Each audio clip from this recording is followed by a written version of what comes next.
Chapter 53. Hermes, 8. Chapter 53. Hermes, 8. You summoned Talaria. For the next 10 minutes, you can freely fly or walk on air. If flying, you will receive an additional 100% increase to your movement speed. Remaining time, 9 hours 59 minutes 99 seconds. My boots let out a radiant white light for an instant. When it dissipated, small wings were attached to my boots. I kicked the air and shot up. From below, Father's shout reached me. Whoa, that's super cool. Give me one too. I ignored him and shot up further. Of course, since the flesh golem was only 7 meters tall, I only needed to shoot up by one more kick. My eyes were now in line with the flesh golem's melting head. Startled, it raised its arm, but my heroic strike was faster. Die. Heroic strike. The black earthen spear left my hand and flew towards him like an arrow.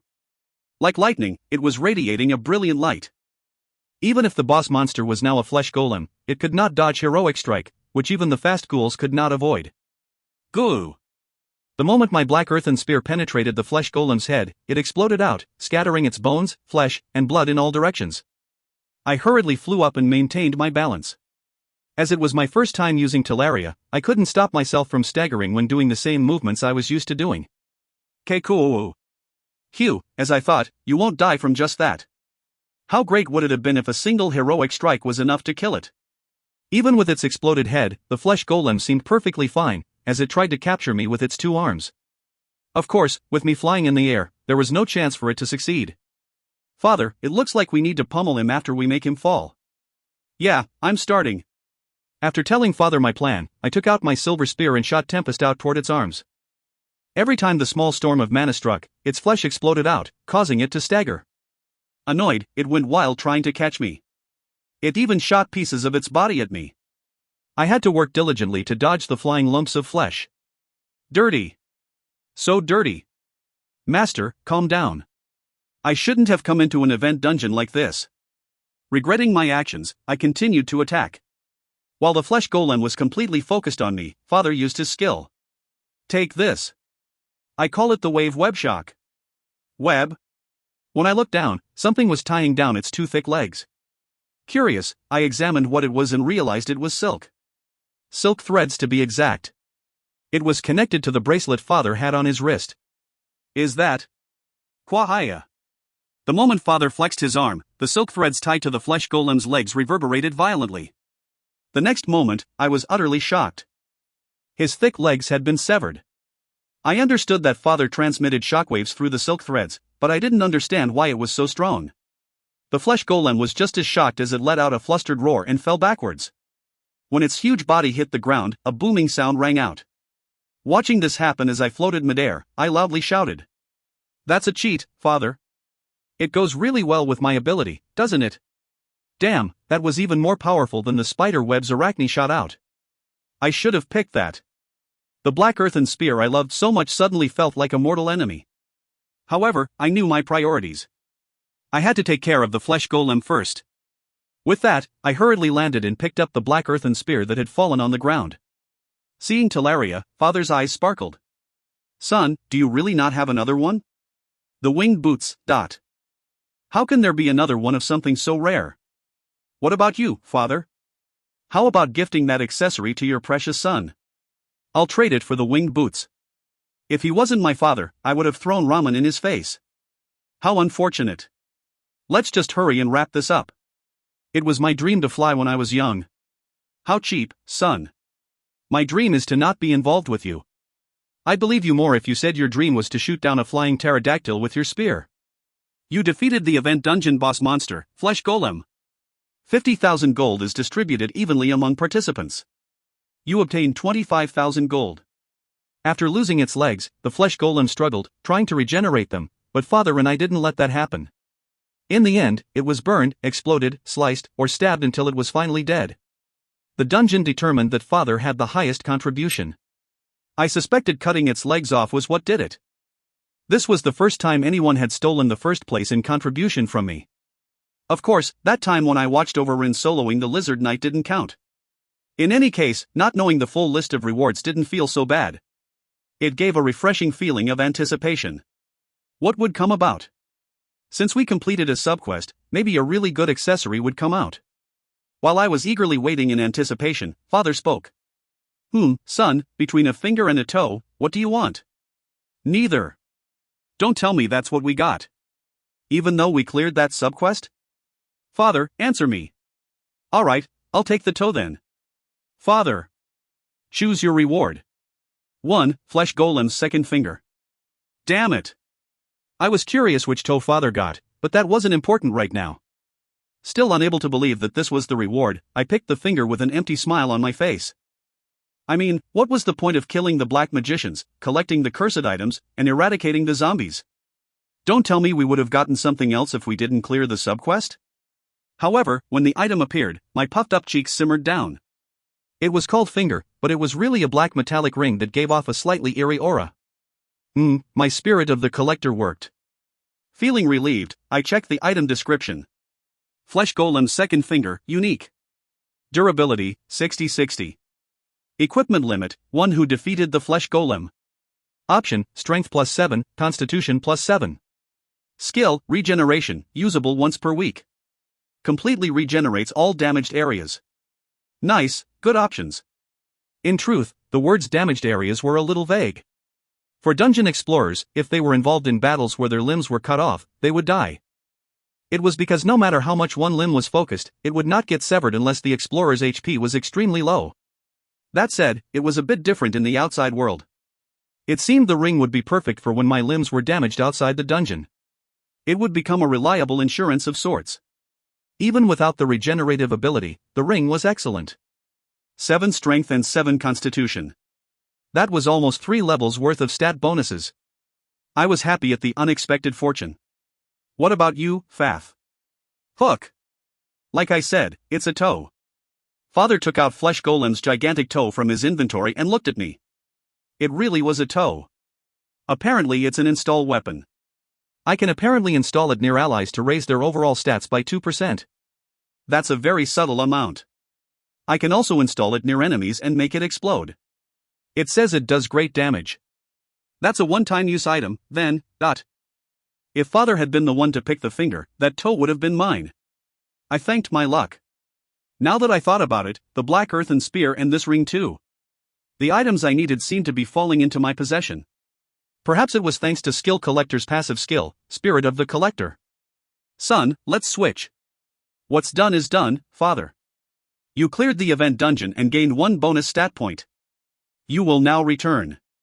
Right before we were about to start a deathmatch over our rewards, the scenery warped. We found ourselves back in the first dungeon. A raid boss had not appeared again. I couldn't hide my disappointment, but I decided not to worry about it since I had already gotten great rewards. If you don't want to switch, just take it, son. No. This toe is creepy as hell. However, Father threw the toe at me, left the party, and returned to the dungeon he came from. Left alone in front of the 25th floor door, I stood blankly with the Flesh Golem's toe. Should I just give this to Elos? It was the start of first dungeon's version of a chain letter. The next day was the 9th manifestation of Prayuta. Deific manifestation originally had a cooldown of 1 month. With a day taken away, it was now 29 days. That said, it did not mean I had to wait 29 days before I could use deific manifestation again. I didn't know whether it was because of some flow of mana or period of the moon, but I assumed there was something complicated involved that I didn't quite understand. In any case, if I used deific manifestation in a set period of time, I could use it again the next day if a new period began.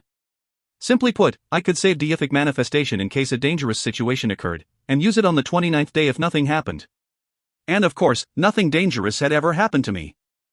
Inside the dungeon, yes, but dying in the dungeon did not hurt even a single strand of my hair. As such, I never called Prayuta for situations that occurred in the dungeon. Prayuta seemed to dislike it, but I didn't want to concede when it came to this. I was climbing the dungeon to increase my strength. I believed that if I relied on Prayuta as an insurance, I could not really grow. Only, there was no next time if I died on Earth. That was why I saved deific manifestation. No matter how much stronger I wanted to get, it would be the end if I died. So I spent 28 days doing my own thing, and always called Prayuta on the 29th day. Have you been well? Yes, Prayuta. How about you? It's dark where I am. I'm always silently meditating by myself. Because we were both talking from my mouth, anyone watching would feel weirded out. Although I had control over my body right now, I could hand it over to Prayuta at any time. Now, both my mana and constitution were much higher than when we first met. I could stay in this state for up to 10 minutes. You see, I obtained Hermes' true name this time around. A god? It's a name I haven't heard of, but I can feel its holiness. So you've already obtained a god's true name. As expected of my disciple. Ahaha, thank you. But don't be conceited just because you obtained its power. Don't forget, the foundation of your strength lies in Prayuta Circuit and Spearmanship. What's their level? Prayuta Circuit is level 4, high-rank spear technique is still level 4. Prayuta rubbed his chin. It felt a bit weird. As I thought, the problem is that you don't have suitable opponents. I've asked others, but it seemed most dungeon explorers started learning high-rank techniques after the 50th floor. After all, there's a limit to how high you can raise your skill alone. You could only raise yours so high because of how noble your spear technique is. Yes, so take good care of me today as well. With that I closed my eyes, giving Prayuta full control of my body. Then, let's start. Imagine world. Someone else listening on might think I had some 8th grade syndrome, but it was the only magic Prayuta could use when he was manifested in me. Perhaps it was a skill that came with deific manifestation itself. The moment Prayuta said imagine world, he and I were facing each other. We looked exactly alike. I don't have much time, so I'll hurry. Yes, thanks for the lesson. This, of course, wasn't the real me or the real Prayuta. The real me was sitting cross-legged on the ground with closed eyes. I was in an illusory, dreamlike world. I had heard I could enter this state freely if I reached the apex of self-introspection. Of course, I had no idea what to do to reach this state. All I was doing now was learning a spear technique from a spearman much stronger than myself. Every time we battled, I could feel my skill proficiency shooting up. As such, I couldn't help but be engrossed in the situation. I'm starting then. With a short sentence, Prayuta approached me. His spear reached for my forehead as if it was moving freely. I didn't know when he had thrust, nor when it would hit me. I hurriedly brought my spear forward and focused on blocking his attack. Your reaction speed is faster. It's thanks to Hermes. Hot. Even as he complimented me, Prayuta made his spear much faster. Shoot, Hermes applied to him as well. Because I had shown him firsthand the growth of my body, he had quickly adapted. You won't win by avoiding alone. Hap. His spear seemed fast, yet not fast, and strong, yet not strong. That was why it was so scary. Before I even noticed, I felt like it would take my head or heart. Not to mention, when he started using mana, each and every attack would contain an aura of tempest. It made sense, as Prayuta Circuit was a cultivation method that focused on bringing forth a strong rotational force. What was scary was that Prayuta's spear did not even shake as it carried all that energy. Since he possessed destructive power and that degree of precision, his attacks could only be strong. Against him, my spear technique only looked like a forced attempt to stab and slice. I'm still trying my best. Good, I like that spirit. Prayuta easily dodged the spear I sent forward with all my strength, using his spear to tap on my spear. I almost knelt from the sudden force of pressure, but I clenched my teeth and continued charging forward. Hey up! You're welcome to come any time. Because I knew the difference in our strength, I acted as wildly as I wanted. I knew Prayuta would be the only one in this world who could receive my spear without even changing his expression. High-rank spear technique became level 5. External mana will naturally flow into your attacks without use of own mana, making it stronger.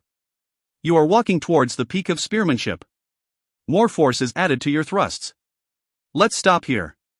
Phew. Okay. The moment Prayuta gave the signal, I closed my eyes and opened them again. The familiar sight of dungeon walls greeted me. However, deific manifestation had not ended yet. There was still a minute left. You became even more skilled. Hearing that from Prayuta doesn't really cheer me up. Although we spent about 90 minutes in the imagined world, only 9 minutes had passed in reality. During that time, he and I had exchanged a countless number of spears. Of course, it was my complete loss. Although we were using the same body, he was always the one who won. It showed how important the depth of a skill was. With Father and Prayuta around, I couldn't stay conceited even if I wanted to. I'm not trying to brag, but my spear technique had once reached the peak. Being able to exchange spears with me proves your peerless talent. Keep devoting yourself to cultivating your techniques. Time will build up and become your strength. Yes. Prayuta Circuit Level 7, High Rank Spear Technique Master, right? Hovu, keep working hard. Today was fun, too. With that, Prayuta disappeared. Left alone, I closed my eyes and remembered the 90 minutes of battle I just experienced. High Rank Spear Technique Master, that's quite a demanding task. However, with today's level up, there were only 5 levels to go. In just 5 levels, I could directly inherit his skills. Of course, skills became harder to level up the higher they were. Although it seemed far away now, I would eventually reach it. I was confident. I had never stopped. I always stepped forward, staring straight onward. That much, I was sure of. I stood up with my spear. The spear technique I saw and experienced. It was time to review it. If you find any errors, ads pop up, ads redirect, broken links, non-standard content, etc., please let us know. Report chapter so we can fix it as soon as possible. Chapter 54. What it means to climb the first dungeon, 1. Chapter 54. What it means to climb the first dungeon, 1. How much time passed? When I noticed Elo's message that he arrived in front of the door, I was dripping with sweat. Thanks for waiting, friend. Nah, I didn't wait that long. I'll make a party right away. When I found the party Elo's made and tapped it with my finger, the scenery warped. In front of me was Elo's, who I now saw for the first time in 4 years. Elo's. Who are you? Elo's had grown a lot since the last time we met. His slightly frail body now had muscles, and his pretty boy face was a lot manlier. If I were to bring him to Earth, he could even debut as an actor straight away. However, Elo's was tilting his head as he was staring at me. Sorry, but this party is already full. Can you look for another? I'm Kang Shin. What are you saying? Ha ha ha, you kid. You have the same voice. Elo's expression went stiff. The shield warrior behind him, who I believed was named Paul, stepped forward. No way, the monster from back then became this handsome? What did you pick up and eat? Well, I did technically pick and eat things, but... handsome? He was flattering me too much. It was simply a monster becoming human again. Taking out Flesh Golem's giant toe from my inventory, I placed it in Elo's hand and said, "Here's a reunion gift, Elo's." Ack? What's this, a toe? An install item? How creepy. I got the reaction I wanted and was satisfied. I then looked at Elo's companions. There was Paul, who I met on the 5th floor, and a woman I had not seen before. If my memory served correctly, there should a man named Celtine. He wasn't here? What happened to Celtine? He died. It was a heroic death in battle against dozens of invaders. Elo's calm expression while talking about the death of his comrade gave me chills. Elo's then showed a bitter smile and tapped my shoulder lightly. Don't worry about it. The moment we became warriors, we prepared ourselves for death. He used his life to protect everyone. Even though he's no longer here, he lives on in our hearts. I decided to honor his death by chasing the invaders away from our continent. If you're okay with it, I won't say anything. Yeah, thanks. Anyways, it's great meeting you again, Shin. The aura coming off of you surprised me. I had heard the rumors, but you really were a hero. Sorry, but I don't really know about that hero thing, though I've heard it a lot. I proceeded to shake hands with Paul, then faced the woman standing behind Elo's. It was my first time meeting her. She was a beautiful woman with deep violet hair which was tied down, and a pair of comb eyes matching her hair's color. She wore light clothing that made it easy to move, had a large bow in one hand, and wore a quiver on her back. Strangely, a silver ring on her ring finger stood out. I looked at Elo's. He was also wearing a ring on his ring finger. So this is your fiancé? Oh, you're unexpectedly not dense. Right, this is my fiancé, Baruala Atuna. Isn't she pretty? Hello, I'm Baruala Atuna. I've heard a lot about you from Elo's. Baruala put her free hand, sorry, but it looked frail, on her chest and lightly bowed. At her formal greeting, I couldn't help but return the same greeting. We're both from the Resistance Army. Well done, Elo's. You managed to snatch up a beauty like her. At my words, Elo's made a dumbfounded expression. You're one to talk. You have the undivided attention of the crown princess, who's famous even throughout the first dungeon, but... if you're talking about Paludia, I can only be disappointed in your eye for people. At that moment, an area became warped and 4 dungeon explorers appeared. 2 of them were faces I'd seen before. One was the long-eared woman, who I now knew to be an elf, carrying a bow and quiver like Barula, and the other was the rapier warrior woman who said I had a cute face. Even after all these years, the two of them had the same faces. I knew elves lived for a long time and aged late, but I was shocked the rapier warrior didn't change at all. However, I had never seen the other two before. They were both extremely beautiful. One of them had a shield long enough to cover her body entirely, and was about 175 centimeters. She had pink hair that curled down her shoulders, and had moist, pink eyes that were strangely charming. However, the way she held her shield or the way she trembled like a baby deer, unlike how mature she looked, both looked somewhat familiar. Where did I see her before? Ah, it's Miss Shuna. You became so pretty. Hello, Crown Prince Nim. It's an honor. Crown Prince Nim is really handsome too. What do? I talked to him. Ludia, I talked to Crown Prince Nim. Why do you only recognize Shuna? I'm the one you have friend. When I was exchanging greetings with Shuna, Paludia, who was standing next to her, hit me. Because it was within my expectations, I blocked her with my arm. Seeing Paludia rolling on the ground in pain, I felt very satisfied. Although I didn't recognize them, I realized who they were when I saw the other two. If 4 people from Luca continent were here, Paludia and Shuna would naturally be among them. I was simply embarrassed to face her. That's why I acted that way. Paludia got up, holding back her teary eyes. She was vastly different than before. 4 years ago, she was a little kid who had not even been 140 centimeters, but she had now become a fairly tall, 170 centimeters lady. Her once childlike, twin-tailed blonde hair was now flowing down to her waistline, glistening a lustrous gold. Her sapphire eyes were deep, like they contained countless years. Furthermore, her white skin looked smooth enough that water droplets could flow down seamlessly.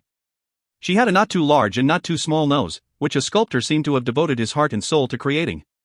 Finally, her moist lips glowed with a peach-like light pink. Her appearance was terrifyingly beautiful, to the point that it seemed to suck in anyone that laid their eyes on her. It was the type of peerless beauty that I never would have imagined myself seeing. If anyone with a weak heart was watching, his heart would undoubtedly stop at this breathtaking beauty. Just what did she eat for 4 years to grow so much? I couldn't believe my eyes. Wait, no. I remembered Sheena saying that people from Luca continent had a sudden growth spurt. Although I had not paid much attention to it before, Shuna and Paludia were both from the Luca continent. I couldn't believe my stupidity. So that's why Paludia was saying she wasn't a little kid. That said, it was slightly iffy to say she was fully grown. As her robe that stuck to her figure showed, her chest area was more or less the same. Had they not fully grown yet? Or was that how they were when they were fully grown? If I were to make a hasty judgment, she was like Yua. Of course, even without much of a chest, her slender arms and legs, and elegant curves made her figure extremely charming. However, I did not say any of this out loud. Aha, you grew a lot. In height. Why is that the first thing you say, Yuo? Or? Orc? Although her beauty made it hard for me to stare at her, I remembered the Paludia from 4 years ago and barely met her eyes. At the same time, Paludia, who was looking at me from head to toe, made a blank expression. Why are you really Orc? No, I'm not Orc, but I am Kang Shin. You still say rude things so easily. It really is you. Paludia was frozen in place like she was hit by an ice magic. For some reason, Shuna, who was standing next to her, kept covering her face with her shield. I turned to face the rapier warrior and asked. Did they eat something strange while growing up? Crown Princess Si is the bad one. I heard stories, but what happened to turn you into such a... how fine. My eyes weren't wrong. Wow, look at this toned chest. Can you not approach me? Also, please stop touching me like that. When I asked her as I slowly backed away, the elf archer pulled the rapier warrior by her ears and pulled her away. As I thought, all elves except Loretta knew manners. Wait. Don't you have anything else to say? To me? After finally snapping out of her frozen state, Paludia asked me. It seemed she only grew up in appearance, as her way of talking had not changed in the slightest. If she didn't open her mouth, she really was like a princess from a fairy tale. How unfortunate. Looking at her, I tilted my head. Like what? A lot. Like how much you wanted to see me, or how much prettier I became. Well, I did wonder how you were doing occasionally, and I do think you became really pretty. But what about it? Paludia became silent. Her face was bright red to the point I was afraid it would blow up. What should I do about this awkward atmosphere? Did I do something to irritate Paludia again? Then, I suddenly remembered. The headband of wisdom I got from the 19th floor is named Lizard Woman. I had planned to give it to Paludia. Hoping it would ease her anger, I took out the headband of wisdom from my inventory. When she saw it, her eyes became wide as she asked, What's this? An accessory. I happened to pick it up. I thought it'd suit you well. It's a gift. You know, a reunion gift. G-gift. Paludia's face became redder than the headband of wisdom. Did I do something wrong again? Did she hate headbands? I thought it was perfect for her class, since it raised magic and intelligence. I didn't understand where I went wrong. Even so, when I put the headband in her hand, she calmly took it and slowly put it in her hair. It seemed she didn't hate it that much.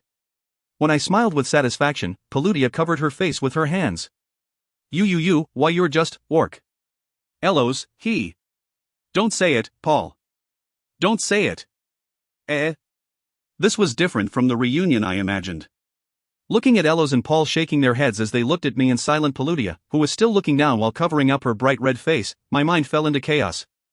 Did I need to use Orc Lord's war cry? Seeing that Barula SSI seemed fine, I went and talked to her. She simply covered her mouth with her hand as she snickered. After hearing what I said, the other party members looked at me with cold eyes and each said a word. Fool. Idiot. Crown Prince Nim is stupid. You stupid orc. Hey, I'm not stupid anymore.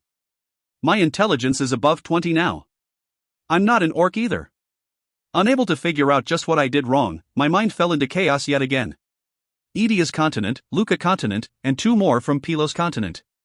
A total of 10 people including myself stood in front of the 25th floor's door. Other than Barula, who replaced Celtine, all 9 members were the same as 4 years ago. It didn't feel different in particular. Elos seemed to have thought the same thing, as he only made a short speech as the party leader. Don't think it will be as easy as it was 4 years ago. I'm sure you've all had your fair share of experiences as you climb to the 25th floor, but floormaster battles only get harder. This was especially true for the 20th floormaster, Lizard Knight. However, I believe that with the members present, it is fully possible to defeat the floormaster within 5 tries. He was blabbering some weird things. 5 tries? Wouldn't it be hard to succeed in 5 tries even if we know the strategy beforehand? An axe-carrying warrior from Pylos continent said with a bitter smile. Although he wasn't that close to me, it seemed the 2 people from Pylos continent kept in touch with Elos. It was why they could meet us here today. However, he was blabbering even weirder things. But this time, we have Crown Prince. Ah, right, Crown Prince. If we clear it within 5 tries, we can really jump ahead of others. Hoo-hoo, we are so bad ourselves. The other party members began blabbering. Everyone was only saying things with an overwhelming sense of defeat. I thought this was a dream team of sorts, but what was this feeling of helplessness? Elos, is the 25th floor master hard? I hear it's a giant ghoul. So this is where he appears. Was he trying to vent his anger for being unable to appear in the event dungeon? At my shout, the other party members tilted their heads. I figured I would only receive looks of envy if I told them about the event dungeon, so I didn't. As you can expect from what you've been experiencing since the 21st floor, tons of zombies are said to appear. Since Miss Paludia, Matara's priestess, is here, we won't have to worry about being infected, but be sure to have holy waters handy in case something goes wrong. Also, the zombies are known to act without set patterns, so always stay on your guard and help each other out. Paul, Miss Shuna, can I trust you 2 to tank the giant ghoul? Leave it to me. Yes, blocking is one thing I'm confident in. I didn't know about Paul, but seeing Shuna, who was an untrustworthy little girl just 4 years ago, now nodding her head confidently with her slender figure and curly pink hair, I did feel rather touched. However, her eyes still had a hint of uncertainty. When she met my eyes, her face became red, and she dropped her head. It was rather hurtful. I thought I wasn't ugly enough to hurt anyone watching anymore. What was it? My face? But mother said my face took after hers and was very handsome. Shin, you. I'll take care of the minions. I don't need support, so you guys can focus on the giant ghoul. How reassuring. Elo seemed a bit taken back by my confident speech. Everyone else showed signs of anxiety, but Paludia was silent, unlike herself 4 years ago. Rather than having no complaints, it seemed she respected the name I had built up. There must be a reason you're called Crown Prince. You better do your job properly. You better heal people properly too. Humph. I'll be focusing on the tanks, so don't you get hurt while you're distracted. Miss Paludia, how cute. Hoo hoo. I agree. How cute. Cuckoo. W what? Why is everyone snickering? Look away, dot. Just what was cute about Paludia there? I could only see her acting grumpy. These guys, as I thought, they're all weird. Today, we'll focus on getting used to the giant ghoul's habits and skills. We want to avoid dying without any gains. Let's do our best. I believe in everyone's ability that helped us climb to the 25th floor. With that, Elos looked at me. In response, I confidently nodded my head. I mean, I could kill it alone, so why wouldn't I be able to kill it with 9 other people? Then, let's go in. Elos opened the door to the floor master. What greeted us was a large graveyard. If you find any errors, ads pop-up, ads redirect, broken links, non-standard content, etc., please let us know. Report chapter so we can fix it as soon as possible. Chapter 55. What it means to climb the first dungeon, 2. Chapter 55. What it means to climb the first dungeon, 2. Cook, I heard fields get created from the 25th floor onward. It was true. Field, dot. I'm talking about that graveyard. It's the optimal environment to power up undead monsters. The instant the words left Elo's mouth, dozens of hands began to pop up across the graveyard. These guys had clearly seen some horror movies before. Paludia didn't seem to want to let it happen, as she took in a deep breath and yelled. O Mataris of justice and love, shine out with holy brilliance in this evil place. The image of her holding her staff and chanting with her silvery voice complemented her appearance, making her look even more beautiful. As I was thinking this, the graveyard, which was darker than usual boss rooms, possibly from the effect of the so-called field, became brighter.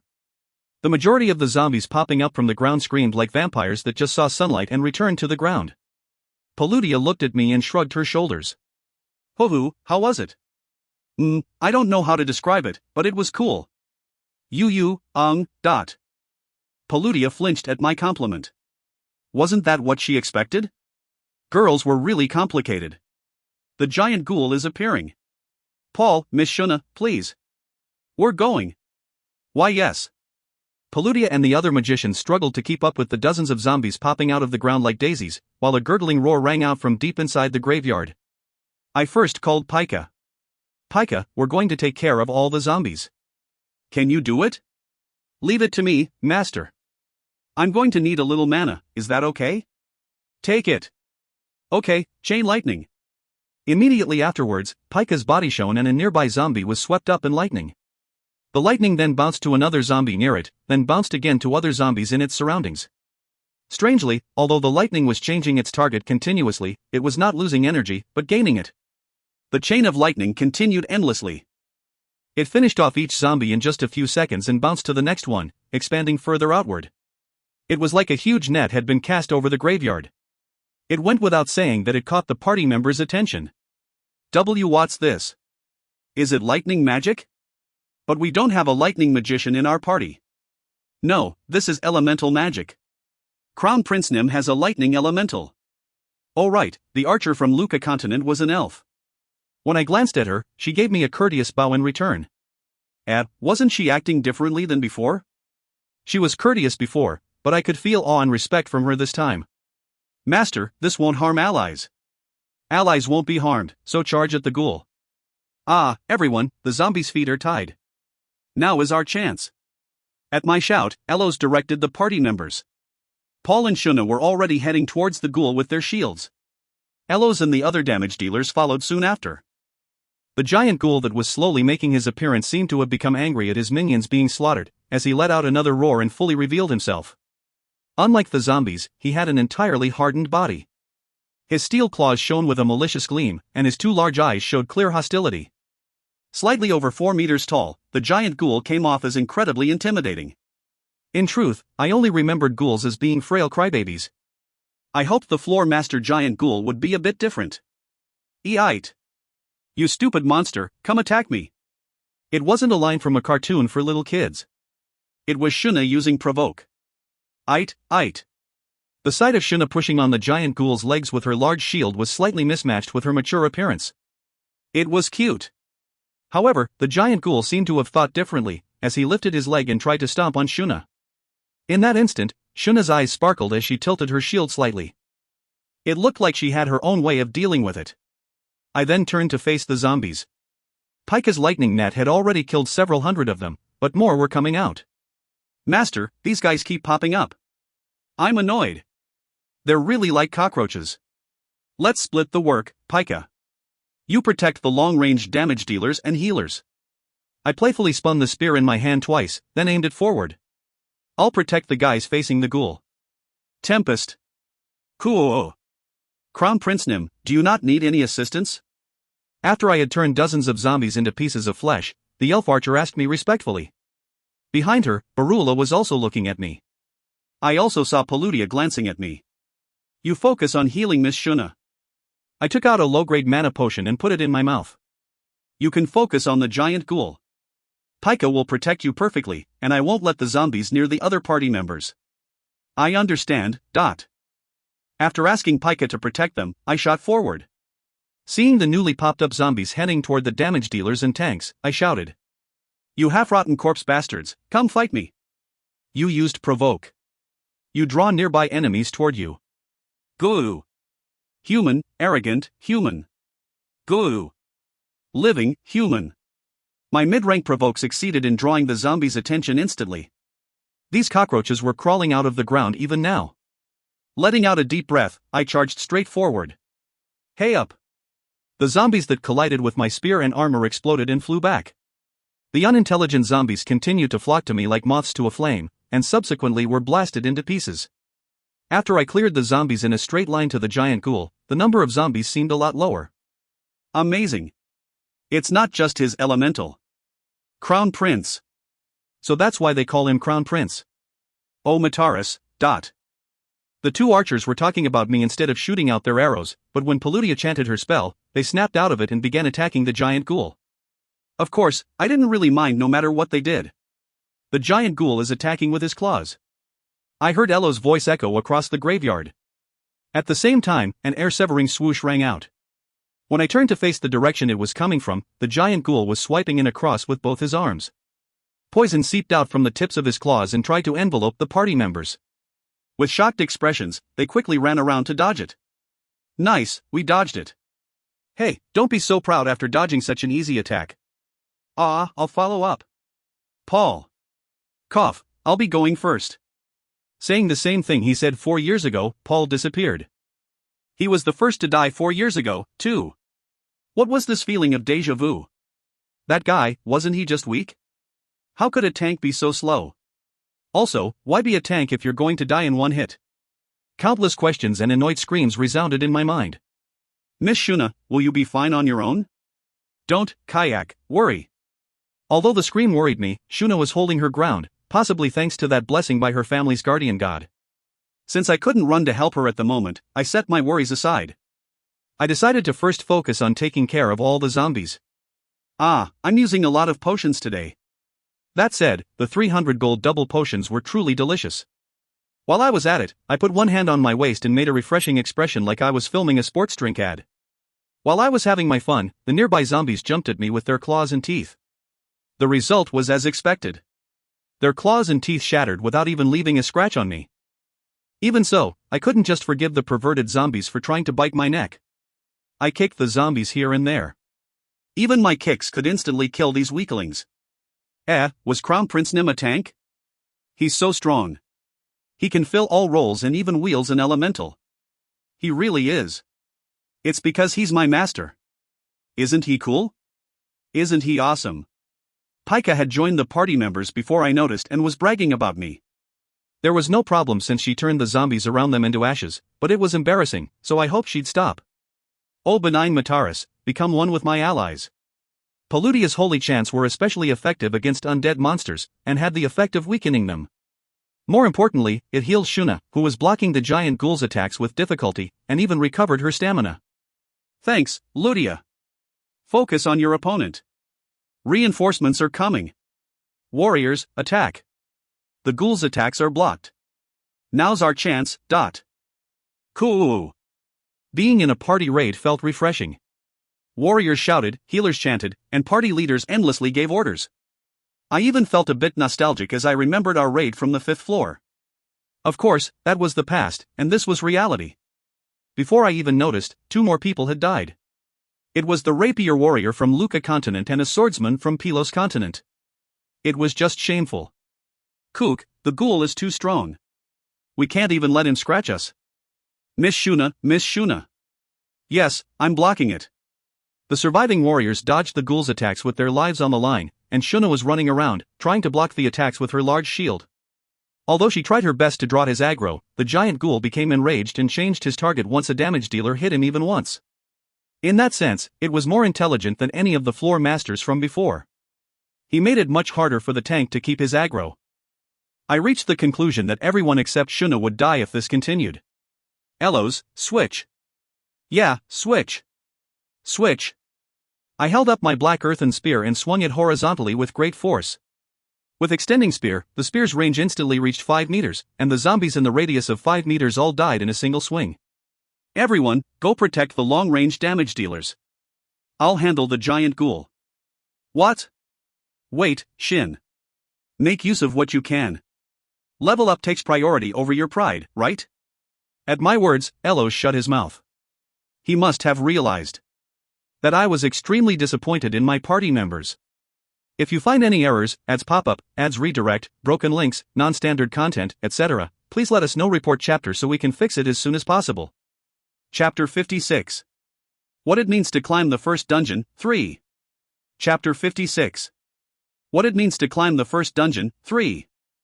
I didn't expect an overwhelming victory, but I at least expected them to be strong enough to be considered elites. In truth, they were only slightly better than ordinary explorers. Elos was the only one strong enough to be called an elite. Shuna had high defense and was passionate, but she was lacking in all other aspects, and Paludia. Well, I didn't really know how to judge a priestess' ability. However, the explorers from Pylos continent, Luca continent's rapier warrior, and Paul, who had died, were extremely lacking.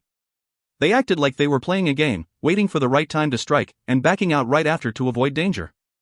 It might have been necessary to survive until now, but with over 30% of the party members acting that way, it was only obvious that the floor master would make use of the openings they created. As a result, they all died.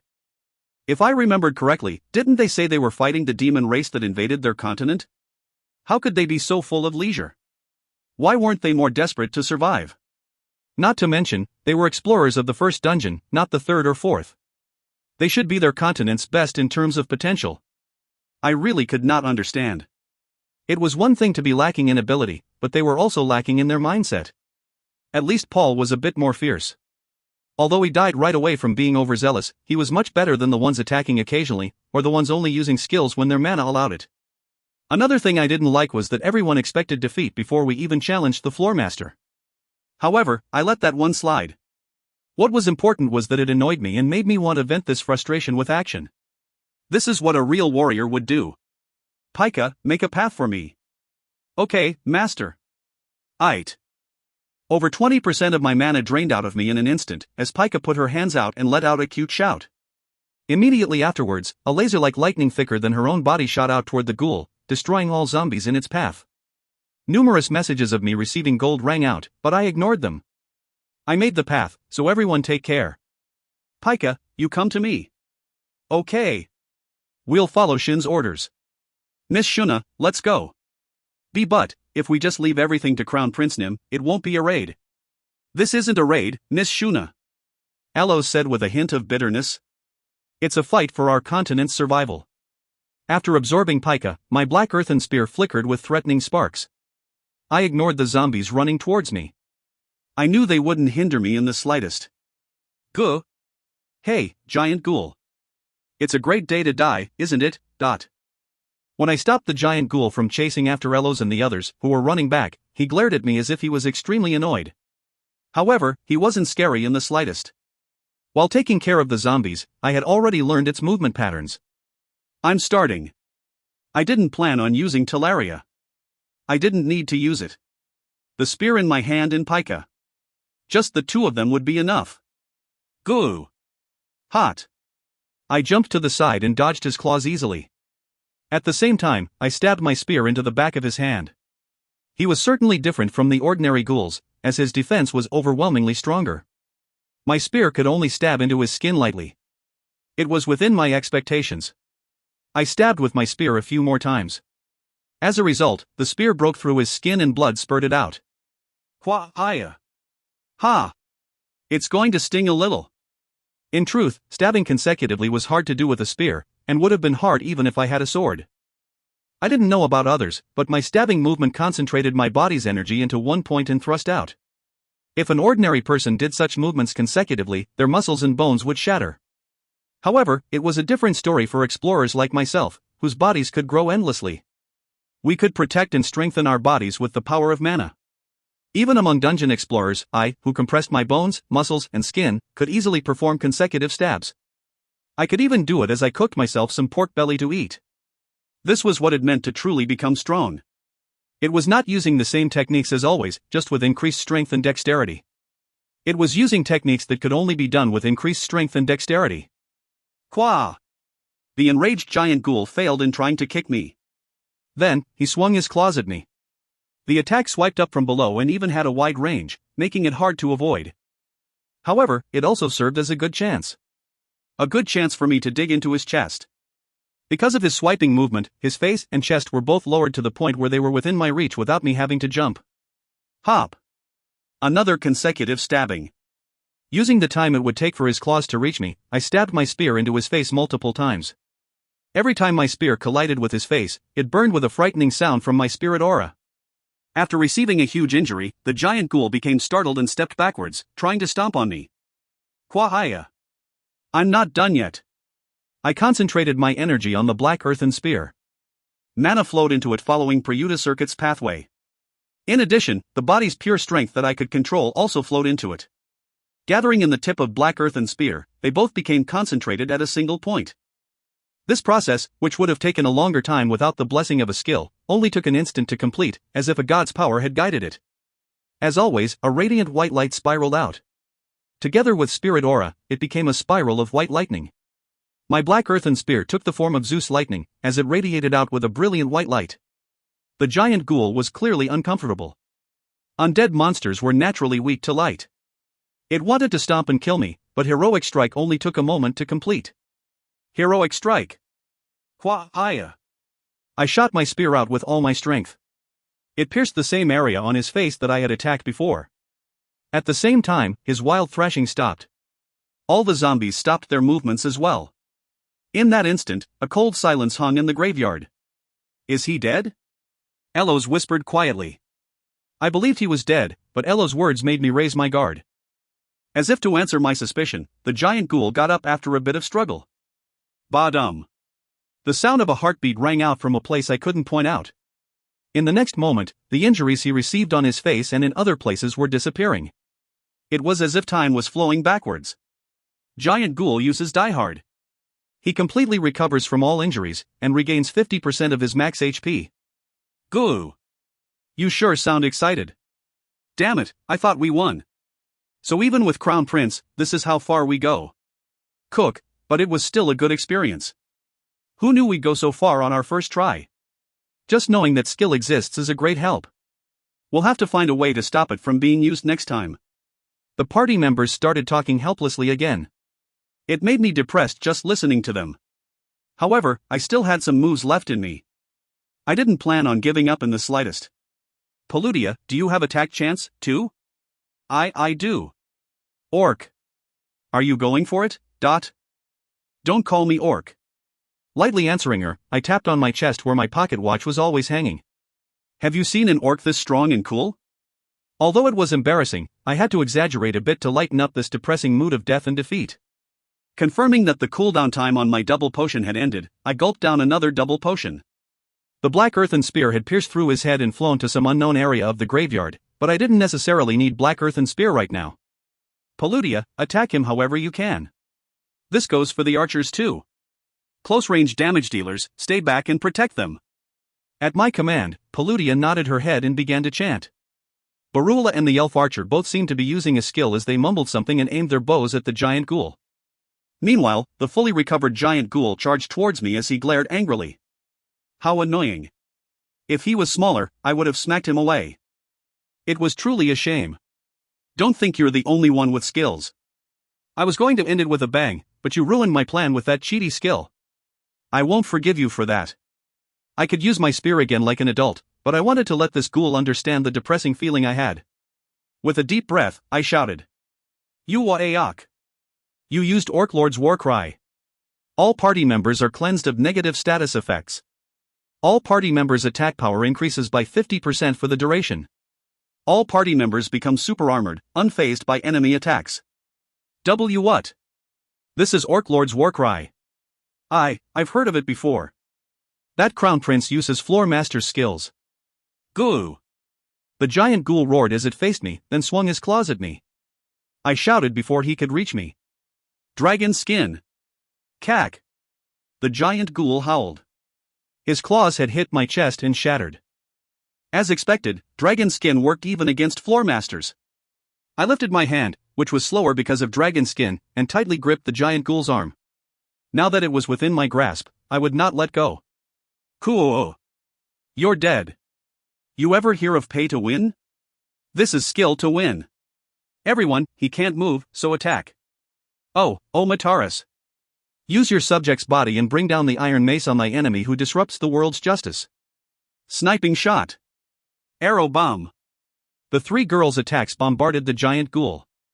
Although he shook his body in an attempt to dodge them, his resistance subsided when I grabbed another one of his claws and broke it.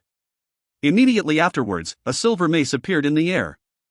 A sharp arrow and an arrow imbued with black aura flew toward the giant ghoul, and all three weapons struck the giant ghoul. The black aura arrow even exploded upon contact, leaving behind a black trace on his face. The giant ghoul screamed and used his free hand to scour the ground below. I realized he was looking for zombies to eat. Elos seemed to have noticed it as well. Kill the zombies near his hands. Understood. The elf archer and Barula crazily shot their arrows the moment Elo's words left his mouth. The zombies rising from the ground fell and crumbled. Unable to recover his wounds, the giant ghoul let out an angry roar. Kaya. As always, the final blow should be done by the main character. I jumped on his arm. Yuwa. I was extremely slow from Dragon Skin's effect. Even so, I focused and tightly gripped on his body, crawling slowly toward his face. Although I thought it looked a bit unsightly, I didn't pay any attention to it.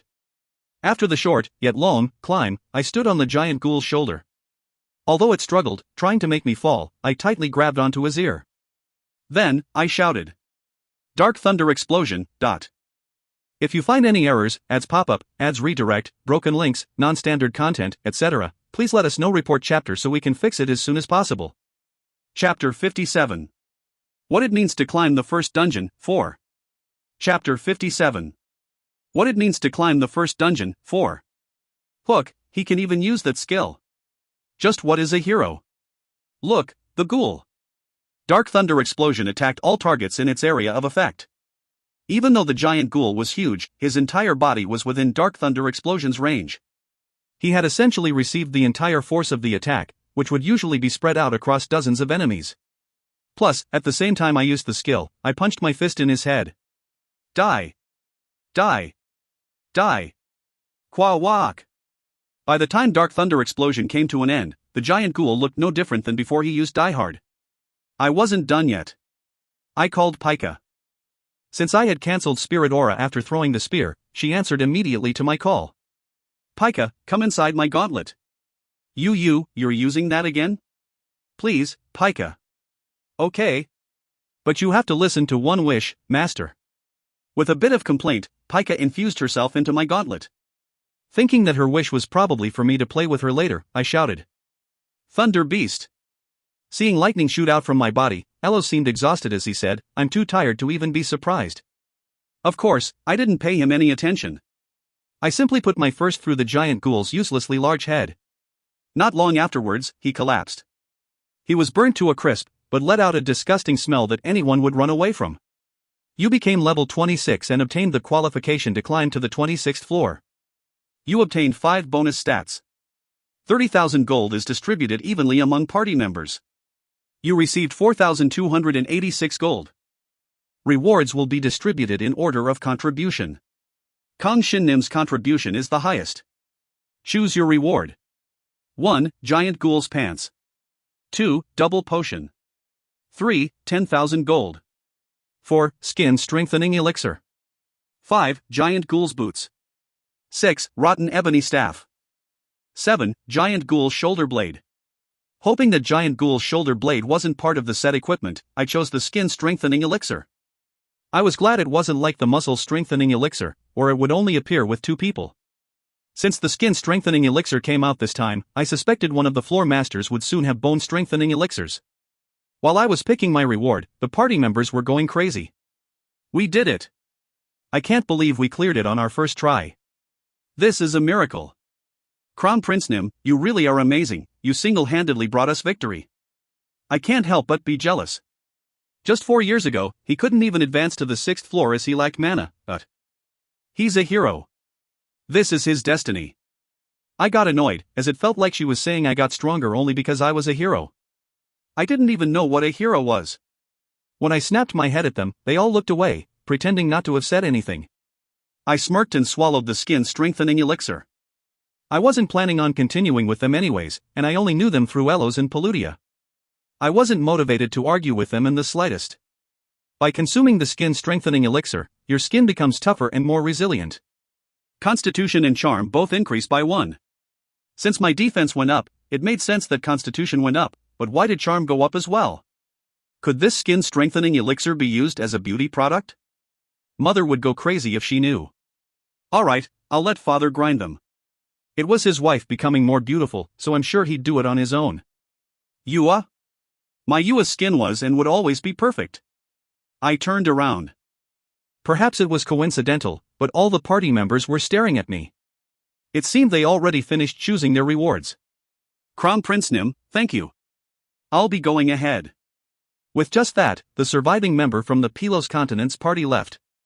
I was slightly lost for words at his lightning-fast exit, but I wasn't concerned with him. Elos approached me, handing me my black earthen spear that he likely picked up while I was busy. Friend, we won because of you. Just like 4 years ago. No, you could have won without me, though most people would have been kicked out of the dungeon in the process. I'm going to fight him again. I have to help Paul get through. I won't help you with that. I joined this party to raid with you, not to help you pass through.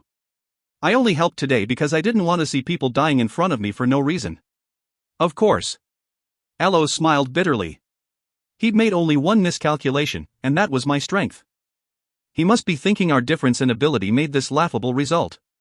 However, I thought differently. I didn't like the mindsets they had showed since the beginning. In attitude during battle or anything else, they could not even compare to Ren, not even Elos. Why is everyone so conservative? It's not like they'll really die, so why can't they be a little more daring? I've realized this as I watched different dungeon explorers, but that's just how you guys look today. Like people that didn't want to advance to higher floors. At my words, the people remaining flinched slightly. What, was that true? My mouth half opened from the shock. Of course, Elos was the only one who would answer my suspicions. In truth, you might be right. After becoming dungeon explorers, they receive the highest treatment from their respective countries. Although it is to be used as tools for battle against the invaders, the good treatment comes before that.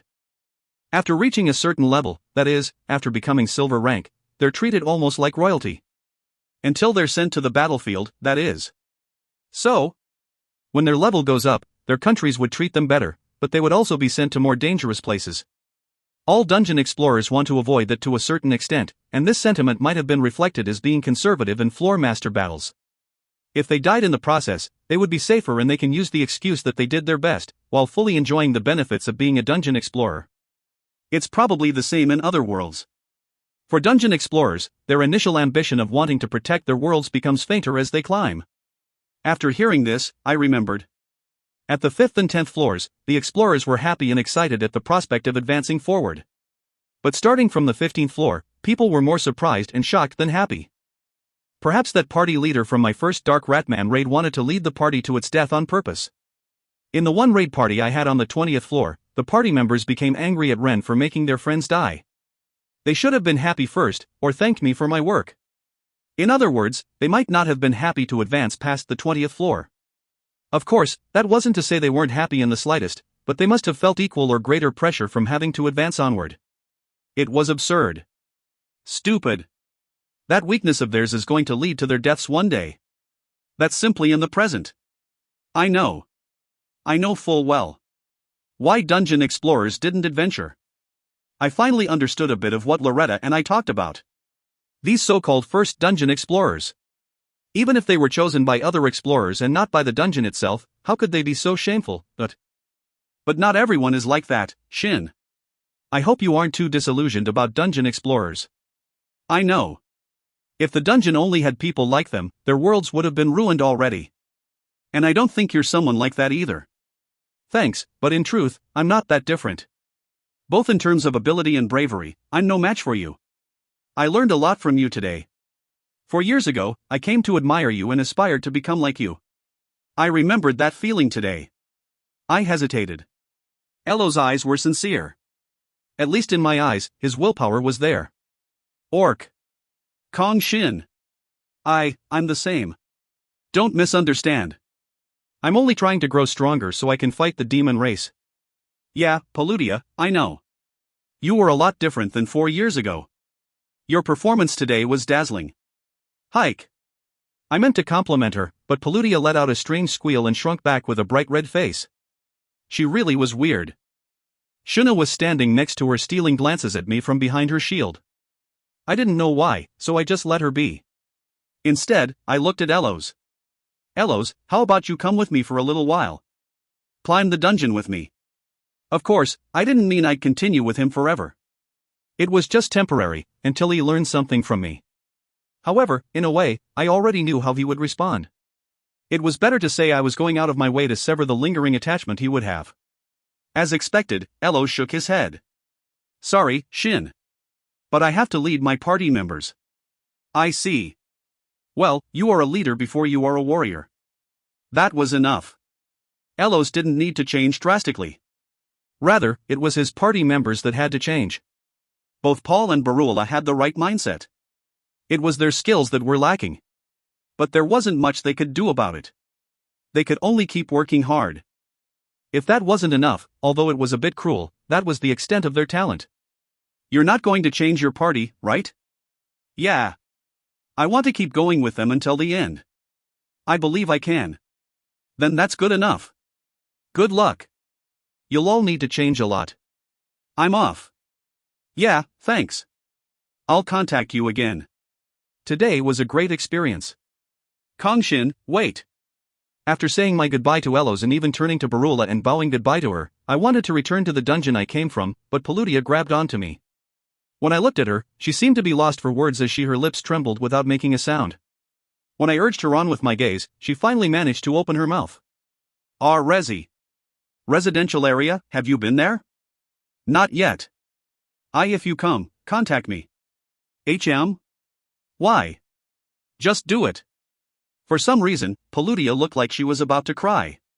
Plus, her face was bright red like it was about to blow up. She looked dejected, yet also happy. I didn't know what her face was trying to say. Next to her, Shuna glanced back and forth between my face and Paludia's as if she knew what Paludia meant. Ludia. You, how? Shuna, be quiet. I have no other choice. But that's not what you said before. Liar. Just admit that you just fell in love. Oop. Oop. Paludia covered Shuna's mouth with her hands, and dealt a knee kick to her waist. With her high defense, Shuna didn't seem to be in pain, but seeing two grown-up women in such an active posture made me feel slightly embarrassed. I'll contact you. Can I go now? Hurry up and leave. Crown Prince Niam. I turned my eyes away from Shuna, who was trying to tell me something even as Paludia was trying to stop her. My eyes then met the elf archers, who gave me a respectful bow. I still didn't know why she was acting that way. Then I left the party. Although a lot of confusing things had happened, the raid had finished successfully. If you find any errors, ads pop up, ads redirect, broken links, non-standard content, etc., please let us know. Report chapter so we can fix it as soon as possible. Chapter 58. Event Raid 1. Chapter 58. Event Raid 1. Warriors needed rest. If I said so myself, not signing up for any classes on Friday was a godly move. Sprawled on the living room couch, I blanked out. I'd been staying too busy lately. I needed some rest. a month had passed since the midterms ended. It was that time of the school season when professors reveled in the complaints of students as they bombarded them with assignments. However, that had nothing to do with me. Unless it was an absolutely important assignment, I boldly skipped them all. I was busy being a dungeon explorer. How was I supposed to find the time to do assignments? As such, I was resting. Since I was fighting the giant ghoul 3 times a day, I believed I had the right. It was why I got up so early in the morning to quickly do my daily floor master battles. Until the 25th floor, there was no shortage of people to join my party. Even if there weren't a lot of people, I could easily find 4 or 5 people to join my party. But the 25th floor was different. There were people who refused to participate unless it was a full party of 10, and there weren't that many challengers either. 20th floor and below was the so-called beginners area. There were a lot of apprentice explorers who wanted to challenge the boss raid, but things were different starting from the 25th floor. Those with ability had already gone up and those without ability couldn't make it here in the first place. As such, the number of explorers between the 25th and 40th floor was apparently quite small. It's also said that the dungeon's difficulty shot up from the 40th floor, resulting in many explorers who were forced to make meaningless challenges without being able to climb up. Of course, that was not important to me right now. In a way, since the number of first dungeon explorers was less than 40,000, it was surprising that I could easily find people to raid with. No matter how famous my crown prince name was, there wasn't much I could do with how few people actually wanted to climb. However, if I didn't find at least one person to join my party, I couldn't obtain skin strengthening elixirs. When I explained my frustration to Loretta, she made a dumbfounded smile and took out an item to help with my problem. This is a party member scarecrow. It increases the number of rewards by 1. Ah, you can still only pick one though. Don't be surprised, this miraculous item is only 10,000 gold apiece. Loretta, your sales results have been skyrocketing thanks to me, right? I'll make it 8,000 gold apiece. I love you, Loretta. You? 5,000 apiece. I'll make it 5,000 gold. Why did you lower it again? See, cancel. Cancel what I just said. A woman's words are worth 1,000 gold. 1. I didn't understand why Loretta lowered the cost again from 8,000 gold, but thanks to the party member scarecrows I got for just 5,000 gold each, I was able to get skin strengthening elixirs by doing floor master raids alone. My giant ghoul grind was nearing its end. My strength and charm had already gone up by 9 each, and it seemed the skin strengthening elixirs effect was quite noticeable on my skin, as Mother gave me stinging glares. It was the kind of glare that said, if you have good things, don't keep them to yourself and fork some over. Sorry, Mother, but I wasn't using them as beauty products. As I was thinking all these things while sprawled on the couch like a lion after its meal, the sound of footsteps coming down the stairs reached my ears. It was Yua. Ah, Yua, are you going to school? Appa, today is a national holiday. When I turned around, she was in her casual clothes. I thought I was looking at an angel for a second, but it really was Yua. Phew, I almost got confused. Yua wasn't an angel, but a reincarnated angel. I had to remember. You should rest then. Even students need to let their brains rest once in a while. That's. Appa, you're not busy today, right? Yua asked carefully after a bit of hesitation. I nodded my head. Yeah, I don't have classes today, so I'm resting. Appa. You can just say it. If it's okay, do you want to go to the movies with me? I shot up from the couch immediately. Staying sprawled on the couch or going to movies with Yua? It was clear which was a better way to spend my rest day. Of course, Appa is free. Let's go to the movies. But Appa, don't you have to go to the dungeon today? You seemed busy lately. Not at all. I already finished what I had to do today, so I was bored. I'm thankful you asked. Thanks, Appa. Then I'll get changed and get ready. Okay, I'll get ready too. Just like that, Yua and I were at the movie theater 30 minutes later. I could feel the gazes of surrounding people when we were walking with our arms linked, but I paid them no mind. It was because Yua was too pretty.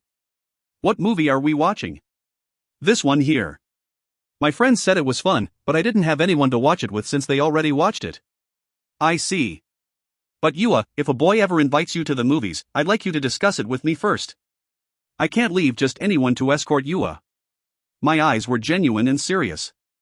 At least, that's what I thought. I'm scared of boys, so I'm not really friends with them. Really? That's okay then. Remember, all men are evil. Except Father and Appa, of course. Kai, that's what you always say. It's true. Men are evil. Yua wouldn't even believe how evil they are. It was true, especially teenage boys. As someone who had been one before, I could attest to it. Yua could only enjoy her student life without knowing the ferociousness of teenage boys because of the safety device Father and I put in without her knowledge. What about Appa? Men like Appa are rare. Appa will carefully pick out suitable candidates for Yua, so Yua can just choose among them. If you want, you don't have to choose anyone. Appa will support you your entire life. I accidentally went a little too wild. I carefully glanced at Yua, hoping she wasn't looking at me in contempt. Thankfully, she was laughing adorably. Okay, Appa. I'll believe in Appa's word and live off Appa forever. I'll be a mean sister-in-law too. Of course. Yua is Appa's first priority, That, I could swear on the heavens. I mean, I doubted anyone would want to marry me in the first place. After watching the movie, Yua and I headed to a nearby fast food restaurant. Although I wanted to bring her to somewhere more expensive, or even buy her the entire restaurant, Yua was a girl who knew how to find happiness in small things. Perhaps she wasn't the reincarnation of an angel, but the reincarnation of an archangel. These fries are great. But don't eat too much. You might end up like someone I know. Who? Potato Witch. I retorted as I sipped on my cup of Coke. It was then that I heard the sound of a tray falling on the ground. When I turned around, the Potato Witch was there. With a pale face, she was shaking. For the record, the fallen tray didn't have a hamburger, only piles of fries. As always, her actions weren't really hiding her presence, though she was covering herself with a hoodie. SSSSS Shin. Is there a monster nearby? Why are you shaking so much? Appa? With Yua calling me, I turned back around. She had a very kind smile on her face. Something was strange. It was undoubtedly a kind smile, but it also felt chilling. Something had to be wrong with my eyes. What's wrong, Yua? Who is that? Shin. Is this your GGGGG girlfriend? Unlike Yua's calm smiling face, Su Yiyun was almost tearing up. Was she that sad about dropping her fries? I wasn't surprised. With a helpless sigh, I let Su Yiyun sit down. After all, just letting her stand there would only lead to more bothersome things. Hello, I'm Appa's younger sister, Yua. Hello. I'm Su Yiyun.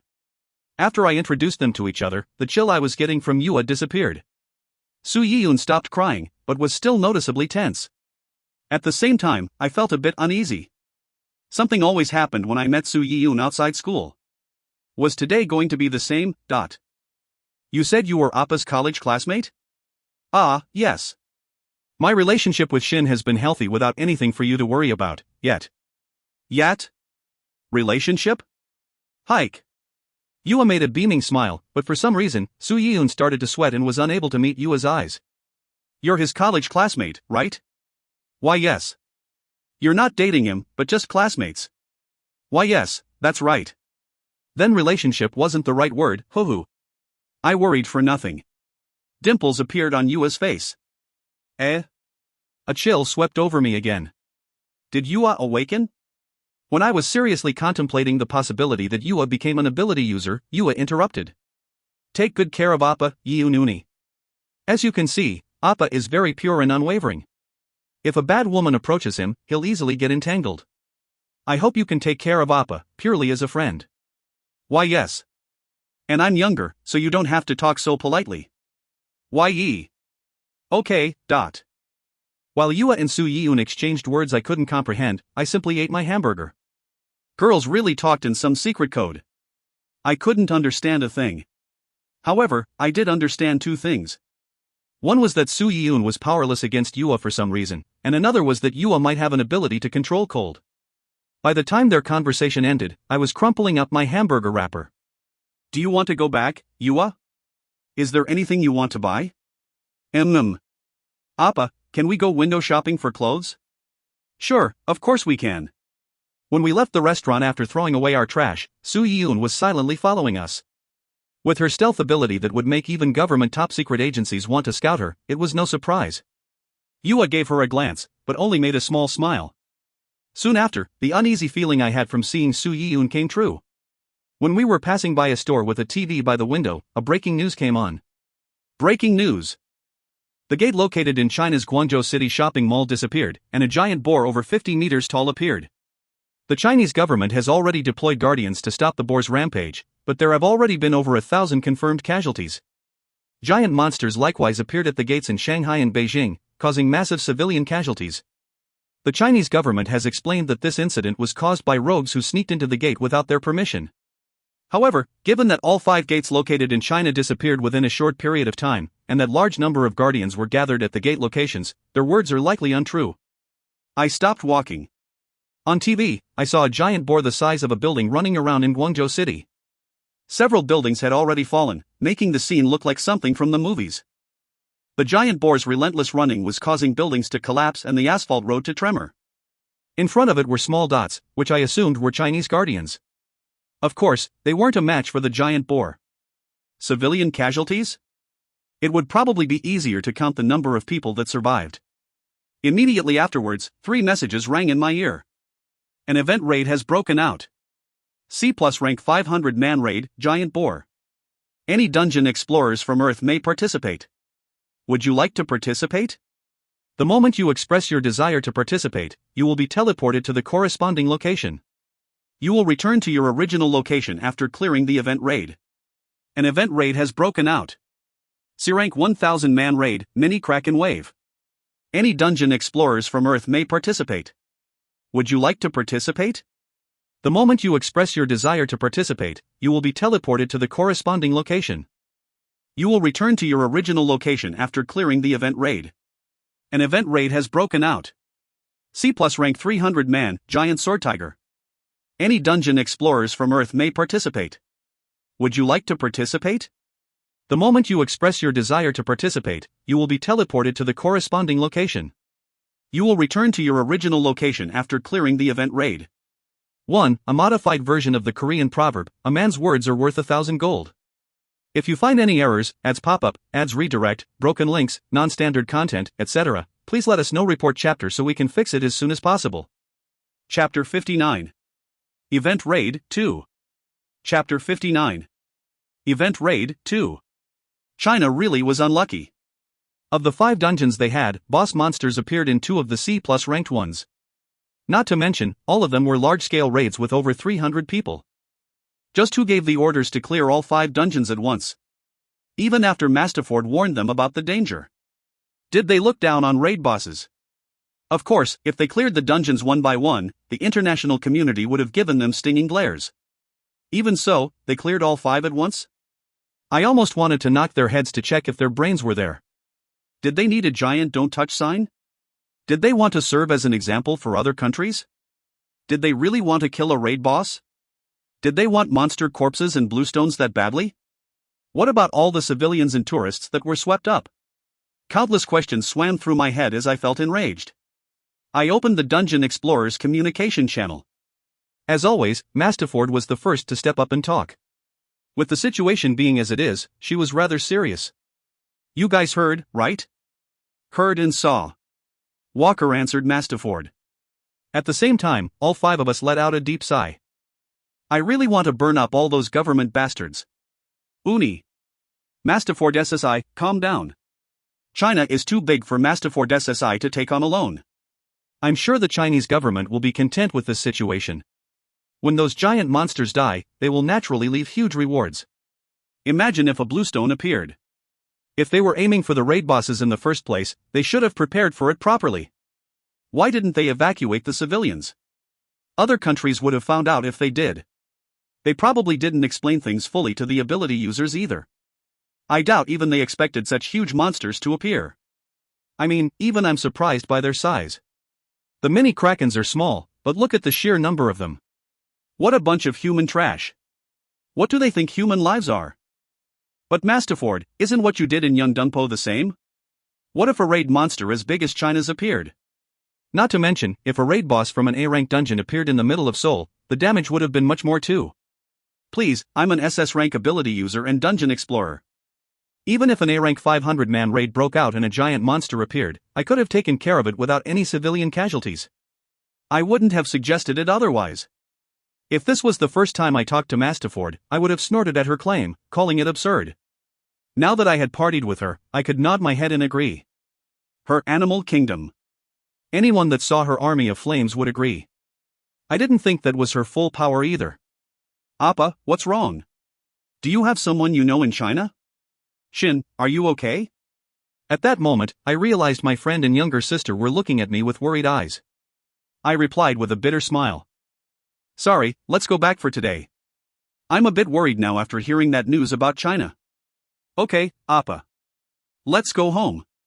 Yua simply agreed and linked her arms with mine. I thought this side of Yua was very admirable. On the other hand, Su Yiyun made a very unhappy expression and glared back and forth between me and Yua. She then opened her mouth as if to say something, but closed it silently as she glanced at the disastrous scene being shown on TV. Thankfully, she had a sense of emergency. I'll see you later. Yeah, see you at school. After parting with Su Yiyun, I headed home with Yua. All the while, the conversation among dungeon explorers was still going on. Uni, what are you going to do? I talked to my country's guardian, but it seems the Chinese government is refusing any offers of assistance. They're saying the Chinese Guardian and Freedom Wing can take care of it by themselves. Participating in the raid on our own accord is a violation of China's right to monsters' subjugation. So you're saying we can only suck on our thumbs and wait? At Walker's words, everyone became silent. I asked. But China has many strong ability users, right? I heard they even have an SS rank. They do. It's at a Jumma named Xin Xiaomei. That sounds like a name from a drama or movie. The problem is that this Ajumma is a special type ability user. She can cast a debuff that significantly lowers the enemy's ability. That's it. Her body is weaker than a D rank, and she can't do anything else. She calls herself a curse magician. China should have at least 20 S rank ability users. Although half of them are outside of the country, the other half are still there. Even if the monsters are massive types, the strongest is still C+ rank. If they team up with Xin Xiaomei, they should be able to easily take care of one. But there are 3 boss monsters. What are the other 2 places supposed to do? I suppose A and B rank ability users will take care of those. They should have a large number of them. I took out my cell phone and checked China's current situation. I found a live stream footage of Shanghai, where the mini Krakens had appeared. There, a bewitching beauty in a luxurious violet dress was being protected by countless ability users. Mastaford SSI, can you confirm for me? Is the ability user in Shanghai the SS ranked ability user? Yep, that's Xin Xiaomei. It seems a lot of the S ranked ability users are there too. Ah, some of them seem to have gone to Beijing. It must be because they're bigger cities than Guangzhou. What about Guangzhou then? Look. There are ability users there. China did indeed have a large population. Countless ability users were also in Guangzhou, fighting the giant boar that had appeared. However, the giant boar was easily pushing back the ability users with its massive size. The ability users, who did not want to get close to it, used their abilities to attack it or tie it down. However, none of them succeeded in dealing any damage. In fact, the boar seemed to be getting stronger instead. Wait, it was clearly getting bigger. It's a mana eater type. Can you explain what you mean, Walker SSI? It's simple. There are raid bosses that get stronger as they absorb mana. Rather than using purely magical attacks, you have to use melee attacks that are imbued with mana. However, if you fail to notice that and continue pouring magic at them from a distance, then the raid boss evolves. Giant Boar evolves to B-rank Giant Iron Boar. That happens. Thanks for letting me know. On TV, the Giant Iron Boar, went through a massive change. Its short mane grew longer and its hooves became tougher. Its red eyes turned black, yet still reflected sunlight as if they were metallic. The ability users that were throwing long-ranged attacks became frightened by the sudden change and fell back. Free from the barrage of attacks, the giant iron boar let out a happy roar and trampled on the nearby buildings, along with the civilians and ability users who could not get away in time. Their futile deaths almost made me laugh. I have to go. Appa. Shoot, I let my thoughts slip out. Watching the startled Yua grab onto me, I became flustered. In the communication channel, Mastaford and Walker were both making a fuss. The request for assistance isn't coming. Those idiots, they want to continue by themselves. They're doing quite well with Shanghai's mini Krakens. As expected of an SS rank ability user, the mini Krakens can't do a thing against her. Since Beijing is their capital, most of their elite forces seem to be there. It might take some time, but they won't have any problem killing the giant sword tiger. Walker, can you go to Guangzhou? Why would I go to that dangerous place? It's not even my country. How can you be so selfish? There are a countless number of people dying even as we speak. Then what about you, Masterford? You're SS ranked. Even though that boar is a mana eater, I doubt it'll be able to withstand your mana. Of course I want to go. I really do. But, my face and ability are too well known. Masterford sounded like she was crying. She was right. If she went to Guangzhou, China won't just let it be. They'd accuse Britain of looking down on them, aiming for their resources, or boasting the fact they had 2 SS-ranked ability users. It was sure to become an international problem. Even if Britain had 2 SS-rank ability users, they could not ignore China's power. After all, with their large population, China had many S-rank ability users.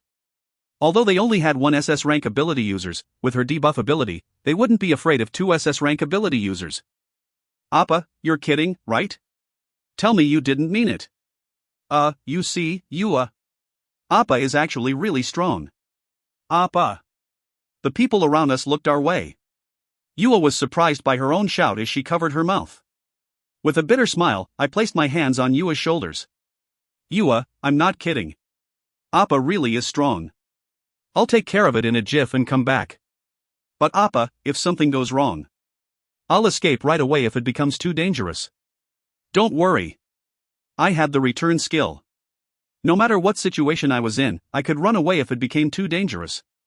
I knew what was important to me. Appa. Really, don't worry. Have I ever lied to you before? No, but still. Come on, don't cry. We're home now, let's go in. Appa, can you really come back right away if it becomes dangerous? Of course. Yua and I entered our home. There, Father was waiting for me. He was wearing a full black set of armor that I had never seen before. Because his helmet covered his face entirely, I thought it was someone else at first. I assumed he had his luck in the dungeon. Perhaps, a named monster or two. I didn't believe it was better than a floor master set, but I was jealous about how it looked. He looked like a black knight. Son, are you going? What about you, Father? Don't ask such an obvious question, son. I always wanted to fight against an opponent that big. Dad's going too. After the painstaking effort I put into calming her, Yua looked like she was about to cry again. However, Father was much more skilled in calming a child. Yua, tonight's dinner is going to be boar meat soup, just wait. Make sure you watch how cool Daddy is on TV. Hiing, Dad. Although it was useless, seeing that Yua's target had changed to Father, I slowly went into my room and equipped the Lizard Knight set. With my silver set of armor, I equipped a face-covering helmet like Father's. No one would know that I was Kang Shin or even that I was Yunhua Wu. Yunhua Wu, Yungung Ajushi. Are the two of you going? Will you? Please. No, of course I won't. Sorry, lass.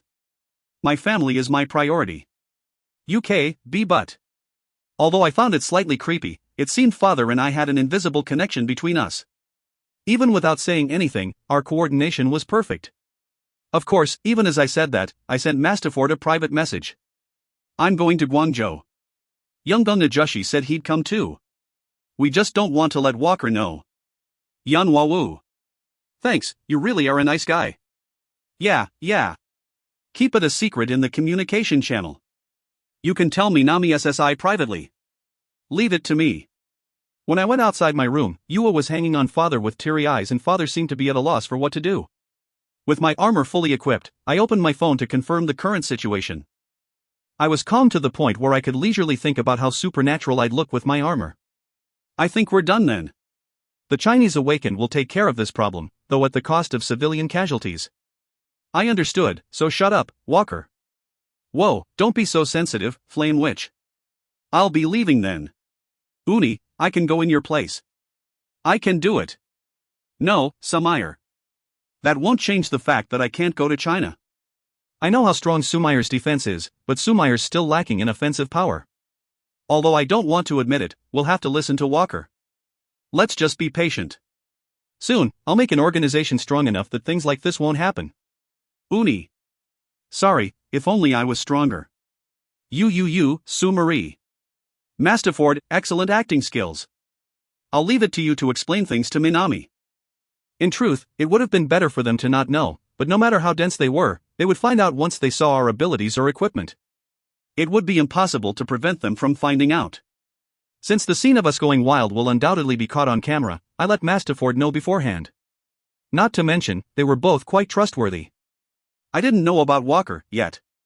He seemed logical and cold, but I didn't know much else. That's why I didn't want to tell Master Ford in the communication channel. Hoping Master Ford would spin it well for Minami, I checked the current situation. The mini Krakens had suddenly divided and increased in number. Instead of Walker, who went silent, Master Ford explained the situation. Those guys are mana eaters too. They divided in response to the debuff magic. Geez, what's wrong with China? Is it some cursed land? They aren't hard to deal with individually, but it'll take a long time for them to completely disappear. Father, what are you going to do? I'll fight with my fists. I've got a nice toy too. No one will notice it was me from this battle. Showing the bracelet he had on his gauntlet, Father grinned. Of course, I knew his martial arts skill wasn't any worse than mine. With his bracelet that shot out spider webs, I knew he'd do a great job. Use your spear if it gets dangerous. No, if it gets dangerous, just run away with me. You remember how my return skill works, right? Yes, don't worry. Your father's high-rank martial arts skill is already level 4. Mine was only high-rank level 2. It seemed I was worried for nothing. Plus, if I thought it was too dangerous, I wouldn't have said I was going. No matter how precious people's lives are, they can't be more important than mine. You really think the same way I do? I lowered my helmet's visor to cover my face completely. I even had Ada's secret equipped just in case. With my silver hair, people wouldn't suspect that I was Korean even if my helmet came off. Let's quickly take care of those weaklings and claim the rewards. Us father and son duo had no intention of giving up such massive rewards to the Chinese guardians. Especially given that they showed no concern for their own citizens. Human lives were one thing, but our goal was the raid itself. We could save human lives and even claim the rewards. We wouldn't let such an opportunity go. Appa, make sure to run away if it gets dangerous. Don't worry, we'll come back soon. Yua still seemed worried, so I relieved her anxiety with a loud voice. Then, Father and I declared our intention of fighting in the B-rank 500-man raid at Guangzhou. The next moment, we found ourselves at Guangzhou's scene of destruction. It was an abrupt teleportation just like when I used return. If you find any errors, ads pop up, ads redirect, broken links, non-standard content, etc. Please let us know. Report chapter so we can fix it as soon as possible. Chapter 60. Event Raid 3. Chapter 60. Event Raid 3. What? Who are they? As I didn't know Chinese, I had no idea what they were saying. The only Chinese I knew was "Have you eaten?" This sentence, if said in Korea, would cause you to get a beating. One, even if you said you were pronouncing it wrong or that actual Chinese people wouldn't understand, it didn't matter. You would get beaten without doubt. In any case, since my words couldn't get through to them, I simply ignored the awakened present. They weren't worthy of my attention, as they were at a loss for what to do against the giant iron boar. Soon, they wouldn't really care about us anyways. Cool. The boar. Run. Damn it, it's coming here. As I thought, it only took a moment before the Awaken's formation broke down. Magician-type Awakened, who had weak constitutions, would be killed in an instant if the boar got to them. As such, they were hastily running away. It didn't look like there were any S-rank ability users on this battlefield, as no one dared to face the boar head-on. Really, Guangzhou was a big city too. They should be more concerned. With how many people they had, did they not mind ordinary civilians or weak ability users dying? There was almost no resistance against Guangzhou's boar. There must have been a fair number of tourists too. Although the Chinese government was holding their ground for now, the international community's voice would only get louder as time went on. When the talk reached the point where they discussed why they refused foreign ability users' offer to help, their malicious intent would be revealed fully.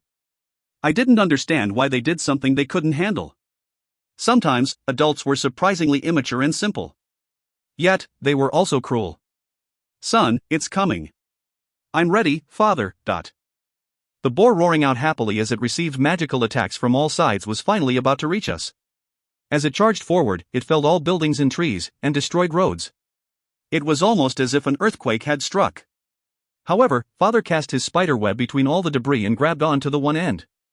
When the giant boar was right in front of the threads, he sent out the strongest shockwave he could muster. I would never forget what happened afterwards. Cool. The moment the boar was caught in the spider web, it couldn't win against its own forward momentum. Its back legs floated up, followed by his body and front legs, while its face was leaning down. It was truly a moment where a pig, though it was upside down, flew. I was shocked by Father's ability. Just by sending a shockwave into his spider web, he lifted a massive raid boss meant for 500 people to defeat into the air. I didn't know whether it was his ability, his spider web, or the timing, but it was impressive nonetheless. The boar's legs squirmed around mid-air, but in this situation where things with wings were falling out of the sky, a wingless pig could not stay afloat. I did not really mind the boar falling down, but I did mind the shockwave that would result from the several thousand-ton boar falling down from dozens of meters in the sky. Father! Don't worry. Shock absorption. Immediately afterwards, the boar fell on the ground. However, the shockwave that might have caused a second disaster did not happen. Father's armor simply made a creaking sound. It seemed the massive force took a toll on Father's body. Even so, Father held on safely, which was what surprised me the most. He then let out a spirited shout. Shock reflection. I covered my ears. A ear-shattering sound wave shook my eardrums. Father's extra-large shockwave, which even affected his own son, shot out in a line and completely destroyed one of the boar's hind legs. For the first time since it made its appearance, the boar received a clear blow. Not to mention, it was a fatal blow that robbed it of one of its limbs. Well done, Father. Quong! The boar let out a hollow groan. Just its groan caused the earth to tremor and windows on faraway buildings to shatter. I hope no one died from that. I mean, what idiot would stay in a building with all that's happening? Thinking rather useless things, I made my move as well. Talaria. You summoned Talaria. For the next 10 minutes, you can freely fly or walk on air. If flying, you will receive an additional 100% increase to your movement speed. Remaining time, 9 hours 59 minutes 99 seconds. I kicked off the ground. While I was soaring through the air, I called Pika and infused her into my gauntlet. Master, are we hunting that giant thing? That's right, Pika. Tonight's dinner is boar pork belly. I accelerated and charged towards the boar. When it saw me soaring through the air towards it, it stopped crying out in pain and limped up, glaring at me in rage. Father's excellent focus fire had already caused it to lose its ability to charge. Even so, it was still raging with spirit. It then opened its mouth wide. In the middle of charging towards him, I stopped. Thinking no way, I hastily changed my direction just in case. Immediately afterwards, it let out a horrible screech. Whoong! A shockwave similar to Father's shout came out from its mouth and flashed by below my feet. When I turned around, a building was crumbling down after receiving the shockwave. Father, is this your disciple? Don't say stupid things and look forward. Father shouted as he ran towards me. I also regathered my focus and charged towards the boar. Although it continued to shoot out shockwaves from its mouth, I had nothing to be afraid of after finding out it only flew out in a straight line. I flew even faster. My aim was its left eye. Hey up! Die! I really need to do something about my habit of shouting out. Murmuring in my mind, I extended my right hand forward and shot into its left eye. Critical hit. Qua-aya. Its blood splashed onto my armor. My gauntlet imbued with spirit aura continued to dig into its eye, flickering with countless lightning. However, a mysterious power prevented me from digging past a certain point in its eye. Was this the barrier I heard raid bosses possessed? Just as I was thinking that, an alert rang out. You mastered low-rank spirit mastery. The spiritual quality of all beings connected to your soul improves, increasing your affinity to them. You learned mid-rank spirit mastery. You become more specialized in handling spiritual power. Souls connected to you by strong bonds become stronger and easier to bring forth. In an instant, my spirit aura became stronger. I poured my mana into my gauntlet and strengthened spirit aura. Pika, who was infused into my gauntlet, shouted. Thunder bomb! Boom! The lightning energy concentrated on my gauntlet exploded out, dyeing the scenery in front of my eyes in a radiant gold. At the same time, the boar's unpleasant roar rang out. Kaya-a-wayak. Even if you're a mana eater, it looks like you can't eat mana transposed with elemental power. Pika really is the best. In an instant, Pika and I succeeded in breaking through its barrier and bursting its left eye. Even while feeling disgusted by the remains of its eye that splashed onto me, I crawled out of its eye socket. From the shock and pain of losing its eye, the boar was raving in fury. With just 3 legs, it stumbled about, unable to find its balance. I, on the other hand, could fly using Talaria. Grabbing onto its hair tightly, I landed on its forehead area. Then, a strange scene reflected into my eyes. Father was running this way while avoiding several Chinese awakened. Kill them. Not only are they trespassers, they're thieves who are here to steal China's resources. Son, these crazy bastards are attacking me instead of the boar. They really were crazy bastards. I couldn't give them points for their actions, but I understood where they came from. The boar had lost a leg and eye. They probably thought they could take it on as it was now. They were trying to take care of Father and me, who drove the boar to this state so they could claim the boar for themselves. I was dumbfounded. It wasn't like I could attack them. No, how did they even think to attack foreign ability users who came to help them? Why don't they help evacuate civilians who couldn't escape? Then, the boar turned to the direction where many people were gathered even as it writhed in pain. I gripped onto its hair tightly so that I wouldn't be shaken off. Father, I think it's going your way. Ha ha ha ha. Father continued running towards me as he laughed. Facing the boar's charge, the Chinese awakened gave up their chase and scattered in all directions. However, ability users that seemed high-ranked didn't run away, but pointed stick-like things toward the boar. I liked their backbones, but were they trying to use magic? Fireball. Flame wave. Freezing lance. Idiots, stop using magic. Just when I was about to yell at them to stop, I blanked out.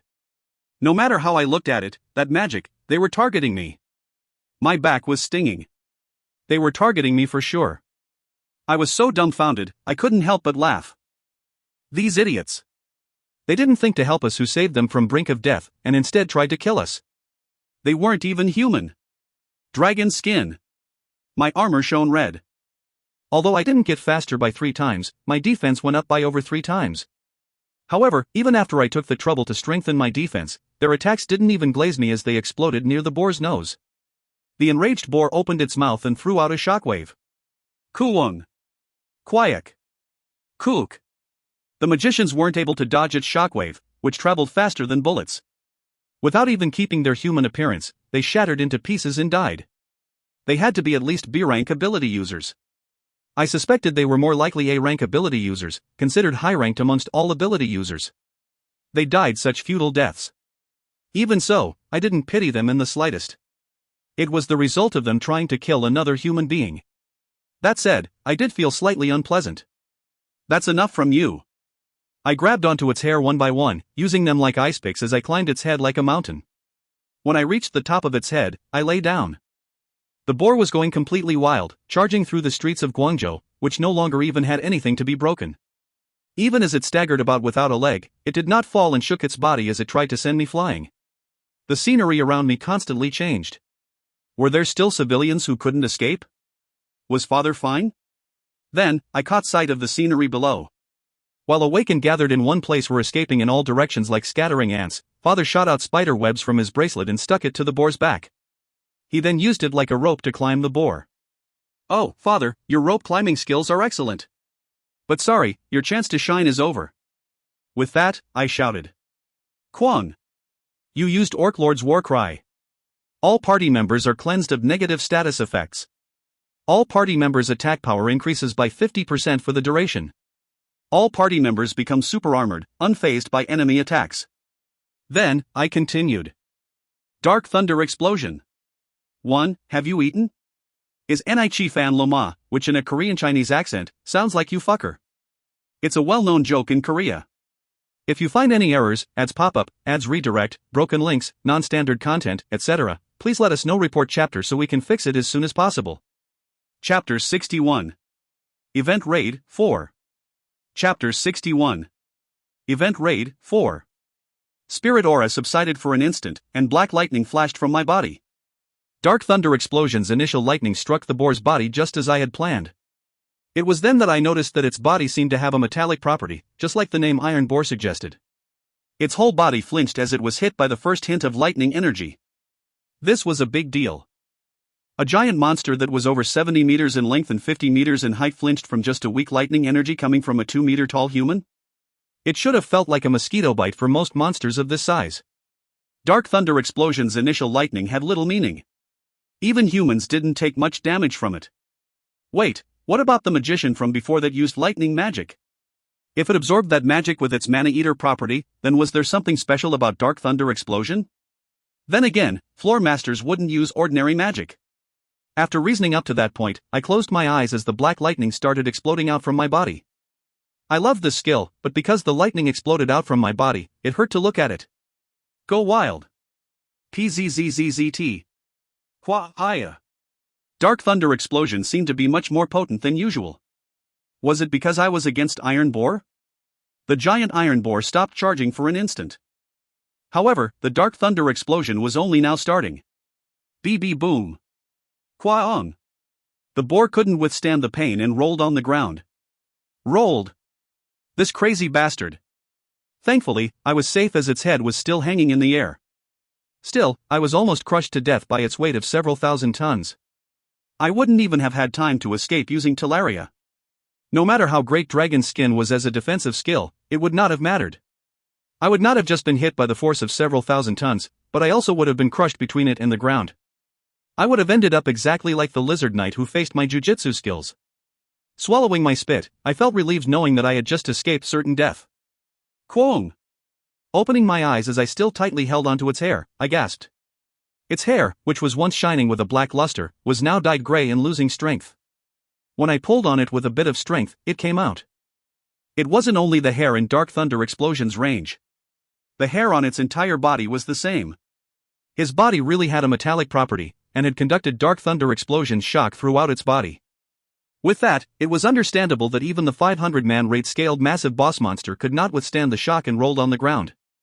The boar looked like a pig struck by lightning as its 3 legs trembled uncontrollably.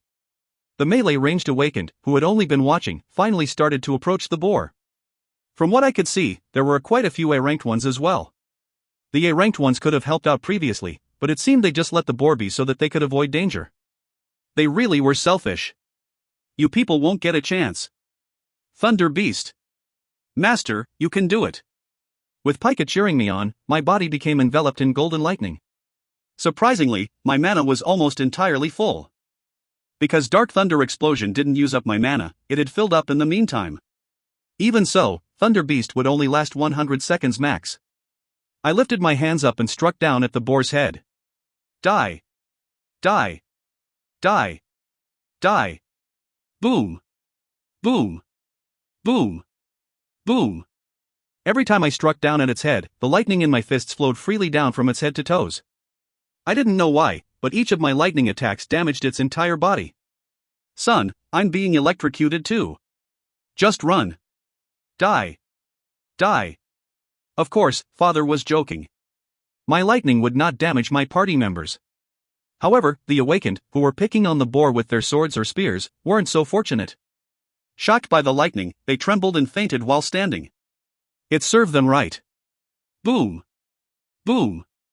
Boom. Boom. Kwahaya. The giant iron boar roared and made a final struggle for survival. However, Talaria's 10-minute time limit was not over yet. No matter how much the boar struggled, how much the road sunk beneath it, or how many Chinese awakened joined in or were forced to give up attacking, I didn't pay them any mind and continued to pummel one area. Then, the lightning energy exploding out from my hands became stronger. Thunder Beast becomes level 2. Using the skill will further strengthen your body's physical ability and lightning power. This skill uses 0.9% of your mana and health per second, and uses 0.9% of HP and MP per second when used inside the dungeon. Great, the time went up. Excited, I punched with more spirit. I loved watching the giant boar twitch every time my fist struck its body. The monster that threatened a large city like Guangzhou was screaming in pain at my fists.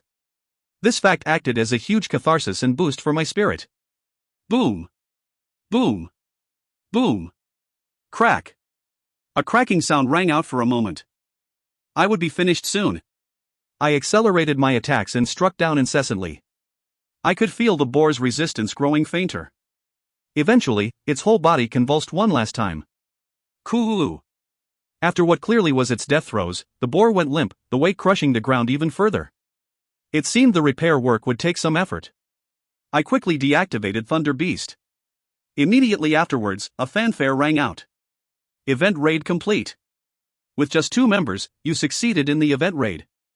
This grand achievement increases the rewards by an enormous amount. Your vastly superior rank to the raid boss decreases the rewards by an enormous amount. So there's no difference. Just don't say it then. You succeeded in the event raid, granting 1 bonus stat. You are the first to succeed in an event raid on Earth. You obtained 1 skill point. Current skill points, 10. The raid rewards will be distributed in order of contribution. Kang Shinnim's contribution is the highest. Choose your reward. 1. Rage Rush Boots. 2. Shockwave Belt. You can return to your previous location at any time. Would you like to return? Ha, I knew even without seeing. The Rage Rush Boots were likely related to the boar's charging, and the Shockwave Belt was likely related to the shockwaves it shot out from its mouth. Although I liked the shockwave more than the charge, there was the black earthen spear and the ring I got from the giant zombies attack. Not to mention, Father would be better at utilizing the effects of the belt. As such, I decided to yield the belt to Father. After I chose the Rage Rush Boots and put them into my inventory, Father made an extremely satisfied expression as he looked at the reward. No, I couldn't see his expression with the visor he had on, but I assumed that's the expression he had. After seeing that Father was unhurt, I checked the surroundings. A large army of Chinese awakened were encircling us from a distance. Don't move. You are under arrest for violation of the international law. I didn't know what they were saying, but their expressions seemed to say they wanted to kill us. I smirked. The real world was different. The dungeon. That is, the corpse of the raid boss had not disappeared into tiny particles. Their goal was likely this. The product of humans' dirty, ugly greed. Look at the result. The boar you all wanted was here, but countless human lives and the cityscape had been ruined. They would want the boar even more as a tangible result. If a bluestone appeared from this boar, there would be money left over after covering the loss from Guangzhou's destroyed city. Father, go back first. Alright, I'll see you at home. Father shouted that he'd returned to his previous location, and disappeared instantly. When the Chinese awakened saw this, they became shocked and rushed towards me, who was standing on the boar's head. Those bastards. Capture him. Right now. I smirked once again and placed my hand on the boar's head. Then, I imagined the boar going into my inventory. Hook. The boar disappeared. It's that fucker's doing. Capture him right now. Magic, use magic. Sorry, it's too late. Even though it took 240 slots out of my 260 total inventory slots, I successfully managed to store the massive boar into my inventory. I was thankful I didn't have random things stored in there like Father. Although they wouldn't be able to see my smirk through my visor, I made an even bigger one just to show my dominance. The magic attacks, which were used to strengthen the boar, attack us who came to help them, and attempt to steal the boar's corpse, could not reach me. I declared my intention of going back. Immediately afterwards, I found myself at home. Appa. Wait, Appa is dirty right now. Yua seemed to have been waiting for my return, as she jumped at me straight away. I wanted to stop her as the boar's blood, flesh, and other filthy parts were all over me, but I failed to stop Yua. Plus, because I was wearing my armor, I couldn't even feel Yua's embrace. Appa, I was so worried. I almost died from worrying too much. Yua didn't mind that I was wearing armor or how dirty I was, as she buried her face near my helmet and cried. I wanted to console her in some way, but I felt like I would be scolded no matter what I said, so I stayed silent. Behind Yua, I could see Father shaking his head. He was looking at Yua disappointedly with his helmet in one hand. Yua didn't hug Daddy. Appa, Apea. It's because I ran a more dangerous circus on top of the boar's head. Although I wanted to tell him that, I just swallowed the words. Without Father's help, it would have been much more difficult to kill the boar. Father played a big role in today's success, as he absorbed the boar's shockwaves and even destroyed one of its legs. Yua, Appa is okay, so calm down. Appa wants to wash up, okay? Okay, Even after saying that, Yua stayed glued to my body for another 5 minutes. It was only after Father childishly complained about not getting attention that she let me go. As Yua became dirty from hugging me, Father made a shocking offer for all 3 of us to go into the bath together. I stopped his dangerous suggestion and made Yua enter the bath by the living room, as Father and I made our way to the upstairs bathroom. You did well today, son. Same for you, father. After cleaning the filth off of our bodies, we sat in the large bathtub and exchanged praise. Then, we silently relieved our exhaustion in the bath. We experienced many things today in less than an hour. However, we decided not to say much about it. Our strange silence was interrupted by a message that rang out in my ear. Yunhua Wu, thank you so much. Thanks to you, only Guangzhou's central region has been partially destroyed. If you find any errors, ads pop up, ads redirect, broken links, non-standard content, etc., please let us know. Report chapter so we can fix it as soon as possible. Chapter 62. Event Raid 5. Chapter 62. Event Raid 5. Ah, Master for Desasai. Even with all the effort I put in, the city was still half destroyed. I didn't know whether to be happy or sad. However, the fact that civilian casualties had not spread was a relief. If father and I didn't kill it, the boar would have kept charging through Guangzhou and destroyed the entire city. If that happened, millions of people would have died. You were even stronger than before, at least as strong as S rank. Ah, of course, I'm still much stronger. Oh, if you're with young Gung Ajushi, tell him that he looked cool today. We went our way right after the raid. You should tell him yourself, I'm sure he'll be happy.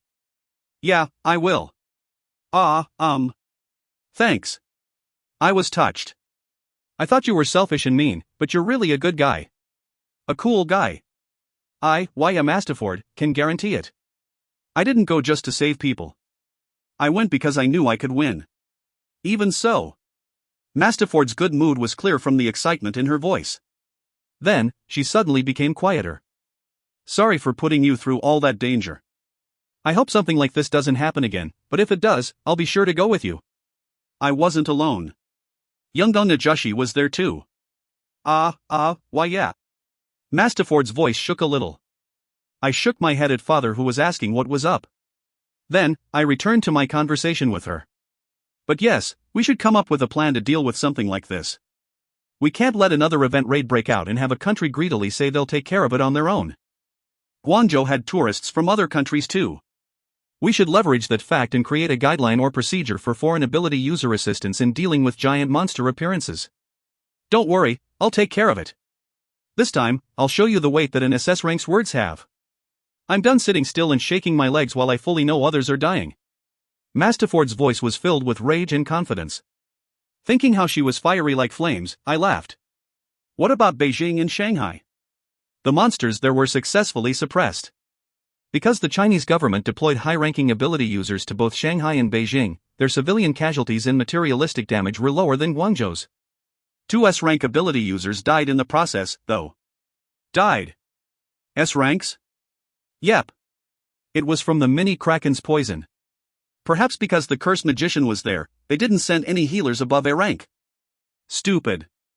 Because of their mana-eater property, the mini Krakens evolved to near B+ rank, making their venom highly lethal. 2 magicians without any resistance against them died. I think even the Chinese ability users were shocked. Tisk. Inside the bath, I closed my eyes and pondered. They really died in vain. Less than 0.1% of ability users were S-ranked, making them elites amongst elites. However, they died in a C-rank boss raid. It was the result of recklessly attacking the enemy without knowing their special property. Thinking how they died so stupidly while enjoying luxurious lives, a sense of emptiness swept over me. Reality was this unpredictable and cold-hearted. Everyone had to realize that the change that came with the second moon was not some gift from God. When I was bitterly thinking about the people that died, Masterford called me.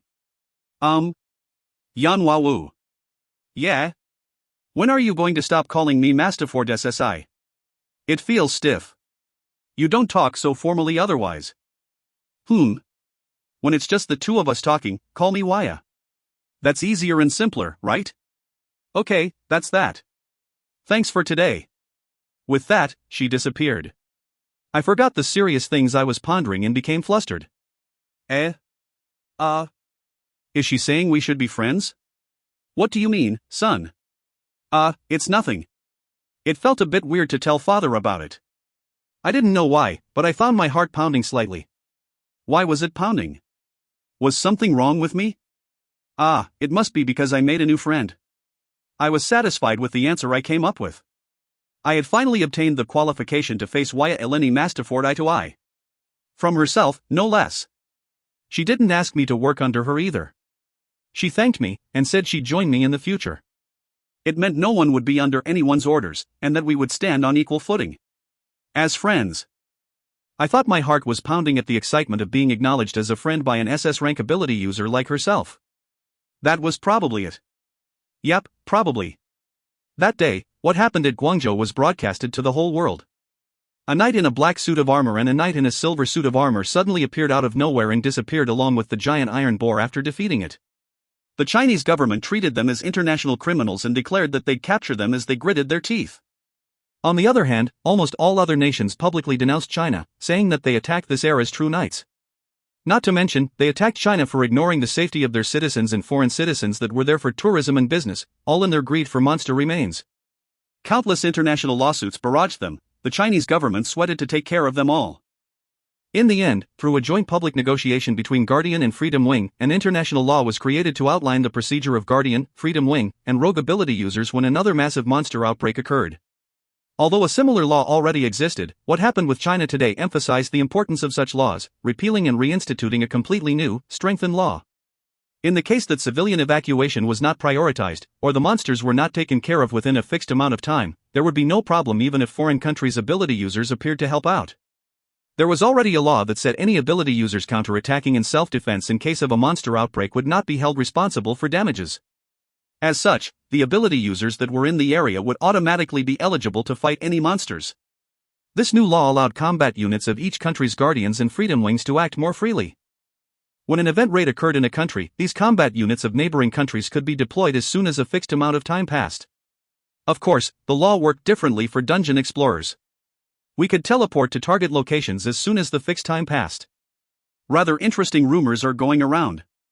2 people in a full suit of armor suddenly teleported in, an ability user that could teleport people teleported 2 strong melee ability users into battle, etc. It would seem that the characters from these rumors are among us. That's an interesting story, but rumors are rumors. You aren't wrong, but it's clear that these aren't just rumors. Not to mention, I've seen what happened at Guangzhou. Masterford couldn't have been there, especially since I already know her ability. That would mean the culprit is among the 3 of you. I could say the same about you, Walker. Not that I think you'd be the type to do something so admirable. You're right, I wouldn't do something like that. I'll let this conversation rest here. Of the 2 armored knights that appeared in Guangzhou, the media began to call the one in black suit of armor, Dark Knight, while the one who freely controlled lightning was called Thunder Knight. These nicknames spread to other media platforms and became universal. Every time I heard the media call us Dark Knight and Thunder Knight, I couldn't help but cringe. My Thunder Knight, bring your father some water. Dark Knight Nim, why don't you get it yourself? Hoo-hoo, you must be itching for battle, Thunder Knight. You must be quite bored yourself, Dark Knight Nim. After a few battles with our honor on the line, we negotiated by agreeing to never call each other by our nicknames. Star. Rage Rush Boots, unique. Durability, 170/170. Defense, 240. Equipment limit, level 35+, 100+ dexterity, 80+ constitution. Options, strength +5, dexterity +10, increases the effectiveness of all rush-type skills by 50%.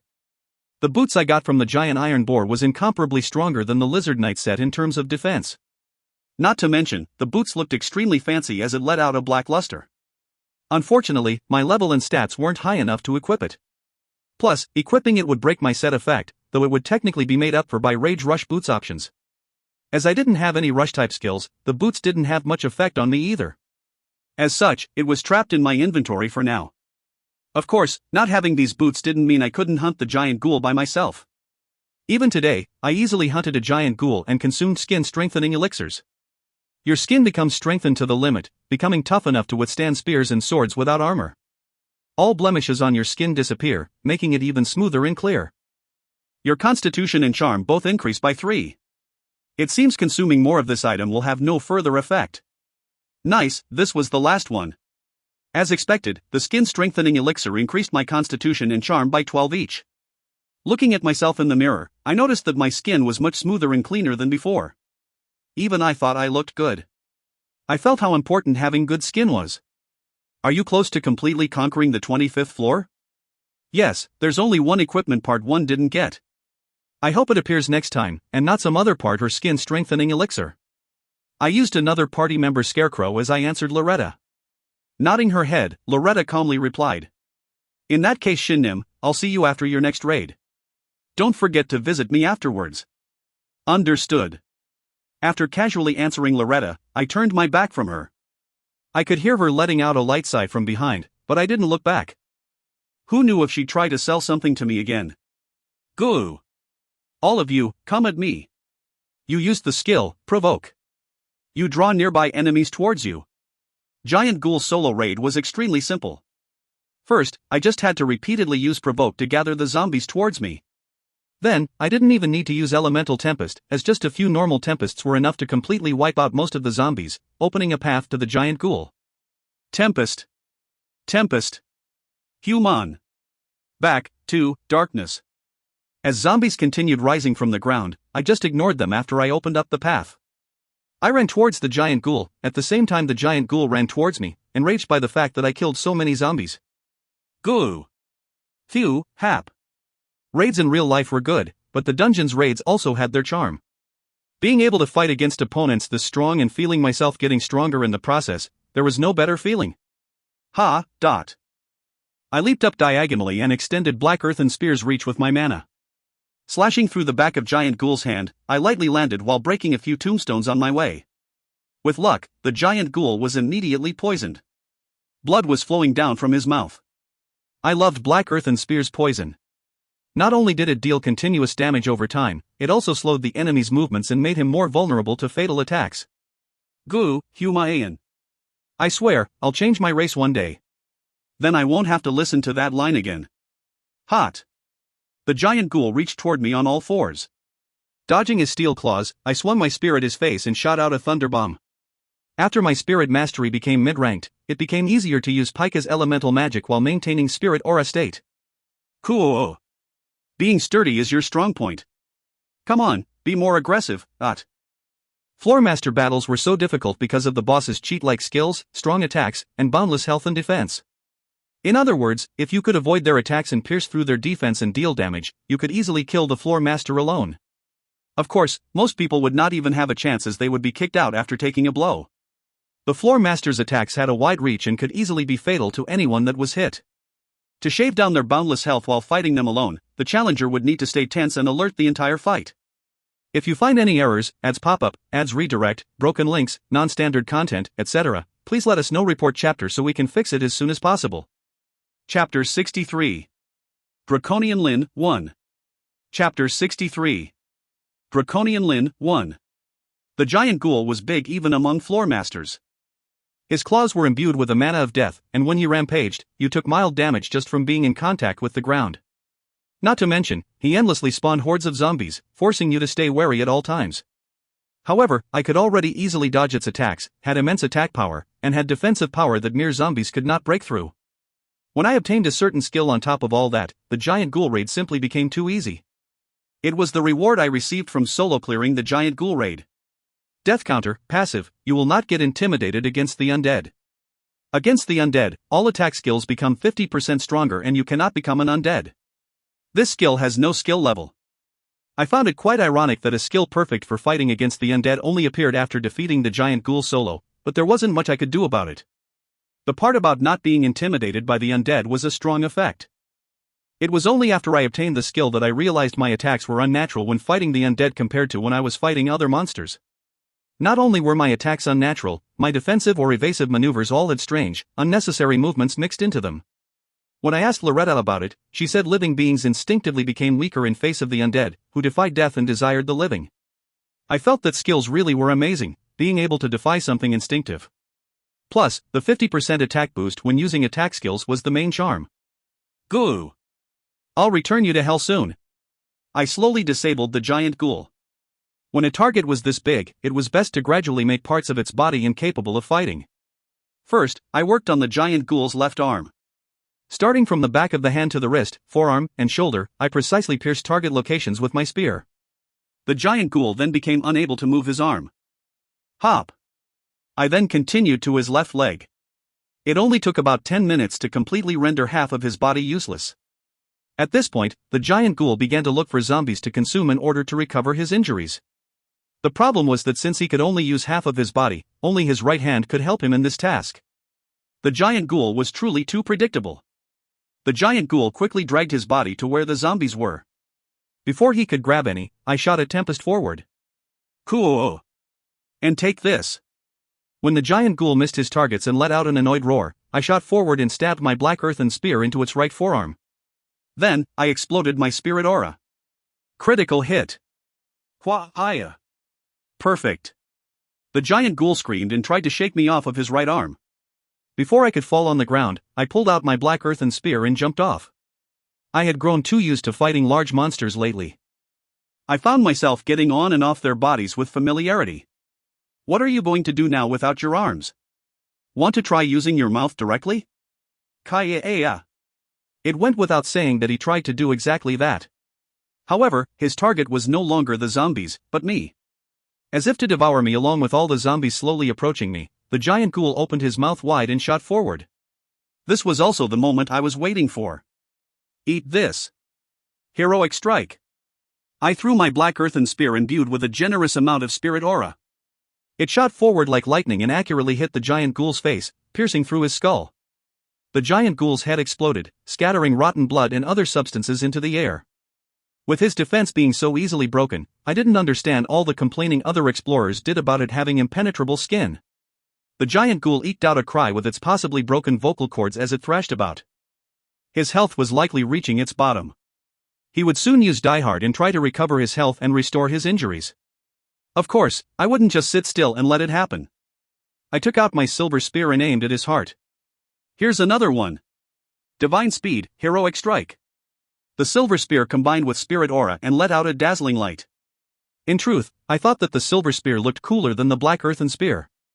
Thinking rather useless things while Divine Speed's time was ticking, I shot the silver spear toward the heart of the giant ghoul, who had just used Die Hard and was in the process of recovering. Critical hit. Goo, oh. Of course, my attack hit its target perfectly. The silver spear pierced the giant ghoul's heart, which was strangely pumping out cold, rotten blood, and exploded it. After finding out Die Hard activated using the heart as its basis, I always killed the giant ghoul without giving it time to complete Die Hard. You obtained 30,000 gold. Rewards will be distributed in order of contribution. Kang Shin Nim's contribution is the highest. Choose your reward. 1. Skin Strengthening Elixir. 2. Giant Ghoul Shirt. Seeing the giant ghoul shirt on the reward list, I let out a sigh of relief. When I used a party member Scarecrow, the dungeon didn't consider the fight as a solo raid. As such, neither the special equipment piece nor the death counter magic book dropped. There were 2 normal rewards to choose from, one of which was the giant ghoul shirt I had been waiting for. In truth, I didn't know what material the giant ghoul set was made out of, and I didn't want to wear them because they felt dirty. Even so, I had to equip them once to confirm the set skill. With a frown, I equipped the giant ghoul set. You equipped the giant ghoul set. Your strength and dexterity increase by 12. When the giant ghoul set is equipped, you can use Die Hard once per day. As expected, Die Hard was the skill I received. I quickly stored it in my pocket watch's 5 o'clock position and threw off the giant ghoul set. Then, I closely examined Die Hard's skill description. Die Hard, usable once per day. Automatically activates when HP falls below 3%, restoring all injuries and filling up your HP to 50% of its maximum. Amazing. This skill. What a cheat. As long as I didn't die in a single hit, I could recover up to 50% of my max HP even from 1% HP. Realizing once again that all Floormaster skills were cheats, I rubbed the pocket watch on my cheek. I couldn't be reckless just because I got this skill, but I could at least be more daring in the way I moved. Just that fact made this skill valuable. Just like that, I obtained the skill that would later give me the name Undying Crown Prince. Name, Kang Shin. Race, human. Sex, male. Class, Elementalist. Sub, Skill Collector. Title, Giant Ghoul Slayer. Rank, Silver 7. Level, 26. HP, 10-120/10-120 MP, 6-230/6-230. Strength, 80, plus 35, Dexterity, 74, plus 21, Constitution, 78, plus 28. Intelligence, 20, plus 11, Magic, 79, plus 11, Charm, 57, plus 11, Luck, 21, plus 11. Normal skill, high-rank martial arts, LV2, high-rank spear technique, LV5, mid-rank heroic strike, LV4, mid-rank provoke, LV3, divine speed, LV3, return, LV1, low-rank dash, LV9, Prayuta circuit, LV4, deific manifestation, death counter. Class skill, mid-rank spirit mastery, LV1, low-rank spirit aura, LV8, low-rank elemental control, LV8, low-rank elemental contract, LV8, low-rank elemental tempest, LV9, thunder beast, LV2. Subclass skill, endow skill, spirit of the collector. Equipment. Power earrings, strength +2. Flesh golem second finger, strength +7, constitution +7. Lizard knight set, strength +10, dexterity +10. Arachne's black earthen spear, strength +5, dexterity +10, poison damage on all basic attacks, inflicts poison status effect. Collector's pocket watch. 1 o'clock, Orc Lord's Warcry. 2 o'clock, Vengeful Spirit's Wail. 3 o'clock, Dark Thunder Explosion. 4 o'clock, Dragon Skin. 5 o'clock, Die Hard. 2 event dungeon clears, 1 event raid clear, accumulated bonus stats, 3. Current skill points, 10. 6 title effects, Orc Lord Slayer, Wraith Queen Slayer, Dark Ratman Slayer, Giant Ghoul Slayer, Lizard Knight Master, Hermes. Accumulated effects, all stats +11, 15% speed increase, increased affinity to all elements, affinity to wind element greatly increased, can summon Teleria once per day. With an extremely satisfied expression, I headed towards Loretta, who greeted me with a smile. Looks like you got it, Shin. Yep. It was a much better skill than I expected. I'm looking forward to the future. Hovu, seeing you get stronger makes me all happy. Good luck going forward as well. Thanks, Dot. Didn't she seem closer just now? When I tilted my head and pondered, Loretta interrupted like a thunderbolt from a clear sky. It looks like we won't meet at the floor shop for a while. What? Why? It's my resting period, one that lasts for 1 year every 100 years. I'm operating countless floor shops with my consciousness split into puppets. I sometimes need rest too, don't you think? Ah, yes. I'll miss you. You really will miss me? Loretta suddenly put her face close to mine and blinked. Although I was a little flustered, I answered her honestly. Of course, I've always been with Loretta. I had fun these past 5 years and even received a lot of help. Will you miss me that much? Well, of course, how embarrassing. Don't worry, Shin. I'm embarrassed too. With that, Loretta smiled bashfully. For an instant, I fell into a trance at her beautiful expression, and had to make an active effort to snap myself out of my daze. Then, Loretta put her hands in her shop apron pocket and took something out after rummaging through. Since you say that, this here is perfect for customer. Egg. Are you selling something again in this timing? Ah. Well. It's not being sold. Loretta shrunk back after shouting out full of spirit. She wasn't selling it? I looked at the object in her hand. It was a light blue crystal shaped like a small key. It was a truly elaborate and beautiful key. What's this? Shin. Shin will become the owner of a mansion called Marianne's Garden. Ah, I remember from last time. You said Marianne's Garden was the only special mansion without an owner.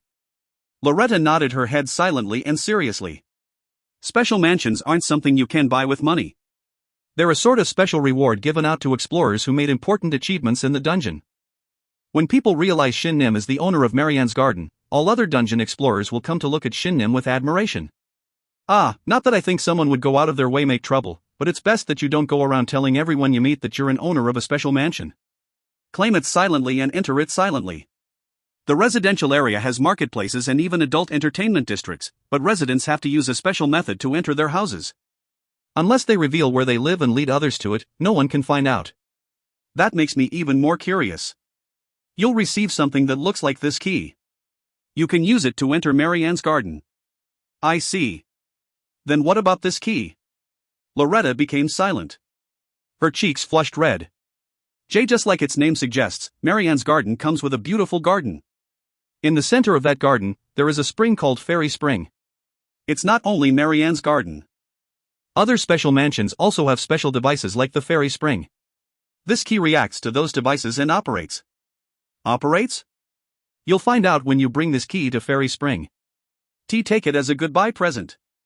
Loretta handed the crystal key to me. As I accepted it, I tilted my head. Operates?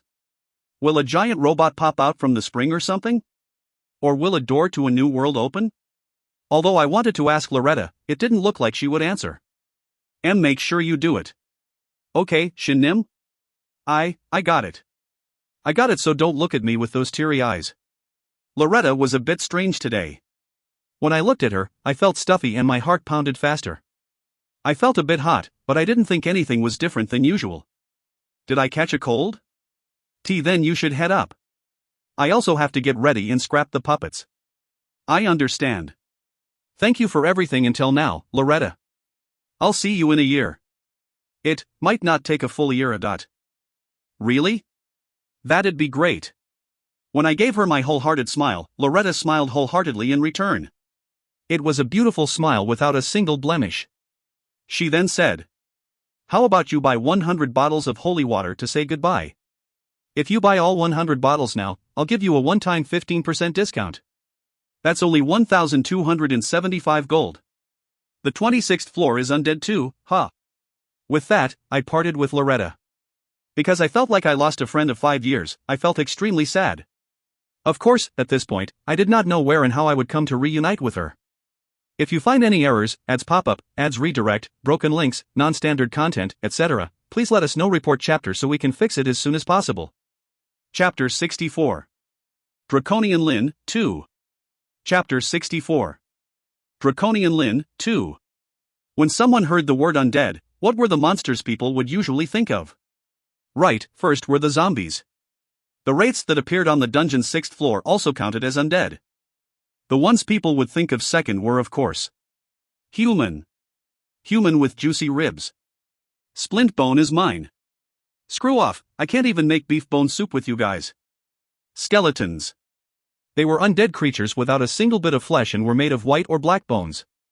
Lightning doesn't work well on bones, master. Don't be sad, Pika.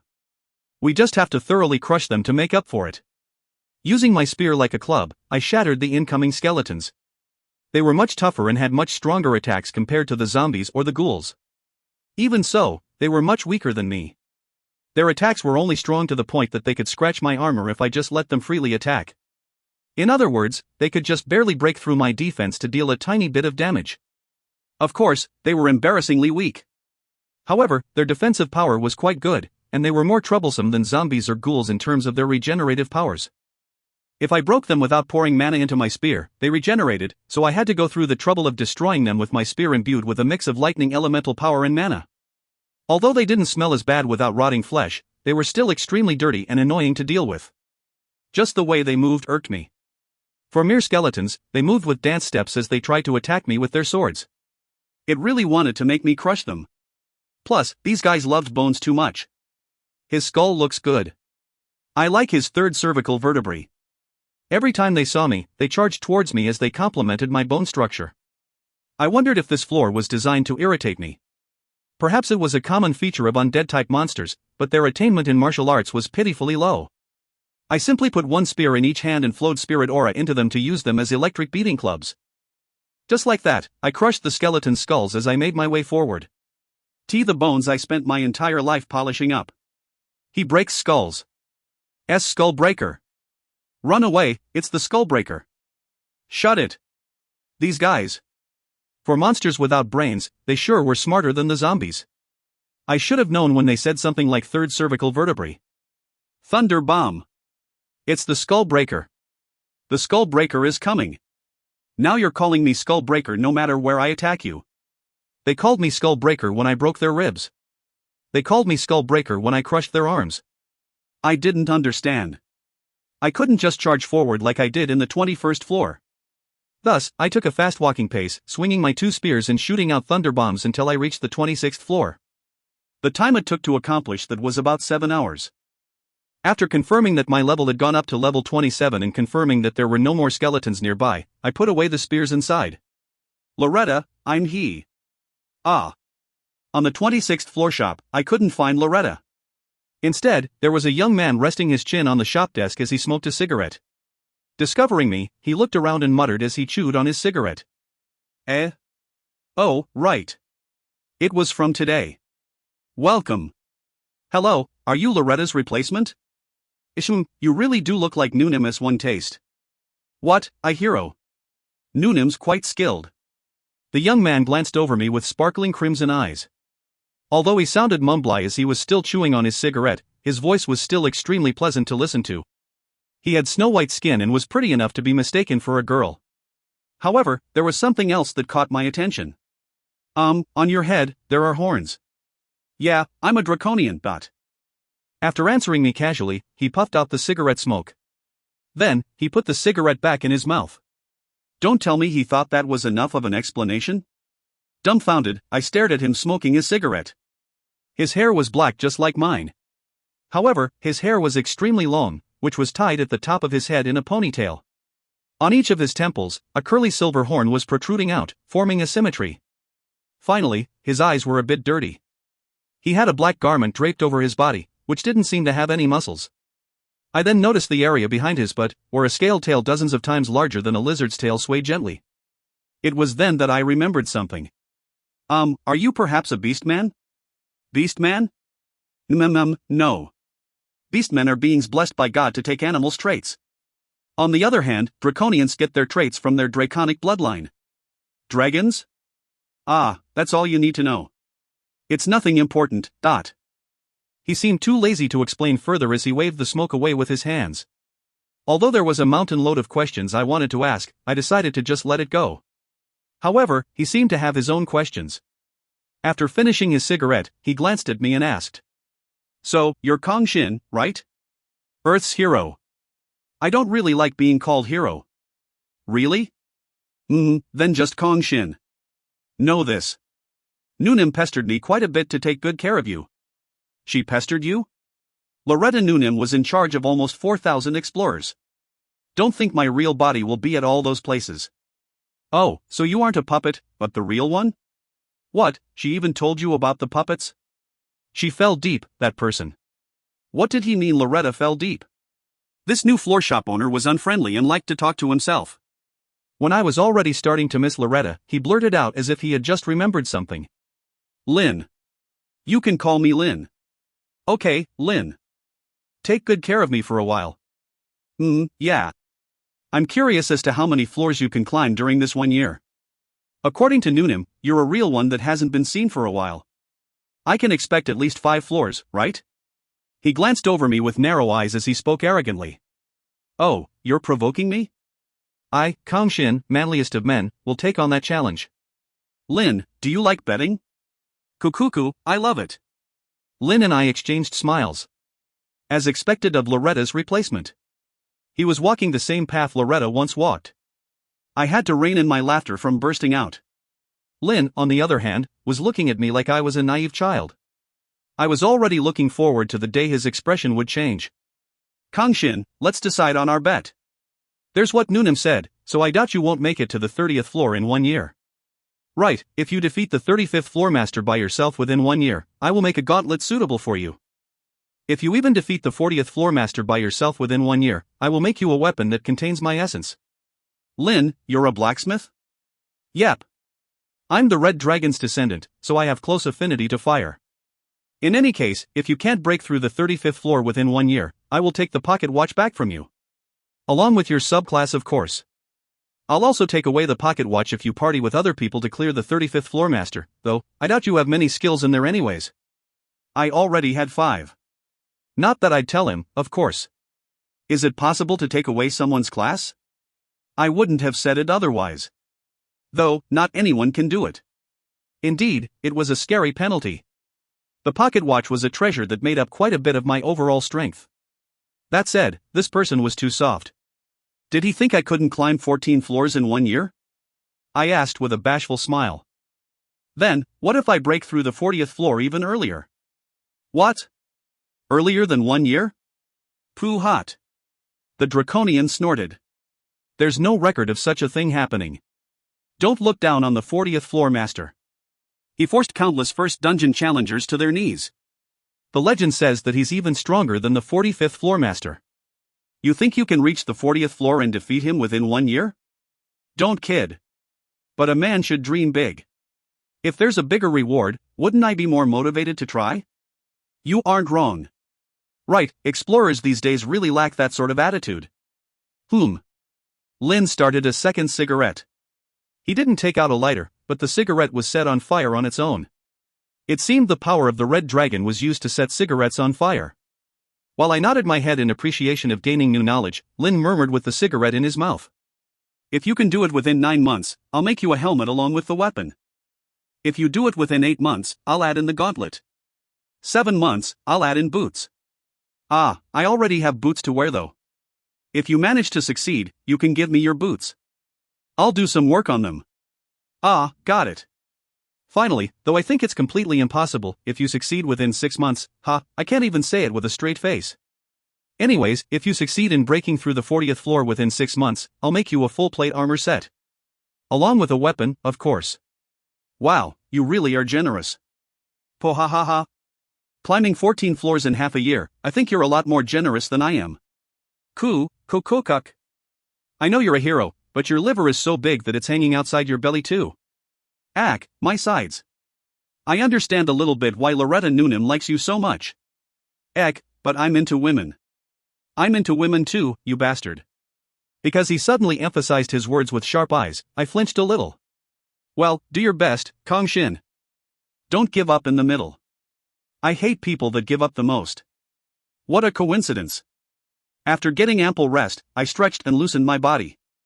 Holding up my black earthen spear, I shouted at Lin as I took a step on the stair to the 27th floor. I hate giving up the most too. 1. Noonim is a more formal version of Nuna. 2. Korean proverb meaning you've got a lot of nerve. If you find any errors, ads pop up, ads redirect, broken links, non-standard content, etc., please let us know. Report chapter so we can fix it as soon as possible. Chapter 65. Draconian Lin, 3. Chapter 65. Draconian Lin, 3. About 5 hours after that, I was pouring holy water over my silver spear and black earthen spear, humming happily in front of the 27th floor shop. To cover the spear all the way to the spear handle, it took 5 bottles of holy water per spear. Even so, once finished, the spears would deal bonus damage to undead monsters for a full day. Plus, I felt like I wouldn't drop my equipment even if I died. Though, dying in the dungeon didn't drop your equipment anyways. Lin was looking at me with a wry expression. You bugged bastard. I'm happy. I was even faster than when I broke through the 26th floor. Bets really encourage people to try harder. Let's cancel that. A man's words are worth 1,000 gold. Kook. Then let's make the time limit shorter. Half a year. Fine, but you have to make the rewards better. See cape. I'll even make a cape made from my ancestors' leather. But if you want to obtain that too, you'll have to do it within 3 months. 3 months, understand. Call. Your quest has been renewed. A cape made out of dragon leather? My eyes sparkled as I agreed to his new terms. Since I planned to break through past the 40th floor within 6 months, I wouldn't lose out on anything.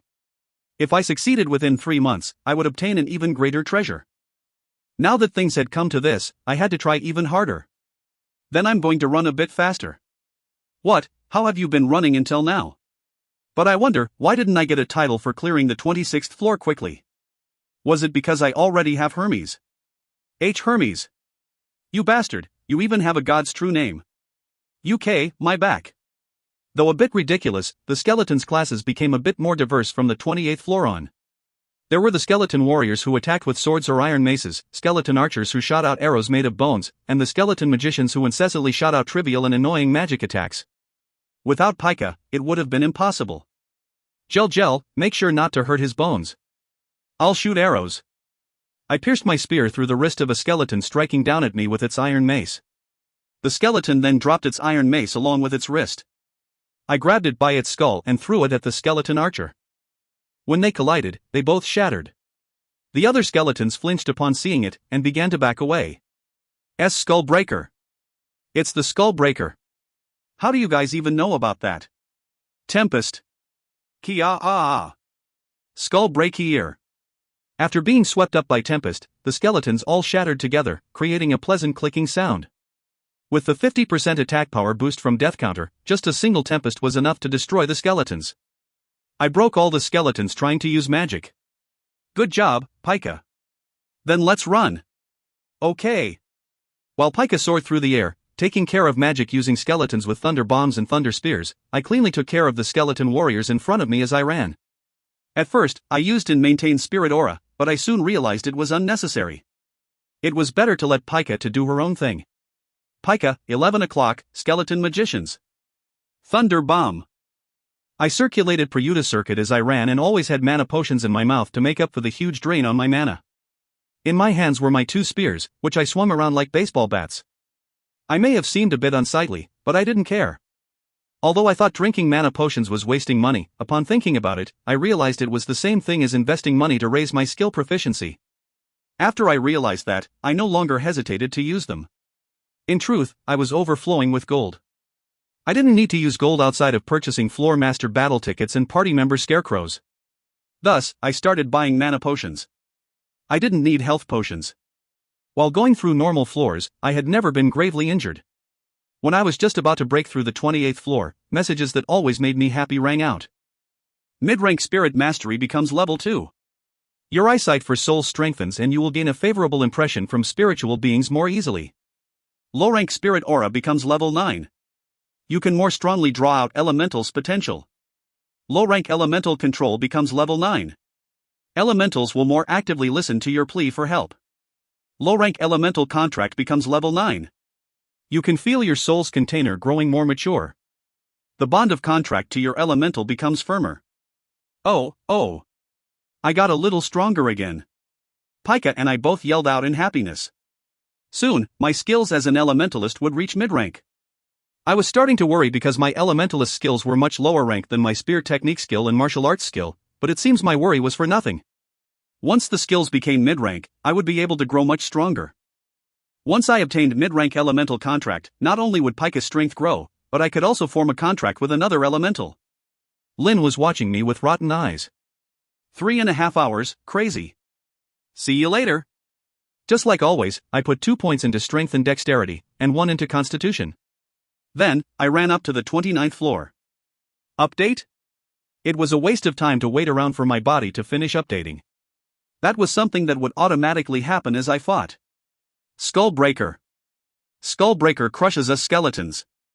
We will crush your spine and make you unable to move. Stop his advance. The skeletons on the 29th floor wore a few pieces of armor.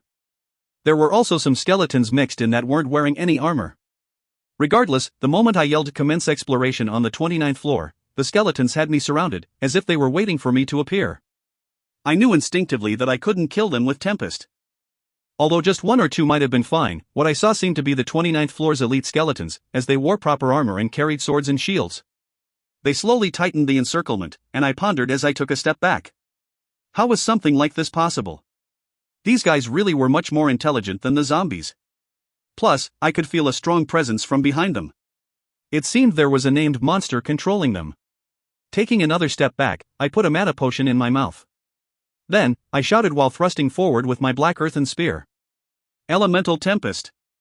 First. Hurry. Spin. Kogagaga. Let's go break skeletons. In front of the armored skeletons approaching me, my spear enveloped by an elemental storm exploded. Queek. My bones. Too strong. Hugh, skill to win is the best. Even the armored skeletons could not withstand my elemental tempest, which was made using 50% of my mana, and shattered. It was then that my field of view finally cleared up. The ordinary skeletons warriors that were on standby behind the frontline forces yelled with flustered voices. General! General died. They were generals? Tempest. Since I cleared out the skeletons equipped with armor and shields, I could use Tempest to take care of the rest. These bastards dared to make a defensive formation? I felt satisfied now that the skeletons encircling me with their shields were taken care of. Pika. Got it. Chain lightning. Although their bony bodies were supposed to be strong against lightning, they didn't seem strong enough to handle Pika's chain lightning. One by one, the encircling skeletons fell from the lightning that started from Pika's finger. However, chain lightning, that was spreading like fire on a wheat field, suddenly disappeared. Although most of the skeletons had already died, it was an abrupt end, given how rapidly it had been spreading. Qua. The one who swung his sword to interrupt chain lightning stared at me fixedly. He was at least 2.3 meters tall and was twice as big as me. Destroy. Skull Breaker. a deep imposing voice. He was undoubtedly the instigator who had gathered up the skeletons into a battle formation from the start of the 29th floor. 2 will-o-wisps blazed in its eyes. Unlike the weakling skeletons, he wore a full set of armor.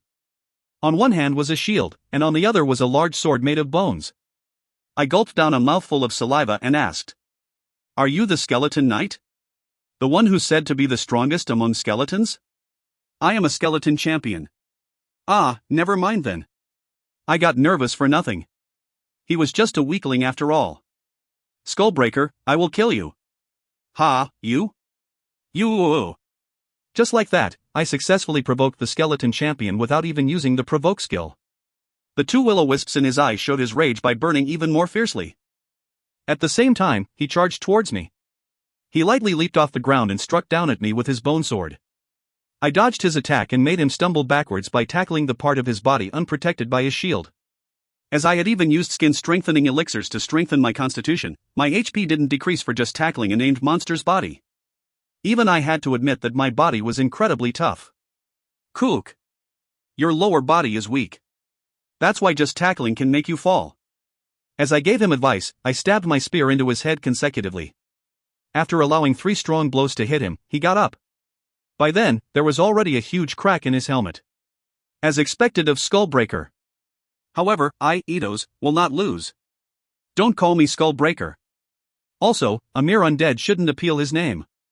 A named monster had a name, of course, but I didn't know what I was supposed to do with it. If he wanted me to write his name down on a notebook and kill him, he visited the wrong series. If you defeat me, I will acknowledge you as a true Skullbreaker. I don't need you to acknowledge that. Annoyed, I once again performed consecutive stabs. Surprisingly, he seemed to have predicted when I would stab forward, as he jumped back and dodged my attack. Then he kicked a stone on the ground and aimed it towards me. The stone itself was crushed by Pika, but his style of fighting still made me tilt my head. Did he learn how to dodge my attacks after being hit before? This guy might be pretty useful. Useful? Too bad he's an undead. Sorry, Eidos. If you reincarnate, come visit our dojo. I'll give you a 20% discount. Stop saying things I can't understand, Skullbreaker. Eidos shouted furiously and charged at me once more. His bone sword cut through the air with a bone-chilling sound, clearly aiming for my neck. It was the clearest attack out of all the monsters I had faced recently. However, his defense was still lacking. Use your shield to hold off your opponent. Is your shield just for looks? I dug into his embrace using the gap he left wide open and thrust out my spear. Divine Speed, Heroic Strike. Quiet. Of course, my Heroic Strike boosted by Divine Speed easily shattered his cracked helmet and destroyed his skull. Poor Eidos died without even a chance to leave behind a final word. You defeated the named monster, Eidos. You obtained a residential area entrance ticket as reward. You obtained the title, Skullbreaker.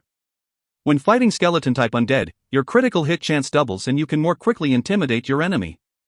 Your critical damage increases by 50% when fighting all enemies with bones. I really became a Skullbreaker, the hell. Not to mention, for a title using the word skull, it specialized in breaking bones. Blaming Eidos, I looked at the surrounding skeletons. The skeletons that were encircling me from before I even fought Eidos trembled and started to back away. Skullbreaker. My skull will get broken. Run. But we can't run from Skullbreaker. Was this the intimidation effect? Just my existence could intimidate monsters. It was quite fun. Wait, with this, wouldn't it be a piece of cake to break through the dungeon? With a smirk, I fixed my grip on my spear. In truth, I really wanted to visit the residential area, but since I was under a 3-month time restraint, I wouldn't be able to fully enjoy myself even if I went. I decided to think about it after I broke through the 30th floor. What I had to worry about right now was the red dragon cape. I mean, fast dungeon breakthroughs. If you find any errors, ads pop up, ads redirect, broken links, non-standard content, etc., please let us know. Report chapter so we can fix it as soon as possible. Chapter 66. Draconian Lin, 4. Chapter 66. Draconian Lin, 4. I succeeded in breaking through the 25th floor by myself. Oh, that was fast. It was all thanks to your training and the muscle strengthening elixirs. I was in the middle of dashing through the 30th floor pathway when Rin contacted me. While completely crushing the skeleton warriors that were running at me, I answered run. There really weren't a lot of people on the 25th floor.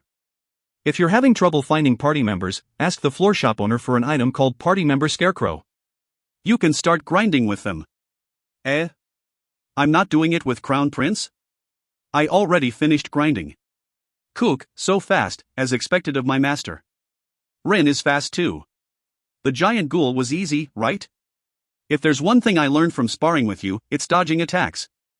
I can somehow dodge the zombie's attacks or the giant ghoul's claws, but his die-hard skill annoys me greatly. Because of it, I had to spend 5 hours to defeat him. If you blow up his heart while he's using the skill, he'll die. Crown Prince is the only one who can do such a strange thing. Regardless, since I obtained the death counter skill, solo raid should be somewhat doable. While using Heroic Strike boosted by Divine Speed to take care of two named monsters, Skeleton Warmage and Skeleton Scout, I answered run. I really like Ren's attitude for these things. Good luck. Don't let something like the giant ghoul kill you. Crown Prince is probably the only one who can call the 25th floor master as something like. But Ren can't store skills like I do. You'll have to choose between Diehard and Dragon Skin. I'll recommend Dragon Skin.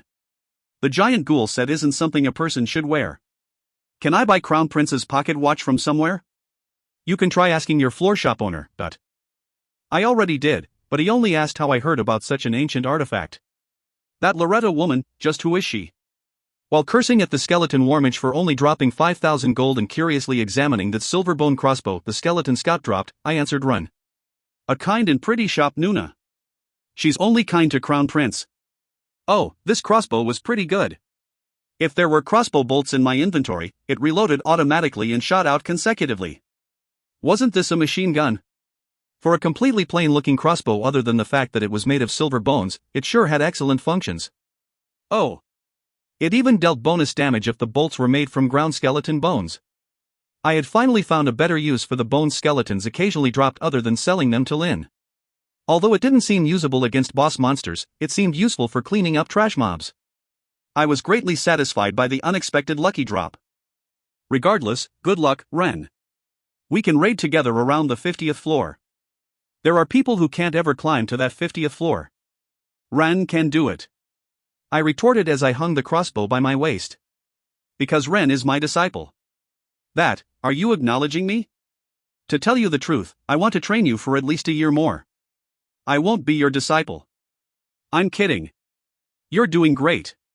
Keep it up. Goodbye. Wait. What's up? As the skeletons kept running away because of my Skull Breaker title, I used Provoke to draw them towards me. I then used Tempest to destroy them while I asked run. Do you know the name Lebeek Van Dion Gran Eris? No, I don't. No, you see. I know it's impossible as well, but I'm asking just in case. Like I said, I don't know. If you ever hear about Lebeek Van Dion Gran Eris, do tell me. I beg you. Since Ren's voice was unusually tense, I also became serious as I answered him. As I saw the door to the 30th floor master up ahead, I became even more serious. Since I'm always climbing the dungeon by myself, I doubt I'll hear much of other people's names, but sure. I'll tell you if I hear about him. Thank you. I didn't know you were so concerned about the man who turned you into a dungeon explorer. I'm not concerned. Crown Prince really has a dirty personality. In the past, Ren had mentioned it was Sir Lebeek who chose him to become a dungeon explorer among numerous other young talents. Since he couldn't forget about him, it seemed he was a special person to run. I'm a bit curious too. He was your first master, right? I wonder how strong he is. PFT, I know fully well how competitive you are, but I doubt you will be his match. If Sir Lebeek is alive, he should at least be gold rank. I'm in front of the 30th floor master door. I'll talk to you later. I see. Then. I'll talk to you later. I ended my conversation with Run. Although I didn't mean to, I felt like I had asked leading questions. Run was the one at fault for being stupid, it wasn't my fault. Alright, now that I had rationalized it to myself, I should go into the boss fight. The 30th floor's first was already taken by someone else. Although it would have been safer to challenge the floor master with a full party of 10. I now knew how much stronger I was compared to the other explorers. I was confident that I could handle the 30th floor master by myself, especially since I had my skills as an elementalist and the pocket watch. Plus, since Lin had set his quest's clear condition to breaking through the dungeon without party play, I couldn't do so anyways. Fight me. With a spirited shout, I slammed open the door. The field was surprisingly a vast wilderness, where only a pale blue moon shone the dark night sky. In the area, which was much larger than the 25th floor's graveyard, about 200 or so skeletons were lined up. Each and every one of them wore a sturdy suit of armor and were armed with weapons. I could also see skeleton mages and skeleton archers amongst their ranks. However, their straight-line formation broke down the moment I entered the field. Keek, it's the Skullbreaker. Don't be intimidated, Captain will punish you. Skullbreaker. We have nowhere to run. What if we stay still and just leave it to Captain? That's it. All of you shut up. A thundering voice rang out from the back, which straightened up the skeleton's slackened discipline. When I laid my eyes on the owner of the voice, I was incredibly surprised. My God. A skeleton mount. I'm jealous. It's been a while since a challenger who knows his stuff appeared. The 30th floor master was a skeleton wearing full plate armor and carrying a large sword made of bones. As his armor covered his entire body and his helmet covered his face, his appearance was just like a knight's. A huge knight over 5 meters in size. He spoke with a ghastly voice that seemed to flow out from the pit of hell. I am the skeleton knight. Remember my face. I am the one who will send you into endless despair. Yeah, I really should remember the face of a coward who calls himself a knight but attempts to fight me with his army. Kill that bastard who's full of talk. Captain, we can't. I don't know about Captain, but our bones will get crushed in a single hit. Can we just tie up Captain and offer him? Then, we can surrender. That's it. You bastards. The skeleton's downfall was their overly high intelligence. They figured out the difference in our leagues and thought to surrender. It was the first time I had faced such monsters in the dungeon. The Skullbreaker title was more amazing than I ever imagined. Fight him. Now. Tisk, big talk for someone who's going to stay hidden until the end. This is why knights suck. Ehew, let's just go fight. Hey, if we're going to die anyways, let's not bother resisting. If Skullbreaker gets tired and loses to Captain, that would be infuriating. That's it. I will murder you all. As all the skeletons were drowning in their sense of defeat, I attacked the mages and archers hidden in their midst. Pika, I'll leave it to you. I got it, Master. Thunder Arrow. With that, close to 100 lightning arrows appeared in the sky. The skeletons that were looking at each other and talking all turned to face the arrows. In that instant, the lightning arrows soared through the sky. An elementalist. Kogagaga. We didn't even do anything yet. Gigagagaga. Not good enough. While the skeletons were panicking, only the skeleton knight protected himself by swinging his large sword. However, the lightning arrows he blocked were only to stop him from protecting his skeleton minions. It was a feint, per se. While he was blocking the lightning arrows coming towards him, dozens of other lightning arrows completed their duty. The lightning arrows that were focused on the few mages and archers all pierced their targets and exploded them into pieces. Guck. The magicians and archers were all killed. Thank God I'm not an archer. If we want to survive, we just have to arm Captain with a bow. That's Kugak. The skeleton knight swung his sword and cut down a few of his skeleton minions. The wilderness that was full of the clicking sounds of their bones and their voices became completely silent for a moment. What are you doing with your enemy right in front of you, you fools? Well said, Skeleton Knight. I was starting to get annoyed too. Agreeing with Skeleton Knight, I bent my knees and slightly pulled my body backwards. Instead of the black earthen spear, I held my silver spear as I pulled my arm back. Pika went into the silver spear on her own accord. But someone who cuts down his own soldiers annoys me even more.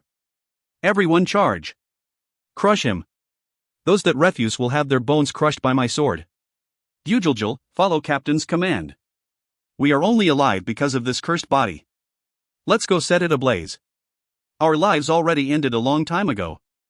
I want to put an end to my days, forced to live as a soldier even in death.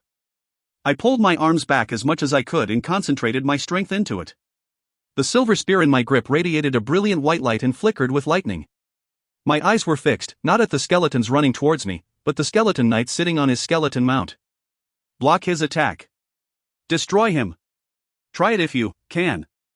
The moment I finished my retort, I threw my spear forward with all the strength I could muster. Although I didn't shout heroic strike or divine speed, both skills were undoubtedly activated. it was because the speed I threw my spear was unusually fast. I remembered something similar happening in the past. If I was extremely focused, skills would be activated without saying it out loud.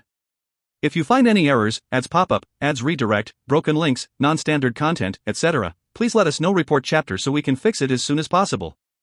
Chapter 67. Draconian Lin, 5. Chapter 67. Draconian Lin, 5. Kogagaga. Kak. The skeletons followed the skeleton knight's command and attacked me.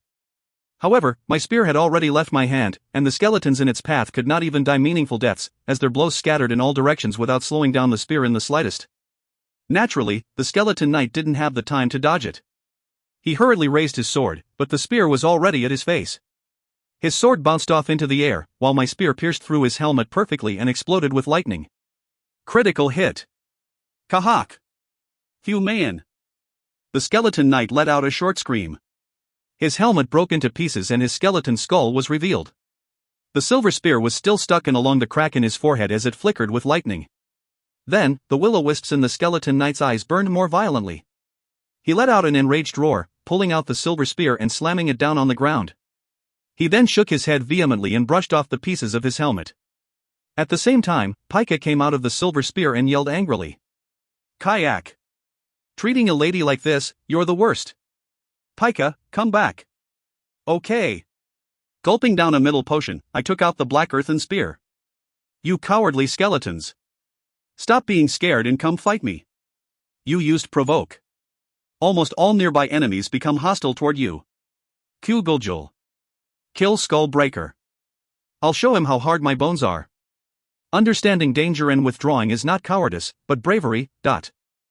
While most of the reluctant skeletons started charging towards me with hostility, there was one skeleton that threw out a wise saying as it backed away. Regardless, I used Tempest to take care of them all at once. The sound of dozens of skeletons shattering filled the area. Rise again and kill the enemy. Skeleton rise. Hey, when are you going to fight? Kill him. That son of a bitch, he ignored me. Watching the skeletons rise back up like time had just gone backwards, I felt a headache coming. Unlike the zombies, the skeletons could deal damage to me. It meant that I couldn't just ignore them and go for the skeleton knight. In that case, Tempest. After using a few tempests to make most of the skeletons incapable of battle, I kicked off the ground where I was standing and charged towards the skeleton knight. Shooting away the skeletons getting in the way with my spear, I arrived in front of the skeleton knight before he could chant another skeleton rise. Fight me one-on-one. Rise again and... Kak. I said, fight me one-on-one. This bastard, he shuts up when things get disadvantageous for him. I cut off the skeleton mount's legs, forcing it to kneel. I then stabbed out with my spear consecutively. The skeleton knight received my spears with his sword and shouted. Rise again and kill the... Kak. Let's see how long you can chant for. Every time he swung his sword once, I stabbed with my spear 3 times. Once at the skeleton mount's head, once at the skeleton knight's sword, and once at his face. After some time, the skeleton mount, who was unable to withstand the flurry of attacks, scattered into pieces. The skeleton knight became speechless as he finally set his foot on the ground. Of course, because of the over 60 centimeters difference in our height, I was like a little kid looking up at an adult. Rise again. Kuhuk. I'm tired of hearing it, you son of a bitch. Even while he was chanting, he managed to block my heroic strike with his sword. Perhaps because it was a floor master's weapon, there wasn't a single crack on his weapon. Even so, he had to take a few steps back from the vast force he had to withstand. Fine, just keep chanting. There was probably no one who deserved to get his knighthood revoked more than him. I gritted my teeth and assaulted the skeleton knight, who was irritating me from the very beginning. Unlike the 25th floor master, his skills had a certain depth to them. Even so, he couldn't win against me with his mindset. Critical hit. Critical hit. Critical hit. Kayak. You, skull breakier. The skeleton knight's armor quickly began to crumble. It was the result of him being unable to completely block my attacks. If it wasn't for his skeleton body that never grew tired, he would have been knocked out from the exhaustion already. Hey up. Critical hit. Kayak, kayawayak. It was then. Unable to finish chanting skeleton rise, the skeleton knight, whose breastplate shattered completely, let out a scream like he could no longer endure it. Immediately afterwards, my movements stopped. I wondered if it was a time-stopping ability, the world one, but that wasn't it. It was just that my movements were slowed to the extreme. Skeleton Knight uses Undead Roar. Those with living bodies are slowed to 5% of their maximum speed. Oh, Arg, even my talking speed got slower. Being relieved that I just now learned how to activate skills without saying their names, I activated Divine Speed. When I noticed it had succeeded, my next action was clear. Yuwa Aowak. You used Orc Lord's War Cry. All party members are cleansed of negative status effects. All party members' attack power increases by 50% for the duration. All party members become super armored, unfazed by enemy attacks. The sense of weakness that enveloped me disappeared. It was a suffocating moment I didn't even want to think about. I released the tension I felt in my shoulders and aimed my spear at the Skeleton Knight. You're dead. How? My undead roar. Die. From then on, I simply beat him up, again and again until his skull shattered. This time, I was completely silent so as to prevent him from doing anything strange. The few skeletons that had remained alive also backed away in order to not get in my way. I just want to quietly commit suicide. Don't even breathe. He'll notice. I don't want to be beaten to death by him, let's just kill each other. That's it. A grand achievement. You defeated the Floor Master, Skeleton Knight, alone. Amazing. You became level 31. You obtained the qualification to advance to the 31st floor. You obtained 5 bonus stats. You obtained the title, Skeleton Knight Slayer. All stats permanently increase by 1. This effect will apply even if the title is not equipped. You became Silver Rank 6. Congratulations. You defeated the Skeleton Knight alone. You obtained the special reward, Skeleton Knight's Plate Armor Top. You obtained 50,000 gold. Choose your reward. 1. Writing Magic Book. I looked around and placed the silent wilderness scenery in my eyes. All the skeletons had disappeared and everything was still in the moonlit wilderness. Hugh letting out a sigh, I checked the solo raid reward. Writing Magic Book? You learned writing. You can ride in battle on horses, elephants, pegasi, cars, tanks, etc., and all disadvantages from riding them disappears. It was an amazing magic. It covered animal riding and even tank piloting. It made sense that it was considered magic rather than a technique. All knowledge and techniques pertaining to writing were engraved into my mind. As long as it was writable, I knew the way of doing so. Unfortunately, there wasn't a method of writing a Gundam. Realizing that there were no Gundams in the world, I became slightly disappointed. The solo raid rewards are really all special. Let's go back now. Master, Spear. Oh yeah. With Pika's reminder, I picked up the silver spear I threw out. Then, I opened the door standing unnaturally in one corner of the wilderness. The floor shop was only a few steps away. Lin, who was there, batted his eyes after seeing me come out. When I closed the door, his mouth opened wide. The cigarette that was in his mouth fell to the ground. Why you? You forgot my name? You, passed? In one try? Yep. Oh, one. Lin almost seemed out of breath as he opened and closed his mouth repeatedly. His thick lizard tail was spinning around as well.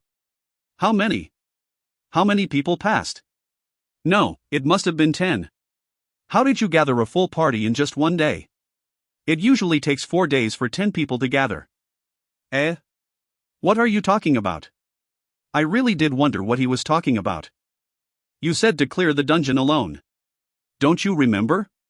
When I said clear the dungeon, I, of course, meant the ordinary floors. How would you clear the boss raid alone? Yep. Lin shut his mouth tightly. I tilted my head, distributed my level up bonus stats, and stretched my body to challenge the boss again. Then, Lin suddenly asked. Until the 25th floor. Did you do solo raids? Yep. Ha!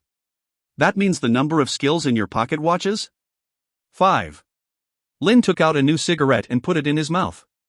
That woman, she put me with you on purpose. Loretta did? Why? She probably expected me to pick a fight with you. Then I'd undoubtedly make a bet and... I thought he was overthinking it and simply laughed it off. Lin, on the other hand, had a rotten expression. He wasn't even smoking the cigarette in his mouth, only gnawing on it. Finally, he let out a deep sigh. It's been a while since I suffered such a blow. I'm the one at fault for being tricked, but you're not bad yourself, Earth's hero. I said don't call me that. I don't even know anymore. Just go as far as you want. This Lin Nim will watch over you. Wow, that was almost exactly the same thing Loretta said. Ah, is that so? I thought that was it, but Lin's expression became even worse. Although I really wanted to take a before and after photo of Lin's pretty face, I unfortunately didn't have a camera. After all, there was no reason to carry around a camera in my inventory. Come to think of it, this bore that was filling up 240 spaces in my inventory, I had to take care of it somehow. If I brought it out on Earth, people would notice it instantly, and it wouldn't fit on the dungeon floor. I'll have to keep it for now. 1. JoJo reference, Dio's time-stopping ability. If you find any errors, ads pop up, ads redirect, broken links, non-standard content, etc. Please let us know. Report chapter so we can fix it as soon as possible. Chapter 68. Fairy Garden 1. Chapter 68. Fairy Garden 1. The 30th Floormaster, Skeleton Knight's Undead Roar was an extremely annoying skill. Although Orc Lord's Warcry countered it perfectly, the fact that I could only use it once a day held me down. Was there an alternative? Of course, there was. I could use Dark Thunder Explosion. The Skeleton Knight wouldn't be able to dodge Dark Thunder Explosion at such a close range, and I could last throughout the Undead Roar's 10-second duration using Dark Thunder Explosion's duration. Although Dark Thunder Explosion wouldn't be as potent because the Skeleton Knight was made out of bones, he would at least be paralyzed for the duration. As Dark Thunder Explosion could also only be used once per day, I could rely on Dragon Skin for the third raid. If I succeeded in using Dragon Skin, I could last for the 10 seconds no matter what kind of attacks the Skeleton Knight used. At the very least, I wouldn't die. If possible, I wanted to do it without using the limited Floor Master skills. However, unless I brought in a priest who could use status effect defense magic, I couldn't think of a way to resist the Skeleton Knight's skill. I tried asking Lin, but he said equipment that could block Undead Roar were only sold past the 60th floor. Although I shouldn't be the one to say this, but all Floor Master skills really were cheats. I'll show you what a true knight looks like. However, the Skeleton Knight that appeared on the second raid said rather interesting things. Could Floor Masters' personalities change too? As Floor Masters until now had simple and brutish personalities, so there wasn't a need to consider their personalities. But here on the 30th Floor Master, the change in the Floor Master's personality and his skeleton minions' personalities were clear. Everyone, charge. Make the one who dares to invade the dungeon pay with his life. Ha ha ha ha. I'll change my skull today. His shin bone is mine. His armor looks sturdy. I'll get myself a new armor. The skeleton minions made their desire to ransack me clear, as if they were pirates. As the armored skeletons attacked, the skeleton mages and archers also shot their magic attacks and arrows. They couldn't be more ready for battle if they tried. It looks like it'll be harder than last time. Pika. Thunder Arrow. Pika's elemental magic activated and the mages quickly cast defensive magic, while the melee skeletons rushed towards me with the Skeleton Knight taking charge. Surprisingly, half of the thunder arrows dissipated without being able to break through their defense. Of course, the remaining half wiped out the skeleton mages beautifully. Master, should I go again? No, it's fine. The archers aren't as dangerous as the mages. Although I could consume mana potions, they had a cooldown time, meaning drinking other potions would have no effect during that time. My mana wasn't bountiful to the point I could freely use elemental magic yet. Slowly circulating Prayuta circuit, I thrust my spear forward. I was facing an army of skeletons over 200 large. Although it was a different sight compared to the disorderly first floor master battle, I preferred the difficulty to be set on high than easy. Everyone come fight me. You used provoke. All enemies will attack you with great hostility. Wayoak. Let's trample him. Take his rib bones. Take his skull. The skeleton's footsteps became faster. With a grin, I shot out my spear. The current of mana spiraling through the spear stormed to the skeletons, wanting to rip them to shreds. Tempest. Critical hit. Aguk. Quayak. The skeletons and the arrows shot by skeleton archers all bounced off of Tempest's strength. Death counter made the attack 50% stronger and Skullbreaker's effect increased the critical hit rate and damage.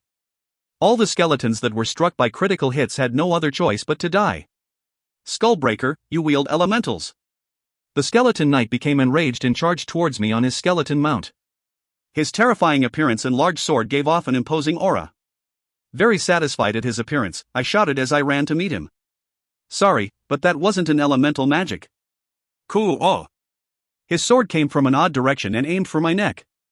Since it was easy to dodge it knowing where it was aiming for, I slid toward Skeleton Mount's legs with my spear in hand. As the Skeleton Mount lost its balance and staggered, the Skeleton Knight's sword naturally lost its trajectory and failed to even glaze me. Skull breaker. Yeah, I'll crush your head. First, get off of your cool horse. Damn, his Skeleton Mount really was too cool. My shout full of jealousy was returned with a counterattack. Just like before, I slid down the Skeleton Mount's legs and disrupted his balance. The furious Skeleton Knight then shouted, "Kill Skull Breaker! Everyone charge! His 7th cervical vertebrae is mine. Stop with that cervical vertebrae talk. You obtained 50,000 gold. Rewards will be distributed in order of contribution. Kang Shin Nim's contribution is the highest. Choose your reward. 1. Bone Strengthening Elixir. 2. Skeleton Knight's Helmet. It was here, the Bone Strengthening Elixir. I felt my excitement from battle continuing to the reward-picking stage. As expected, the 30th floor master dropped the Bone Strengthening Elixir. After all, skeletons appeared from the 26th floor. I chose the Bone Strengthening Elixir and swallowed it without hesitation. Your bones are transformed to become tougher and stronger. Strength and Constitution both increase by 1. Oh hoo! I already expected Constitution to increase, but Strength increased as well. I did an uppercut into the air and reveled in my happiness. I soon snapped out of it. I had no more business in this wilderness. Just when I was about to leave, I received a message. It was from Waya. Wayan Wawu. Yeah, Moss. Waya. What's up? TV. Are you watching TV? I'm in the dungeon, why? Then, I received a katak. When I opened it up, Father had uncharacteristically sent me a picture. There was no Wi-Fi in the dungeon. How mean. When I looked at the picture with that in mind. Since when did Osaka Castle have swirling dark red cloud effects? Most of the event dungeons left uncleared turned into field dungeons. The question that popped into my head was quickly answered by Waya. Now that I thought about it, a bunch of messages did ring out in the middle of battle. I quickly asked the message Nuna to bring up the message log. S-rank event dungeon, Wyvern's Nest, turned into a field dungeon. When the boss monster isn't periodically subjugated, monsters might break out of the dungeon. B+ rank event dungeon, General's Honor, turned into a field dungeon. When the boss monster isn't periodically subjugated, monsters might break out of the dungeon. A+ rank event dungeon, Graveyard Over the Lake, turned into a field dungeon.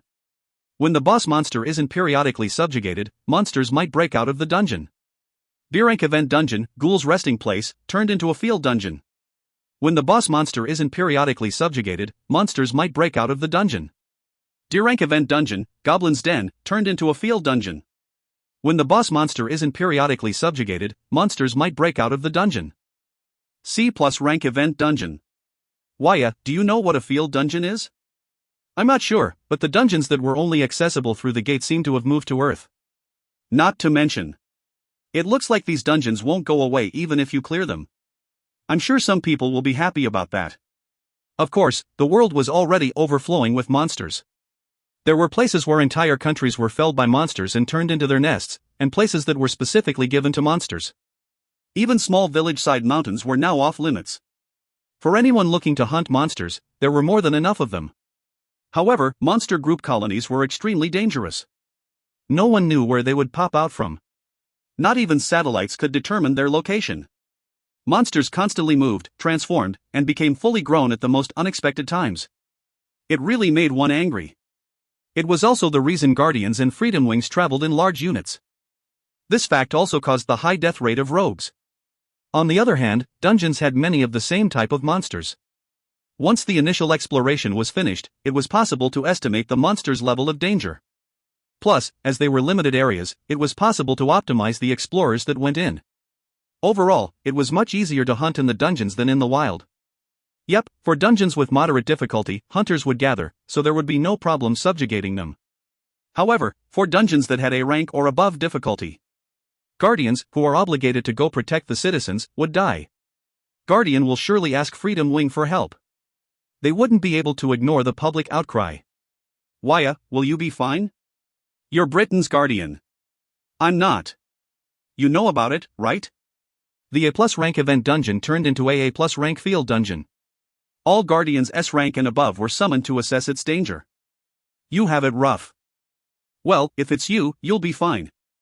Thanks for the compliment, but, Hugh. Waya's voice was filled with annoyance.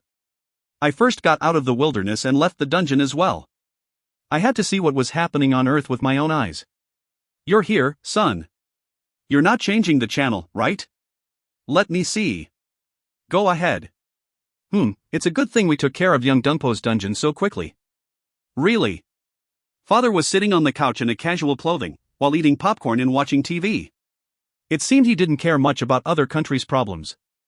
Although he was my father, I was jealous of his simple way of thinking. Looking at father from the corner of my eyes, I continued my conversation with Waya. You know Britain has another SS rank other than me, right? Yeah. I heard it's a man. Joshua Brightman. He's called the world's toughest man. Joshua Brightman, huh? I've heard his name before. He's a Chable. The owner of a famous clothing enterprise. A Chable awakening as an SS rank? Why did I feel like that was as cheaty as a dungeon explorer awakening as an ability user? However, since I was also a cheaty person by that reasoning, I couldn't really complain. He's 37 this year. He's in his late 30s. He proposed to me. That's something to congratulate. Wouldn't he be the world's #1 suitor? He already has a wife. He probably has multiple girlfriends as well. Oh, so he's a bastard. I'd rather die, that pervert. You too. Don't congratulate me. Worry. Well, yeah. I'm worried. You refused, right? Of course. I utterly spit on his proposal, but he just won't give up. I ran away to Korea because I didn't want to face him, but I'll have to see him when I go back, Even with the distance we were separated by, I could clearly picture her frowning face from her sigh filled with despair. Although I almost laughed, I held it in. Don't worry about it. It's normal for men to hit on girls as beautiful as you. Since you're strong, you can strike him down. Say that again. Since you're strong, you can strike him down. Before that. It's normal for men to hit on girls. In between. On girls as beautiful as you? Okay, I'll try my best. I don't know which part of that cheered you up. As soon as I take care of this field dungeon problem, I'll invite you to Britain. You've never visited, right? Come visit with Samaire and young Gonajoshi. Oh, sure. Good. I'll contact you later. I'll gladly go if there's an invite. I wanted to see Big Ben, Westminster Abbey, and Buckingham Palace. Even while training with father, we strangely never visited Britain. Waya's sudden change in tone did bother me slightly, but it was too late to ask her now. There's no need for us to move this time. It's not something we have to urgently take care of, and other countries have awakened too. Of course. But the increased chance of an event raid breaking out at places that turned into field dungeons bothers me. Well, we'll find out when the time comes. When I retorted to comments father made naturally and glanced at him, he lay down on the couch like he didn't really care. I went over the conversation with Waya with my head tilted. Then, father turned his head toward me and casually proclaimed. By the way, I'm currently in the middle of breaking through the 37th floor. Yeah. I bet you were itching to brag. Unlike father, I'm taking my time collecting all the things I need. You're so scared of losing, you don't even ask me to spar. If you find any errors, ads pop up, ads redirect, broken links, non-standard content, etc., please let us know. Report chapter so we can fix it as soon as possible. Chapter 69. Fairy Garden, 2. Chapter 69. Fairy Garden, 2. After event dungeons turned into field dungeons, small countries without enough awakened to properly maintain them were practically robbed of their money by the Guardian Association, who deployed their awakened under the pretense of maintenance fees. They could more safely hunt monsters in the field dungeons than in the wild, and they even received additional money from the small countries. It was truly a clever money-making tactic. Many countries' Freedom Wing branches also participated in field dungeon subjugations using the same pretense. The problem were the dungeons with comparatively higher ranks. Japan's B+ rank field dungeon, General's Honor, and Britain's Lake District's Windermere Lake A+ rank field dungeon, Graveyard Over the Lake, were especially of concern due to their large area, the high number of named monsters, and the high intelligence of their monsters. Finally, Arizona State's Antelope Canyon, which once boasted beautiful scenery, was now the object of people's fears after turning into the S-rank field dungeon, Wyvern's Nest. These 3 dungeons were the ones people were having trouble subjugating. I'm so annoyed. He bothers me at least once every hour. Just set him on fire. Oh, I tried. When I told him to screw off before I burnt all his hair up, he laughed and said, "What a cute kitten. I'll come back when you're feeling better." You sure have it rough, having to clear dungeons with someone like him. Graveyard Over the Lake, which the 2 SS-rank ability users, Wyatt and Joshua Brightman, and 4 other S-rank ability users were exploring, was the world's largest dungeon, stretching over 16 square kilometers. As its monsters were a plus rank, it seemed that it would take a long time to completely explore the area. According to Wyatt, she and the other ability users explored the dungeon on a modified cruise ship. That sounds fun. I always wanted to go on a Windermere cruise ship. After Windermere turned into a dungeon, it's no longer a good tourist location. You don't know how many people are sad about it. Plus, since it's so high-ranked, ordinary ability users can't do anything about it. Not to mention, field dungeons don't disappear after being cleared. I'm worried it'll come back to bite me even after I clean it up once. Aren't there people blaming you? After all, you had a huge influence on countries' decisions to leave the event dungeons alone. Because of what happened in China, no one is really blaming me. Ah, well, that's good to hear. Although Waya might be thankful that China took care of her worry, I didn't want to admit that whoever was in charge of China's disaster had a positive impact on someone's life. Aren't you messaging me too often these days?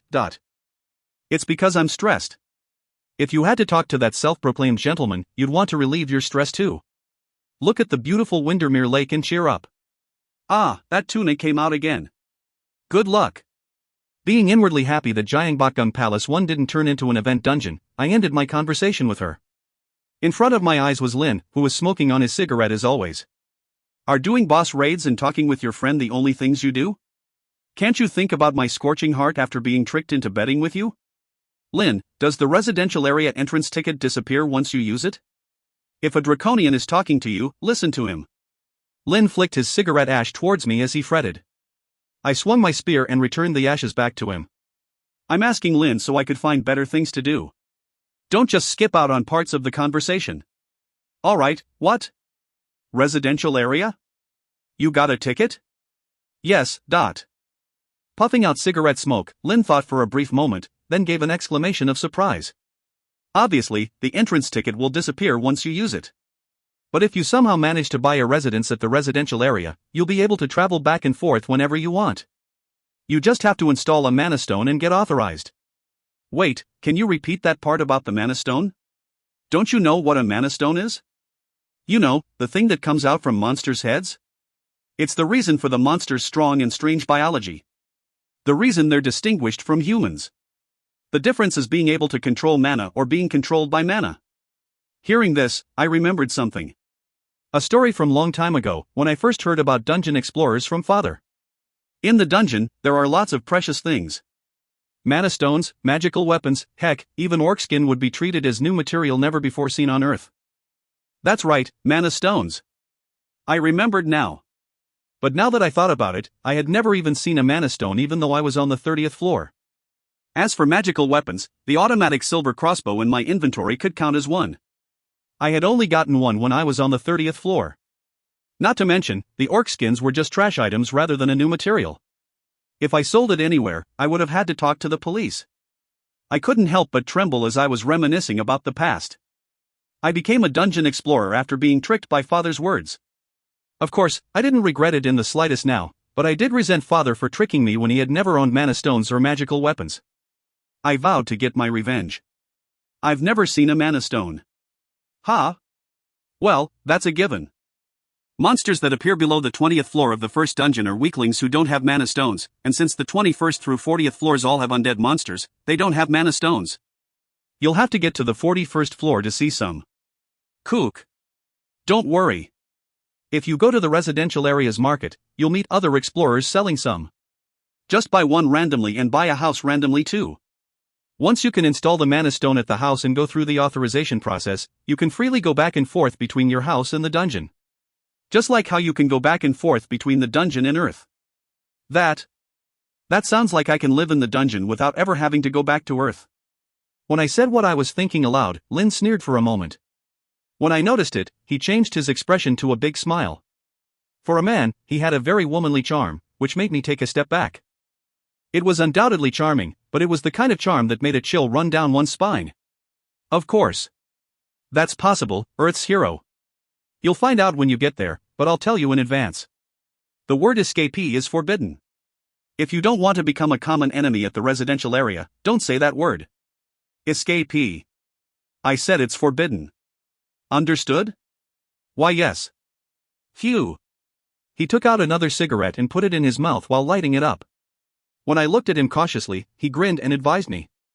By the way, since any residence at the residential area will be too expensive for a soloing explorer to buy, you won't be able to do anything even if you go.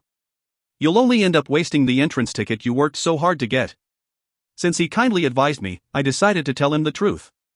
Because of an achievement I made, I got a special mansion free purchase ticket. You make me angry. As I thought, an angry expression suited Lin the best. Since I knew I could freely go back and forth between the dungeon and the residential area once I installed a mana stone, I just had to go there and buy one. Excited, I used my residential area entrance ticket on the spot. Wait. If it's a special mansion, you need a mana stone matching its league. Because I already used the entrance ticket, I couldn't hear Lin very well. Just like when I entered event dungeons, my surroundings began to melt. Like removing the rust, the dungeon was slowly getting erased. Then, a new world appeared in front of my eyes. You entered the residential area. Arg, I died again. On the 55th floor. Kukuku, the 55th is hard to cross, I know. Let's just go for a drink. Damn it, the king's going to say something again. While I was dazed by the sudden change in scenery, two middle-aged men brushed past me. I first slapped away his hand trying to grab the spear behind my back. I won't say much, so just go drink. Cook, I thought you were a newbie, but you're quite skilled. Alright, we'll leave. Consider it a welcome ceremony. Aiming for a martial artist's weapon, he was lucky I didn't cut off his wrist. Since I knew directly fights between explorers were forbidden, I could tell him off after hearing him speak about the 55th floor. Though, to be explorers on the 55th floor, they looked too weak. They were most likely lying. Because I was standing in a daze on my first time entering the residential area, they were trying to stomp on my spirit by talking about the 55th floor and steal my weapon. Although it was true that I was in a daze, my training wasn't so loose that I wouldn't notice someone stealing my weapon from right under my nose. After seeing the two explorers off, I looked around. I instantly knew how to describe the scenery. It was like the vibrant streets of medieval Europe. The buildings built with colorful bricks were incredibly beautiful, while the pretty stones making up the floor were clean and without gaps. There was one thing I didn't quite understand. It was that this place, which should be somewhere in the dungeon, had a sky full of clouds. Other than this mystery, this place was certainly wonderful. The sight of so many dungeons explorers walking around with their weapons was almost dreamlike. Everything fit well with the area. Hey, handsome young man over there. Would you like a slice of duraganu, the tastiest fruit in all of Silent Continent? Since Silent Continent is already ruined, you can't find duraganu anywhere else. This place had fruit sellers who sold fruit I had never heard of before. That spear doesn't look so good. Do you want to look around World Pyresia's high-ranking weapons? It had weapon shops that sold weapons from worlds I had never heard of before. It's only noon and you're drinking, you losers. If you got kicked out of the dungeon, quietly go back to your world. That world is ruined already.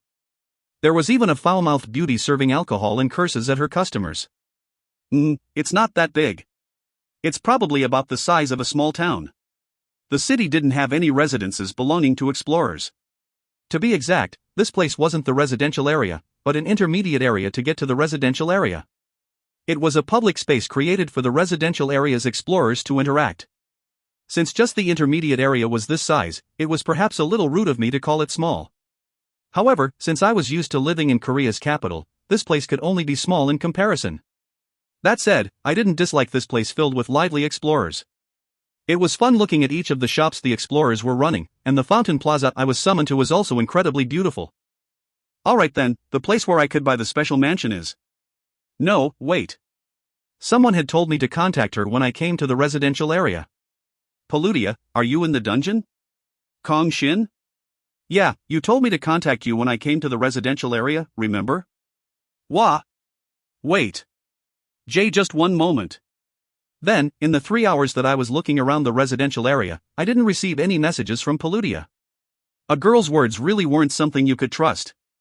1. Considered the most beautiful and grandest palace in Korea. If you find any errors, ads pop up, ads redirect, broken links, non-standard content, etc., please let us know. Report chapter so we can fix it as soon as possible. Chapter 70. Fairy Garden, 3. Chapter 70. Fairy Garden, 3. During that time, I leisurely walked around the residential area's marketplace, checking the market value of the items here and which stores were where. I met 2 more people who tried to steal my weapon. One was an old man who acted feeble and begged for money, then tried to take my spear and run. I grabbed him by his arm and held him with a leg lock. The next one was an explorer exposing much of her voluptuous figure, who approached me with a friendly smile. While I was shyly responding to her, she tried to sneakily take my spear and run with a stealth skill. Of course, she couldn't trick my senses. I twisted her wrist and got my spear back. I grabbed her by the edge of her dress and threw her over my shoulder. Not being able to feel her skin because of my armor would forever remain a regret. She then threw out all sorts of curses as she ran away. Realizing that my black earthen spear looked like a great weapon to other people, I stopped foolishly carrying it around. I usually stored it in my inventory, but I didn't have the time to put it away, since I came to the residential area right after speaking to Lin. Then, I finally found the place where I could purchase a residence. The place I arrived at, after asking several people, was called the First Dungeon Official Trading Center. Also known as the market, it was a place where explorers auctioned off items found in the dungeon, bought houses, or even event dungeon entrance tickets. The manager of the trading center was not human. When I noticed him, he noticed me as well and quickly spoke. I'm going to say this beforehand, don't take out your weapon. We'll both get tired. A hobgoblin, right? Instead of taking out my weapon, I guessed his identity. The green-skinned hobgoblin, who was sitting on a chair looking over documents, clapped after hearing my guess. His black uniform was one thing, but his white silk gloves did not suit him in the slightest. How did you notice right away? Amazing. Normal goblins aren't as tall as you, nor are they as intelligent.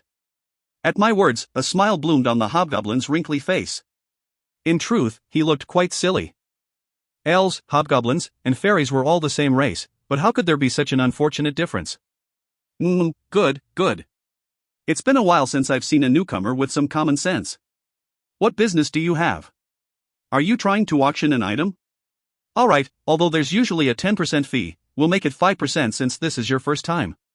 You just have to fill out this form with the auction duration, lowest amount, and item description. No. I'm trying to claim a house. House. The hobgoblin then scanned me from head to toe and made a surprised expression. 20th floor's lizard night set, right? Right. Amazing. I didn't think there would be an explorer that completed set equipment nowadays. I'm happy to have met a young man with a bright future. My name is Melodel. You can call me Hyungwon. The sense of distance shorted greatly. I'm Kang Shin. Take good care of me, Melodel. Tisk, is it that hard to call me Hyung? Well, whatever. Kang Shin, I fully understand your ability. Being able to defeat a floor master by yourself, you should be proud. However, he continued as he stamped on documents he pulled out of nowhere with his stamp that he also pulled out of nowhere. In the residential area, residences have a great significance. This place is full of people wanting to escape their worlds that are heading to ruin and secure safe spaces for themselves. There are also people who wish to form interdimensional organizations through guilds. Not to mention, it is required for dimension mercenaries to own residences in the residential area. When I heard Melodel's words, I finally understood what Lin meant. That is, if I was understanding Melodel correctly. Escaping their worlds that are heading to ruin. You mean, if you have a residence in the dungeon, you don't have to go back to your own world? Right. After you install a mana stone and get authorized, even if your vitality becomes 0 while exploring the dungeon, you'll return to your home in the residential area rather than the world you came from. Of course, you still won't be able to continue exploring the dungeon for a week, but you'll still be able to escape the world you came from. I see. So that's why they were called escapees. It was truly fitting. Dungeon explorers' worlds were all in huge or fatal trouble. The Luca continent had the demon race and the Edias continent had the invaders. Although Rin didn't say what happened to the Panan continent, it seemed more hopeless than any of the other worlds. If that was the case, it was perfectly normal for people to want to escape from their worlds. They could either die while fighting against a danger they couldn't fight off alone, or they could survive by running away to the dungeon. The choice was clear. I also understood why the word escapee was forbidden. The ones who abandoned their worlds would undoubtedly have a sense of guilt in their hearts. Whether they were chosen by the dungeon or chosen by an explorer, they would have received a certain amount of expectations the moment they became dungeon explorers. As the one who will be their world's savior, as the one who will fight against the danger. However, they ran away. In face of the danger their worlds faced, they cowered in fear and ran. Or, they were burdened by the expectations the people of their worlds placed on them. I couldn't blame them. I didn't want to call them escapees. As someone who had yet to face any serious danger and did not even have the courage to reveal himself to his world as an awakened, I didn't have the right. As such, I stopped this line of thinking and began to ask Meladel about words I had not heard about before. What are dimension mercenaries? They're mercenaries that go out to aid other worlds. When a world's explorer requests them, they can travel to that world's dimension. They're explorers whose main jobs are completing these requests and getting compensated. They're incredibly strong. None of them are weak. The requirement to become a dimension mercenary is also complicated. You need to have a high enough level, the return skill, which you can only get through a few special ways, the dimensional travel skill, which lets you travel to other worlds, and be in a certain league of existence. And since they can't be tied to one world, they have to own their own houses in the residential area. Wow, that sounded so cool. So they were specialists even amongst dungeon explorers. It also seemed you could get the return skills in places other than the 15th floor. That was the extent of my impression. Unfortunately, there is a finite number of houses in the residential area. 5 special mansions, 20 first-grade mansions, 200 second-grade mansions, 500 first-grade houses, 2,000 second-grade houses, 5,000 third-grade houses, and finally 500 tenement houses that each fit about 10 families. You got that? That's 12,725 families in total. Unless explorers marry each other, less than a third of first dungeon's dungeon explorers can occupy them. Hobgoblin Meladel solemnly nodded his head and continued. That's right. And to buy a room in a tenement house, you need 10 million gold. You need 10 million gold to buy a room in a tenement house. Then are there rooms available? Although 10 million was certainly an enormous amount, I asked Meladel, thinking it actually might not take too long to collect that much. Meladel then smirked and explained further. No. With how long the dungeon's been around, do you think there would be any empty rooms? What I meant was, there might be explorers who would give up their rooms for 10 million gold. They'd throw away their homes for 10 million gold? They can enter guilds instead. It seemed I would need to bother Meladel for a little longer. Can I ask a few more things? I know you must be busy, but I'm curious about what guilds are. Time is gold, and just like you said, I'm a busy hobgoblin. But you're an explorer with a bright future, and my golden intuition as a hobgoblin is telling me that building a closer relationship with you will be incredibly beneficial for me. Plus, I'm an excellent hobgoblin that can do my work while talking with others. If there's one thing I understood, it was that he was a goblin with eloquent speech and high self-esteem. I explained a bit before, but a guild refers to an organization built around one incredibly strong leader and explorers from all dimensions who have similar goals. They live together in something called the guild house, and its members might form small parties to explore together, or the entire guild might come together to clear an event dungeon or an event raid. With strong trust between its members, a guild becomes stronger. There's a reason why so many explorers want to become guild masters. I assume there are requirements to becoming a guild master? Of course. Meladel put down his stamp and picked up his pen. He then continued as he filled out more documents. First, someone who wishes to become a guild master must at least be a gold rank explorer. In other words, a guild master has to at least be level 50. I see. He must also own a mansion. Normal houses cannot be used as guild houses. Ah, so he needs to own a guild house as well. So you would at least need a second-grade mansion. That's exactly right. In other words, at any time, the first dungeon cannot have more than 225 guilds. However, mansions aren't something you can just buy with money. Achievements, right? He took his eyes off his documents and looked at me. Right. Achievements. He needs to complete an achievement that anyone will acknowledge. If he does, he would obtain the qualification to buy a mansion. That qualification is called the purchase ticket. Depending on the quality and type of achievement he completed, the different kinds of mansions he can buy and how cheap he can buy them for would be determined. Although this might sound a bit strange, the worth of an uncompleted achievement increases as time goes on.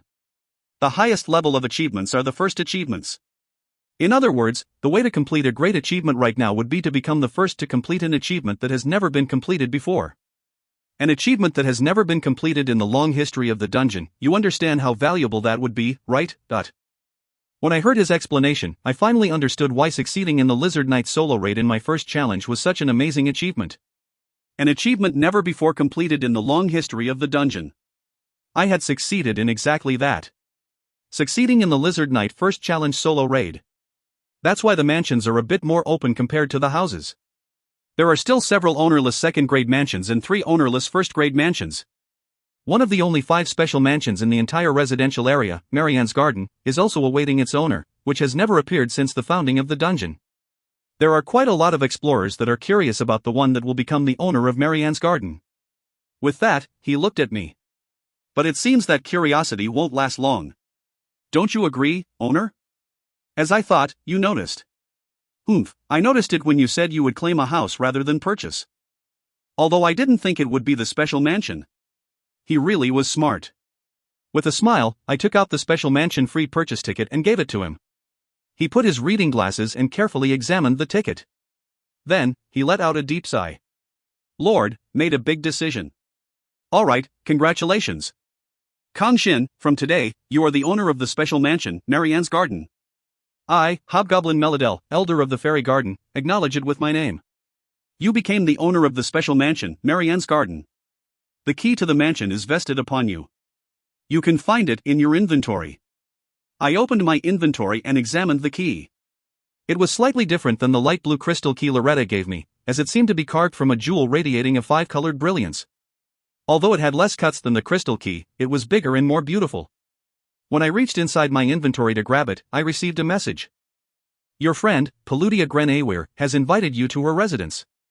Would you like to accept? What an impeccable timing. What's wrong? My friend invited me to her place. She told me to contact her. I guess she wanted to invite me to her home. Thank you, I'll be going now. She invited you to her home, huh? I see. Melodel's voice trembled slightly. He stared at me fixedly, then let out a dry cough. Hum. A girl, right? Yes? Yes. Die. What? Nothing. Hurry up and go. Tui. I didn't know why he suddenly spit on the ground. I turned my back to the hobgoblin and answered the message as I glanced at the items being sold and the trading center's employees busily running around. I accept. 1. Older brother. If you find any errors, ads pop up, ads redirect, broken links, non-standard content, etc., please let us know. Report chapter so we can fix it as soon as possible. Chapter 71. Fairy Garden 4. Chapter 71. Fairy Garden 4. You will be moved. The same phenomenon as when I arrived at the residential area happened. When I closed my eyes and opened them, there was a 2-story house in front of me. It was an ordinary house with a red brick roof. On it, there was a sign that read second grade house. When I looked around, I saw lines of houses that looked exactly the same as this one. When I tried to walk towards one of them, I found myself in the same place I started out. It seemed I couldn't go to the other houses. Paludia? See, come in. I opened the front door and walked in. The house, which was built using bricks, was exceedingly ordinary, and its inside was incredibly clean. In truth, it wasn't a place where a girl could live by herself. Paludia wasn't wearing her usual priestess uniform, but a light blue dress. It perfectly suited her slender arms and legs. For a moment, I was stunned by her beauty. Plus, something felt different about her face. What was it? I could smell perfume. Why you came? Yeah, thanks for having me. Though, I didn't really know why she called me. Do you want something to drink? All right. Tea. On top of her clothes and perfume, she was noticeably acting strange. Her clumsy movements were cute, but that wasn't important. Can I sit? Yeah. On the table. She probably meant on the chair by the table. With that, I went and sat down on the chair by the teahouse table. Then, I watched Paludia prepare tea. Even though she was in her own house, she made very awkward movements, like her arms and legs moving in the same direction, or spilling water because her hands were shaking uncontrollably. From then, it took 20 minutes for Paludia to calm down and finish brewing her tea. It took another 10 minutes for her to sit down at the table and drink tea while facing me. Drinking the lukewarm red tea, I asked Paludia. So, what's the reason you invited me over? Amazing, right? I already have a second-grade house, . Ah, that actually is amazing. This girl, she changed the subject. Of course, it wasn't by my strength alone. Many people supported me with their gold. You might not know, but I'm equivalent to the representative of my continent. A mere second-grade house, it's nothing against this Paludia Gren Awer Nim. Ah, yeah. Congratulations, Paludia. For her mental health, I decided not to tell her about my special mansion. Call me Ludia. That's what everyone calls me. Is it? Okay, Ludia. Shuna did call her Ludia.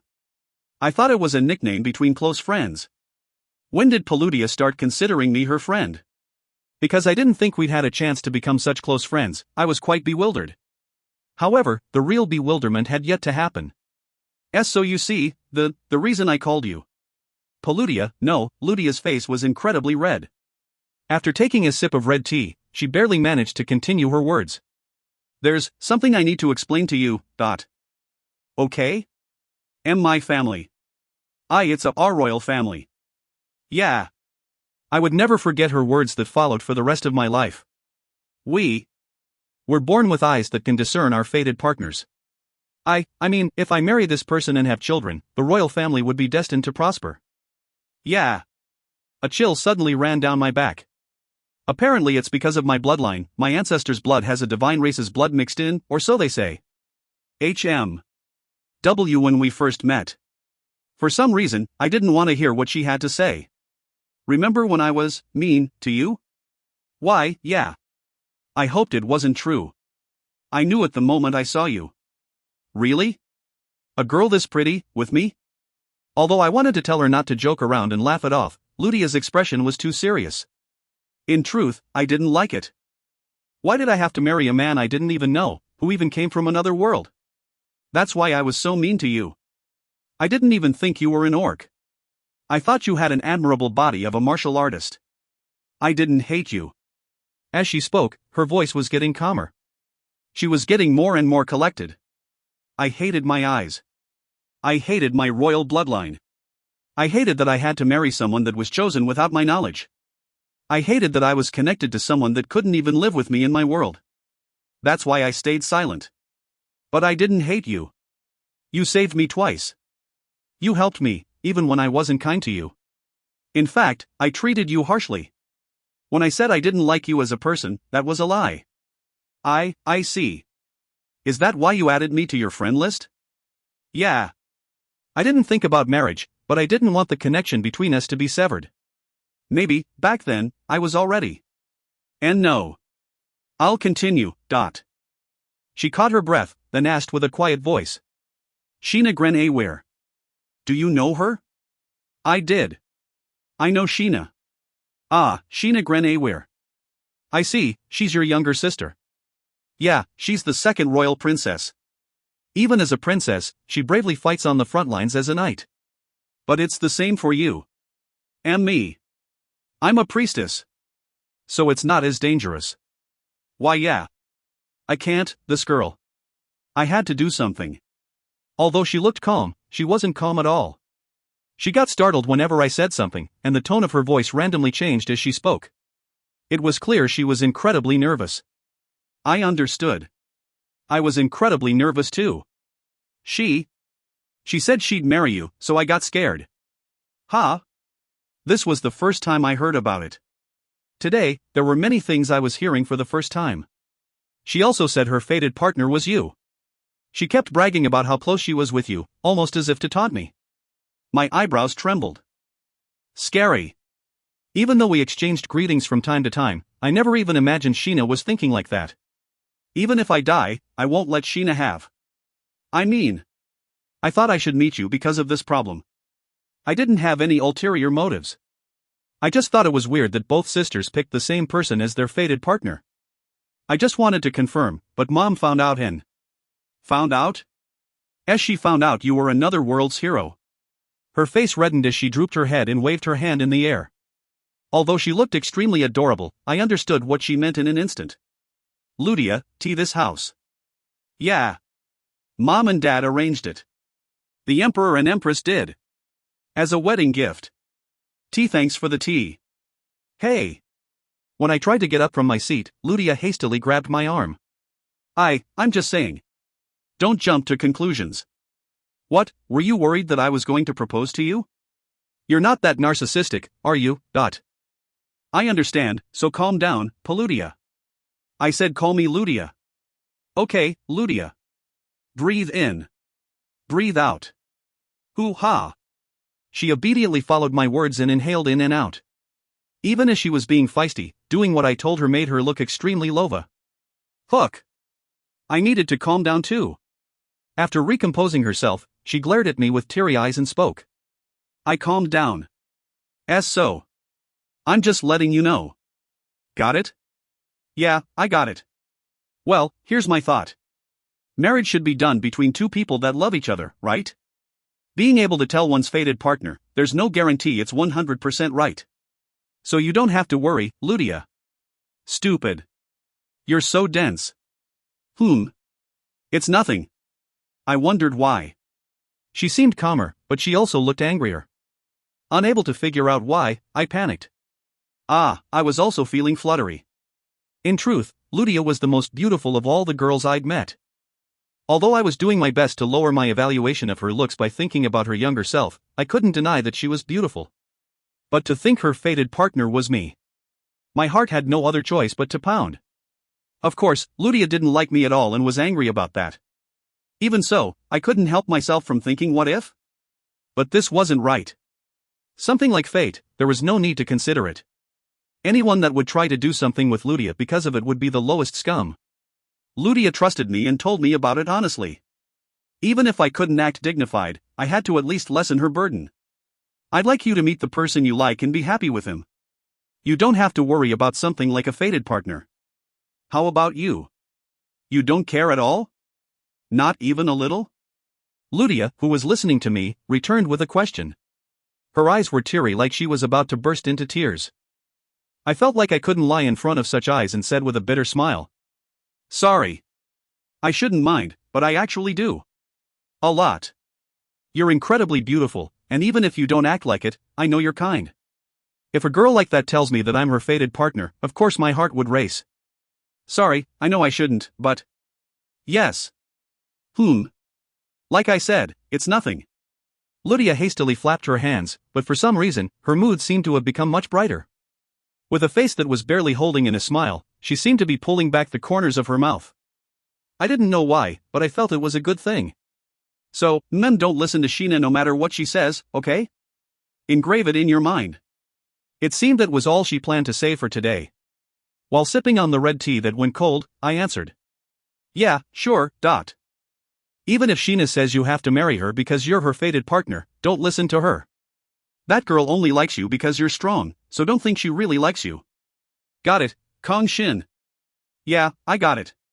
And... When I answered her with an exhausted voice, she doodled on the table using the tea water, and continued with a quiet murmuring voice.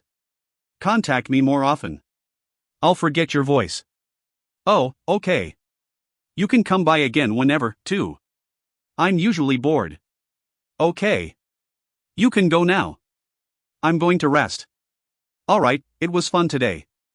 After saying goodbye to Ludia, I left her house. Although I heard Ludia letting out a weird sound and falling, I decided to ignore it. After all, she must have had a lot in her mind before telling me. I was happy that several questions I had regarding Ludia were solved. Thinking that I could continue being good friends with her, the corners of my mouth went up. Alright, now let's go look at my own house. When I touched the key in my inventory, a message rang out in my ear. Would you like to move to Mary Ann's garden? Yes.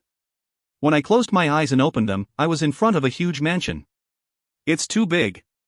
The garden spread out past the front gate was filled with colorful flowers, and further back were several trees forming a beautiful scenery. I stepped past the iron gate opening slowly in response to my key, and leisurely walked through the stone path while looking around the mansion's land. It really was incredibly large. Plus, there were so many fruit trees that I could smell their sweet, subtle fragrance.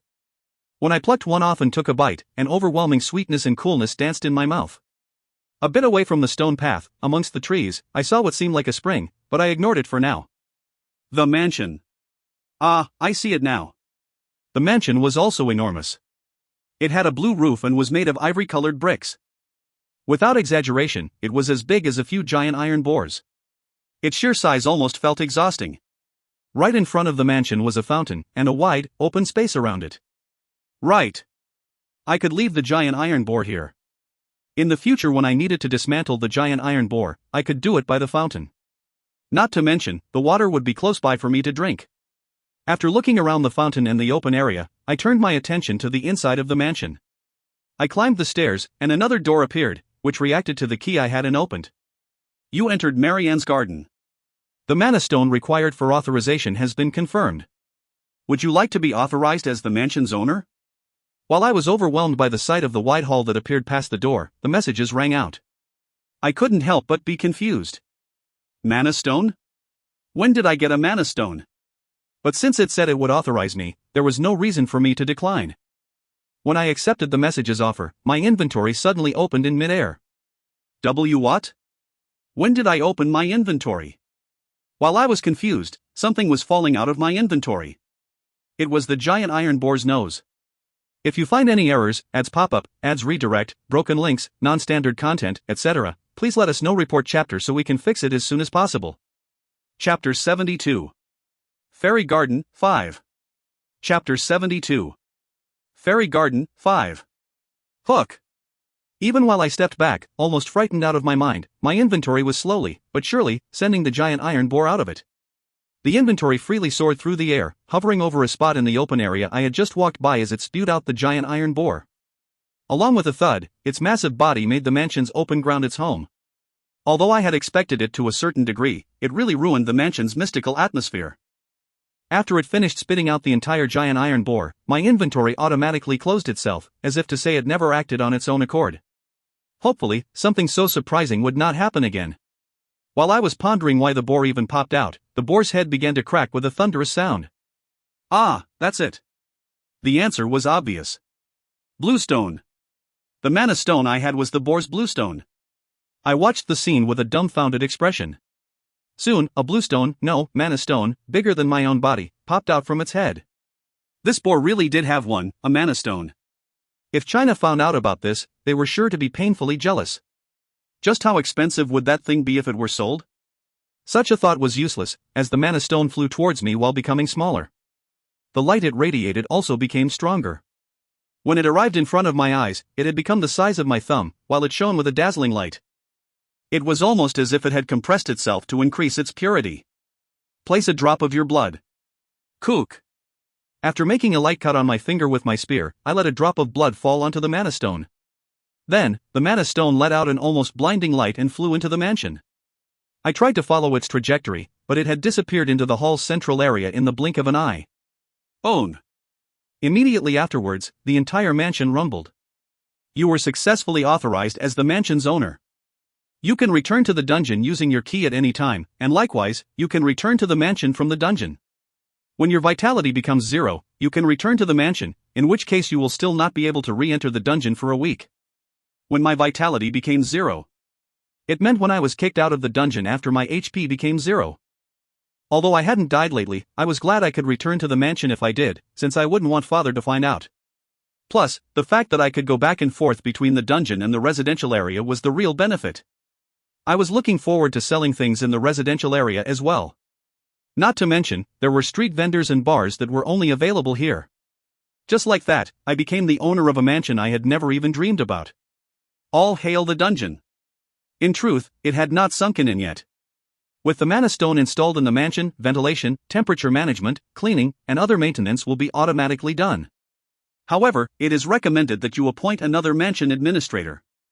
I mean, since it's so big, just looking around the mansion will be a chore. You will be guided. No.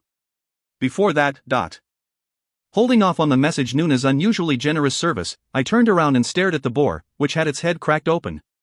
Now that was a chore. I have to take care of it.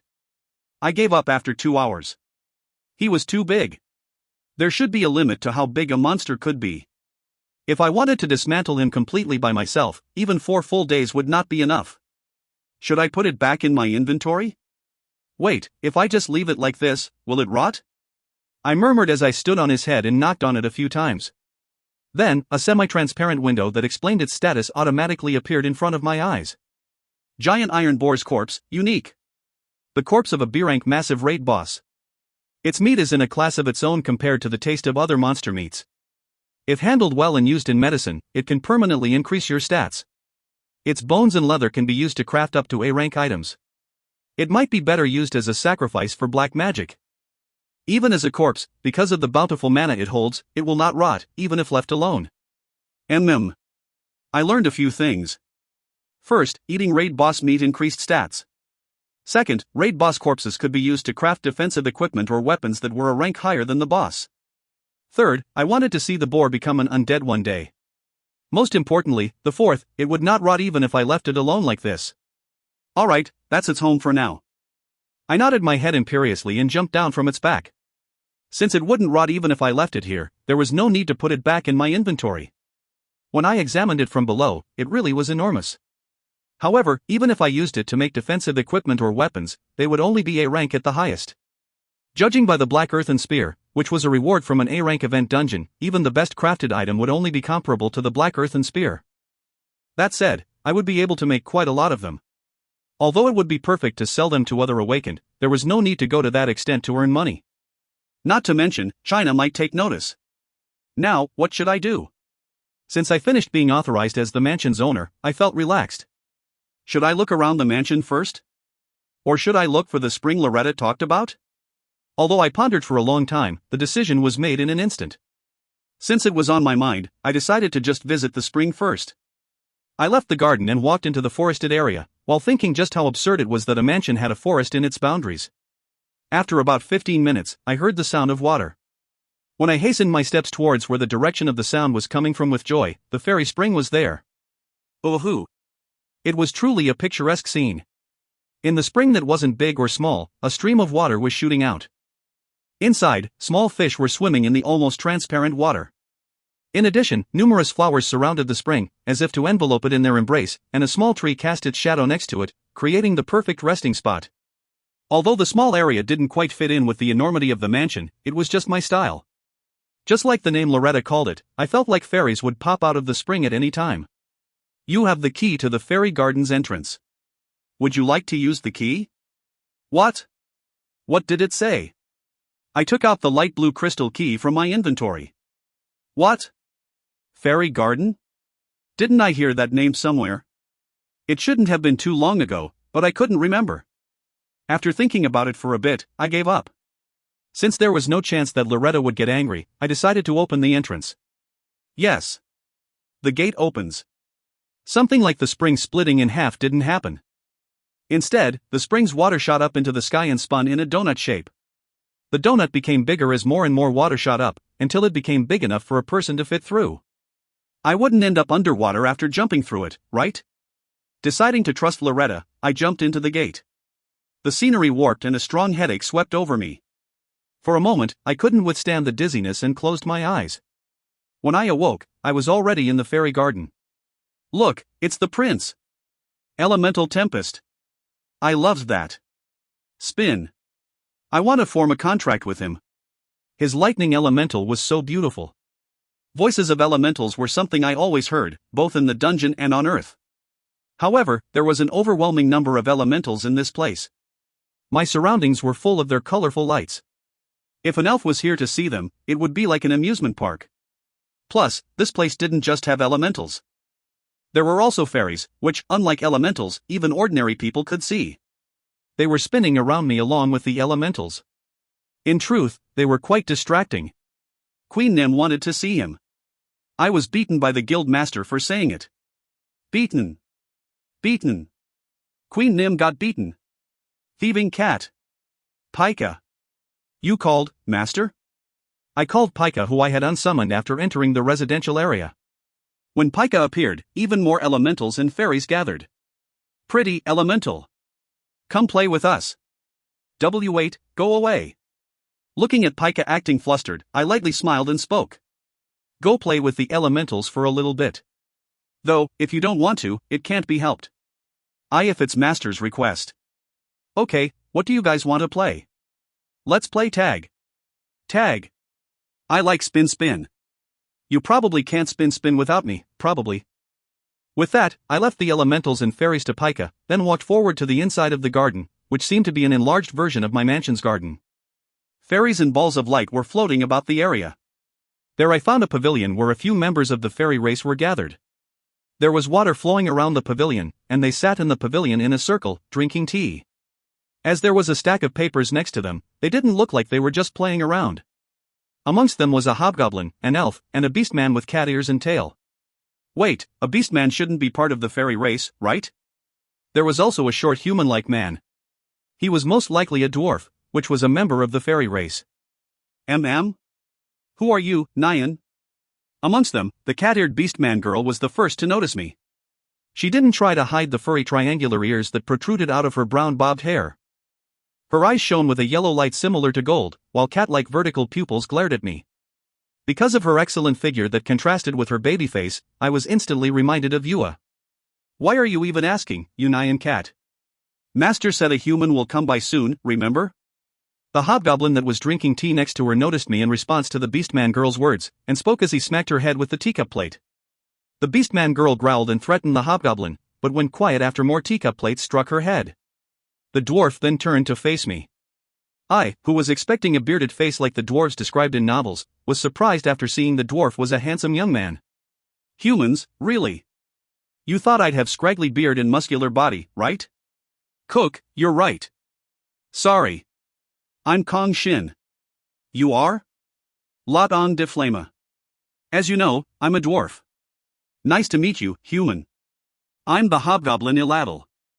I heard from Meladel that the owner of the Marianne's garden appeared. That must be you. Yes, it's me. Hobgoblins were said to be able to communicate with others of their race through their minds. Iladel must have heard about me from Meladel. After hearing the word Marianne's garden, the beastman girl that was sniffling with her head down raised her head. Marianne's garden, Nyan? How did a human who looks so weak become a special mansion owner, Nyan? Strength doesn't matter, you Nyan cat. What matters is how Lord judged his achievement. Hello, boy. I'm Shikatra. You must be an elf. Nice to meet you. The one who introduced herself last was an incredibly beautiful woman. She had gray-silver hair, emerald-colored eyes, and a certain mature charm. With her teacup in hand, she looked like she came out of a painting. If the teacup plate from her hand hadn't hit the beastman girl's head, she would have looked even more beautiful. I see, you're Masters, Ho-ho, nice to meet you. Take good care of Master. I'm asking just to be sure, but is the Master you're referring to Loretta? That's right. Shikatra nodded her head like it was nothing. So it was true. A mere floor shop owner was being called Master. If I took into account the similarity between the crystal key to the fairy garden and the mansion key. Is Loretta the master of the guild, fairy garden? That's exactly right, human. Though, fairy garden is a bit different from the guilds created by explorers. In fact, it's a guild for those who manage the dungeon, right? Yes. The first dungeon has a total of 5 administrative guilds, and fairy garden is one of them. It's named after this area we're in. The dwarf, Lodang, nodded his head with satisfaction. It was as I thought. Administrators who managed the floor shops and parts of the residential area, although I was curious about their identities, I did not ask since they did most likely would not answer. The beastman girl's initial hostility seemed to have subsided as she scanned me and said, "My name is Loka, Nyan." Nice to meet you, Lokanyan. It's not Lokanyan, Nyan. It's just Loka, Nyan. Of course, I was just joking. Her reaction was exactly what I wanted as well. Watching me nod my head in satisfaction, the hobgoblin Iladel spoke as he stared at me fixedly. I assume you're here to meet Master? No, Loretta just said something good will happen if I use the key at the spring. But since I'm here, I do want to meet Loretta. What was Master embarrassed about, even after handing him the key? While Iladel was murmuring to himself, the elf Shikatra explained in his stead. You see the path there, right? Don't stray off the path and keep going. Remember, you have to think of Master as you walk. If you follow where the fairies lead you, you might not be able to come back. Just what is this place? It's not the material realm. It's closer to the fairy realm. So make sure you stay on your guard, young man. With your dazed face, the fairies will trick you, Nyan. Be careful, Nyan. Did they not know about my ability? I was an elementalist, and had skills that let all spirits see me in favorable light. The fairies I met on my way didn't try to trick me. Loka's worry was probably for nothing. While I was following the path, I suddenly remembered about Pika. She disappeared after being dragged off by the elementals and fairies. Well, I could always unsummon her, so I guess I can just leave her be. Thinking casually, I walked deeper and deeper into this garden of the fairies.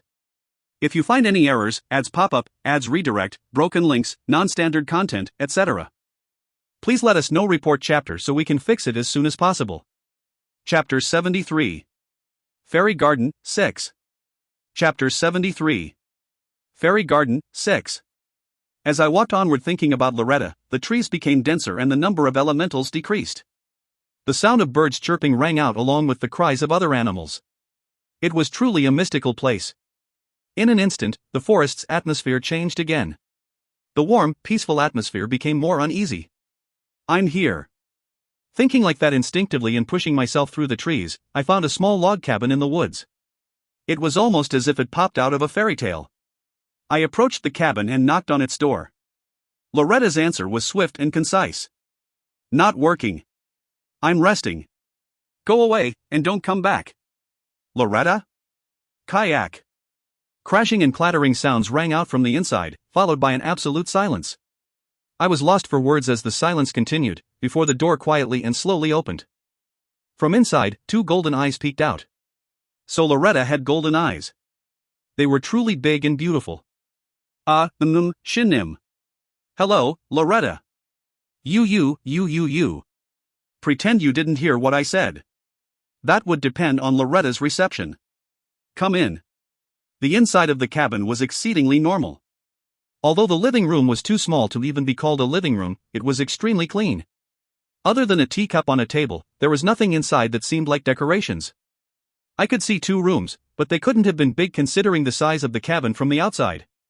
Unlike the grandiose title of Fairy Garden's master, the house was humble. Loretta was the only special part about it. Perhaps realizing that I was staring at her, Loretta blinked her big eyes and asked, Do I look that different? Loretta from the floor shop was an extremely lively girl.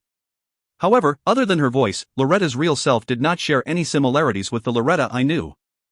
The Loretta I was looking at right now was a beauty exuding nobility and elegance. And no, she was an incredibly beautiful elf with snow-white skin, and was tall enough to look me in the eye. Considering that my height was over 190 centimeters, she was also just as tall. However, her perfect body proportions did not make her height stand out. In fact, it added to her mystical appearance. Her slender waist, her arms, her legs, and her voluptuous chest all seemed to suggest that she wasn't human. After all, a human couldn't have a figure of such proportions. Her big, golden eyes, shapely nose, and pink-colored full lips made her look like a piece of art. Her flushed cheeks made her look healthy, and her long ears added a magical charm to her otherworldly atmosphere. Her long, soft black hair flowed down to her waist, tied loosely by a ribbon, revealing its abundance. She looked like she just woke up, as she was wearing a see-through nightgown.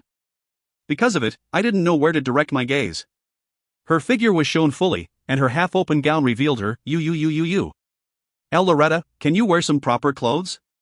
Yes? Kayak. After hearing what I said, Loretta looked down at herself and screamed. She then hastily ran into her room. Before I could talk with her, wearing her usual clothes, a bit more time had to pass. I apologize, Shin. I've shown you a shameful sight. No, not at all. In fact, I would have wanted to see more of Hike. That will be 10 million gold, customer.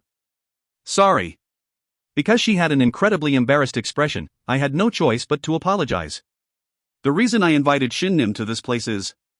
Like I said, I'm sorry. The reason I invited Shin to this place is... Loretta didn't seem to want to accept my apology, as she continued without facing me. I was at a loss for what to do. Although she looked completely different on the outside, because the way she acted was the same, I couldn't help but smile as I watched her. As you know, it will be convenient to find a place to stay in the dungeon's residential area. At the residential area, you can sell equipment or consumables, or buy items you need from other explorers. There are places where you can relieve fatigue built up from the dungeon as well. She picked up the teacup in front of her and took a sip. Although she looked graceful, her head was still turned away from me. She was very cute. Although Shin Nim had no problem climbing alone thus far, it won't stay like that forever. There is no place like the residential area to get closer to other worlds' explorers. When you make friends here, even though you might not party with them as you climb the dungeon, they might invite you to event dungeons or raids, or vice versa. I see. But Shin Nim should know, if you entered the mansion. Unless Shin Nim gets authorized using a mana stone, Shin Nim cannot freely go back and forth between the dungeon and the residential area. Right. But finding a mana stone that's suitable for a special mansion like Marianne's Garden probably will not be possible for a while. So, Loretta hesitated slightly, then continued. So if Shin Nim is okay with it, I'd like to invite Shin Nim as Fairy Garden's temporary guild member. Yes? Temporary guild member. She faced me. From the front, her explosive beauty came into view once again and made me flustered. Pointy ears, thin facial lines, a sharp nose and long neck. Such features made her look non-human, but they only added to her charm. Her sparkling golden eyes shone as if something was lighting it up from inside. I felt like staring into it would suck me in. A temporary guild member is Shin Nim? Ah, yeah. Continue your explanation. Hoo. Loretta's expression became slightly haughty. Damn, this elf found out, . Why were you staring at me so fixedly, Shin Nim? It's nothing at all. Hoo. Why were you looking at me so much? Why? Loretta's eyes darted around my face as she spoke with a humming voice. Even if you do that, I won't tell you honestly. Saying that I was too enchanted by her beautiful eyes. Unless I wanted to confess to her and get rejected, I couldn't say it out loud. She continued making fun of me, trying to get me to confess, but because she lost her mystical beauty the more she did so, I was able to regain my composure. Eventually, she clicked her tongue and continued. A temporary guild member isn't anything special. It's just someone who's registered with Fairy Garden's guild area and can thus stay here. Ah, so that's why. Yes. Although you can't become a full-fledged guild member because of your status as an explorer, it can at least help you go back and forth between the dungeon and the mansion since Shin Nim cannot get authorized for now. Of course, it won't be for free. In exchange for becoming a temporary guild member, Shin Nim will have to help with the paperwork of Fairy Garden's master. But Loretta. Yes? Loretta stopped her explanation in the middle and blinked her eyes as she looked at me. Since she already looked so excited to put me to work, I delivered the fatal blow. I already got authorized. For Marianne's Garden. Yes? I got authorized. There was an event raid on Earth. I got the entire corpse of an event raid boss, and it had a mana stone. Ah, is that so? Loretta's shoulders drooped. I didn't know for sure, but her long ears seemed to have drooped as well. With a slightly disappointed expression, she spoke. Then, that's good. Yep, it's good. Stupid Shin Nim. I definitely heard it. She called me stupid. It wasn't like obtaining a mana stone was my fault. I answered Loretta with a bitter smile. You must have a lot of work to do. So much that you need an assistant, but. No, that was just to pretend. Ah, nothing. Yeah, I have lots. There's not much I can do if you're busy with work, but if you have time, come visit my mansion. I haven't even looked around it yet, but I'm sure there's at least a tea house where Loretta and I can drink tea. Loretta's ears perked up. As she blinked her golden eyes, she asked. I can go visit? Of course. Tea then, can you add me to your friend list? That's possible. I shot up from my seat in surprise. Loretta covered her mouth with her hands and snickered. Of course. We also belong to the dungeon. Really, what exactly is Loretta's identity? That's a secret, for now. But I hope I can tell you one day. Will you? At my question, Loretta smiled lightly and nodded her head. Placing her index finger on my mouth, she quietly whispered. Although her fingers were tickling me, I couldn't open my mouth. Her golden eyes, which seemed to suck me in, were staring right at me. One day, to you only. It'll be a secret to anyone else. I left Loretta's log cabin. Loretta saw me off at the door. Take care, Shin Nim. Make sure to answer me when I message you. Don't worry. I'm off then. Shin Nim. When I was about to turn away, Loretta stopped me. She held both of my hands, while her eyes wandered around me without being able to look at me directly. My real appearance. Is it strange? You're saying that now? But, you didn't say it properly before. She really was a cute Nuna. For someone who had a noble charm on top of incredible beauty, she really should be more confident in herself. I thought she knew that by the way she acted, but I didn't think she'd waver all the way at the end. Of course, I felt that this made her even more charming. As such, I decided to tell her how I felt without a hint of deceit. Not at all. You're incredibly beautiful. I was almost entranced. Hick. Loretta made a strange sound and plunked down on the ground. Girls really were weak to compliments. At her picture-like reaction, I snickered and turned away. I'm going. Message me. Why yes. I'll message you, I'll definitely message you. Even tomorrow. I thought you were busy. I should call Pika too. Eh? Strange. When I tried to pass on my intent through our mental connection, it was severed in the middle.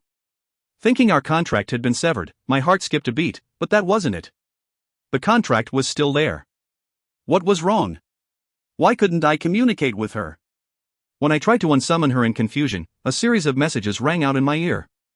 Your contracted elemental, Pika, and the fairy she was playing with discovered a hidden area of Fairy Garden.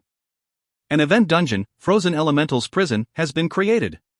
As it was discovered by a contracted elemental, the contracted master will automatically receive the right to enter the dungeon.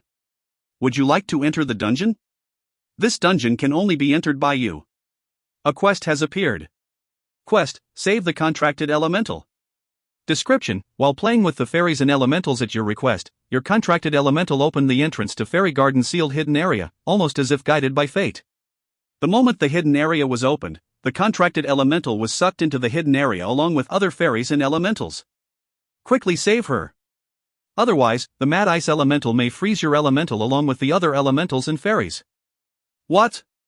If you find any errors, ads pop up, ads redirect, broken links, non-standard content, etc., please let us know. Report chapter so we can fix it as soon as possible. Chapter 74. The Elementalist That Sealed, the Elementalist That Saves, 1.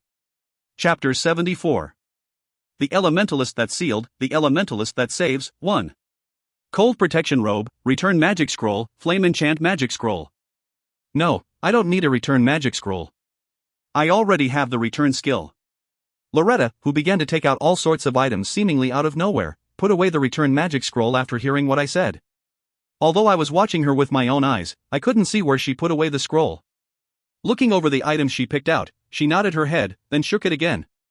She then took out a book and a small chest from the pile. You said you had a crossbow, right? This is crossbow marksmanship. This item is sold starting from the 30th floor, and if you learn crossbow marksmanship with this skill book, it will be easier to shoot down any enemies. This is flame bolt cartridge. The bolts placed inside it receive the fire attribute and explode when they collide with something. This is a limited item sold from the 47th floor and above, and only to those who completed a particular achievement, so make sure you keep it a secret from others. Remember, it's a secret.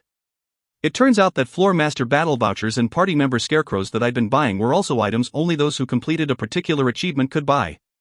Although I had the qualifications to buy them, it seemed I had stretched it a bit when I let Ren purchase them. Though, Ren also obtained the qualifications after succeeding in a solo raid. I understand. So, how much is it for the Cold Protection Robe and the Flame Enchant Magic Scroll? Yes, it's 600. No, 450,000 gold. It was an enormous discount. Although I sent Loretta an inquisitive, will that be fine? Glance, she simply held out her hands, asking me for my money. In the end, Loretta was helping me in various ways.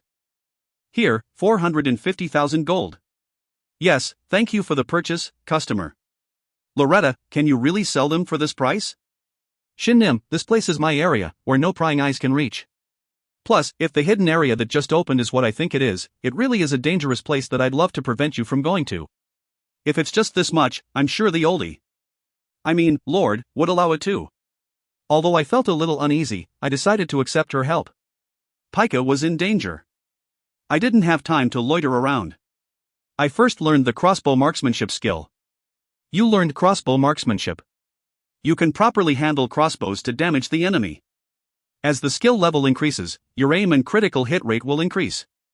Shin Nim, if things get difficult, you have to find Elemental Nim and use return. If Shin Nim dies, it will be the same thing as Shin Nim's vitality becoming 0, but the Elemental Nim won't be unsummoned and will completely perish. But Loretta warned me as I put on the cold protection robe. As her golden eyes staring at me emphasized the seriousness of her words, I could only nod my head. Be careful. A crazed elemental is extremely dangerous. Although I wasn't present at the time, even the Fairy Garden's elementalist didn't have the confidence to subdue the crazed elemental without killing her, and could only seal her in that place. Even Shin Nim might not be strong enough to do anything against her. Remember, if Shin Nim's vitality becomes 0, Elemental Nim will perish. I know. I don't want to lose Pika either. I'm off, then. Come back safely with Elemental Nim. And I poured the skeleton bone bolts first into the cartridge I just bought and then put them all in my inventory. As long as there were bolts in my inventory, my crossbow would automatically reload itself. When I finished checking over my equipment and raised my head, Loretta was almost right in front of my face. Seeing her frighteningly perfect face up close, my body became stiff on its own.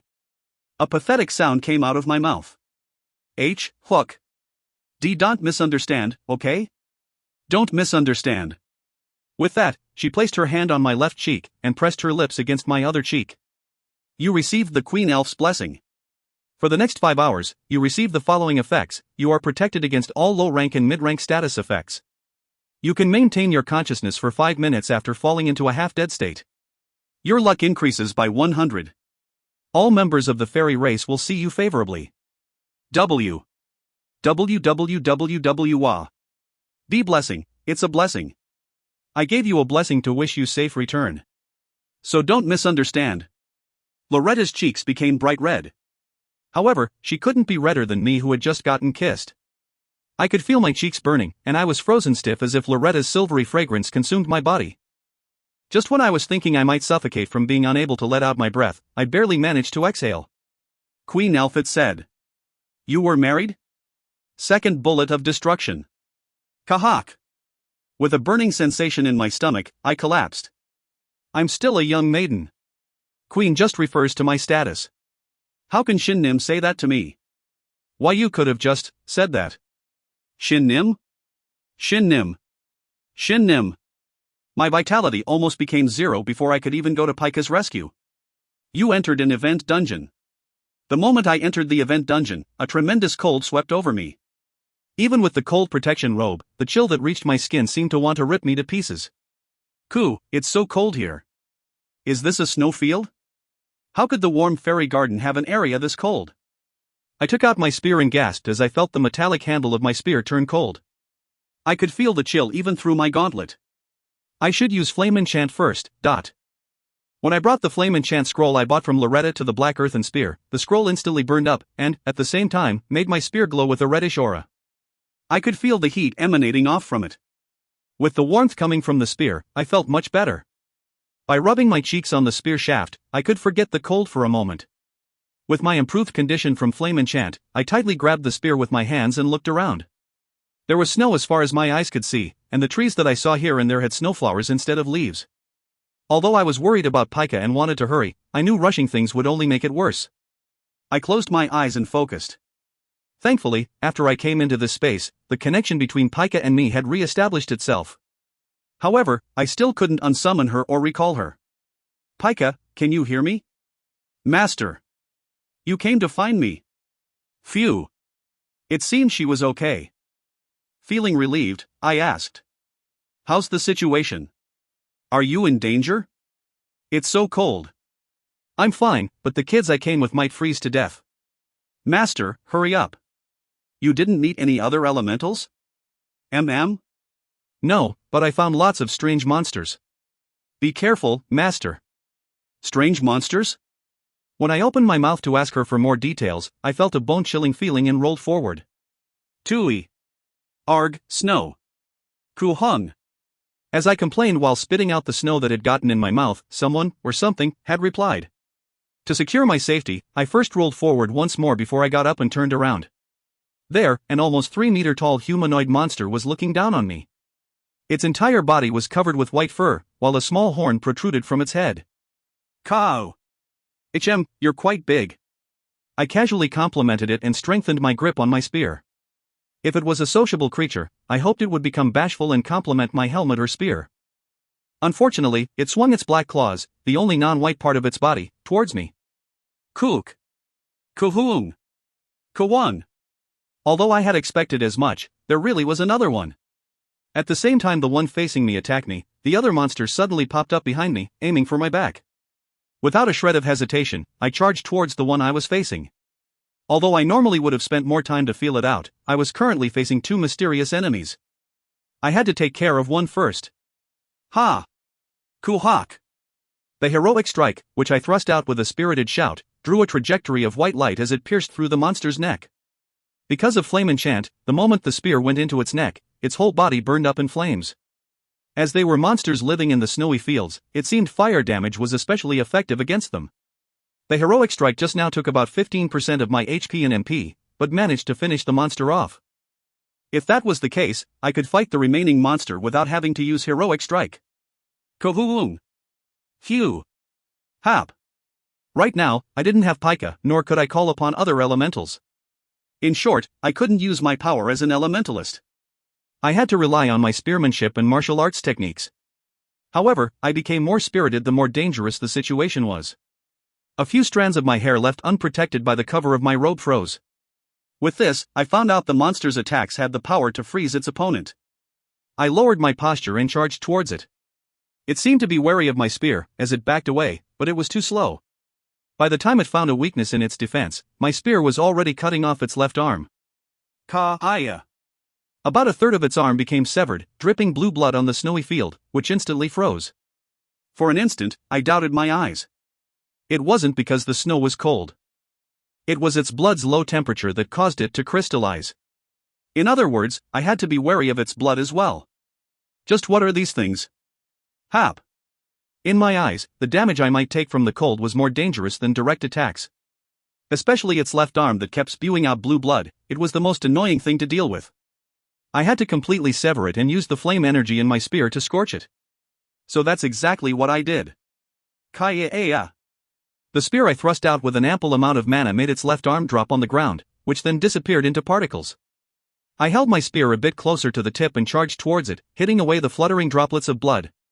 Then, I smacked the severed area of its left arm with my spear. Kaya-ak. Die. I heard the sizzle of my spearhead scorching its wound. It made me a bit hungry. It even smelled nice. Hook, I can't. Cool. Using its cry as a background music, I heightened my concentration and managed to completely scorch its wound. Using the moment where it stumbled after losing its arm, I shot my spear forward. As if my spear was being sucked in, it stabbed at the monster's neck and managed to deal damage by penetrating its thick skin. Critical hit. Kaya-ak. You're almost dead. After 5 minutes of carefully stabbing its neck, I managed to completely pierce through its neck. With a strange roaring sound, the monster collapsed. You obtained Yeti's blood. You obtained 5,500 gold. So this guy is a Yeti. Yeti. Although my fight with them had ended, the fight wasn't perfectly clean, nor was it satisfying. I was in my worst condition and my opponents were the worst as well. The Yeti's entire body and blood were weapons, and they even had high defense. Not to mention, the snowy field environment and its harsh, cold winds made it hard for me to even open my eyes and maintain my balance. My feet also kept sinking into the snow. The moment I lost my focus, I could receive a fatal blow. This was truly the worst environment for battle. However, it also was the best place to grow myself. I was in similar situations when I was training with father as well. The sense of accomplishment was higher the harsher the environment was for practicing martial arts. Yup, I'd think of this as training. Otherwise, I wouldn't have the will to continue on in this place. Alright, let's go. After resolving myself, I stepped forward, holding my warm black earthen spear in my embrace. The connection between Pika and me was telling me where to go. However, there was something strange. What is it? Besides Pika, there's another. In the same direction Pika was in, something that wasn't Pika seemed to be calling me. Something connected to me by a deep bond, something that had to be with me. Led on by the unknown calling, I walked onward with a small suspicion in my heart. I knew the answer to my suspicion would be at the end of this snowy plain. If you find any errors, ads pop up, ads redirect, broken links, non-standard content, etc., please let us know. Report chapter so we can fix it as soon as possible. Chapter 75. The Elementalist That Sealed, the Elementalist That Saves, 2. Chapter 75. The Elementalist That Sealed, the Elementalist That Saves, 2. Kuhung. Hop. About 20 minutes after that. While walking through this harsh event dungeon, there was one important thing I learned. It was that rather than using 5 minutes to fight with the Yetis, it was better to use Heroic Strike to kill it in one blow, then recover my mana while walking with Prayuta Circuit. As strong as the Yetis were, they didn't appear all too often. However, when they did, they would never appear alone. Regardless, if I used Heroic Strike to kill the Yetis I encountered, I found that I would not encounter more until my mana was already filled up.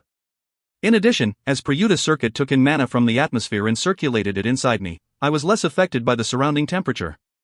In order to block the cold that even the cold protection robe could not fully guard against, I desperately circulated Prayuta Circuit. Prayuta Circuit became level 5. Circulating Prayuta Circuit will collect more mana, and its speed of circulation increases. Ooh-hoo. My theory that training was best done in desperate situations was proven to be true. Slightly frustrated, but happy, I continued to frantically circulate Prayuta Circuit. In my hand was a crossbow. Since Pika wasn't around to deal long-ranged attacks, I had to use the crossbow to fill her role. At the same time, I saw a Yeti standing in the distance. Kia-ah-ah. Alright, I might as well train my crossbow marksmanship skill. I was practically overflowing with skeleton bones, and the Yeti's large body was the perfect practice target. I held the crossbow up and aimed it at its eye. The crossbolt reloaded automatically and shot out, emanating a red aura. It hit the Yeti's arm and exploded. My aim had been off. This is hard. I'll have to learn how to aim better.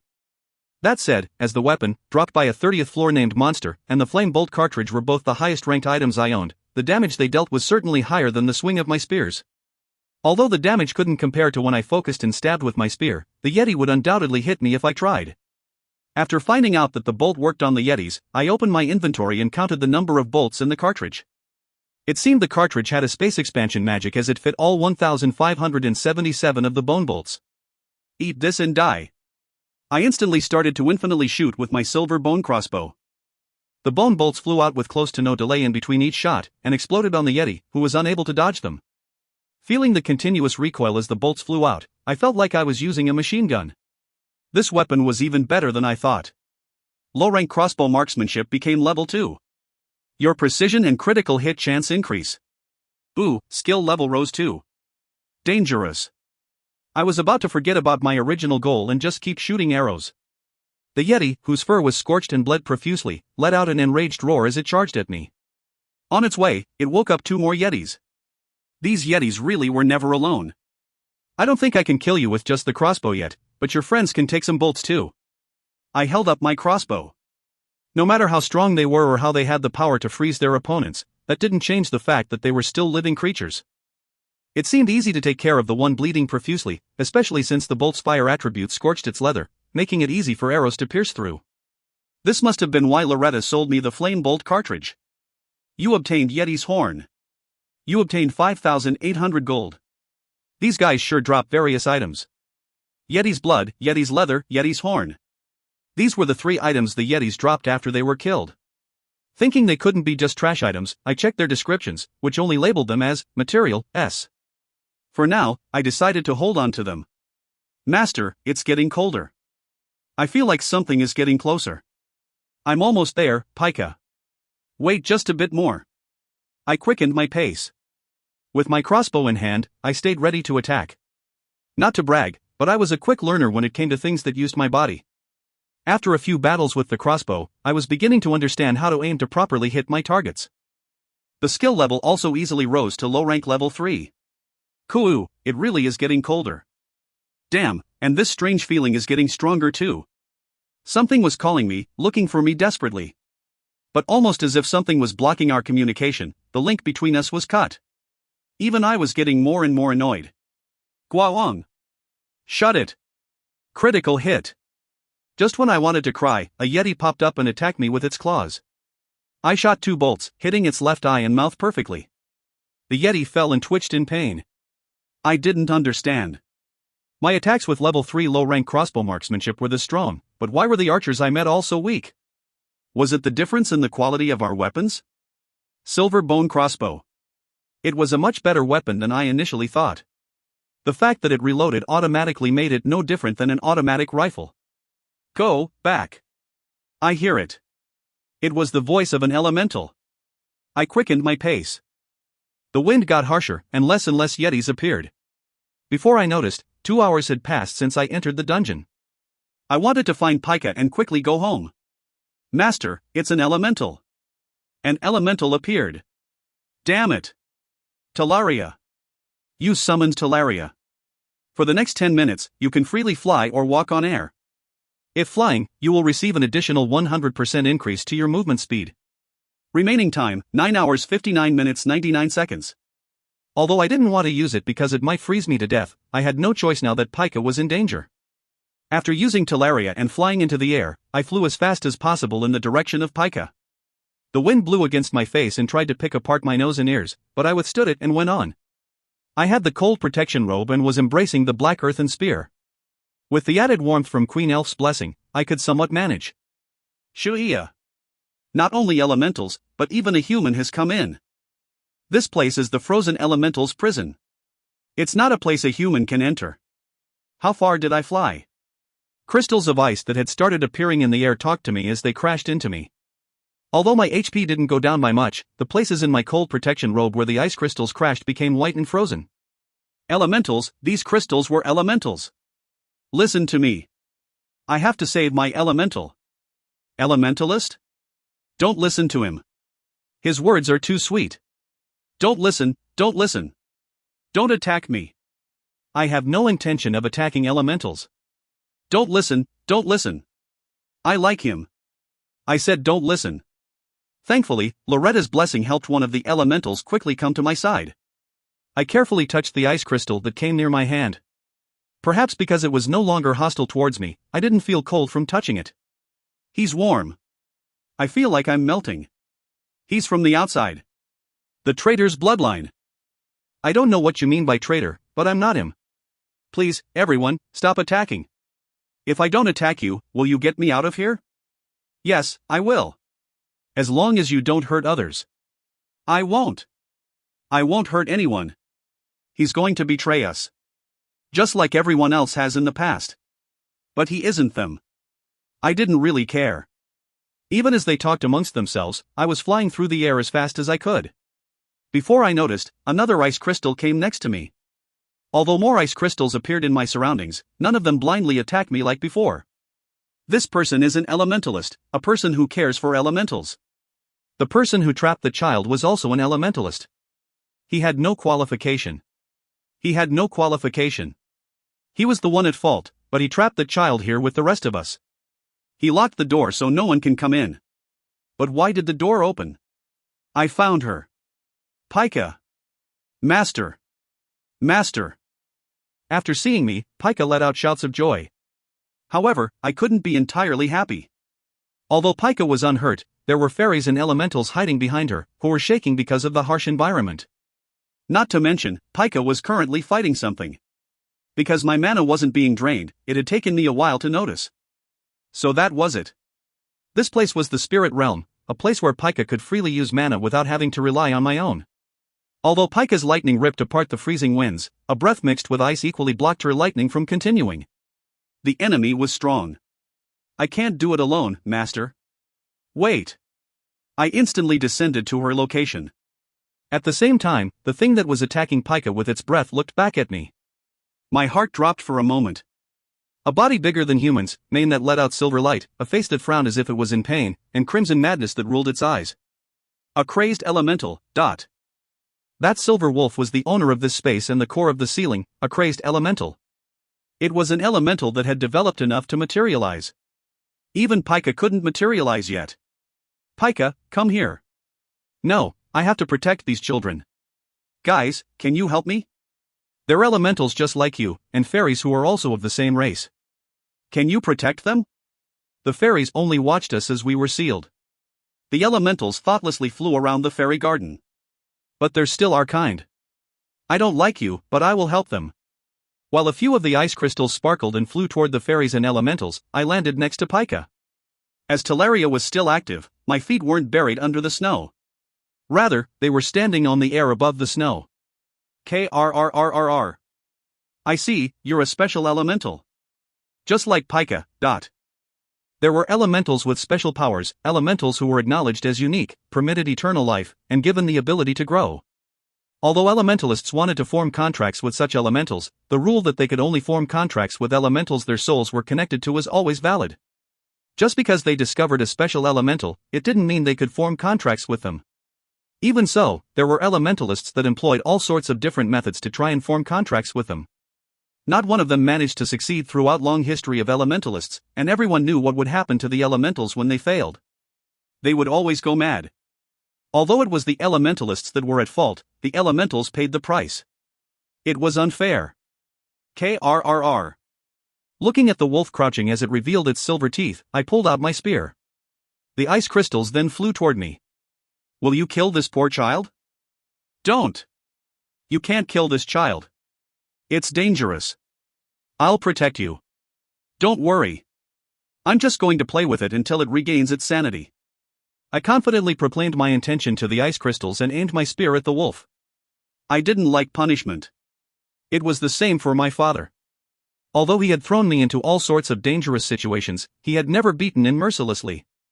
Although he had almost killed me during our spars, he had never beaten me because I did something wrong.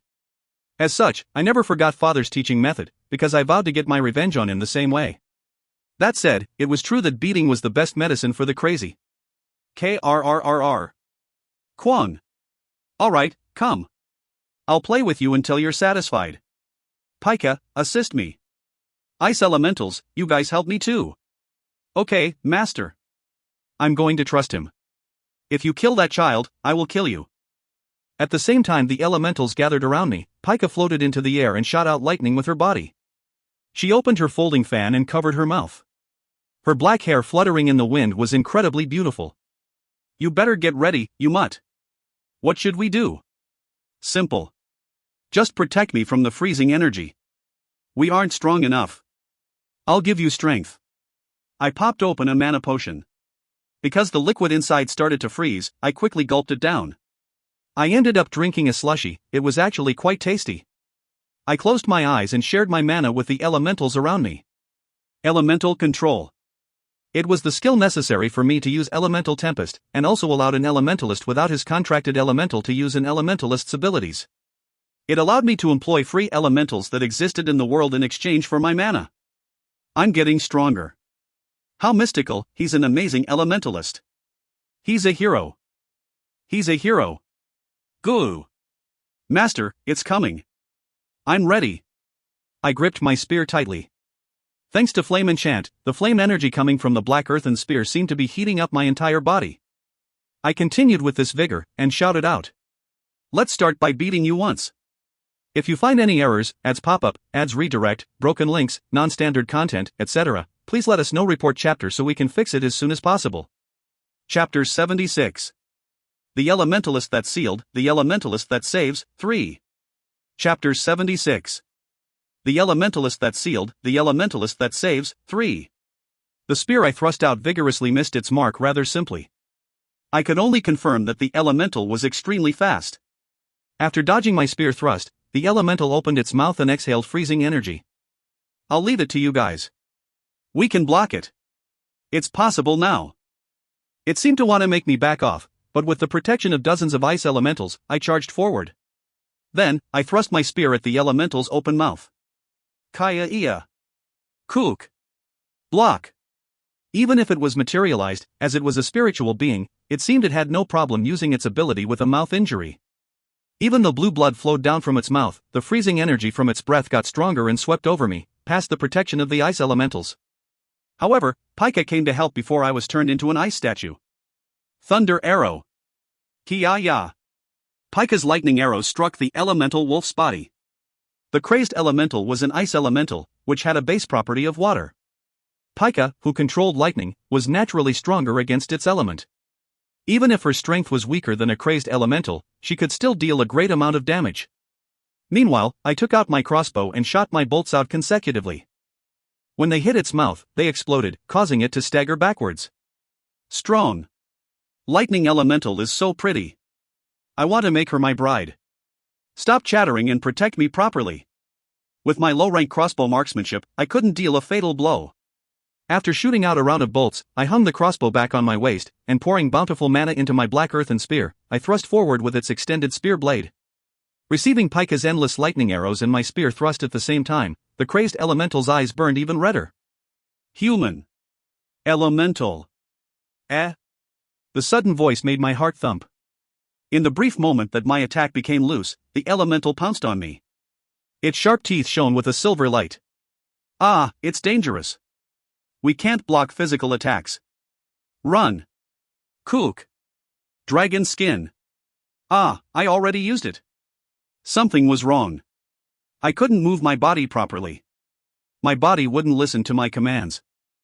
Unfortunately, I had already used Orc Lord's Warcry, Dragon Skin, and Dark Thunder Explosion in the 3 boss raids I ran today. As such, there wasn't much I could do.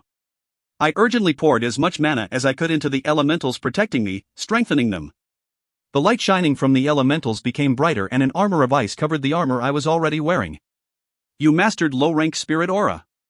You can infuse elementals into your defensive equipment, not just your weapon, granting a reinforcing aura. You learned mid-rank spirit aura. Your spirit aura will be reinforced by a strengthened attribute of your elemental. While using spirit aura, the elementalist will be able to wield low-rank elemental magic. I shouted out instinctively. Ice shackles. Kwang. The crazed elemental froze while baring its fangs at me. From the earth, several hands made of ice had popped up and stopped her movements. Of course, as it was low-rank elemental magic, it would not last long. Do you like judo? You do? Got it. Kuwung.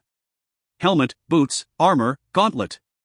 The ice elementals had dyed my equipment white. I reached forward with my gauntlet, which could now freeze people by just glazing them, and grabbed its front leg. At the same time, the crazed elemental broke out of the ice shackles.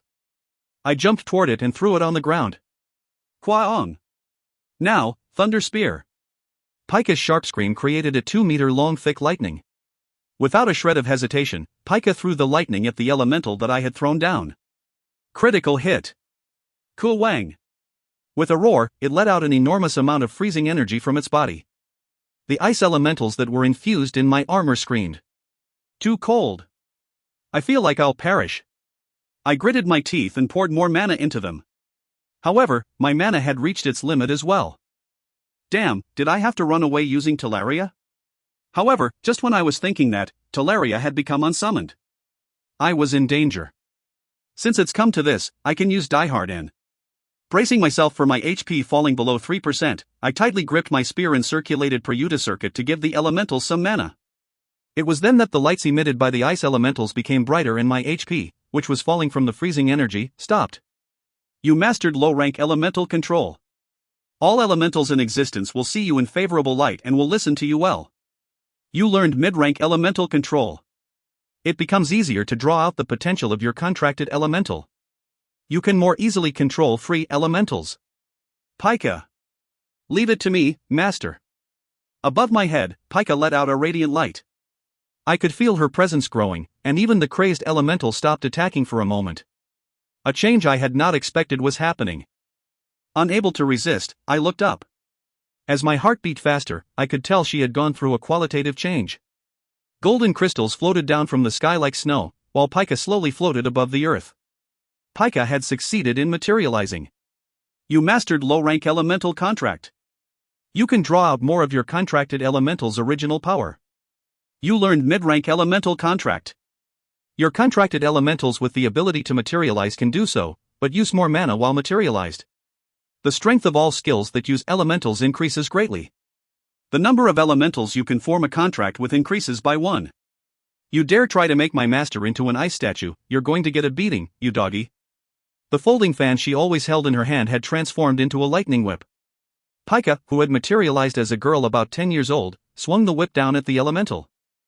Like a lightning bolt, the whip cut through the air and slashed the elemental's abdomen. In that instant, a voice rang out. It hurts. Wait. I yelled hurriedly. Pika looked back at me with a curiously. Unlike her normal 20 centimeters self, she looked much more charming after having materialized as a human girl. However, now wasn't the time to admire her looks.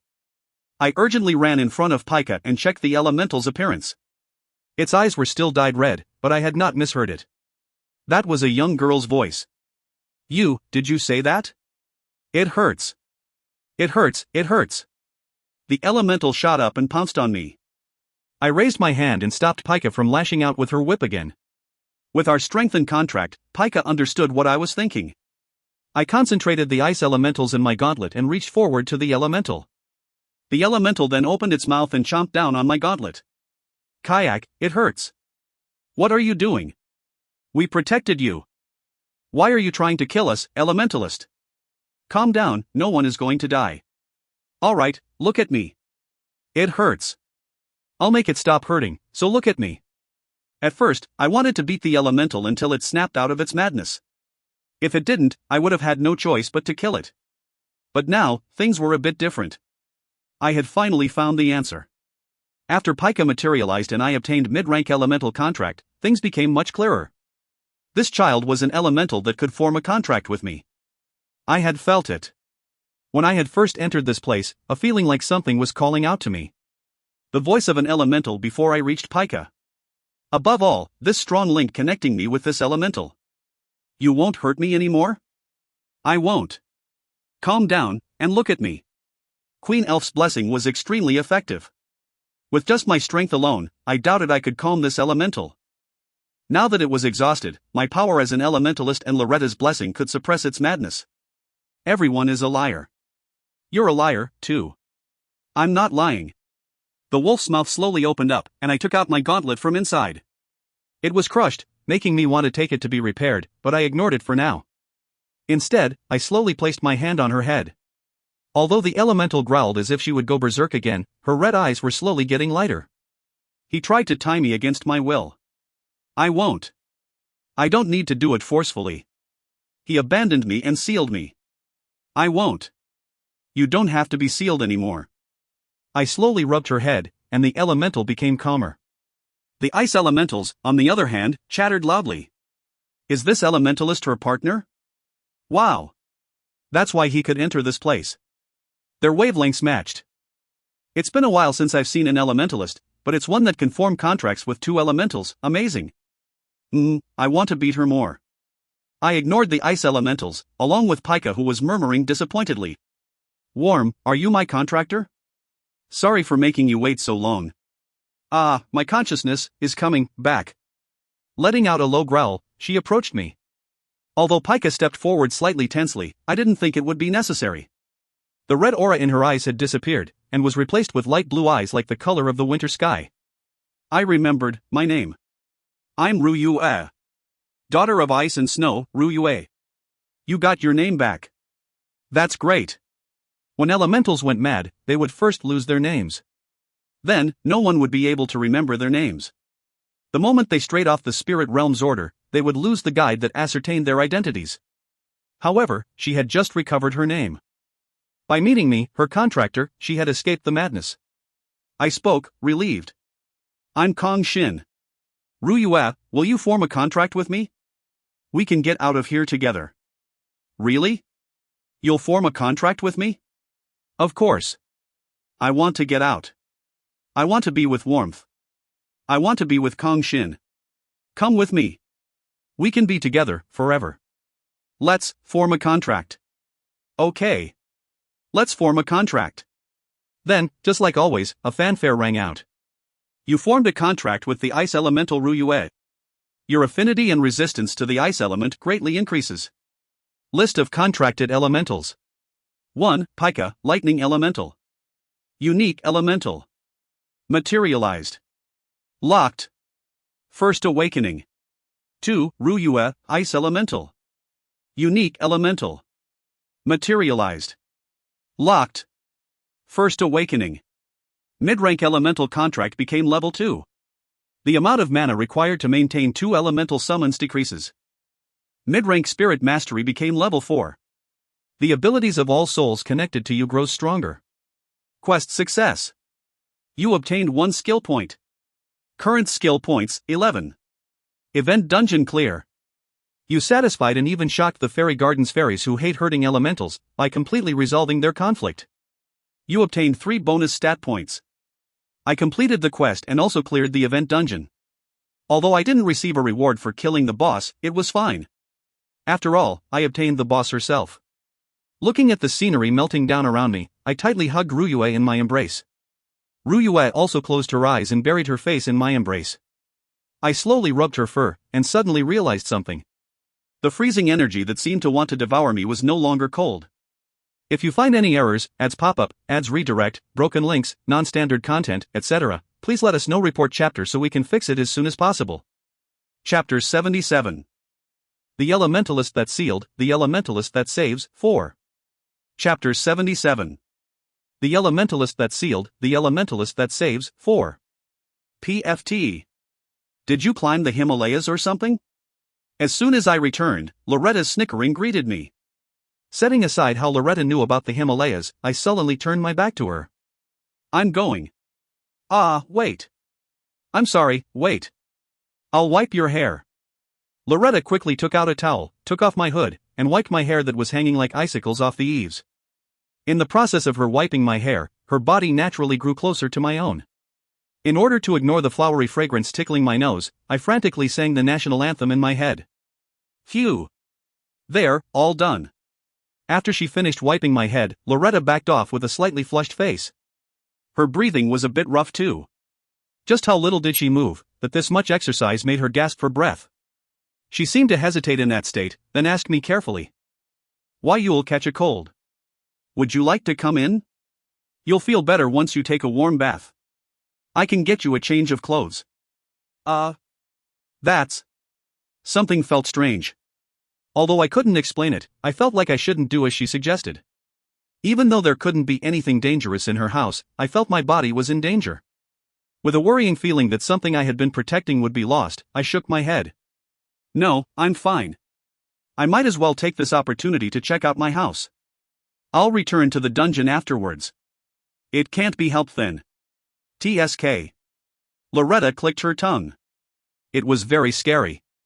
Putting the towel back in her bosom, she changed the subject and spoke with a brighter expression. Congratulations on forming a contract with a new elemental. I didn't even imagine that the elemental would have matching wavelengths with Shin Nim. Do you know what happened to the elementalist that made Ryue go mad? This was something I wanted to confirm for certain. Even if it wasn't now, I wanted to make him pay for it somehow. He was the elementalist who was an owner of one of the other special mansions. He obtained the qualification to enter Fairy Garden from a quest reward, but he was punished for making an elemental go mad, losing his qualification to be a dungeon explorer. The answer was something I didn't even consider.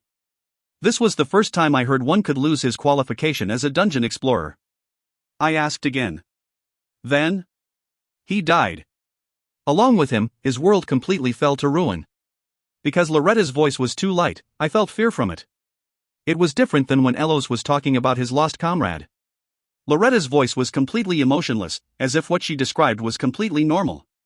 Something that she had seen many times, something that was happening even now, and something that would continue to happen many times. She seemed to be describing everyday happenings. Because I felt like I would come to fear Loretta if she continued, I tried to say something. But no matter what I wanted to say, I couldn't say it, because I was afraid of how Loretta would respond. In the end, this was what I chose to say. If I couldn't see Loretta again for whatever reason, I think I'd be really sad. Loretta screamed. Wait. Why do you always say important things like that when I'm not ready to record you? Yes? Alright, say that again. Now. While hugging a strange crystal ball she took out of nowhere, Loretta requested while flapping her long ears. Could all elves move their ears freely? Or was it a special right as a queen elf? The answer didn't matter. Thanks to her reaction, I felt much more lighthearted. At the moment, she wasn't scary at all. It was the usual Loretta. Then I'm off, Loretta. Thanks for everything. You have to repeat what you said before you go, Shin Nim. I'll give you 10 million gold. 10 million gold. Inside the mansion, the bath was the first place I visited. It's huge. Huge. Although only one person needed to go in, it was as big as a swimming pool. Not to mention, it was full of all sorts of decorations. Across from its large window, I could see the mansion's garden, letting me enjoy its scenery while taking a bath. When I got in the hot bath, my body that had grown cold from the event dungeon instantly loosened up. As I would get electrocuted if Pika went in the water, she held back for today, and only the materialized Ryue, who was big enough for a person to ride on, had followed me into the bath. It's warm. Yep, who says an ice elemental can't take a bath? It's not like your body is made of ice. I feel like I'll melt. Try not to. After washing my body, I picked one of the bedrooms in the mansion and slept soundly. As even the bed was enormous, I couldn't relax. Thankfully, I was able to relax with Ryue and Pika with me. Only then did Ryue become stable. Perhaps because she had stayed materialized for so long, she instinctively refused to dematerialize herself. After taking ample rest and relieving the built-up tension, she dematerialized before I noticed. In truth, I was troubled, since she had been draining my mana since we left the event dungeon. Although it wasn't an overwhelming amount, having a materialized elemental did drain more mana. I couldn't be freely leaking mana like that. We'll stay like this for a day, Ryue. Starting from tomorrow, we can fight together. Okay. Just like the dematerialized Pika, the 20 centimeters Ryue was very cute. Because she was too cute, I kept patting her, and because Pika sulked, I had to pat her as well. Now that I had two elementals, fighting the skeleton knight became even easier. After each of us destroyed a group of skeletons, we charged at the skeleton knight and crushed him before he could summon more skeletons. When Ryue materialized, I could ride her into battle, and thus was no longer jealous of the skeleton knight's skeleton mount. Ryue, let's go. Ayo. Ryue answered with vigor and kicked off the ground. I felt sorry for Pika, who only just learned to materialize, but when fighting the skeleton knight, it was better to infuse her into my spear with spirit aura than to materialize her. It seemed elementals liked to materialize, as Pika's dissatisfaction with the newcomer Ryue was growing. Die, skull break here. Ryue, ice breath. Kwahaya. A breath that froze everything came out of Ryue's mouth. While the skeleton knight hurriedly blocked it with his sword, the skeleton mount, who was fully exposed to ice breath, couldn't move as the frost filled up its bones. In that instant, I struck my spear down vertically. When I pushed my spear in from the frozen skeleton mount's head to its groin, then pulled out, the skeleton mount crumbled and disappeared into particles. After falling on the ground, the skeleton knight held up his sword and shouted predictably. Qua, Skullbreaker. Skeleton knight uses undead roar. Those with living bodies are slowed to 5% of their maximum speed. Kwang. The moment he activated undead roar, Ryue roared and struck down his sword from his hand. Even if materialized, elementals were spiritual. Undead roar did not affect them. Meanwhile, I used divine speed and Orc Lord's Warcry to cancel the undead roar. Holding my spear on Ryue's back, I grinned as I aimed it at the skeleton knight's head. Let's see how many blows you'll withstand today. Cook, 2 versus 1. It's unfair. I don't want to hear that from you who had 200 skeletons. After eating the third heroic strike, the skeleton knight shattered. Just like always, it disappeared into particles. You got yourself another elemental. That one isn't the elemental you usually have with you, right? Your elemental wasn't visible before. Lin said as he stared at Ryue, who I was riding on. After rubbing her head softly, I answered Lin. Pika can materialize too now, but this child came from a hidden area in Fairy Garden. Her name is Ryue. Ah, that's sealed. Amazing, really. A draconian. I can smell Fairy Garden's scent from him. Eh? Did that child say something? I can only hear barks. So you can't hear her voice even if she's materialized. Lin, you're a Fairy Garden member? Yeah, I'm the Vice Guild Master. Vice Guild Master? Yeah. What are you doing here? At my inquisitive eyes, Lin answered half-heartedly. Well, whatever position with the word vice is always the most leisurely. Vice Chairman, Vice Class President, Vice Representative, Vice President. While enjoying my no-working happy life, I tried to take some water from the elemental spring to ferment some snake wine, when Noonim caught me. So here I am. Wouldn't a draconian fermenting snake wine be considered killing one's own kind? Lin ignored my worry and asked. By the way, why do you keep repeating the 30th floor master raid? Haven't you finished collecting the Skeleton Knight set by now? It drops bone-strengthening elixirs. I've collected them all from the 5th floor on, so I can't skimp out of them now. At my words, Lin froze. Did you just say strengthening elixir? Yeah, strengthening elixirs. Ha! I see. With just a single party member Scarecrow, of course a strengthening elixir will appear. Ha ha ha, ha ha ha ha. Lin laughed wholeheartedly and left his seat. Where are you going, Lin? Ah, just wait a bit. Just going to shake Noonan by the throat a little. Don't go. Lin's going to get beaten up instead. Thanks for stopping me. As I had personally experienced Loretta's second bullet of destruction, I advised Lin against his actions. Lin simply sat back down. Poor Lin. It seemed he had been hit before. A sense of shared pain flashed between our eyes. We, who were only connected by our bets, began to feel a sense of camaraderie. 3 weeks after that, I completed my skeleton night grinding. You consumed a bone-strengthening elixir, strengthening your bones to the peak. Your strength and constitution both increase by 3. It seems consuming more of this item will have no further effect. You equipped the skeleton night set. Your strength and constitution increase by 15. When the skeleton night set is equipped, you can use Undead Roar once per day. Of course, I instantly extracted Undead Roar and stored it in the 6 o'clock position. Although I wondered if I would ever need to use this skill, I realized I could use it in urgent situations. Then, I could use Orc Lord's Warcry to get out of the status effect, or use Dragon Skin to endure hits while leaving the battle to my 2 elementals. As such, I decided to store the skill into the pocket watch. Name, Kang Shin race, human sex, male. Class, Elementalist, sub, Skill Collector, Title, Skeleton Knight Slayer rank, Silver 6. Level, 31. HP, 12540/12540 MP, 7150/7150. Strength, 106, plus 41, Dexterity, 87, plus 22, Constitution, 90, plus 34. Intelligence, 20, plus 12, Magic, 81, plus 12, Charm, 58, plus 12, Luck, 21, plus 12.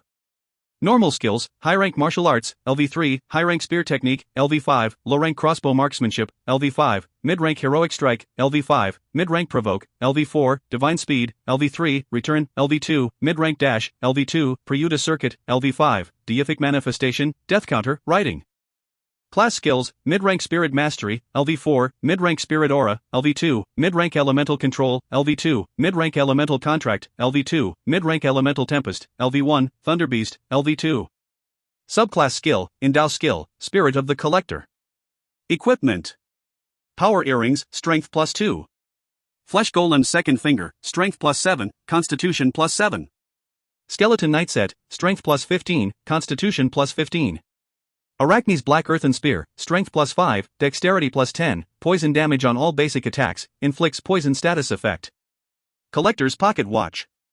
1 o'clock, Orc Lord's Warcry. 2 o'clock, Vengeful Spirit's Wail. 3 o'clock, Dark Thunder Explosion. 4 o'clock, Dragon Skin. 5 o'clock, Die Hard. 6 o'clock, Undead Roar. 3 event dungeon clears, 1 event raid clear, accumulated bonus stats, 6. Current skill points, 11.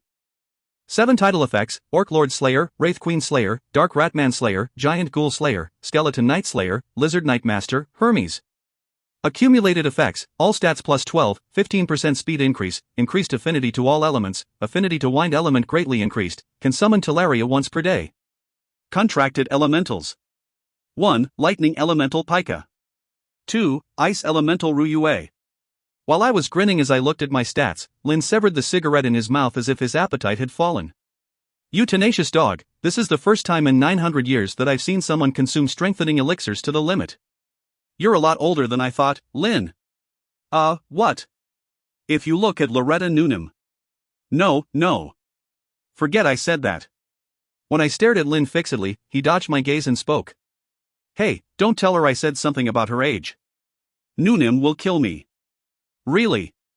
Lin. Hurry up and go to the 31st floor. Damn, there's only a bit over 2 months left. If you want the cape, you better hurry. Lin shouted as if he had already given up.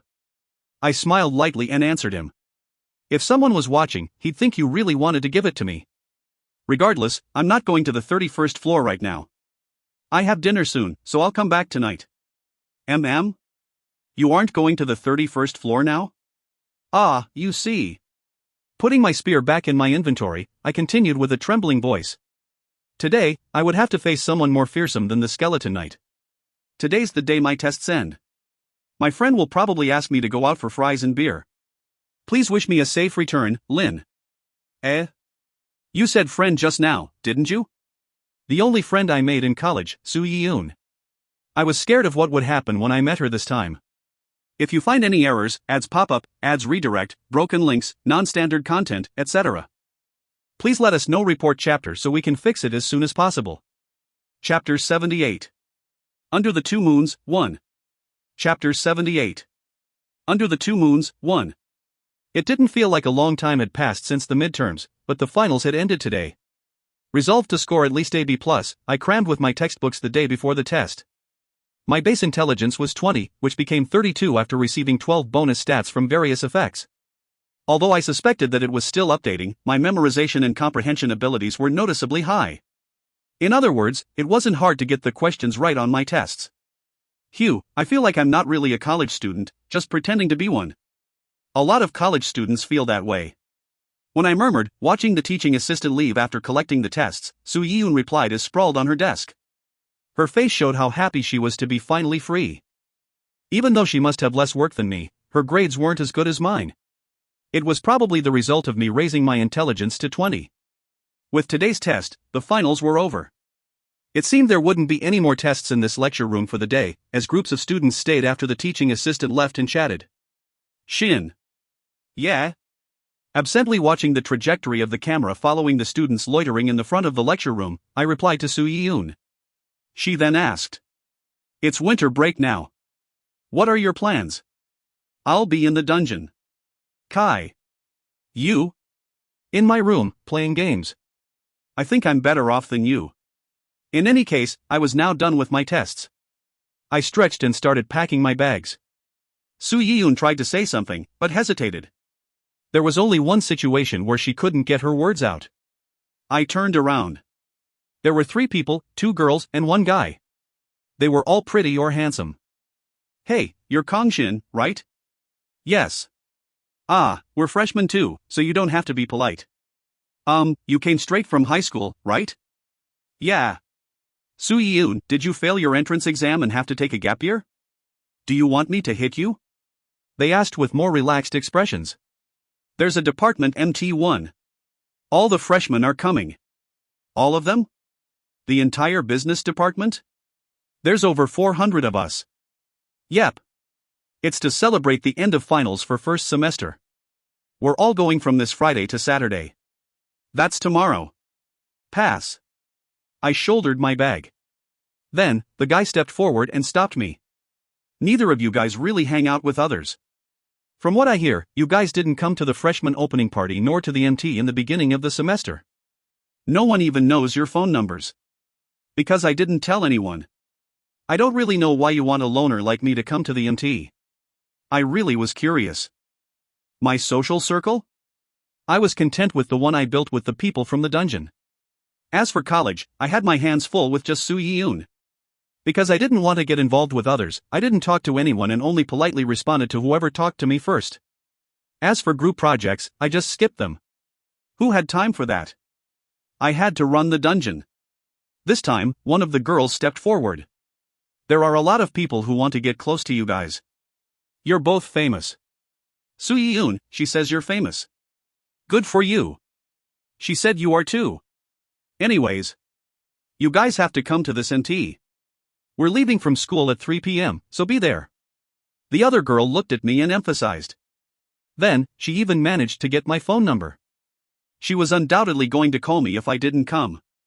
Watching the 3 people leave like the wind after coming like the wind, I asked Soo Yi-yoon.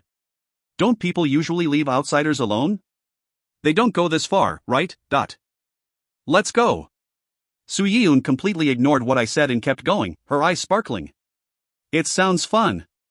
Have fun. Let's go together. Please? Let's go.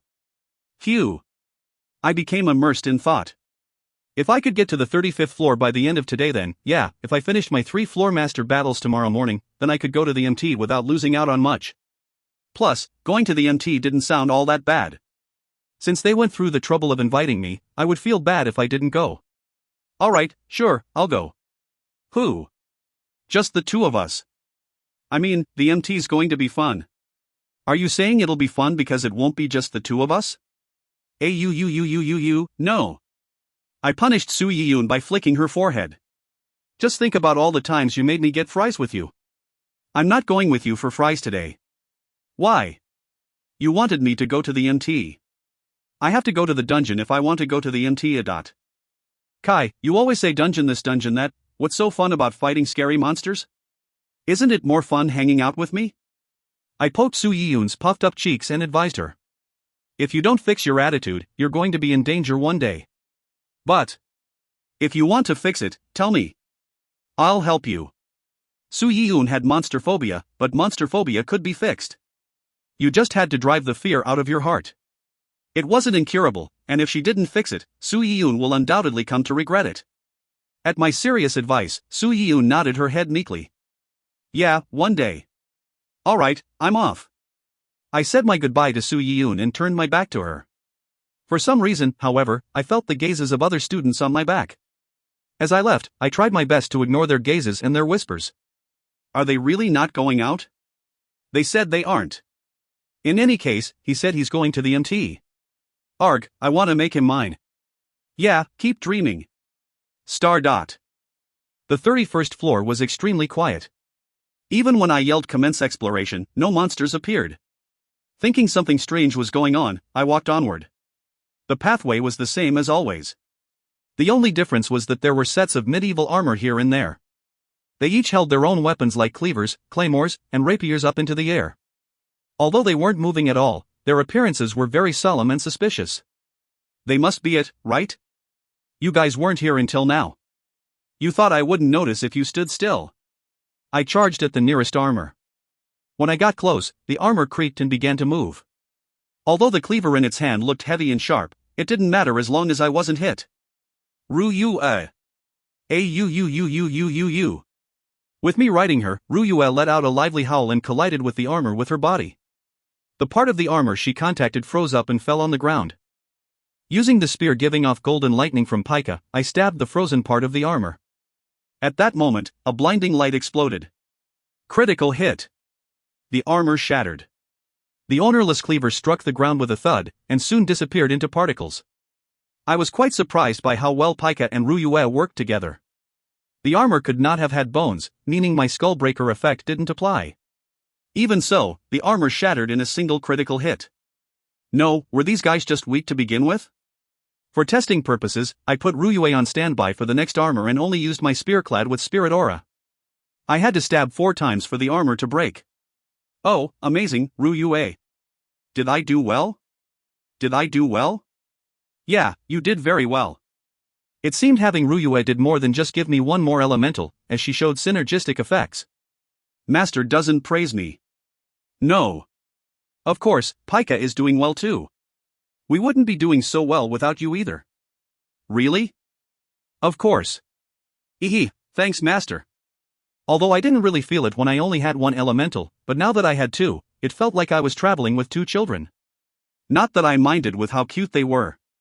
To an elementalist, communicating with his elementals was a very special and happy thing to do. Compared to when I was a normal dungeon explorer, though I suspected I was never normal to begin with, I was sometimes surprised by the new facts I knew and acted upon after becoming an elementalist. Even so, I did not regret becoming an elementalist and being able to meet my elementals.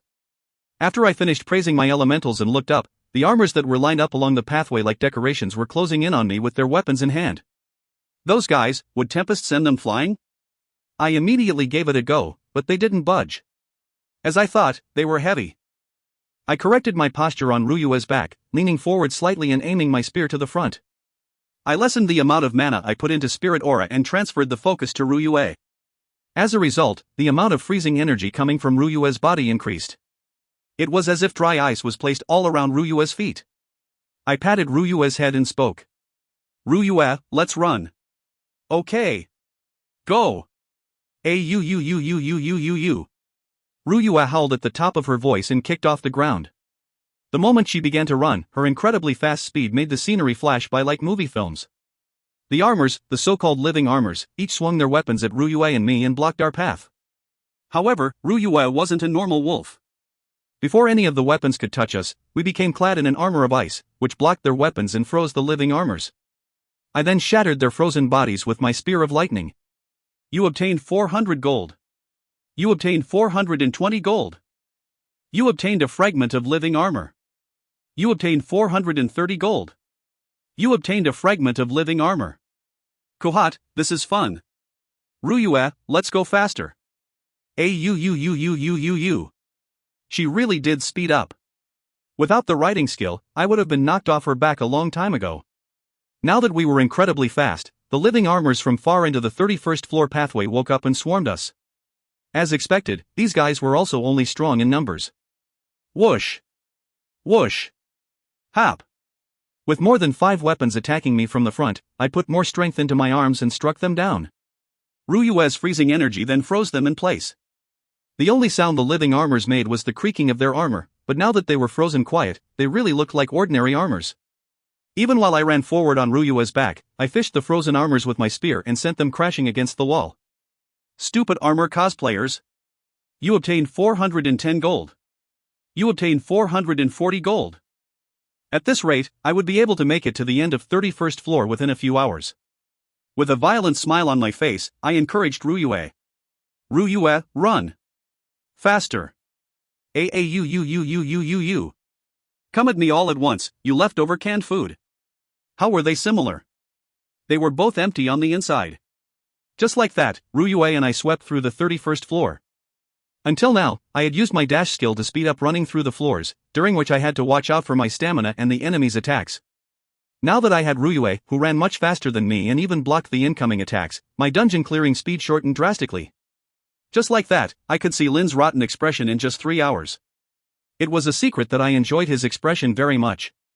1. School outing at Korean colleges. If you find any errors, ads pop up, ads redirect, broken links, non-standard content, etc., please let us know. Report chapter so we can fix it as soon as possible. Chapter 79. Under the Two Moons, 2. Chapter 79. Under the Two Moons, 2. From the 1st through 5th floors of the dungeon, each floor had different monsters. However, from the 6th floor and above, the monsters that appeared had a set pattern to them. The 2nd floor was the same as the 1st floor, only there were more of them. The monsters on the 3rd floor were slightly different, like a new type of monster being added or the same monsters using different skills. Regardless, once the 1st floor was cleared with ease, the 2nd floor would also be easy. The living armors on the 32nd floor weren't much different from the living armors on the 31st floor, other than the fact that their attacks were stronger and that there were more of them. However, because the pathway had become longer, it took me 5 hours to pass through the 32nd floor, even though I was already used to dealing with them. It was already midnight at this point, but after my constitution broke through a certain point, I only needed 3 hours of sleep to wipe away the fatigue I had built up during the day. Plus, I could go for about 4 days without sleep and be perfectly fine. Although Mother kept saying I wouldn't get taller if I didn't sleep, I would be troubled if I grew taller. I had to be at school by 3, and it took me about an hour to get there. Because Mother believed I would collapse from hunger if I skipped breakfast, I had to be in the kitchen at 9 in the morning. After that, I planned to wash up, get 3 hours of sleep, wake up, and do floormaster battles before leaving for school around 2. The only problem was that I would have to clear the 33rd, 34th, and 35th floor and fight the floormaster at least once in 9 hours. Ryue, let's hurry up a bit more. Okay. I'm feeling great. Of course. This Appa was drinking a mana potion worth 10 million won per bottle for you. After emptying a mid-high grade mana potion, which had a 10-minute cooldown time and filled up 3000 mana, I adjusted my posture on Ryue's back and pointed my spear forward, just like I had done when I broke through the 32nd floor. When Ryue noticed that I was ready, she began to run. The living armors on the 33rd floor did not attempt to hide themselves and actively attack me from all directions. Spinning the spear in my hand, I continuously smashed them. Hop! Although my aim was more to stop them from approaching me than to kill them, I struck down with my spear and destroyed them whenever I saw an opening. Just by being on Ryue, I was naturally above the living armors. The destructive power from striking down with my spear clad with spirit aura was nothing to scoff at. The living armors did not die until their armors were completely shattered, meaning half-baked stabs were not effective. It was why I came to enjoy striking down from above. However, after I broke the 5th armor and was about to keep going, something smacked me. Cough. Ayo. Clang clang. After realizing that I had been hit, Ryue hurriedly created a wall of ice around us, blocking the follow-up attacks and giving me a chance to regain my composure. After looking at my shoulder where I had been hit, I confirmed that it wasn't a serious injury and let out a sigh of relief. Then, I checked my HP. With just one hit, my HP had decreased by 10%. What was it? I saw an iron mace for a second, but I definitely destroyed the living armor carrying an iron mace. I saw it disappear into particles, so I couldn't have been mistaken. In that case, the answer was obvious. Whoosh! Whoosh! The iron mace moved by itself and attacked me. Seeing the iron mace fly above the ice wall and strike down at me, I fiercely struck it down with my spear. As expected, no one was holding the iron mace. My spirit aura exploded for an instant and shattered the iron mace. Of course, I had known its identity. Flying weapon. Just like the living armors that moved by themselves, flying weapons also moved by themselves, as if they were possessed by ghosts. I should have expected it the moment I saw living armors, but I didn't think living armors would attack me with flying weapons. They had tricked me well. Does it hurt? Sorry, I didn't think it would move. Master got hurt. You stupid. It's fine, I didn't know either. Everyone makes mistakes. We just have to not make the same mistake again. After comforting Ryue, who was apologizing, and Pika, who growled at Ryue, I fixed my posture. Although my shoulders still throbbed from the iron mace's heavy impact, my HP had only gone down by 10%. I wasn't a dungeon explorer for 5 years for looks. I had long since grown used to pain. From now, let's break the weapons as we go too. I'll be better this time. Ryue can keep doing the same thing. I picked up my spear again. The moment Ryue's ice wall crumbled under the continued attacks from the living armors, I lightly kicked Ryue's thigh. With a howl, Ryue started running forward. You. Stop hiding and come fight me, you empty rice cakes. You used provoke, drawing all nearby enemies' attentions. The living armors that were scattered here and there ran toward me with creaking sounds.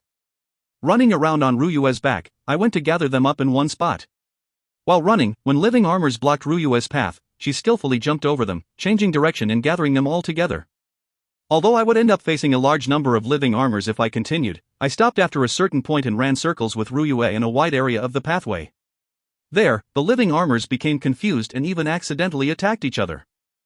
I then went around to the outside, hitting away the living armors and flying weapons on my way, then aimed my spear at the gathered living armors and shouted. Elemental Tempest. We were waiting. Who? It's the spin. Hey. I'm first. For some reason, it seemed my name had begun to spread amongst the elementals. It felt strange.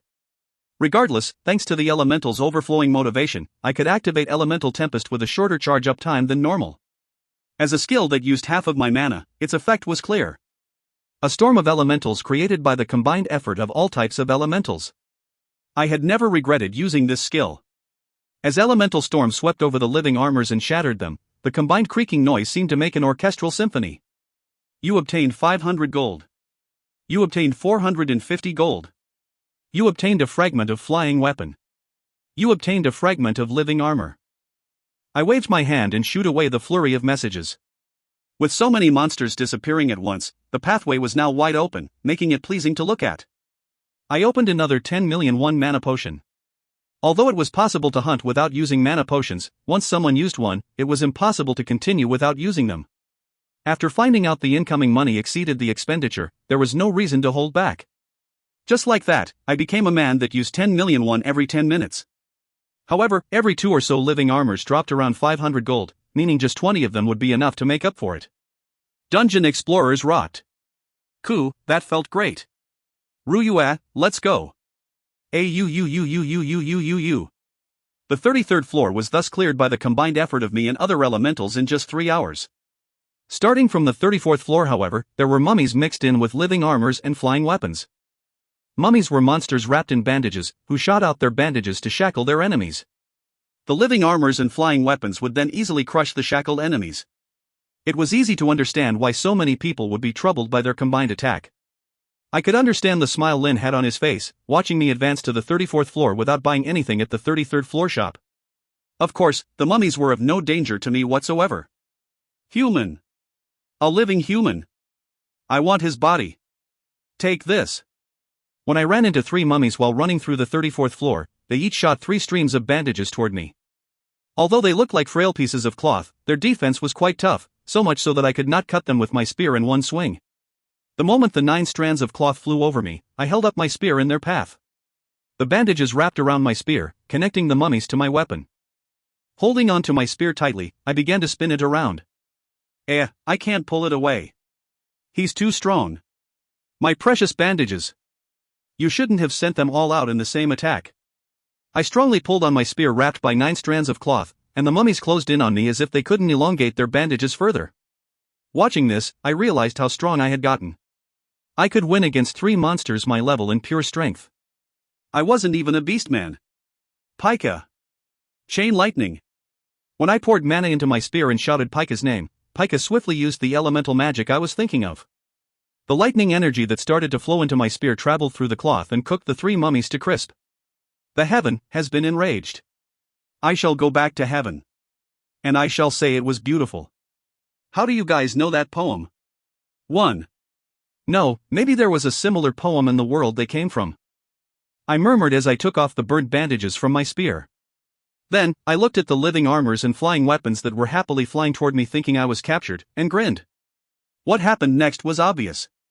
You became level 35. You obtained the qualification to challenge the floor master. You obtained 5 bonus stats. Crazy. You really are a crazy bastard. How do you do in a few hours what takes other people in parties 2 or 3 months to do? Lin, I've been having similar thoughts recently. Though, at first, I thought other explorers were weird for being so slow and even dying while going through these easy floors. When I checked the time after reaching the 34th floor shop, it was 6 in the morning. It took me exactly 6 hours to climb 2 floors from the 32nd floor shop. However, I didn't understand how others took 2 or 3 months to do the same thing. Even if I took out all the buffs from strengthening and compressing elixirs, took out the effects from various titles, took out elemental magic, and lowered my skill levels to what other explorers my level would have, I still didn't think it would take me that long. Though, of course, having the writing skill in Ryue also helped boost my clearing time. In any case, someone who was skilled enough to climb to the 30th floor on his own would undoubtedly have collected some titles and self-defining skills on his way. As such, my supposition was useless. Lin, what did you say you would do if I broke through the 35th floor in 1 year? You haven't broken through the 35th floor, nor have you defeated its floor master. You might lose to the floor master, have you thought of that? Lin chewed on his cigarette as he retorted with an unhappy expression. I grinned and lightly stretched my body after distributing my level-up bonus stats. Because I rode Ryue non-stop for 6 hours and wrestled with mummies, fatigue had built up in my body. I bought a 100 gold fatigue recovery juice and proclaimed to Lin after I was done with it. I'll see you in 3 hours. I think you mean 1 week. Bay. We'll see how it goes. Bay. Bay. Bay. I stuck my tongue out at Lin and turned away. Pika and Ryue also stuck their tongues out at Lin. How cute. Unfortunately, because Pika wasn't in her material form, Lin wouldn't be able to see her cute appearance. Hey, that dog. I mean, elemental. Did it just stick its tongue out at me? I didn't answer him. My head was already filled with thoughts of the 35th floor master, who would be waiting for me in the next floor. Hey, I asked if it just made fun of me. Hey, hey. I didn't hear Lin's voice. Nope, not at all. I raised my hand above my head to say goodbye, and headed past the floor shop. My heart beat at the thought of battle against the floor master I knew nothing about. Hey, hey. A mere elemental should not ignore a draconian. 1. Lines from the poem Back to Heaven by Cheon Sangbyon. If you find any errors, ads pop up, ads redirect, broken links, non-standard content, etc., please let us know. Report chapter so we can fix it as soon as possible. Chapter 80. Under the Two Moons, 3. Chapter 80. Under the Two Moons, 3. Right now, there was only one question in my mind: what was the identity of the 35th floor master? Giant living armor? After saying it, I was 100% sure that wasn't it. Then what? Ghost Knight? No matter what, I couldn't be sure. The best solution was to experience it for myself. Although I was more careful in the past, after realizing how strong I was lately, I began to act more boldly. Self-control, self-control. Otherwise, I'll regret it later. Hubris was the greatest enemy to growth. I was only on the dungeon's 35th floor.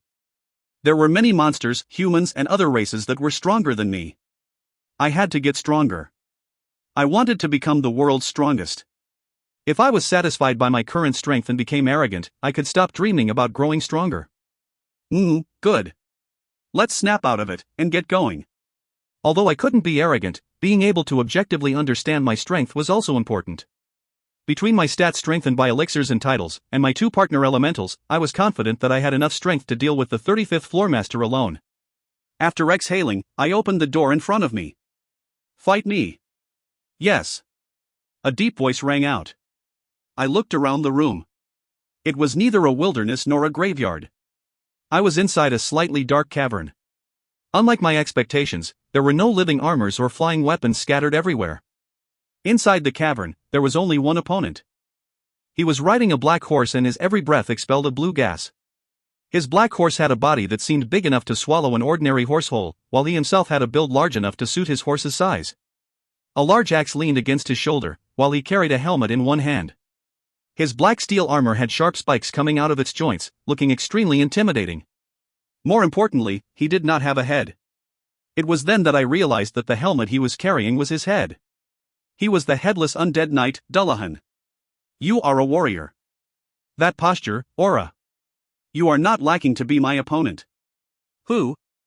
I held my black earthen spear in hand and aimed it at him. As Ryue was smaller than his horse, my spear was naturally angled up, but it wasn't to the point that it would be a disadvantage when fighting him. I was once again glad that I contracted Ryue. What a coincidence. I'm happy that for the first time since I came into the dungeon, I met a proper opponent. Kukuku, there won't be anyone that would be unsatisfied with a warrior like yourself. Dullahan also gripped his large axe. Just from his posture, I could tell he was different than anyone I had faced thus far. Although he seemed lacking in the arts, I could not underestimate the strength I sensed from his size and spirit.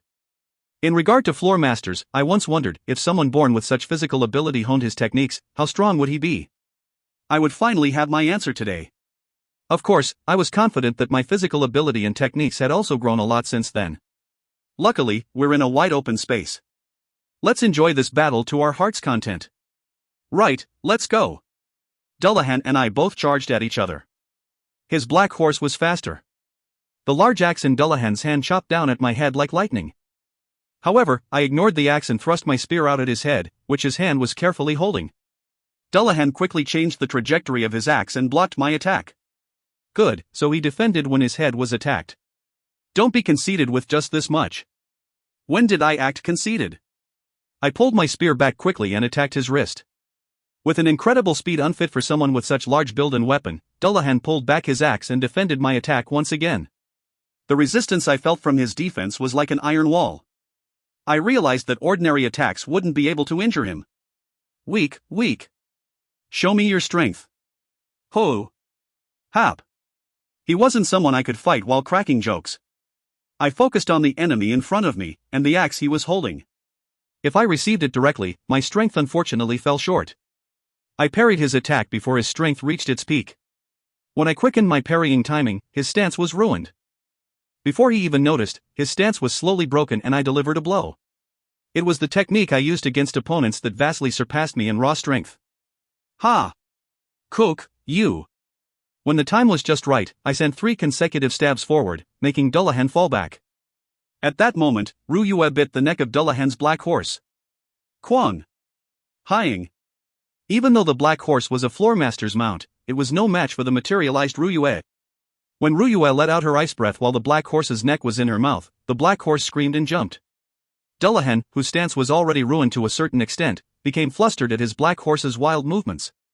Even so, he struck down at Ryue's neck with his axe. In that instant, my eyes flashed. Heroic strike! Ku-huk! As my attack reached him in the perfect moment, Dullahan fell off his black horse. After realizing that its master had fallen off, the black horse's movements became even wilder.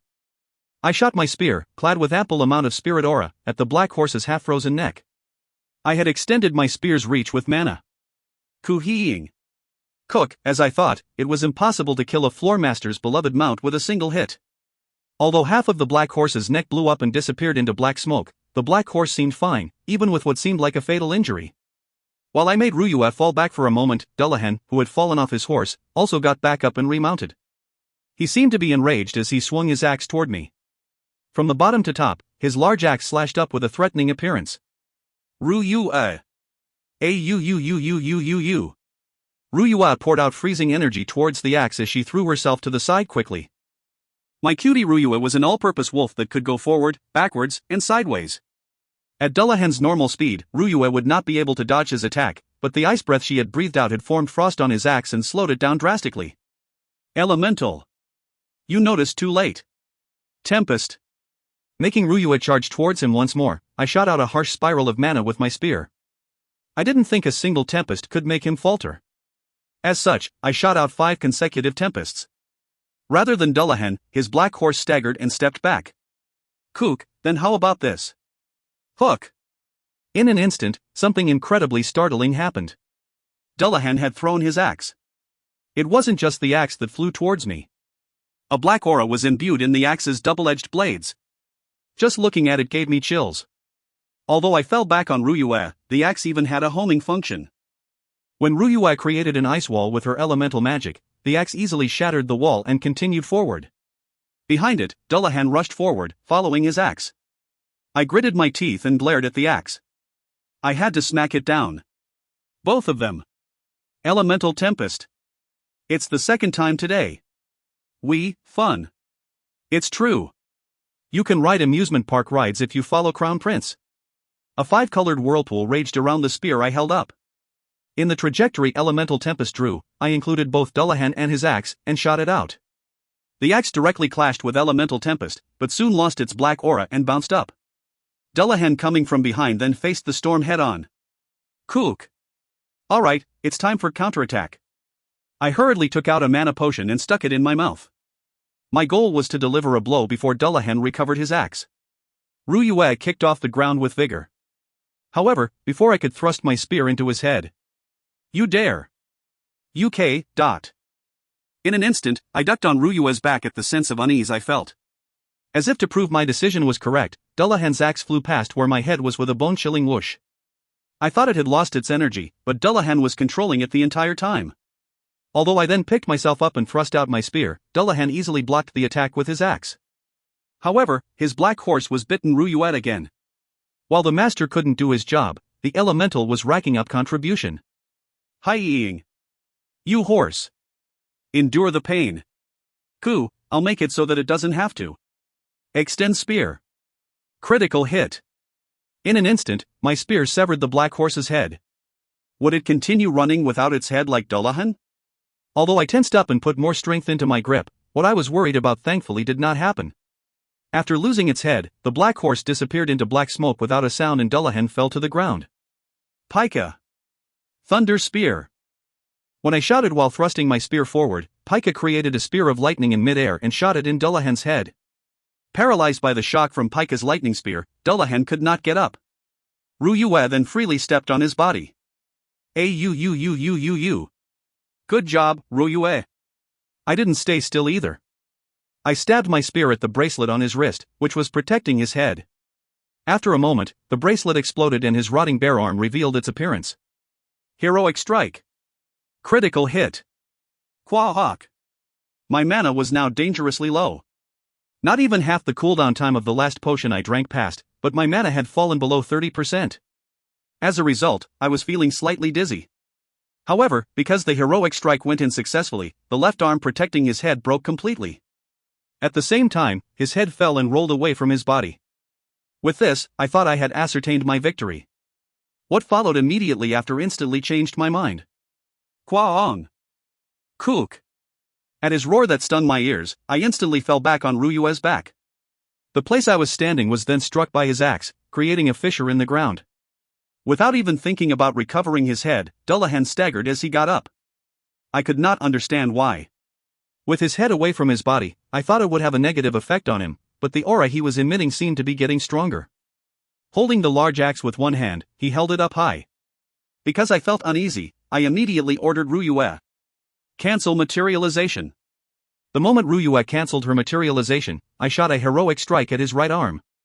Surprisingly, he was in a super-armored state. After taking my spear, which contained all of my mana, without batting an eye, Dullahan stuck his axe into ground. Once again, I instinctively yelled out. Dragon skin. Immediately afterwards, the ground tremored and countless shards of rock stormed towards me. If you find any errors, ads pop up, ads redirect, broken links, non-standard content, etc., please let us know. Report chapter so we can fix it as soon as possible. Chapter 81. Under the Two Moons, 4. Chapter 81. Under the Two Moons, 4. Translator's note, changed cleaver to axe. I was thinking of Black Cleaver from League of Legends. So yeah, imagine it looks like Black Cleaver from LOL. Dullahan uses outburst. Do. Kook.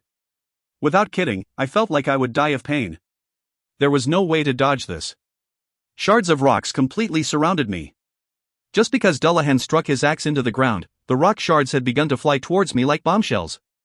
If I hadn't used dragon skin on time, I would have died on the spot. Enduring the rock shards, I moved my body slowed from dragon skin, took out a health potion and gulped it down. Master, recover mana. I can't use ice wall. I can't recover my mana right now. I'll just have to endure it. Although I resolved myself to hold on until his skill ended, it lasted for quite some time. Gritting my teeth, I slowly moved my body.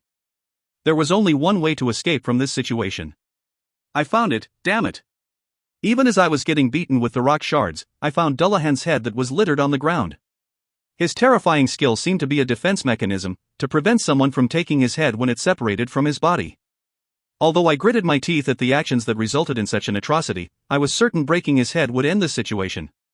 Just die. Putting what little mana I had left into my spear, I thrust my spear forward. However, as if the head was made out of steel, the spear only made a small hole. Instead, my hand went numb. I checked my HP and MP. Thanks to dragon skin, I had about 50% of my HP, and I only had about 10% MP left. 10%.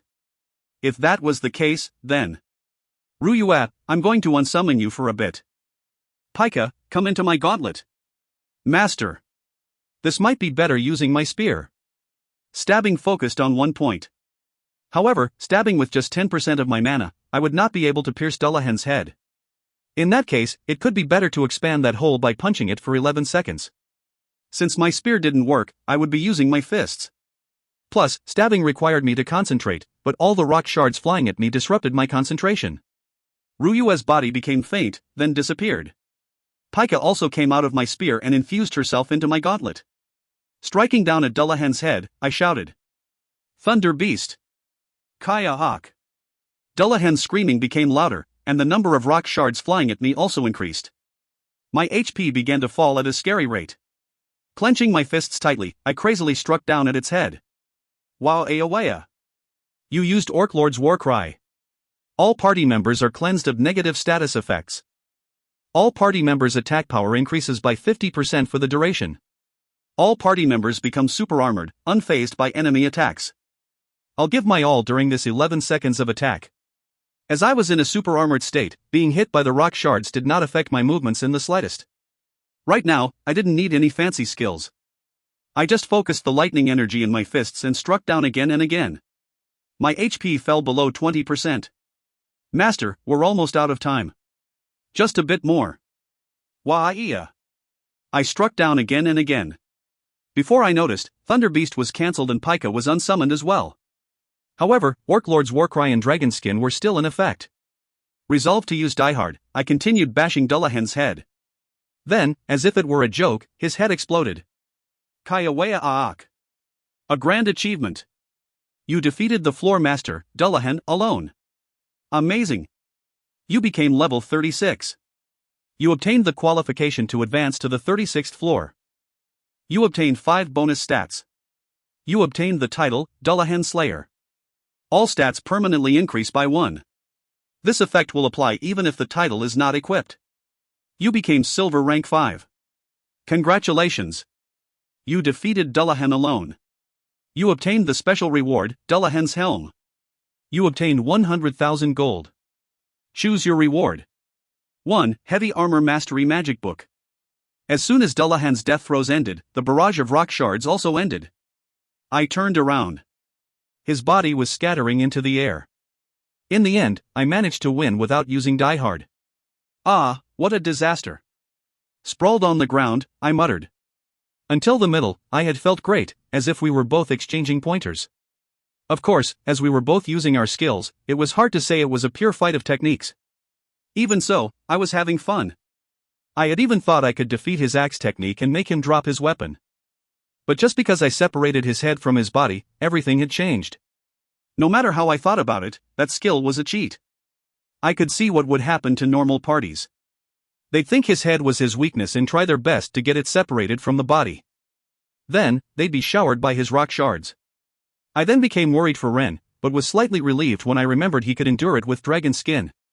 Really, none of the floor masters are normal. Although I wanted to stay sprawled on the ground to rest, I couldn't. I had to review my battle with him and think of a strategy that didn't use Warcry or dragon skin. Then, I needed to try it once to make sure it worked. Otherwise, I wouldn't be able to go to the MT in peace. Star. So you ended up using Die Hard? Yes, damn it. It was 1:30 in the afternoon. After eating breakfast and sleeping for 3 hours, I finally finished my third battle with Dullahan. In the second battle, I crushed his hand holding the axe first. I then attacked his head, successfully preventing him from using Outburst. In the third battle, however, I accidentally hit his head with Heroic Strike. Enraged, Dullahan promptly used Outburst.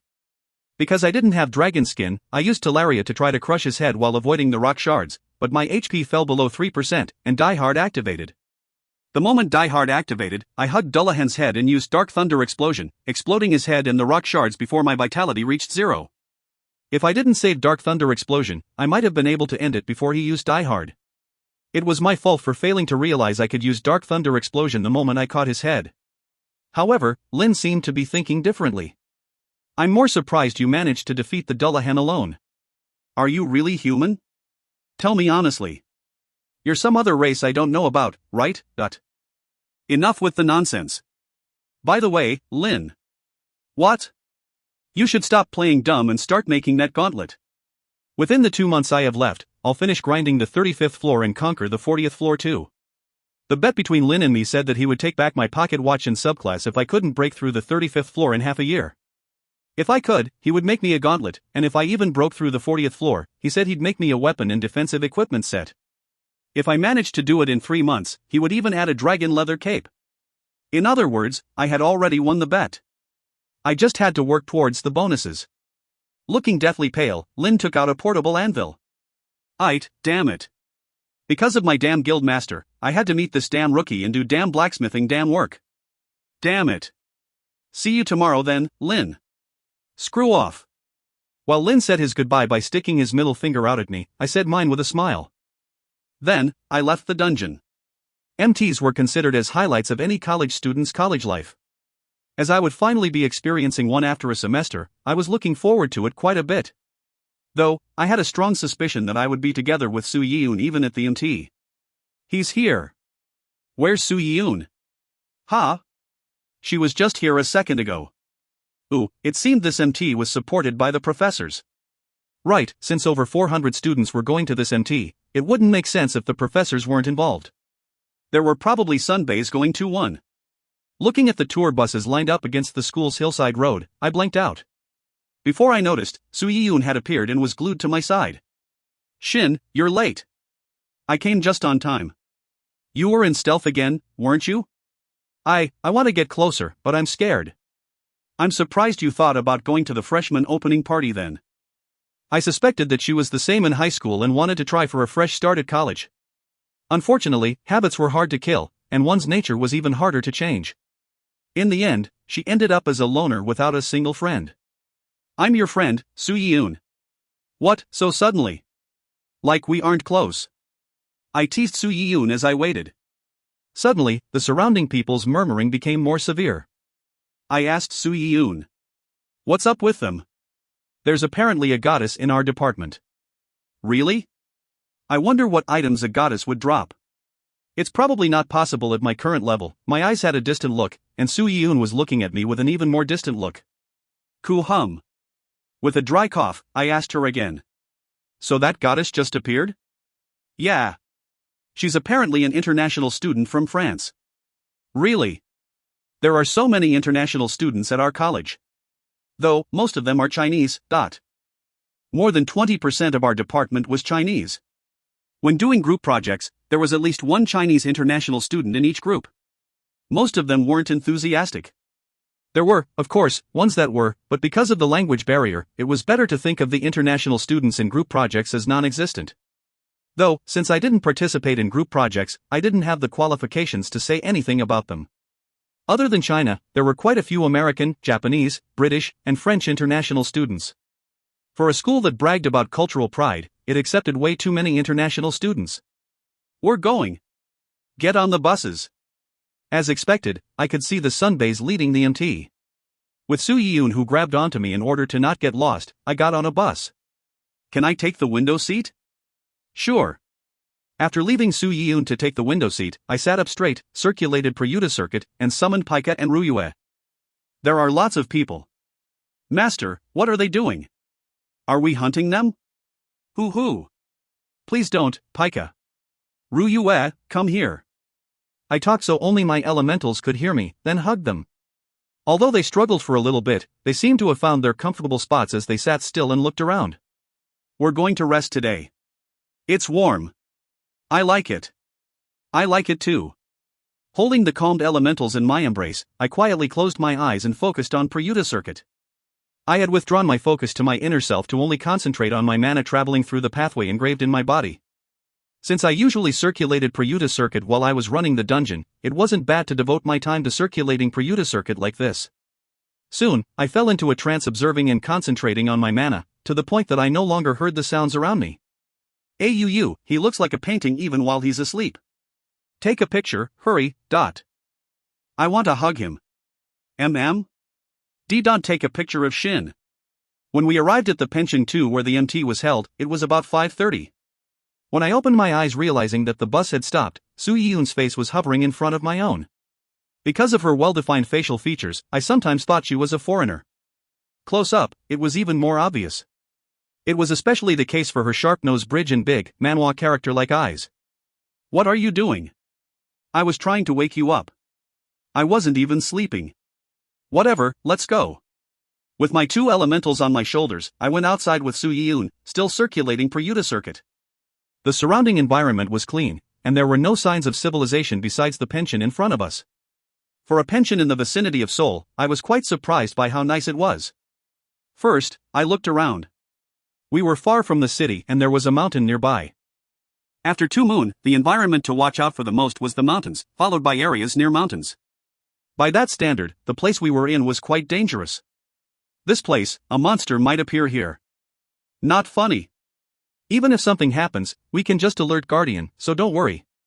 A female student that had approached me without me noticing laughed and answered my monologue. I nodded my head with an evasive Next to me, Su Yiyun pulled on my sleeve. Let's go together, Shin. Tisk. The female student clicked her tongue. I tilted my head, wondering why, and at the same time, caught sight of a female student stepping out of another bus. Blonde hair and blue eyes, she possessed a dazzling beauty that made those around her look a league below her. She was undoubtedly the international student called Goddess or whatnot. She also saw me, and winked. I winked back, thinking I should respond the same way. She seemed startled for a moment, but soon laughed and lightly waved her hand at me before going into the pension first. The male students that had gathered around her glared at me with scary expressions. It was truly laughable.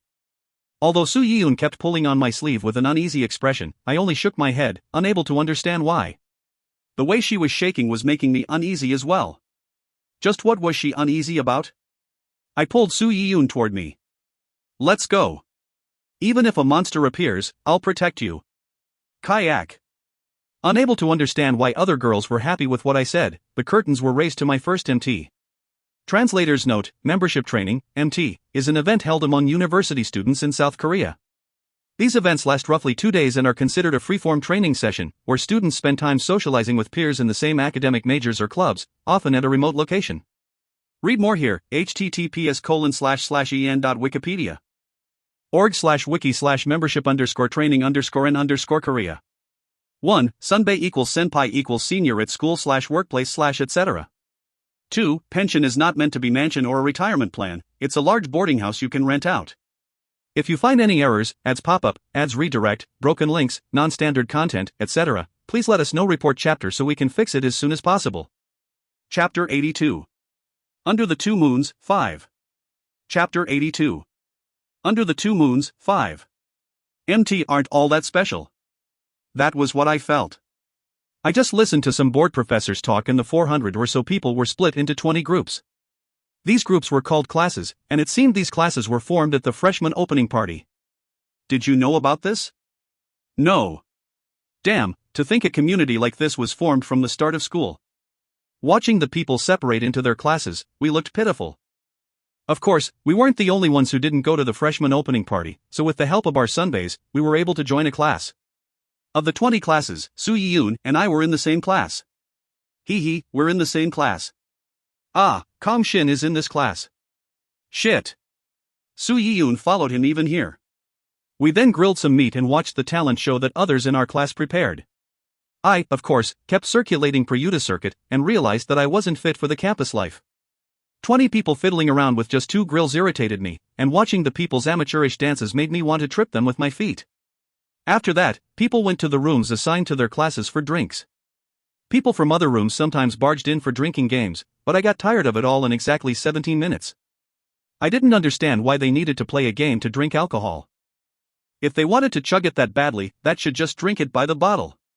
As expected, college social life didn't really fit me. Although there must be more to it than just this, I had a strong feeling that whatever I was missing out on wasn't right for me anyways. Next time, I won't come. Why? Let's go to an MT with just our class. It'll be fun. A girl drinking nearby asserted as she approached me. Class MT? I looked around at the 18 people besides Su Yi-yoon and me. There were 2 Chinese international students. Both were male, and were talking to girls with rather obvious intentions. Su Yi-yoon then screamed and hid behind my back, making them glare at me. Other than them, there was a male and female student who looked awkward around each other as if they just broke up, group of guys that were planning on going to other rooms to pick up girls, and girls that strangely liked to give me more drinks. Wondering if they knew my identity and were trying to threaten me, I became nervous. Going to another MT with these people? I would rather die. After losing a few rounds of the drink games and drinking the special penalty drink, Su Yi-yoon stuck herself on my back with a frown. Of course, I had to take more guys' glares because of it. Even though Su Yi-yoon covered herself with her hoodie, it seemed people had found out how pretty she was. Hey, Shin. Yeah. Ina. Barely remembering the name of the girl that called out to me, we exchanged drinks. After Su Yi-yoon became too intoxicated to continue, the drinking game stopped, and everyone sat in a large circle and began talking about interesting things that had happened over the semester, like general gossip or stories with famous Guardian or Freedom Wing members. Young and good-looking Guardian and Freedom Wing members became famous through appearances on TV networks, regardless of their abilities. It was the government's attempt to make the citizens feel familiar toward the awakened. I suspected that the government would eventually have TV shows where awakened hunted monsters. Are you really not going out with Yi-yoon? The girl pointed at Su Yi-yoon stuck to my back. Like a sloth, she had her arms on my back and was dozing off. She really didn't know shame. I'm not. We're just friends. But Yi-yoon likes you. She just doesn't have the courage to make friends other than me. It's definitely not just that. The girl sighed and looked at Su Yi-yoon with a look of pity. The girl, who I only knew as Ina, then asked. So, you don't have a girlfriend? Oh. She's doing it. Go. The girls around me got louder. Paika and Ryue, who each sat on my shoulder, made growling noises. Thinking that this drinking party would continue for a while, I unsummoned them. Then, I answered her. I don't. Oh, who? He says he doesn't. While others were talking excitedly, I suddenly smelled something strange. Something foul. I put my nose to the drink in my hand. It was a perfectly normal whiskey. Then where was the smell coming from? It smelled a bit like iron. I was definitely familiar with it. This was the smell of blood. I slowly stood up. The others looked at me, but I didn't care. Su Yi-yoon, who also got up, rubbed her sleepy eyes. What's wrong, Shin? Am I home? Why would I be in your home? If you're awake, go wash your face. As Su Yi-yoon didn't want to separate from me, I carried her on my back as I walked toward the windows and opened one. The outside was silent and still. No, the silence was immediately broken by the smell of chemicals as a small firework went up into the sky. It seemed people from other classes were setting fireworks. Regardless, I knew that a monster had not appeared outside. Was I mistaken? Then, the door opened. When I turned around, there was someone completely unexpected standing there. It was the French international student and a few of the male students that followed her around. Hook, it's Chloe. It's Chloe Blanc. The guys that had been planning to go to other rooms stopped and quietly sat back down. The girl called Chloe Blanc then walked into the room with a smile. The guys in my room already passed out. Do you guys mind if I join you? Her Korean was extremely fluent. Of course, no one declined and Chloe Blanc naturally joined us. At the same time, Soo Yi-yoon began to shake and whispered in my ear. I don't like her. How rude. We haven't even met before. Besides, you shouldn't say that while you're hogging such a hot guy. She sure had good hearing. Soo Yi-yoon was startled and stuck even closer to me. The guys started to complain and Blanc shrugged her shoulder. I'm Chloe Blanc. What are your names? The people in the room took turns introducing themselves. After waiting for them to finish, Blanc gave me a glance. I answered her shortly. Kang Shin. Shin. What a cool name. It matches your handsome face. I can say the same about you. Empty words, but I'll gladly take them. Drinks went back and forth again. Just her presence seemed to be sweetening up the atmosphere. The guys that were eyeing Soo Yi-yoon changed their attentions to Chloe Blanc, making it easier for me. However, because her gaze was fixed on me, I felt a bit uncomfortable. The other girls also found it irritating. She has tons of other guys. Why? Arg, annoying. It seemed word had gone around that she was in this room as a few more guys came in. Because there was a limit to how many people we could fit, we had to turn them down. Although they brought up wanting to change members, no one accepted. I, on the other hand, wanted to get some fresh air. When I got up, Chloe Blanc suddenly stopped me. Where are you going, Shin? Take me with you. I want to talk to you more. I sat back down. The gazes from the other students became more hostile. What did this French international student want from me? As I wondered, Soo Yi-yoon's shaking got worse. After a few more drinks were exchanged, I finally asked her boldly. Chloe Blanc, what's your objective? She hesitated slightly, then looked around the room. Following her eyes, I also looked around the room. Most of the students were lying on the floor, or had hazy eyes. Almost as if they were zombies. Almost as if someone made them like that. She honestly replied. I want to kill you and take your vital energy, Shin. She closed her eyes then opened them again. Vertical pupils that appeared were showing that she wasn't human. Shit. I knew she had been planning something, but I didn't think she was a monster. Soo Yi-yoon pulled on me stronger. Realizing what was in front of her was a monster, Soo Yi-yoon had activated her super vibration mode. You can't run. Do you think I was just drinking here for fun? I already captured everyone in this room. With that, Chloe Blanc gracefully raised her hand. One of the girls looking hazy naturally brought a cup to her hand. She did it respectfully, with both her hands. It's too late for you too, Shin. She smiled charmingly. I heard the sound of clothes ripping as a pair of black wings shot out from her back. They looked like enlarged bat wings. She then opened her mouth as she let out golden light from her eyes. I'll introduce myself again. My name isn't Chloe Blanc, though I did come from the country you humans call France. I'm Blood Succubus, the owner of the dungeon that appeared in France. An event raid has broken out.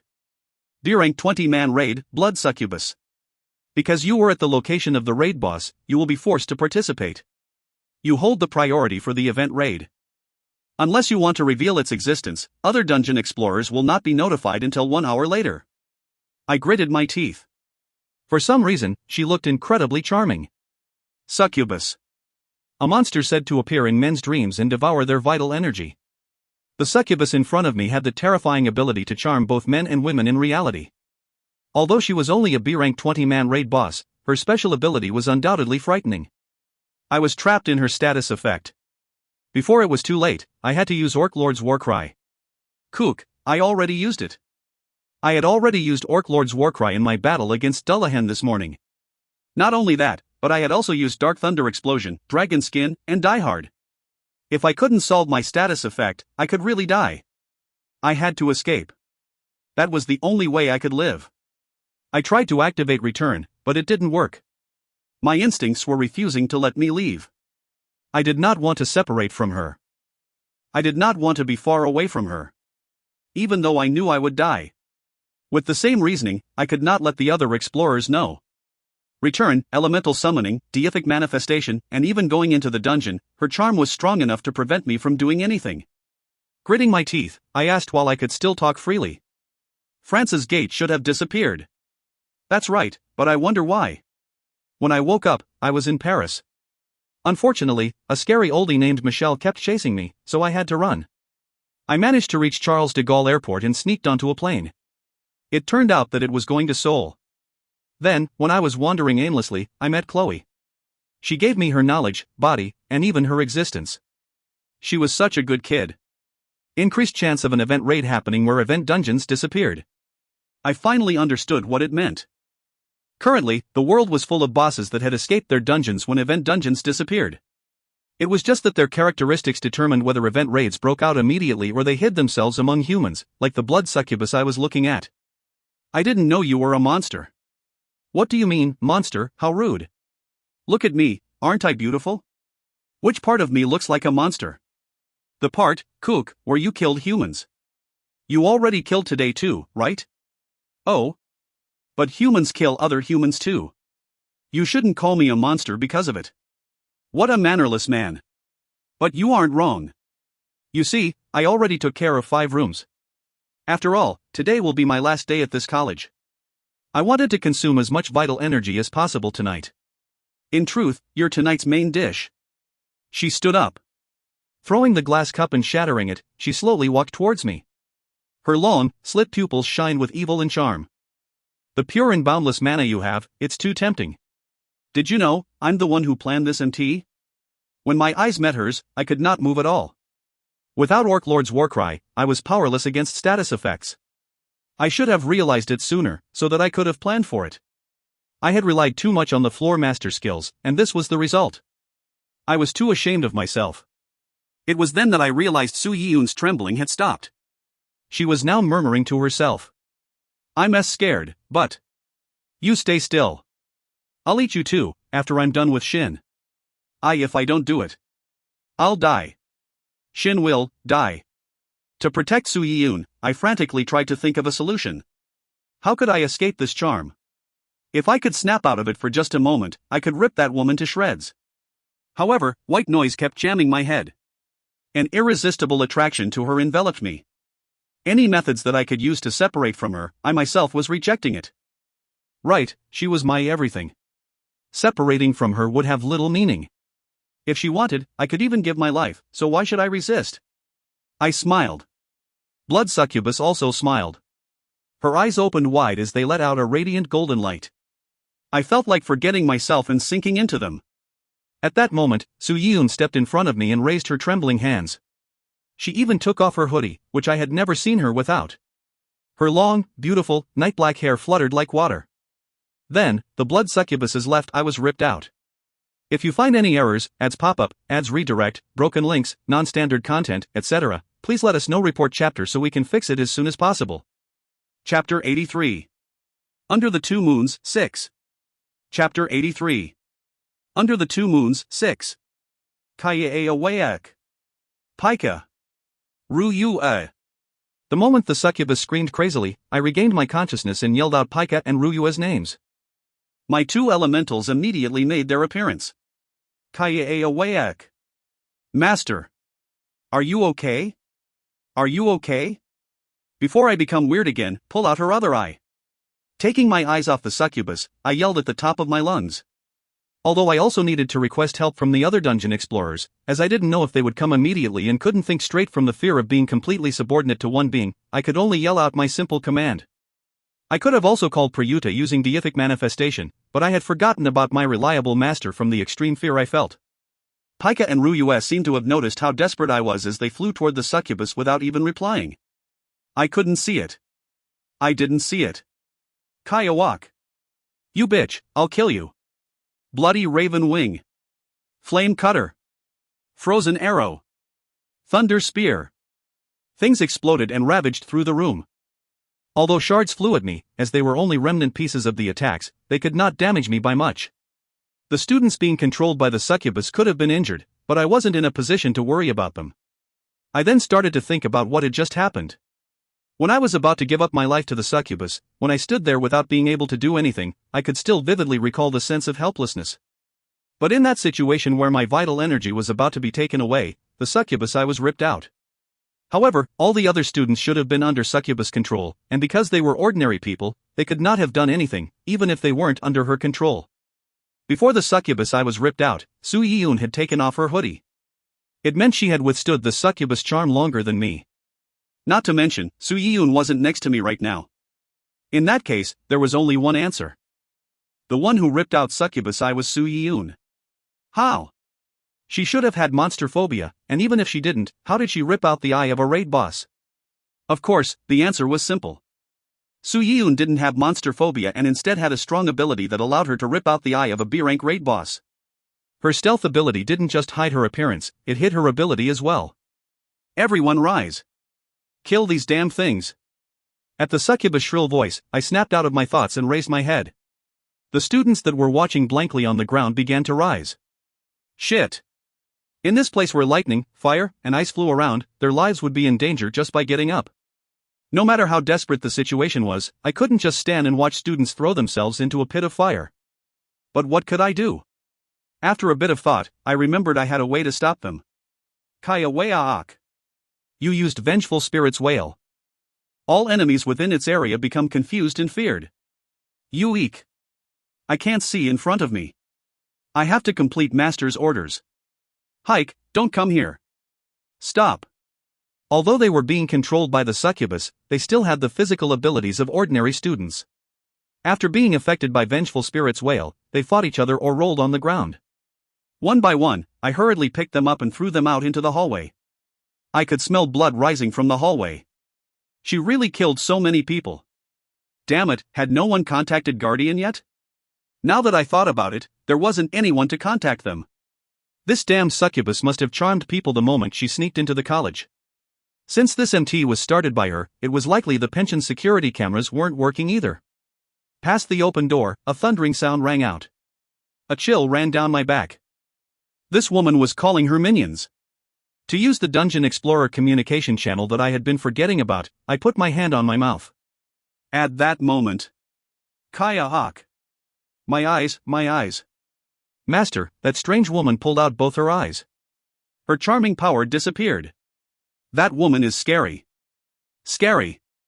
Paika and Ruyua flew back toward me. Her charming power disappeared? Recalling the sense of helplessness I felt, I turned around carefully.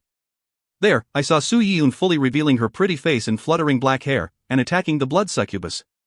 She disappeared and reappeared here and there, while her hands were dyed red from the blood succubus blood. Su Yiyun's eyes glowed red, unlike normal. Using stealth, she hid herself from the succubus, then attacked with her fingernails when the succubus made an opening. Her fingernails clearly had mana imbued into them, giving them a red aura. Although slightly barbaric, she was flashy and strong. As for the blood succubus, even as blood dripped down from her eye sockets, she managed to detect Su Yiyun's location and threw magic at her. As expected of a raid boss monster. The walls were already destroyed and the windows were all shattered. If things got worse, the entire building could collapse. After taking succubus attacks, Su Yiyun was bleeding here and there. Although her attack power was strong, her defense was low. At this rate, they would both kill each other.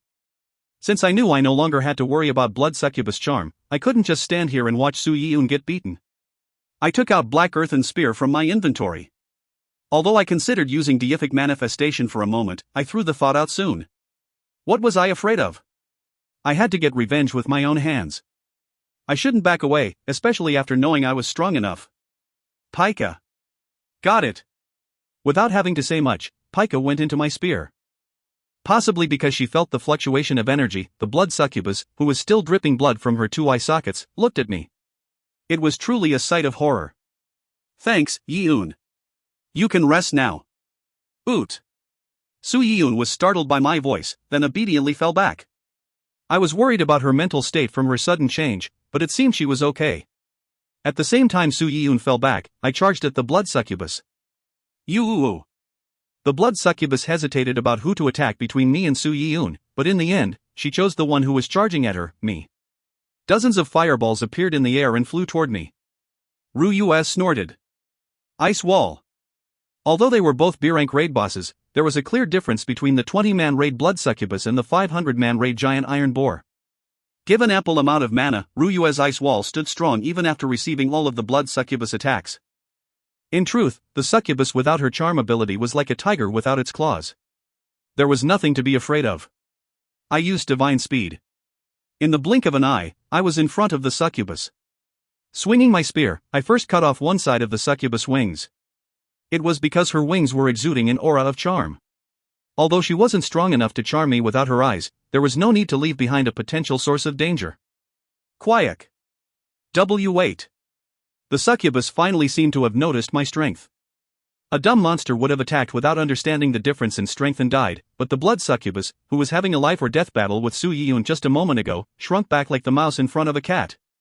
Wait, let me live. Please. I'll give you my loyalty. I'm just a poor succubus. That woman is the one who bullied me. If you save me from her, I can even give you my body. Don't need it. I interrupted her. I didn't want to waste any more time by listening to her. Who knew if she'd recover during that time and pull a fast one on me? I just wanted to live. I'll be loyal to you, so please, don't kill me. I won't kill that woman either. I was only a little excited because I appeared in a world like this. I'll apologize. My body will be quite useful. Your body, huh? Why yes. Once my eyes recover, I'll serve you with a beauty that no man can resist. I will do anything you want, so please let me live. I will be your slave. A succubus that can take the form of a beauty. What men wouldn't be tempted by being able to have such a woman? Her offer was indeed tempting and she chose her words well. However, she chose the wrong opponent. Then who's going to pay for all those that died? Pay? What do you buy? Why? Without a shred of hesitation, I severed the succubus' head. The black earthen spear, which I had poured ample amount of mana into while waiting, had easily sliced through her neck. I caught the succubus' head, which had flown into the air. Now that she was dead, she really wasn't much. I became frustrated, realizing I could have died from being charmed by her so easily. I would have to reflect on this time and time again. At the same time the succubus lost her life, the students that were rolling the floor stopped moving. They were no longer in her control and had fainted. In the next moment, a fanfare rang out. Event raid complete. With just one member, you succeeded in the event raid. This great achievement increases the rewards by an enormous amount. Your vastly superior rank to the raid boss decreases the rewards by an enormous amount. You completed an event raid and obtained 1 stat point as reward. You obtained blood succubus earrings. Leaving the messages behind for later, I turned around and looked at Su Yiyun. She was looking at me blankly, then realizing that I was staring at her, she snapped out of her daze. She held up her hands and saw the blood on them. Her lips and hands began to shake, which then spread to the rest of her body. It was the symptom that made me suspect she had monster phobia. And no, Shin. It's not me. It's not, so don't be afraid. Afraid. After hearing that, I began to understand the real reason she trembled in front of monsters. She wasn't afraid of monsters. She was afraid of herself, who became exceedingly cruel when fighting monsters, and she was afraid of others who became scared after watching her. I retorted. What do you mean afraid?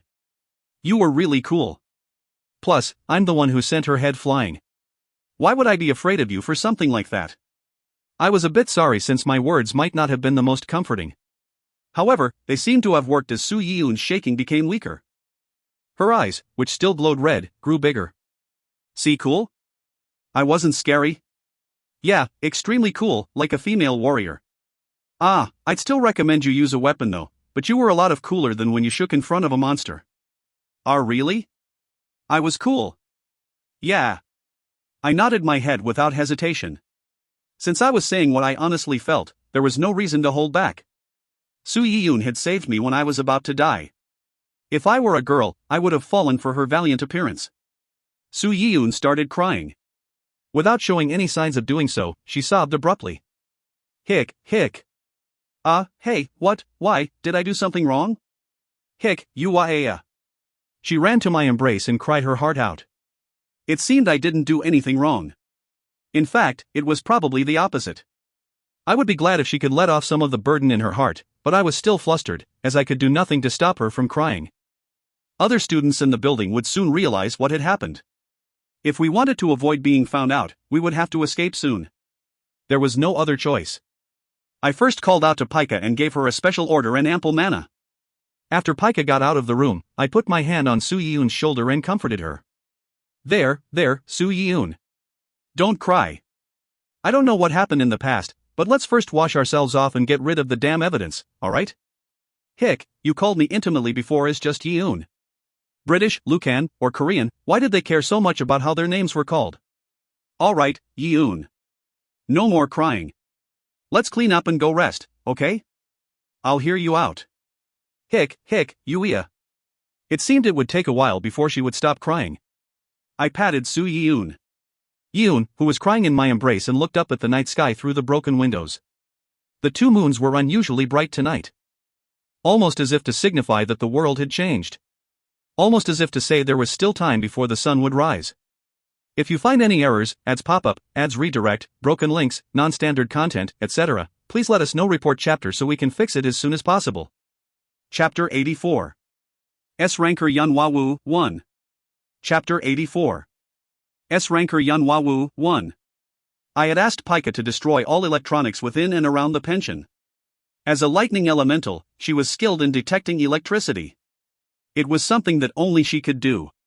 Smartphones, cameras, security cameras, monitors, etc. Not a single electronic device was spared. Although it required a lot of mana, it was easily solved with 2 bottles of mana potions. Unfortunately, even Yiyun and my phones were destroyed. Although the blood succubus must have put some effort into removing the evidence, I wanted to be sure. Pika was perfect for the job.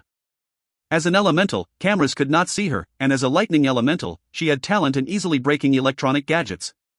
What I was most worried about were the memories of the students that were controlled by the blood succubus. Depending on the circumstances, I might need to completely modify my plans. Thankfully, I managed to rouse and question a student who could not remember anything. In fact, the student could only barely remember coming to the MT. I was glad I didn't need to silence all the witnesses. The student I woke up? I made him chug alcohol until he passed. Slept. He would probably not remember the questions I asked. Next, we created our alibis. First, while the students were sleeping from the aftereffects of being under the succubus control, I made Ryue clean us up. As an ice elemental, she cleaned us as following. Freeze. Like that, she froze everything, blood, dust, etc., on our bodies except our clothes. We then wiped off and threw everything in the toilet. With that, we didn't need to take a shower or wash our clothes. After experiencing the power of elementals, Su Yiyun touched her body with a blank expression, then became excited. Amazing. I want one too. I hate you. Scary. After retorting to Yiyun, Ryue flew toward me and hid behind my head. She couldn't hear or see you anyways, Ryue. Drink this. We have to get rid of your injuries too. As I patted Ryue, I gave Yiyun a potion. It was the potion I chose when the floor masters didn't drop elixirs or the equipment parts one wanted. Since I couldn't give the potions from the floor shop to others, I had to give her one of these potions, of which I only had a little amount. What's this? A potion. You'll find out if you drink it. As expected, Yiyun made a fuss soon after. I ignored her and healed my own injuries.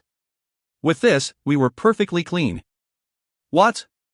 It would be weird if our surroundings were a mess and we were perfectly clean? Of course, it would.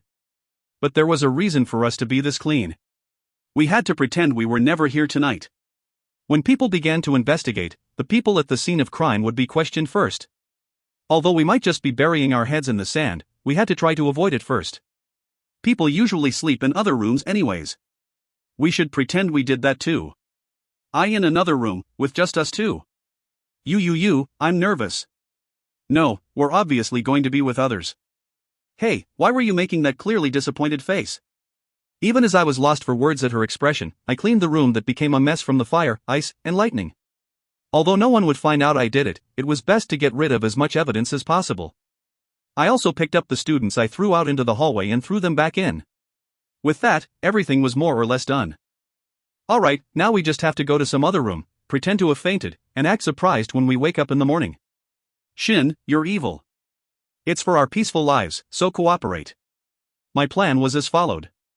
Tomorrow, people would freak out when they saw that people had died and that Chloe Blanc had disappeared. New Moon Agency would deploy Guardian to investigate without being able to obtain much information. At least, I hoped they wouldn't. I had used 2 elementals to get rid of the evidence. If they found dirt on me, they would reassess my ability as an elementalist. Anyways, I would then appear a few days later as Yunhua Wu. I would tell the New Moon Agency that I coincidentally met a succubus that claimed to be the owner of a dungeon beyond the gate, and promptly took care of her. Although the plan seemed full of holes, the succubus disguise ability was real, so I could just play around it. The whole world had to find out about this incident. They needed to understand that dungeon bosses had spread out across Earth, so they could prepare themselves for it. The things I had to be wary about were how to explain me running into the succubus who had left the pension, or the people from Guardian that would get on my back trying to get the corpse of the succubus from me. Of course, I would insist that I met the succubus by chance and I had no reason to give them the succubus corpse. Beginning from the succubus eyes Yiyun took out, I would not let even a single hair of the succubus fall into the hands of the government. Anyone that dared to covet my belongings would get a beating from me. I would have no mercy. For the record, I exchanged the eyes Yiyun took out for taking her out for fries 5 times. Although I thought I was taking advantage of her, she was the one who offered. Just like that, the succubus golden eyes ended up in my hands. I decided to give something to Yiyun later to make up for it. In fact, I already knew what to give her. It was time to carry out my plan. Yiyun and I found a room to go into. As the succubus charm had reached this place, everyone was lying on the ground fainted. We found a place to sit and leaned against each other. Once I sat down, the tension built up in my body released, making me sigh naturally. Phew. I want to lie down and sleep. Give up. Yeah, I did. Who would find a nice place to lie down and sleep in this mess? I decided to be happy that I could at least be clean as I leaned against Yiyun. Just like that, we stayed silent for a little while. Yiyun was the first one to break the silence. You won't ask? You can talk about it when you're ready. She went silent again, then as if to say everything she had been holding back, she opened her mouth again. You see. I fought against monsters in front of my family. Family, huh? Yeah. For some reason, whenever I see monsters, I get the urge to fight them. That time, before I realized it, I was pulling out the monster's heart with my bare hands. I imagined a pretty girl laughing as she took out a monster's heart. It was indeed not the most pleasant image. In any case, she had an innate gift. An innate gift for fighting. Even while she was usually perfectly normal, whenever she saw monsters, she would want to shred them to pieces. Monster phobia? Absurd. She was a monster slaughterer. I can't forget the way they were looking at me then. It was as if they weren't looking at a human being, much less their own family member. Even though I saved them, even though I was their daughter and sister. In the end, I couldn't stand it and left the house to live by myself.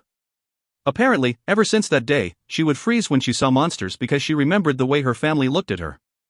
I never imagined something like that could have happened to Yiyun.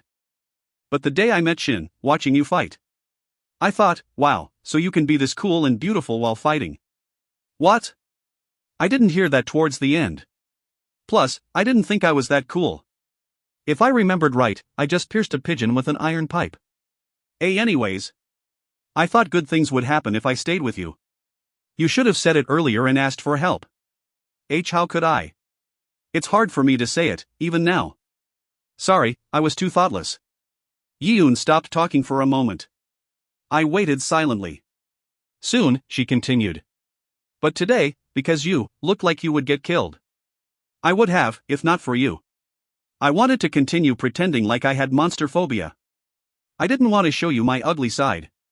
Like I said, you were cool. With a light smile, Su Yiyun continued.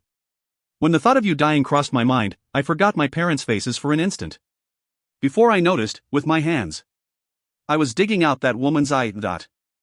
So you knew where to attack instinctively.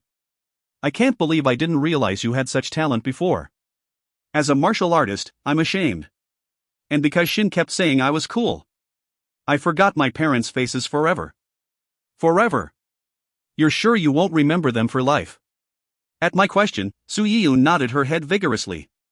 From now, I think I'll be fine if I'm with you. Yup, I'm sure I will. Good to be of help. I was happy that such an ability user of such caliber could finally use her full potential. I was happier that that person was my friend, and I was extremely happy that she had stepped up to protect me. Though, because the amount of contact her body was making with mine kept increasing, I was feeling a bit uncomfortable. So take good care of me, forever. Like I said, forever is exaggerating too much. Regardless, take good care of me too. As ability user comrades. He. I really like you. Yeah, well, me too, dot. Then, Yi-Yoon suddenly shot up and held my shoulders. Her eyes, which had turned black after the fight ended, were expanded to a scary size. The shoulders she grabbed onto hurt. Then, she said some nonsense that I would never forget about for the rest of my life. Then is today our day one? No, that's a bit. I don't have any plans to date for a while. I have to run the dungeon. Yi-Yoon paled and froze in place. In truth, I froze too. What just happened? Although I rejected her on reflex, did she just confess to me? What kind of a confession was that? That was the second confession out of the blue since the one from my third year of high school. Was it a prank? But I should have broken all the cameras already. I fell into a state of panic. Yi-Yoon fell on the ground. I thought you liked me. That's called being overconfident. But you bought me fries. I think your standard of judgment has long passed a normal person's level. Although I liked her, I had never thought of her as a member of the opposite sex. To think that was what she thought this whole time, it seemed Yi-Yoon has also been single her whole life. Ren, be happy. I found another comrade. Do you maybe have someone you like? No. Good. Then I'll wait. I can wait. No, that's a bit pressuring. Yi-Yoon ignored what I said and openly looked relieved. When I was watching her, the back of my neck began to itch. I couldn't believe that a girl this pretty liked me. Of course, compared to the days when I was gorilla-bodied, I looked much better now. But back then, I had once given up, thinking, in this world, it might be impossible to date without taking appearance into consideration. Just because someone said she liked me, I couldn't just say, oh, really? That's what I thought. I felt like I was dreaming, like I was floating among the clouds. As such, although I was a bit sorry, I couldn't accept her confession. Thus, I gave her an offer. I can't really say it's in its stead, but Yi-Yoon. Why you want to start out as just friends? But we're already friends. No, it's not something dumb like that. Something dumb. There's something I want to offer to an awakened full of talent and desire to beat monsters. Looking at Yi-Yoon, who was frozen without understanding what I was saying, I spoke with a smile. Do you want to try becoming a first dungeon explorer? If you find any errors, ads pop up, ads redirect, broken links, non-standard content, etc., please let us know. Report chapter so we can fix it as soon as possible. Chapter 85.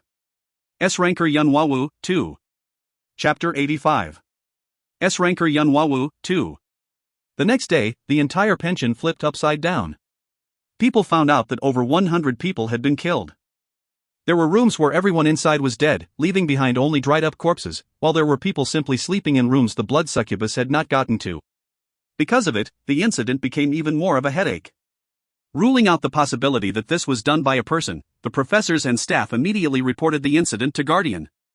Then, they saw the traces of fighting in the room Yi-Yoon and I were in, safely concluding that the incident was caused by a monster. However, they thought it was strange that no victims arose from that room. The Guardians that arrived later on were convinced that a human had interfered in the incident, but as they did not have the authority to investigate, they had to leave it to the police through the New Moon Agency. The police, of course, disagreed with them slightly. They were sure that a monster had been behind the attack, and said that if a person was involved, that person must have fought the monster to prevent more people from dying. In the end, they could not find a lead on the truth of the incident. Because of the sheer number of students staying at the pension, they couldn't investigate each and every one of them. Had Guardian and the police agency had a more definite relationship of cooperation, things could have been different, but their relationship was rocky, to say the least. It was because the Guardians appeared and saved citizens from monsters in times of danger, which took away from the positive views the citizens had of the normal police. To be more specific, the police agency did not enjoy having to cooperate with the Guardian whenever monster-related incidents occurred, and Guardian likewise did not trust the police agency. As this had been going on since the beginning of Two Moon, the two agencies were only friendly on the outside, while they were no different than enemies outside of the public eye. We do have to be thankful though, since they just let it slide by. Yeah. Thanks to their rocky relationship, we were able to return to our homes safely. At the same time, I made Yi-Yoon into a first dungeon explorer and taught her the things I knew. Even as she seemed confused, she listened to me. I thought she was more than capable of climbing the first dungeon with her excellent stealth ability and attack power, but she seemed happier to be doing the same work as me. 35th floor. I'll be there quick. No, that's impossible. Like I said, you need to grind. I can just level up quickly to make up for it. She was saying the same thing father said. Upon thinking about it, I thought that wasn't a bad idea. After all, with her superb ability, leveling up might be better. Giving up grinding and speeding through the dungeon was indeed something she could do. Though, of course, things would get harder the higher she climbed. I advised her to do solo raids if she could. She was overwhelmingly stronger than me when I was on the first floor. Her ability would only get stronger as she climbed as well. As such, she would have no trouble doing solo raids. I told her to at least consume one elixir of each type as they immediately raised stats. Yiyun then nodded her head in understanding. I told her the strategy for going through the lower floors and ways for her to get used to the dungeon as quickly as possible. However, she didn't listen to me and was just staring fixedly at my face. Hee, this is nice. I like it. What's this? You know, this. Hi. Yiyun skirted around the details and laughed happily. I thought I saw the wagging of a puppy tail, but it was just my imagination. First, I flicked her forehead a few times for not listening to me properly, then explained again. However, it was of no use. She was laughing even as I hit her. For someone that was just rejected, I wondered why she was so happy. Since I felt like she would confess again if I asked, I didn't do so. My entire body felt itchy. Ah, by the way. For the time being, leave the Dungeon Explorer communication channel off. I emphasized again. Who knows if you'll slip something. Okay. Yiyun nodded her head as if she was just given a top-secret mission. I was satisfied with that. Then, I told the other explorers about what happened last night. Yanwawu, are you unhurt? Are you okay, Wawanim? Yeah, I'm fine. I wouldn't be talking in here otherwise. I'm going to go to the New Moon Agency to disclose what happened. Master Ford SSI, please back up my claims later. It'd be better if you can come to Korea. HM? Like I said, call me yeah. I'll try. To think all those event dungeon bosses could be hiding in various countries, how terrifying. You must have had it rough, Yunhua Wu. Thanks for comforting me, Master Ford SSI. Then, Waya sent me a private message. Then can you come support me here too, Yunhua Wu? We haven't been able to advance recently. You can even come as Thunder Knight. I'll think about it. If you can stop China from getting in the way, I'd be happy to go. I always did want to see Windermere. Don't worry, China isn't in any position to hold you accountable, and Britain sees Thunder Knight rather favorably. We call you a true knight. I'm sure everyone will receive you happily. Got it, but don't call me Thunder Knight. Just like that, we made a secret agreement of cooperation. Walker then joined the communication channel. Yunhua Wu, you seem rather close to Masterford. Walker, I think that's just you being a loner. Walker SSI, Wawa Nim is different. He's Takamikazuchi Nim's incarnation. No, that's not right, Minami SSI. I did like the name since it sounded strong, but I wasn't Takamikazuchi, but Hermes. It's important so don't get it confused. Though I couldn't tell her that. A few days later, I visited the New Moon Agency as Yunhua Wu, wearing Otta's Secret in the Wraith Queen set. When I explained the circumstance to the manager, he looked at me like I was an idiot. You're talking about Francis Gate? I think you're going too far with your joke. Is that so?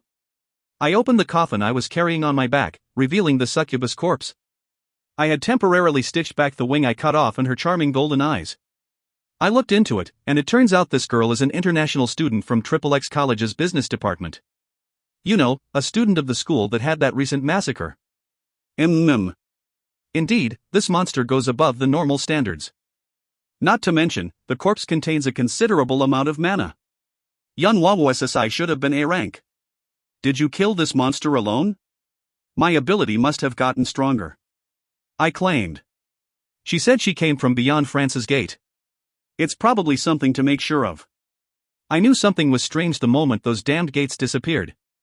It might be easy to just laugh it off, but you should know what the smart decision should be. After all, who knows if something like this will happen again? The manager became silent for a while, then spoke. This is outside of my jurisdiction.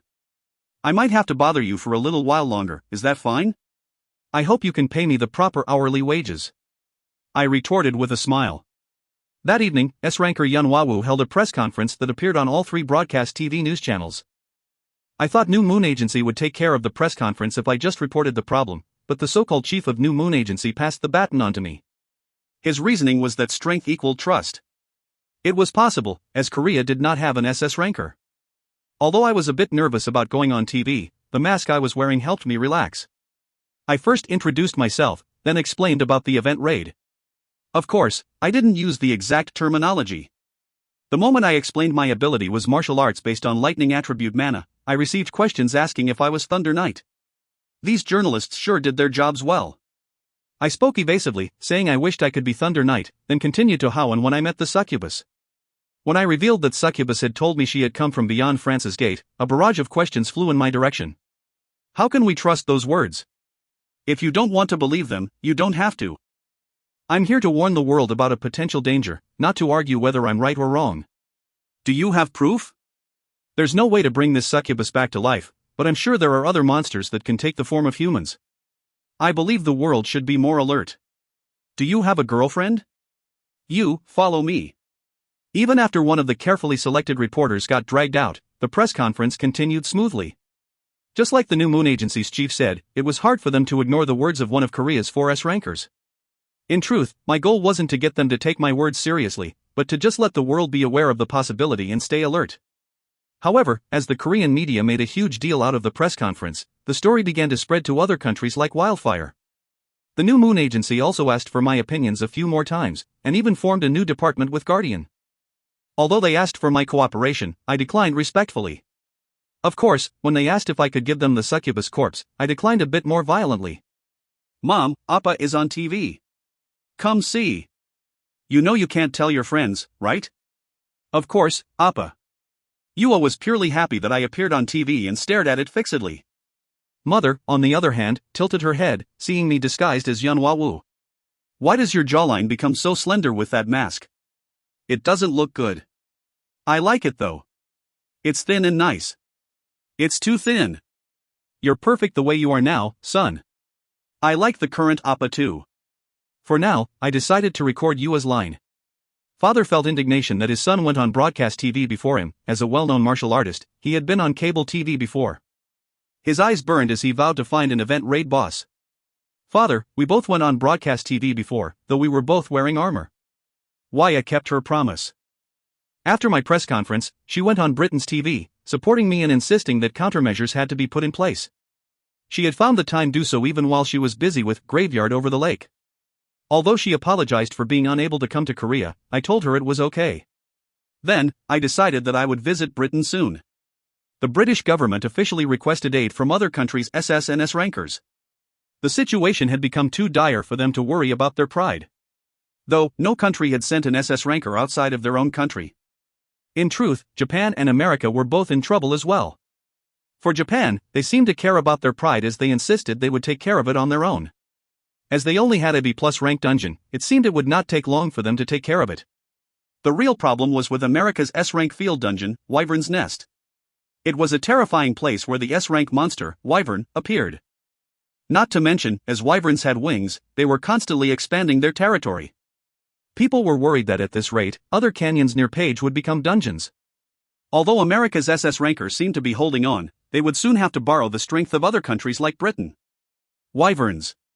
I wanted to try hunting them.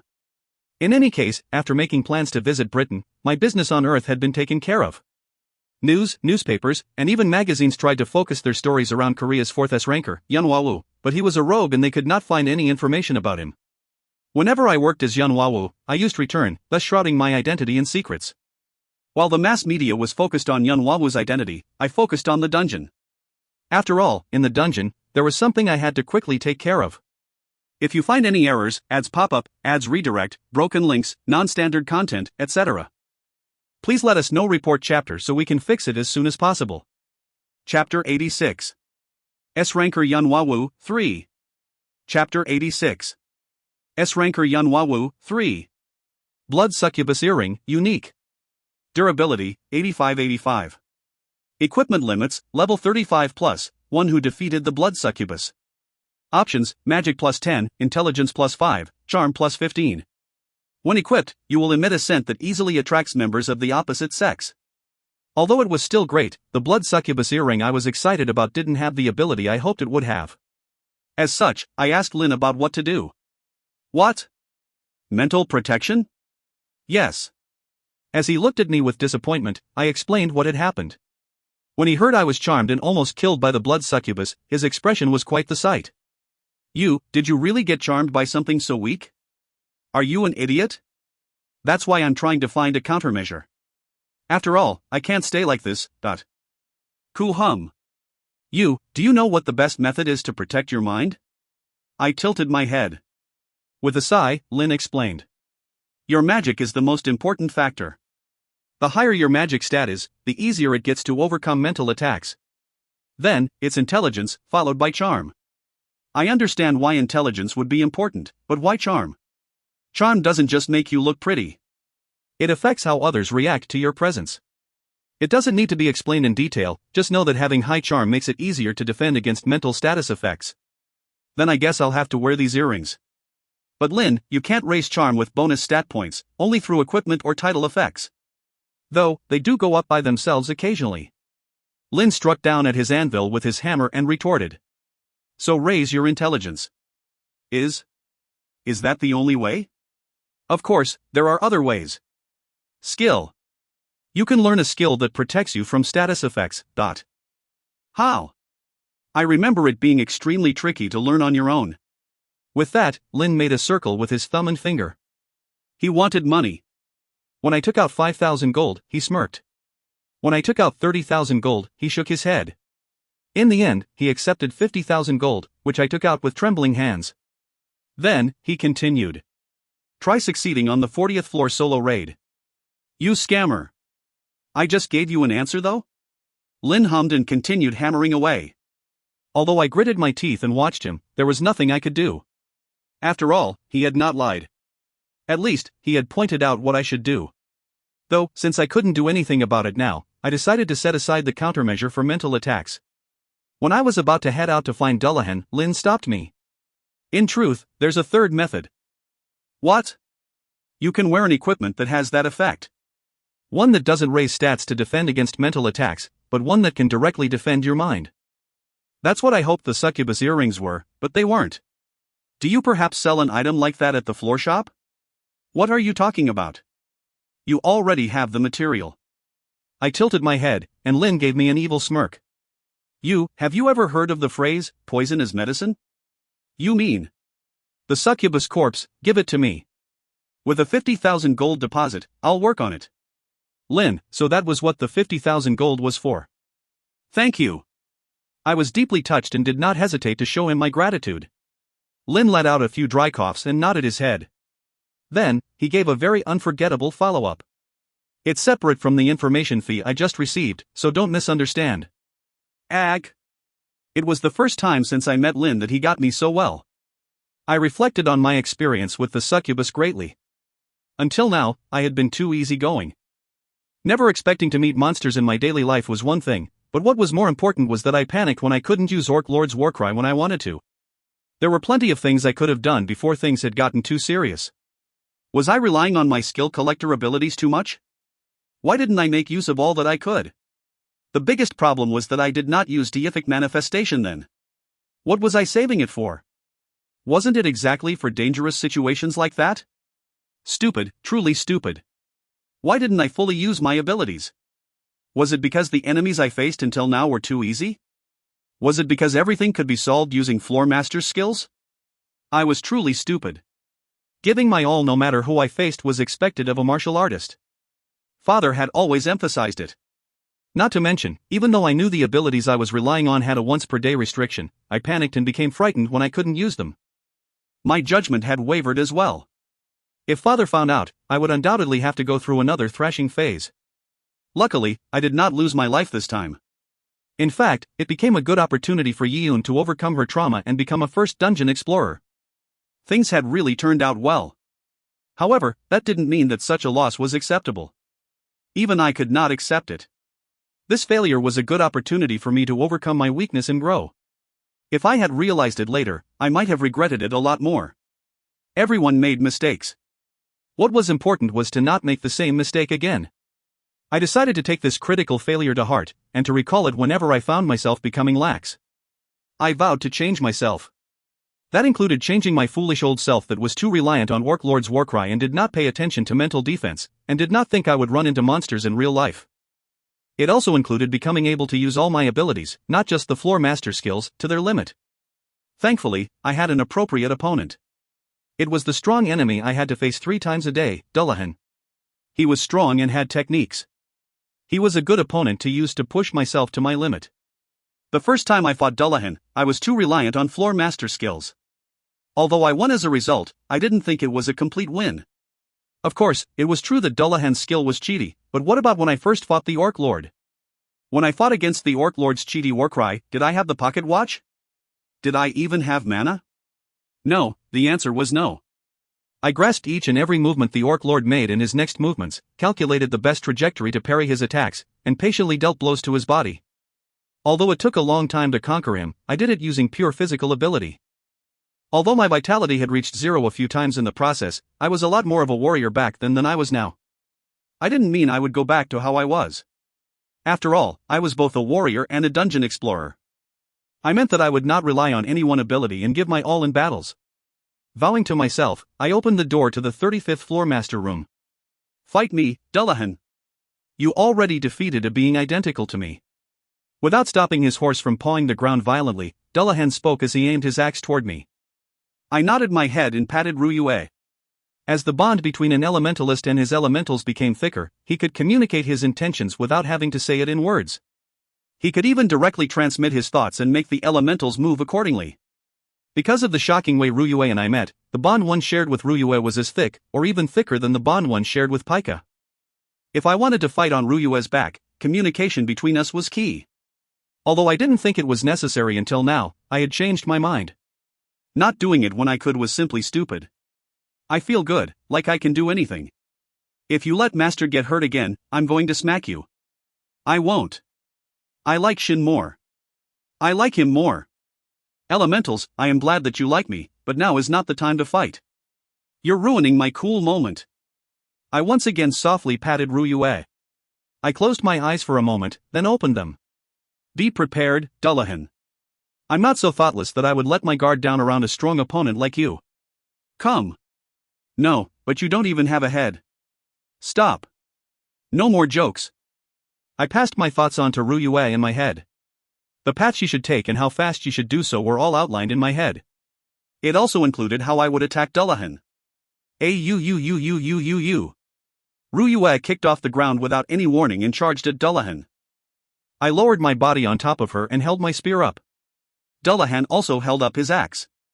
If I was strict and serious, his axe martial art technique was about mid-rank level 5. Since that was the average skill level of explorers on the 35th floor, he was truly strong. However, my spear technique was high rank level 5. Why was I evaluating him like I was a normal explorer? Because of it, my spear was intimidated and my attacks were less sharp. Overestimating the opponent was just as bad as underestimating your own strength. Having a higher martial arts rank and level did not just mean having stronger attacks. It meant I could overpower the enemy in technique. Without being hit by the enemy's attack, I would deliver a blow to him. That would be the start of my advantage. Hap. Faz, Kook. Last time, Dullahan had fully defended against my spear attack. This time, however, his awkward defense made his balance waver, and allowed me to deliver consecutive stabs. Kook. I'm not stopping. I did not pay attention to his head. With my consecutive stabbing, I aimed at the areas of the axe where his strength wasn't concentrated, then changed my focus to his arm.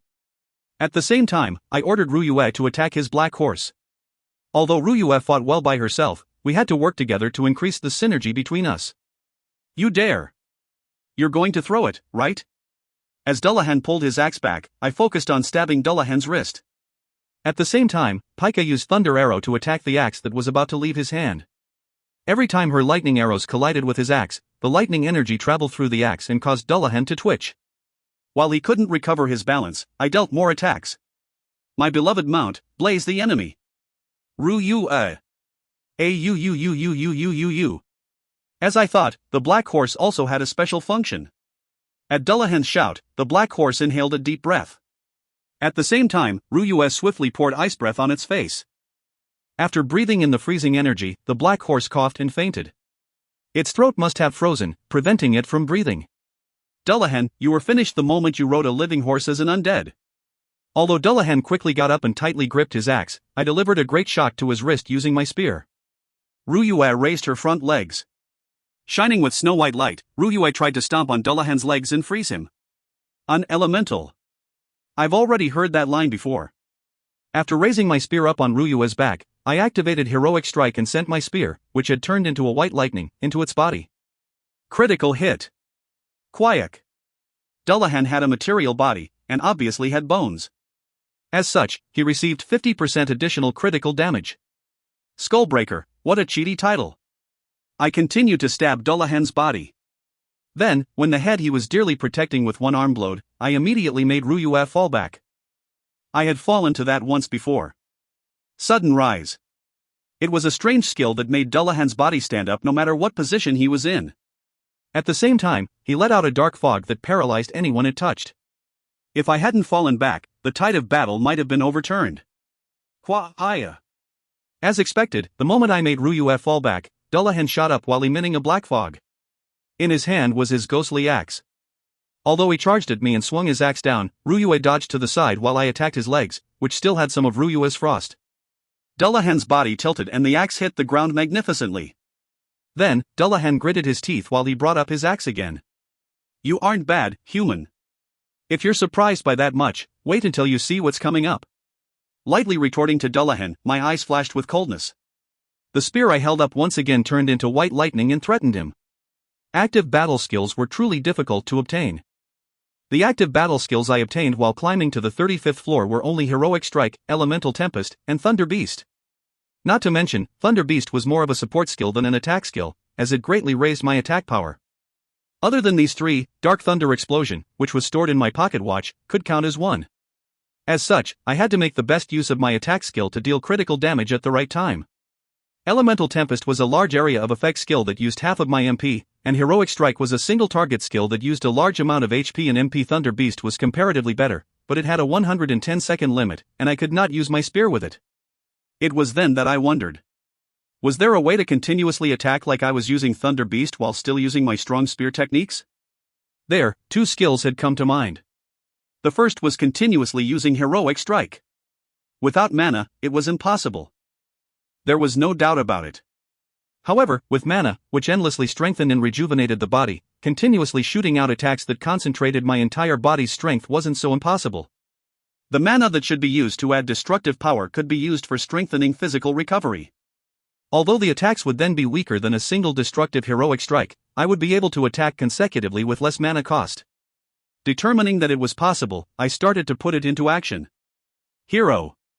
You heroes always advance fast. Without knowing the days of despair that await you, laughing without fear and enjoying the blessing given upon you. Sorry, I don't care. No matter how much foreshadowing he threw out, I didn't care. It would appear when it was the right time, and I would overcome it. I wasn't so bored that I would worry about things that would happen in the future. But I will not yield. We will not yield. You bastards that threw me in here, hear me. I never offered my soul to you bastards. Like I said, I don't care. The air was embroidered with lightning. My muscles and will were focused on a single point on the tip of my spear. However, the mana strengthening the spear also split to protect, rejuvenate, and strengthen my body. To prevent my will from being disrupted, I concentrated. If I was really a hero, this much should be doable. Dullahan raised his axe, which flashed with a destructive aura. Right, I knew that someone as smart as you wouldn't only use that skill when your head was separated. Out, burst. Consecutive heroic strikes. With my eyes opened wide, I shot my spear forward. At the same time, I thought. My naming sense sucked. Translator's note, blood succubus earrings have been changed to just blood succubus earring, just one of what's usually a pair. Same for power earrings MC earned way back when, it's just one as well. The word earrings in Korean is hard to tell if it's plural or singular. After reading the raws, all earrings will be singular, unless people can equip two sets of earrings, still unsure. If you find any errors, ads pop-up, ads redirect, broken links, non-standard content, etc., please let us know. Report chapter so we can fix it as soon as possible. Chapter 87. S-Ranker Yunhua 4. Chapter 87. S-Ranker Yunhua 4. In the blink of an eye, the white lightning stabbed at the axe, lashing down. As Dullahan became super armored while he was using his skills, his axe would not leave his hand no matter how strong a force hit him. I quickly pulled the spear back and stabbed forward again. In the same spot I just stabbed, I hit again and again. As the technique used most of my mana for protecting my body, the HP cost decreased while the MP cost increased. Each time I thrust my spear out, I used about 3% MP and 1% HP. By the time my 7th attack hit, a crack appeared on his axe. Although Dullahan's eyes opened wide, I did not stop. 8th, 9th. I can block it. You can't. Haya. Before my 10th attack went in, Ruyue breathed out a large amount of freezing energy. Dullahan's lower body and his axe became covered in frost. Of course, the frost couldn't affect Dullahan in his super armored state, but it did all allow his axe to make an ominous cracking noise when my spear hit it. While Dullahan's eyes were wide open in shock, I delivered the 11th and 12th stabs. The crack on the axe became bigger. At the same time, it was just centimeters away from hitting the ground. The moment before Outburst was activated, I gave Pika as much mana as possible. Then, I transferred the mana protecting my body to the tip of my spear. Just like that, I made my last attack. Break. Rubbish. The result, of course, wasn't rubbish. The moment the radiant lightning struck his axe, the crack on the axe expanded, making the axe shatter. After breaking the axe, my spear continued forward, striking Dullahan's chest. Critical hit. Kahak. Letting go of his axe handle, Dullahan tumbled on the ground. It seemed he received a huge shock, as he had even let go of his head that he had been carefully protecting. At the same time, the message I was somewhat waiting for rang out in my ear. You created the skill, White Lightning Consecutive Strike. With an exquisite control over vitality and magic, you deliver fast and strong stabs consecutively, then deliver a final uncontrollably powerful strike. For each stab, you use 1% of your HP and 3% of your MP, while the final strike uses 15% of your HP and MP. This skill can only be used by its creator. As the skill's creator, the skill level is adjusted to low rank level 8. You created a skill. White Lightning Consecutive Strike is the highest class spear technique, adopted from Heroic Strike. This skill, which is impossible to use without a deep understanding of vitality and magic, will make all enemies feel overwhelming awe and respect. You obtained 1 skill point as reward. Current skill points, 12. I had done it. That was the first thing I thought. The moment I delivered the final blow, I had felt the technique become a much stronger skill than Heroic Strike. Controlling my mana to protect, rejuvenate, and strengthen the body, while focusing my body's energy to the tip of my spear, was hard to the point that I wanted to vomit. However, I had done it and the reward was extremely sweet. Not even the throbbing pain in my arm could take away from the happiness I was feeling. However, why did it become White Lightning Consecutive Strike, instead of Heroic Consecutive Strike? Haya. Having been separated from his head, Dullahan had lost his sanity and charged toward me. Now that he had lost his weapon, I was wondering what he was using as a weapon. Surprisingly, it was his black horse. That thing wasn't dead yet. Kaya. You crazy son of a bitch.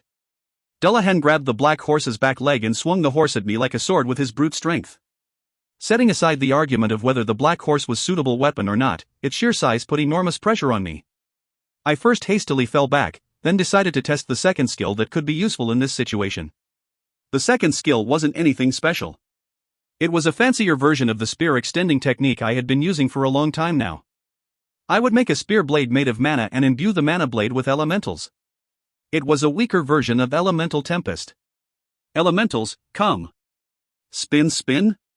Is it spin spin? No, but I'd like you to come into my spear blade. Though, you might get a bit dizzy. Are you cutting that rotting undead? It's going up, down, and swinging left and right. Roller coaster. It's a roller coaster.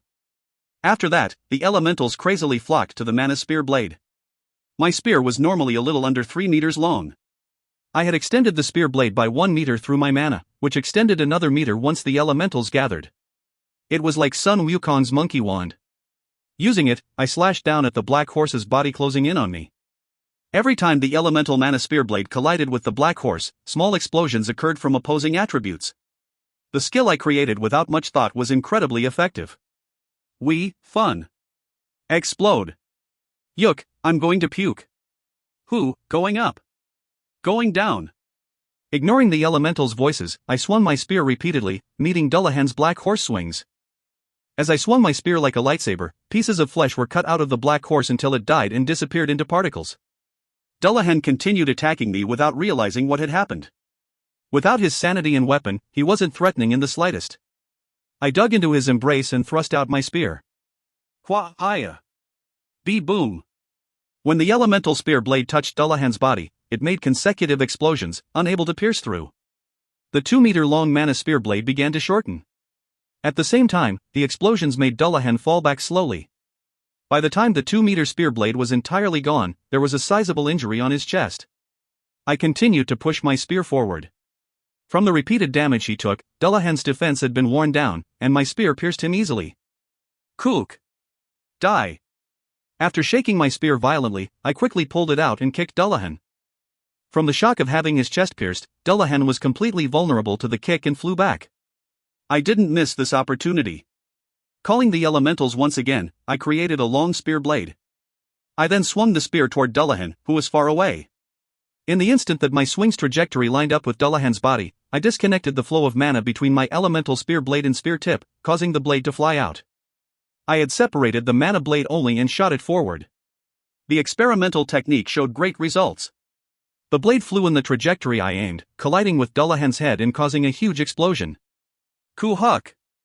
You learned the active skill, Elemental Blade. This outstanding skill, created by an ancient elementalist, extends the reach of the weapon with elemental-imbued mana, allowing its user to attack several enemies or enemies far away. This skill uses 150 MP per second, and retrieving the skill returns 50% of the MP used. When the blade is sent flying for attack, the MP will not be restored. You learn this skill without anyone's teaching. The skill level is adjusted to low rank level 6. It's unfortunate that I'm not its creator, but it covers both long and close-ranged attacks. What a perfect skill. Well, now for the fin, damn it. Although I had not made any special attacks, a crack had appeared on Dullahan's armor. It was undoubtedly a skill. How did he have so many different skills? As it seemed too late to dodge, I thought I would have to use Dragon Skin, but remembered the Heavy Armor Mastery skill I had just recently learned. Heavy Armor Mastery: when equipping heavy armor, your defense increases greatly, and allows you to move more easily. You can also increase your defense by imbuing your armor with mana. The effectiveness increases with skill level. Although Dragon Skin was an excellent skill, it had a drawback of drastically lowering my speed, making it hard for me to avoid follow-up attacks. Dragon Skin should only be used as a final resort. Deciding to test out Heavy Armor Mastery's effectiveness, I imbued a portion of my remaining mana into my Skeleton Knight set. At the same time, I dematerialized Ryui and put up an ice wall between Dullahan and me. Although it took a while to explain, only 1.7 seconds had passed since Dullahan began to use his skill. Immediately afterwards, Dullahan's armor exploded and flew out in all directions with black mana. Dozens of armor fragments flew through the ice wall towards me. Dodging what I could, I rushed toward Dullahan. Poo-book. With heavy impact force, the armor fragments stuck themselves on my armor, but it seemed the mana-imbued armor was effective, as the armor fragments did not deal a great amount of damage. Ascertaining my victory, I smiled. The Dullahan in front of my eyes did not have his weapon or armor, and was shaking with his head far away from him, trying to pick himself back up. You don't have to get up, really. Cool. As if to reply to my taunt, Dullahan groaned and wriggled his body. As it was disgusting, I decided to end it quickly. Choose your reward. 1. Brain Strengthening Elixir. 2. Dullahan's Giant Axe. I wondered why, I really did, but Dullahan gave something called the Brain Strengthening Elixir. But why? Was Dullahan actually extremely smart? Even with his head separated from his body? Swallowing down the questions that arose every time I saw Dullahan's reward list, I chose the Brain Strengthening Elixir and consumed it. You can think more quickly and your senses are heightened. Your intelligence and magic increase by 1. Oh, lucky. That's already the second stat increase. In any case, I was happy with its effects. Not only could I raise my intelligence, which I felt was lacking, but I could also increase magic, which was always great to have more of. I almost felt the timing was too perfect. Though, it was about time an elixir raising intelligence and magic appeared. You won again and survived. When I left the battle room, Lin was smoking and staring at me, instead of doing his blacksmithing work. As he greeted me with a hint of disappointment, I shrugged. I realized I was lacking a lot in ability, so I tried a few things out this time. All in all, I think it was quite successful. I'll need to do 2 more battles like the one I just had. I'm going to review the fight for a bit. Were there any unnecessary movements? How did Dullahan move and what was the most effective way of dealing with it? What about the Black Horse? What about the communication between me and Ryue? Pika's elemental magic? When would the skills I just acquired be most useful? There were tons of things to research. I sat down and closed my eyes to meditate, but Lin interrupted me. Desire to improve is good, but you should relax a bit and let your body rest. You'll hurt yourself if you overdo it. Thanks for worrying, Lin. No, now that I'm working on your equipment, I need to get my money. I don't really care if you die or not. You're such a son. Eh? What money? This. You only gave me the initial deposit, not the cost for the entire thing. You have to pay 100,000 more. I turned my gaze to where Lin was pointing with his chin. There, I saw the naked corpse of a woman, wrapped in a thin cloth. It was the succubus corpse. Although it was wrapped with cloth, as it was see-through, the succubus' naked body was in full view. Even her head was perfectly sewn back, making her look like a sleeping woman. Of course, my cheeks flushed bright red. What? Why is she naked? What's up with that virgin response?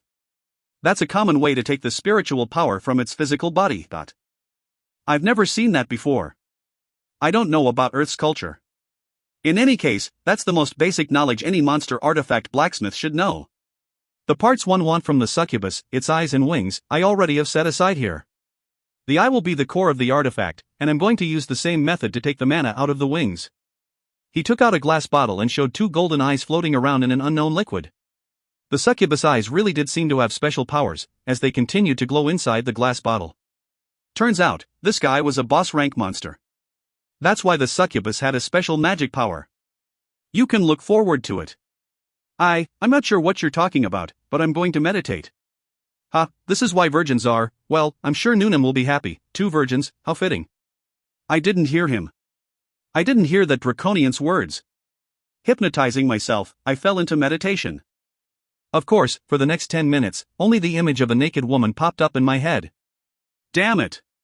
If you find any errors, ads pop up, ads redirect, broken links, non-standard content, etc., please let us know. Report chapter so we can fix it as soon as possible.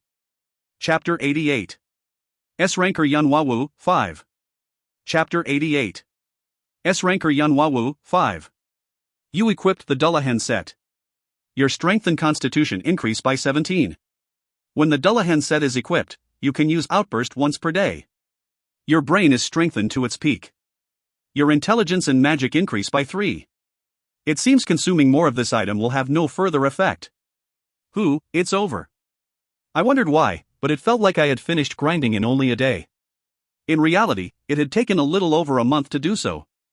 Although I almost died a few times in the process, I managed to complete the grind without dying a single time. The sense of accomplishment made my confidence rise. More importantly, I got rid of my habit of trying to take out floor master skills whenever something happened. My mental protection was much better as well. I still thought my intelligence update was slow, but I would not make the same shameful mistake again as I did at the MT. I'm glad the set equipment skill is Outburst. In the worst case scenario, it could have been Sudden Rise. That's creepy. Scary. Pika and Ryue shouted in disgust at my monologue. Someone on the floor getting beaten suddenly getting up. It was indeed something from a horror movie. I patted Pika and Ryue while laughing and saved Outburst in the 7 o'clock position. Even though I shouldn't rely too much on floor master skills, they were undoubtedly part of my strength. With these incredibly strong skills in my arsenal, I couldn't be unhappy. There were now 7 skills stored in Collector's Pocket Watch. Looking at the gems and the clock positions, I smiled. Tomorrow was the day I would go to Britain's Windermere. It was great that I could finish grinding the 35th floor before then. Starting from now, it was time to get to the 40th floor before Wyatt came to pick me up on a plane. Just when I was about to step on the staircase to the 36th floor, Elos contacted me. Shin. We broke through the 30th floor yesterday. You? That's really fast. It hasn't even been 3 months yet. You see, we got more party members. It would have been nice to stick to just the 3 of us, but we realized we shouldn't be so adamant about it. It's still fast. I learned a lot from you that day. The party members we added were explorers who had stayed on the 25th floor for years without being able to advance. Even if they couldn't break through the 25th floor, they had survived against the invaders during that time. Together, we challenged the giant ghoul, and though it's a bit embarrassing, we imitated you and managed to break through. We did get wiped out once on our way to the 30th floor, but we still managed to get here pretty fast. And? I'm still surprised, but we managed to beat the 30th floor skeleton knight without losing any party members. We were together with a pretty amazing explorer though. Amazing explorer? Yeah. It was a young man named Run. We only had 7 people including him, but he complained about something not dropping and didn't want to wait for more. I almost thought he was you, with how calm he was. Run. You finished grinding the 25th floor and were already on the 30th floor. He was really amazing.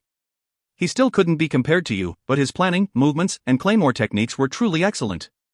We were really shocked when he pushed the skeleton knight back in a one-on-one fight. Fighting against a floor master alone. I didn't think there was another explorer who could do it other than you, Shin. Yeah. Thanks to him, we cleared the 30th floor in one go, and for helping my continent's explorers grow, His Highness allowed me to meet our continent's hero. He even taught me a little. It was all thanks to you, Shin. No, it's the result of your effort. I wouldn't say it was because of me. I'm only taking care of myself, but you're also leading 5 other comrades. Elos, you should be proud. Thanks, Shin. One day, I hope I can stand by your side again. You will soon. I couldn't tell him that I had already finished grinding the 35th floor and was about to head to the 36th floor. However, the moment my conversation with Elos ended, Paludia called me as well, almost as if they had planned it out together. Surprisingly, the content was the same as well. I broke through the 30th floor. Without even a single party member dying. Kangshin, where are you now? I broke through the 35th floor. Oh, I see, well, it doesn't matter. I don't care at all, I was just asking. Although she sounded extremely disappointed, I didn't point it out and she didn't yield. Anyways. Don't forget, you said you'd come over this week with food from Earth. Yeah, I know. I'll bring lots. You said you broke through without losing a single party member? That's great. Good work. If you leave it to Paludia Grenawer Nim, it's a piece of cake. Though a slightly annoying guy helped us. I suddenly felt a sense of uneasiness. Is that person's name perhaps? Run. He said his name was Run. He was really tall, very muscular, and had messy blonde hair. He couldn't talk while facing me. He kept blushing, so it was annoying. Run. You couldn't look at Ludia because she was too pretty. Apparently, he's been helping explorers advance since the 25th floor. I hear people are calling him the Golden Lion of 30F. That's a very interesting nickname. On the 25th floor and 30th floor, I beat the bosses solo, so I didn't really meet any other explorers. Although the 25th and 30th floor has less explorers than the lower floors, there were still quite a lot of people stuck there. As a result of Rin carrying them through in my place, he had received an excellent nickname. I made up my mind to call Rin Golden Lion the next time I saw him. Thanking Ludia inwardly for letting me know this good piece of info, I ended the conversation. Then I received another message. When I checked who it came from, it was unexpectedly Yoon. Shin, I'm not getting this compressing elixir thing. What? I tilted my head. 3 weeks had passed since Yoon became an explorer. Considering her abilities, she was rather slow. I was wondering why she was only just now contacting me, but it seemed there was a problem. Did you defeat it solo? Yeah, I did the first time and got a deific manifestation magic book. It said it was going to call someone. I got scared so I haven't tried it out yet. Try it soon. Whoever gets summoned might be helpful. So, you didn't clear it solo after that? No. I cleared it in a 10-man party, but it didn't come out. I tried again with 8 people just in case, but it didn't drop anything again. Really? Then I tried with 5 people, then 2, but it still didn't drop. Really? Why? I didn't think Shin would lie to me, so I kept trying for 2 weeks after that, constantly changing the number of people in the party, but the compressing elixir never came out. The floor shop owner said he didn't know anything about it. Her trust in me was heavy. But I had fun. Orc Lord was an interesting guy. The people in my party weren't scared of me either, I'm having fun lately. Fighting the Orc Lord was fun? She really had an innate talent for this. With a bitter smile that couldn't reach her, I spoke. I'll ask someone I know why the compressing elixirs won't drop. Just wait a bit. Okay. I paused my conversation with her and thought for a while. Why didn't the compressing elixirs drop? What was the problem? As I couldn't think of any reason, I went and asked Lin. Lin was in the middle of inscribing something onto a gem radiating golden light. It seemed he was close to finishing the mental protection item I asked for. At this rate, wouldn't I break through the 40th floor first? No, it was good to have more than one way to protect myself from mental attacks. If possible, I should try to get as many skills and items that helped. Am I distracting you? My concentration won't be shaken by just talking with you, so feel free. All right. Lin, you see, I made a friend of mine from Earth into a dungeon explorer. She's an A rank awakened from what I can tell. And? Her contribution should have been high enough, but compressing elixirs never appear on her reward list for defeating the Orc Lord. Do you know why? It's probably not just the compressing elixir. She probably isn't getting boss set items either, Lin said casually. I instinctively understood. Is there a problem with her? Like having an ability? Oh. So you already know. But what about me? I awakened my ability, but I could still obtain elixirs. You got your ability after you became a dungeon explorer. Not to mention, your ability is the type that grows along with your level and training. Of course your accomplishments would be acknowledged normally. You mean my friend's accomplishments won't be acknowledged normally? Think about it. What do you think determines what comes up on reward lists from defeating bosses? Lin asked me as he put the powder he shaved off from the gem into a separate bowl. After thinking about it for a bit, I answered. Don't better items come out if you defeat the boss in a more technical and overwhelming way? You're only partially right. You're missing one important thing. It's compared to your true ability, You mean, because my friend's strength is above the standard, her accomplishments can't be assessed properly even if she defeats the Orc Lord overwhelmingly? Exactly. Looks like you're starting to use your head. But, compared to other explorers, my stats are also above the standard from compressing and strengthening elixirs. You're within the dungeon's scope, so you're fine. I understand. In other words, things I gained from the dungeon system didn't act as a minus when calculating my accomplishments. On the other hand, Yiyun, who became a dungeon explorer after already having an A-rank strength, had strength that went above the dungeon standard. Since she defeated the Orc Lord with such strength, she could not get the appropriate reward from the Orc Lord. It was similar to how my superior strength lowered the reward of the B-rank event raid. It made sense. She says she got the Deific Manifestation magic book and the title, but those are fixed rewards. Do I need to explain more? Yes. What floor does she need to get to before she can get proper rewards from the dungeon? I don't know. I don't really care how strong your world's A rank is. What rank are you? S rank. Taking into account how strong she would get from level up stat bonuses and titles, probably 50th floor? Oh no, say goodbye to skin strengthening elixirs, Yiyun. It was a good thing I didn't tell her about them. With a bitter smile, I told Yiyun what I just heard. Yiyun seemed rather fine with it. That's great. So I can just keep going up while defeating things alone, right? Yeah, but don't skimp out on opportunities to grow your ability. Stealth and, what was it? Dagger technique. I got 2 wooden daggers when I entered the dungeon. I like it, since it's a lot cleaner than fighting with my hands. Ah, I see. Anyways, make sure you level those skills up. You're going to regret it later otherwise, Thanks for worrying. See you later. Deific Manifestation. Don't forget to try it out. Okay. I'll catch up to you soon, so don't go too fast, okay? With that, Yiyun ended our call. Sorry, Yiyun, I can't do that. There's a bet on the line. By the way, Kang Shin. Yes? Lin was still digging at the gem as he spoke. That friend, she's a girl, right? 1. Yes. Oh. A girl. Ha. Lin made an evil smile. Of course, I felt it was weird that a hero didn't have a girl or two. Cuckoo, Noonim might end up only staring at the roof again, cuckoo. We're just friends, so don't misunderstand. And don't talk like there's something between Loretta and me. Again? Oh. You're curious? You're curious, eh? Maybe Noonim has a chance this time. Ha. I'm not curious at all. Yep, I wasn't curious. Nope, not in the slightest. I only asked just because. And since that was the case, I stepped on the 36th floor staircase with a totally fine expression. Huck. That guy, he's quite agitated. I only missed my step, huck. At this rate, your vitality will hit 0 from hitting the steps before you even make it to the 36th floor. I'm going to break through the 40th floor today. For sure. 1. Pronouns are gender-neutral most of the time. Although he said she in the translation, he hasn't actually revealed Yoon's gender.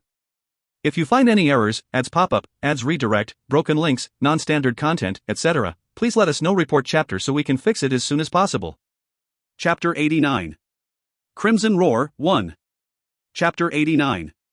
Crimson Roar, 1. Kukuku, it's him. A new one has come. The moment I commenced exploration on the 36th floor, I calmed down from the whispers I heard.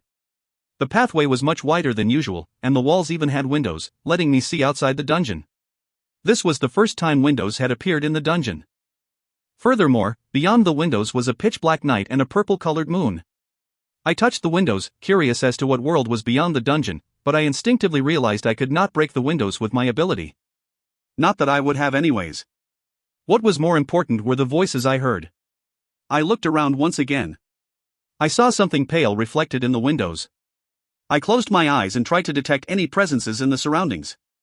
However, I could not sense anything. It was almost like the time I first climbed to the 6th floor. The only difference was that I could not see anything this time. However, I had prepared for something like this happening. Pika.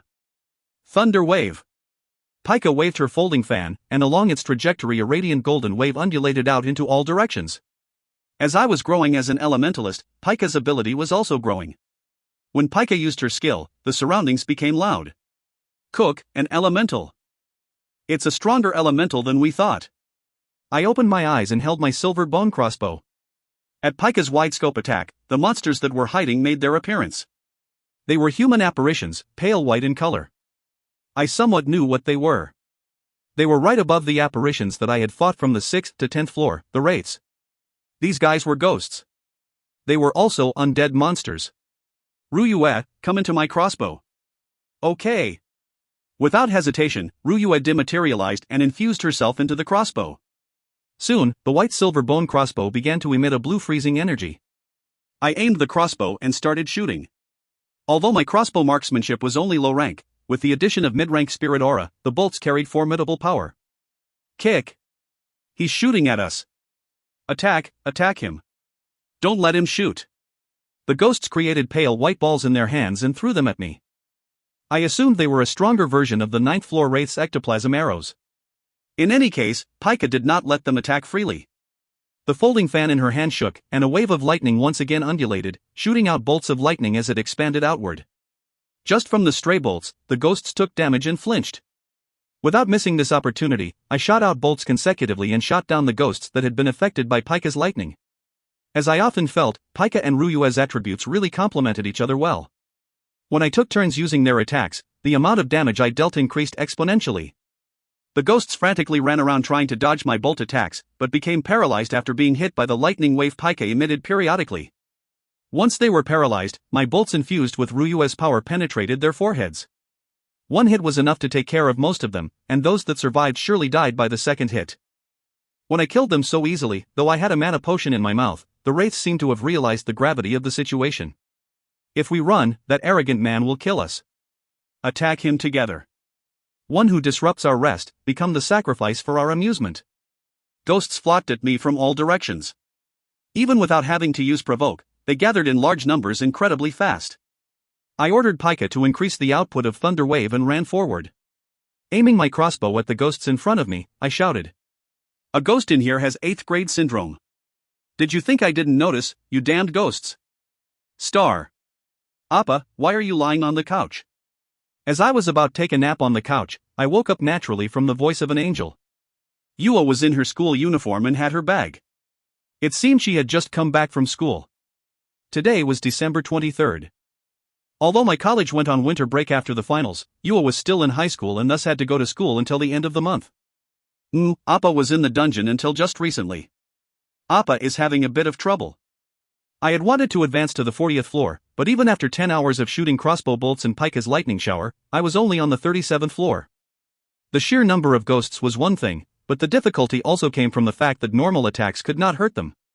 My crossbow marksmanship did level up a lot as a result, though.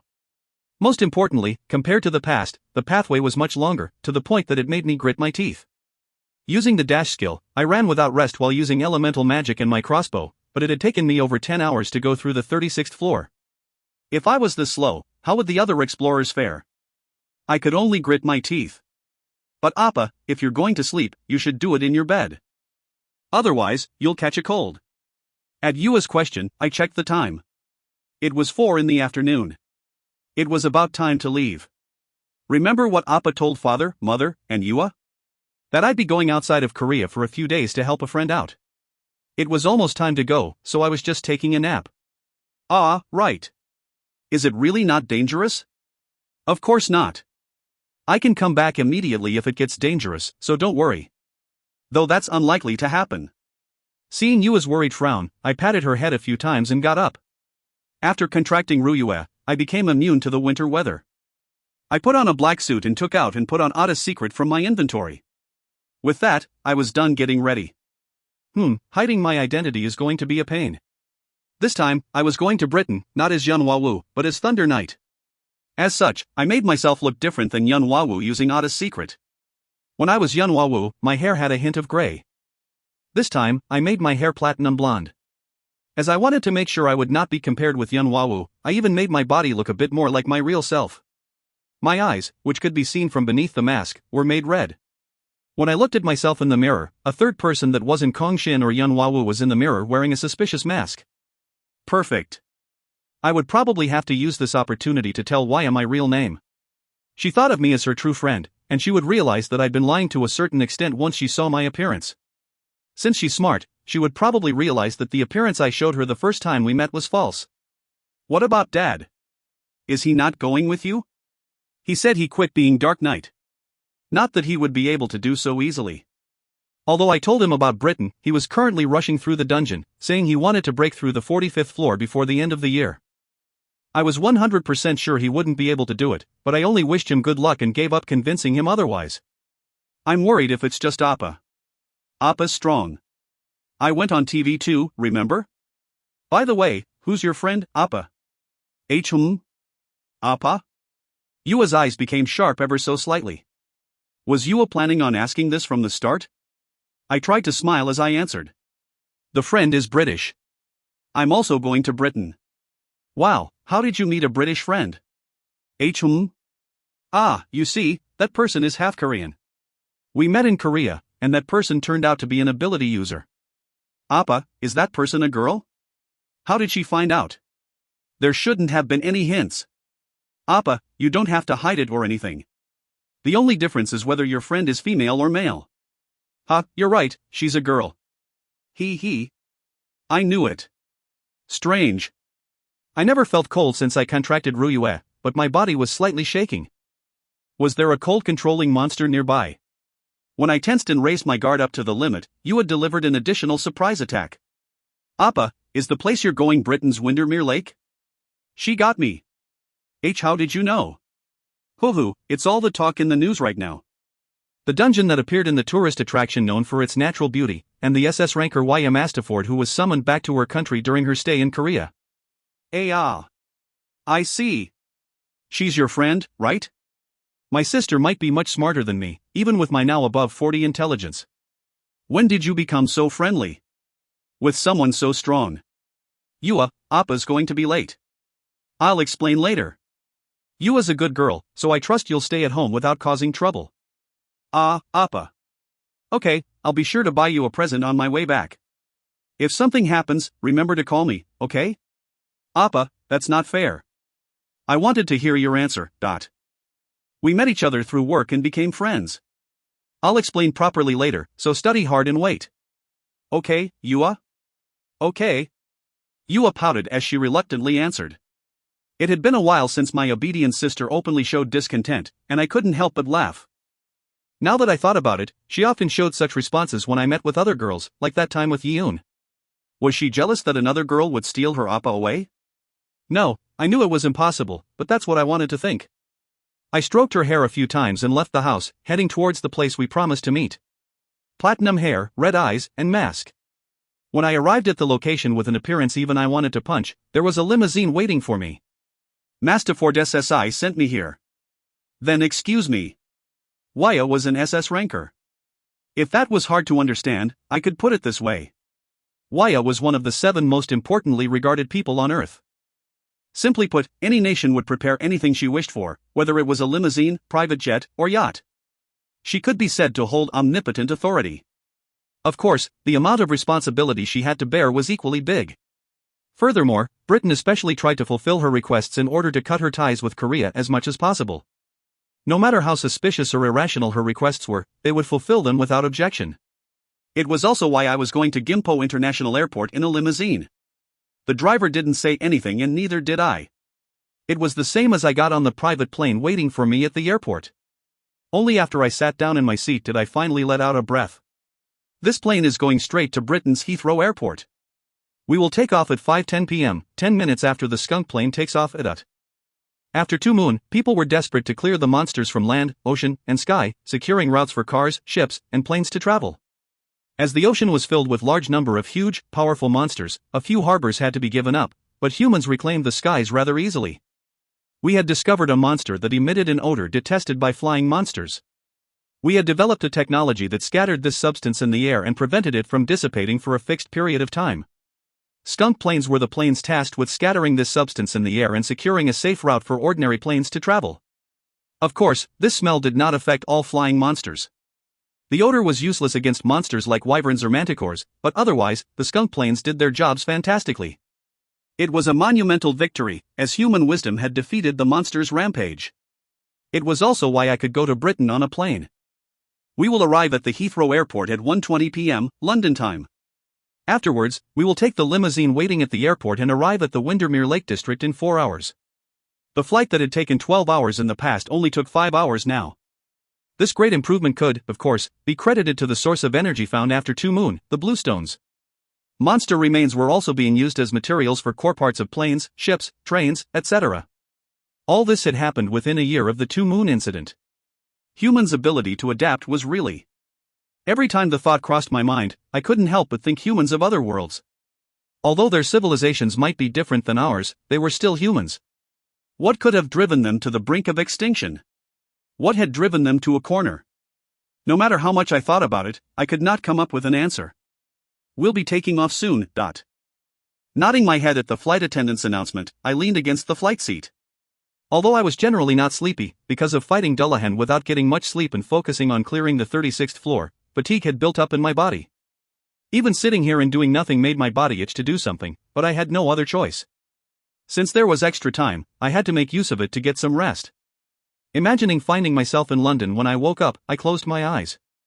A plus rank field dungeon. I was looking forward to it. If you find any errors, ads pop up, ads redirect, broken links, non-standard content, etc., please let us know. Report chapter so we can fix it as soon as possible. Chapter 90. Crimson Roar, 2. Chapter 90. Crimson Roar, 2. Even in winter, Windermere was beautiful. A few ships were tied to a dock and a silver lake was spread out beyond it. The nearby town was small and had clean, pretty roads. However, the people there had deathly pale faces and were mostly ability users. In the lake, a large tuna-like thing jumped up every once in a while, then disappeared back below the surface. Those guys, weren't they in the wrong place? This wasn't the ocean, it was a lake. You're late. I turned my head at the slightly piercing voice that called out to me. Waya, who was running towards me with a smile after I got out of the limousine, suddenly frowned. She must have realized my appearance was different than the last time we met. I wasn't just covering my face in a way that would hide that I was Yunhua Wu. My entire facial structure, hair color, and eye color were different. It meant that I had a way of changing my appearance, and that the appearance of Yunhua Wu I showed Waya before would have a chance to be false. In that case, it was normal that she would doubt whether my name even was Yunhua Wu. You? Sorry, Waya. Why you? Waya seemed to have realized the truth from my apology as she clenched her fists. Then, she unclenched them softly. Ha, I understand. Thanks. I'll tell you more about it later. You know why I did it, right? If you lie again, I'm going to pull out your hair, and you'd better tell me properly later. Show me your real appearance too. Don't worry. Good. Well, thanks for coming, and for believing in me. After a light hug, we shook hands. Behind her, I saw 3 other ability users. As Waya greeted me, they watched us with curious gazes. Waya then turned and introduced me to them. He's Thunder Knight. Hey. Oh. Thunder Knight. That's him? How young? They each spouted awestruck words and stared at me fixedly. Waya then bragged without any hint of unhappiness. Didn't I tell you? That I was an acquaintance of Thunder Knight. Amazing, Masterford. I didn't think you could really call him here. Not to mention, I didn't think I'd see the face of someone who never revealed his identity. Though, he's still wearing a mask. Without showing any signs of doubting Waya's words, the 3 ability users showed interest in me, seemingly with good first impressions. At their following questions, I tried to use my beginner-level English to barely respond to them. I was thankful I could understand them properly. British accents were difficult. Damn, Korea really needed to teach English on a conversation-level basis. The English I learned in my first semester of college was more helpful than the English I studied for the SATs. Oh, poor Brightman. Thunder Knight is quite handsome, and he's young. Ha ha ha ha. I didn't know why they were laughing. Even though I changed my hair to platinum blonde and had red eyes, since I didn't change my skin color, they should have realized I wasn't Caucasian. Even so, they treated me favorably. I was glad. Waya shook her hands as if to shoo away their useless talk, then introduced them to me. They were S-rank ability users. Mike Dellon, a man in his 30s, was a magician who could command over 10 different kinds of water magic, and Paul Bacchus, a man in his 40s, was a dual shield wielder. There was apparently nothing he could not block. However, I was surprised when I heard he could only strengthen shields with his mana. Since I couldn't imbue mana into my crossbow either, I imagined it was similar to that. That said, as long as he could wield mana, he should be able to wield other weapons if he practiced. Well, it wasn't something I should be concerned about. The last member was Emily Brown, a woman in her early 50s with well-aged blonde hair. She was the owner of the precious healing ability. Amazing, right? There are only 10 S-rank healers in the world and Madame Brown is one of them. It's nice to meet you, Thunder Knight. Nice to meet you too, Madame Brown. I wanted to stop them from calling me Thunder Knight.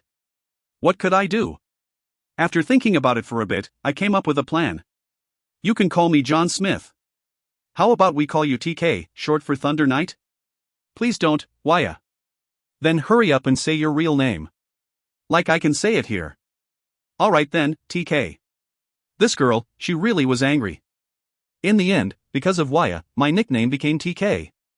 In any case, I couldn't help but look at them curiously after being introduced to the 3 ability users. I didn't think everyone would come to receive me, but I'm surprised how distinguished everyone here is. Wasn't there another S-ranker? Why isn't that person here? That person's with the other SS ranker who's not here. Wow. But it's not even dinner time yet. At my words, Waya's face reddened slightly and she lightly kicked my shin. Then, as a result of kicking my leg that was stronger than steel, she held her foot and jumped in place. No, stupid. That S-ranker is a man. He's just following Joshua Brightman around. Yuck, he's into men? That's even worse. You idiot. I'm kidding. There couldn't be that many ability users here, but it seemed factions had already developed. I was happy that Waya's side had more S-rankers, but the member composition was rather strange. There were 2 long-ranged magicians, 1 person to block monsters' attacks up close, and 1 healer to heal them. It wasn't bad, but there was one thing missing. There's no one to kill monsters in melee range. Is that why you called me, Waya? In gaming terms, they were missing a close-range damage dealer. At my question, the 3 S-rankers wore bitter expressions, while Waya let out a sigh. It seemed there was a reason behind it. Other than you, other countries sent their S-rankers to help. Yeah, I know. Because I was annoyed with Brightman, I suggested that with the added people, we split our forces into 2 and explore the dungeon in separate ships. After all, that should be faster. Yeah, that makes sense. It's a good idea. When we were discussing it, Brightman agreed to it wholeheartedly, but when the other countries' S-rankers came, they all said they would only join Brightman's group. They said he was more trustworthy than me. I wonder how much that trust cost. Shoot, so Waya's side actually had less people. as expected of a Chable. His scale really was different. To think he could make S-rankers, who generally did not lack anything, come to his side. It probably wasn't just money that did it. Adults were scary. While I was wearing an amazed look, Waya's complaints continued. As a result, for the past few days, we couldn't even delve that deeply into the dungeon. With only Paul in the front, we shot out our magic attacks, and today, Brightman said, "Wouldn't it be bad to continue like this, Miss Masterford? How about we change our strategy?" Arg. So annoying. I want to burn him up. As Waya complained, little balls of flame sparked around her. Paul, Mike, and Madame Brown, who could be considered her party members, nodded their heads as if they were also thinking about what happened. I asked. But not all of the S-rankers went to his side, right? After all, they're S-rankers. They shouldn't be lacking anything. Of course, there were people who wanted to join my party too, but they were all schemers who were trying to do something with my fame, and the way they were looking at me. You. I refused them all, saying I didn't need them. You really are a cool woman. Paul and Mike here don't have any ulterior motives. Unlike Brightman, whose head is only filled with money and women, they know what's important, and that's thinking of our country first. It's the same for Madame Brown, of course. With her on our side, Brightman's side only has an A+ rank healer. With Waya laughing as if to say it serves you right, I also responded with a laugh. I thought something was weird when you sent a plane so hastily. Then are we going there right now? I haven't fought any fish monsters before, so I'm pretty excited. In truth, my body was itching for a fight. After sleeping on the plane, I wanted to get some exercise. I mean, just look at that tuna-shaped monster. It was undoubtedly delicious. I was sure of it, 100%. Come to think of it, I hadn't eaten that boar in the dungeon's residential area either. I needed to drain the blood and dismantle it soon. However, after hearing what I said, Waya tilted her head rather cutely with a "huh?" Then, she spoke as she blinked at me slowly. What are you talking about? The boat's not going anywhere today. We were already on it for 9 hours today, and it's almost time for evening tea. Work hour is clearly over. You're kidding. Yeah, I was kidding. Hey. But it's true that we aren't hunting any more monsters today. You only just came. There's jet lag to worry about, so you should rest. I was dumbfounded at Waya's words that seemed to say, don't overwork yourself and rest. I was thankful she was worrying about me, but did she really think that way? Are you treating me like a normal person after acknowledging me as an S-ranker? He's right, Masterford. The bodies of us melee-type ability users aren't weak like yours, who, as an SS ranker, faints often from anemia. Paul, who was a melee ability user like me, assisted me. Waya then retorted. I don't faint from anemia. I just get dizzy from using up my mana. You should watch how much mana you have left. You think that's easy, Was it because Waya's mana was too strong? It seemed she had a tendency to use it unsparingly. Because of it, she was getting anemia from mana exhaustion. As I felt the same way the last time I partied with her for the event dungeon, I decided to warn her about it this time. If you faint, your party members will be in danger. No matter how much mana you have, you need to practice controlling how much you spend. But I can't see my MP on Earth. Don't rely on the gauge, rely on the feeling. You think that's easy? Can you do it? Isn't that obvious? Obvious. Can you really do it? As we started talking in private messages in the middle, we must have looked like we were having a glaring contest to the others. Paul and Mike thought we were fighting and stepped in. I think you guys need to calm down. It's thanks to Masterford's magic that we're able to do so much with just the 4 of us. TK, as her acquaintance, you should know how amazing she is, Of course I do, but she could be even more amazing if she tried. UK. At my words, Waya shrunk back. With how prideful she was, she should dislike others pointing out her flaws. The air heated up quickly. I was prepared for a ball of flame to fly my way. When I prepared myself for it, Waya unclenched her fists. Then, with her eyes burning like flames, she glared at me and spoke. If you can do it, there's no way I can't. That's more like it. This is what I liked about her. Someone who was proud but could understand her flaws could always increase her self-worth. So teach me. Don't tell me you can't? No, I can do at least that much. Good, then after dinner, come to my place. I can at least offer you milk tea. Got it. Did I hear what I think I just heard? While I was standing there just blinking blankly, Paul, who had walked past me before I noticed, spoke while grinning. Wow, I knew something was up when she kept bragging that Thunder Knight was her acquaintance, but I didn't think the Masterford would invite a man to her room. If Brightman found out, he would lose it. Mike, who was younger compared to Paul, placed his hand on my shoulder and advised. Be careful of Brightman, my friend. I don't know what that man would do out of jealousy. Thanks for the advice, I retorted while taking Mike's hand off of me. Also, Madam Brown. Don't give me a thumbs up with that radiant smile. It's annoying.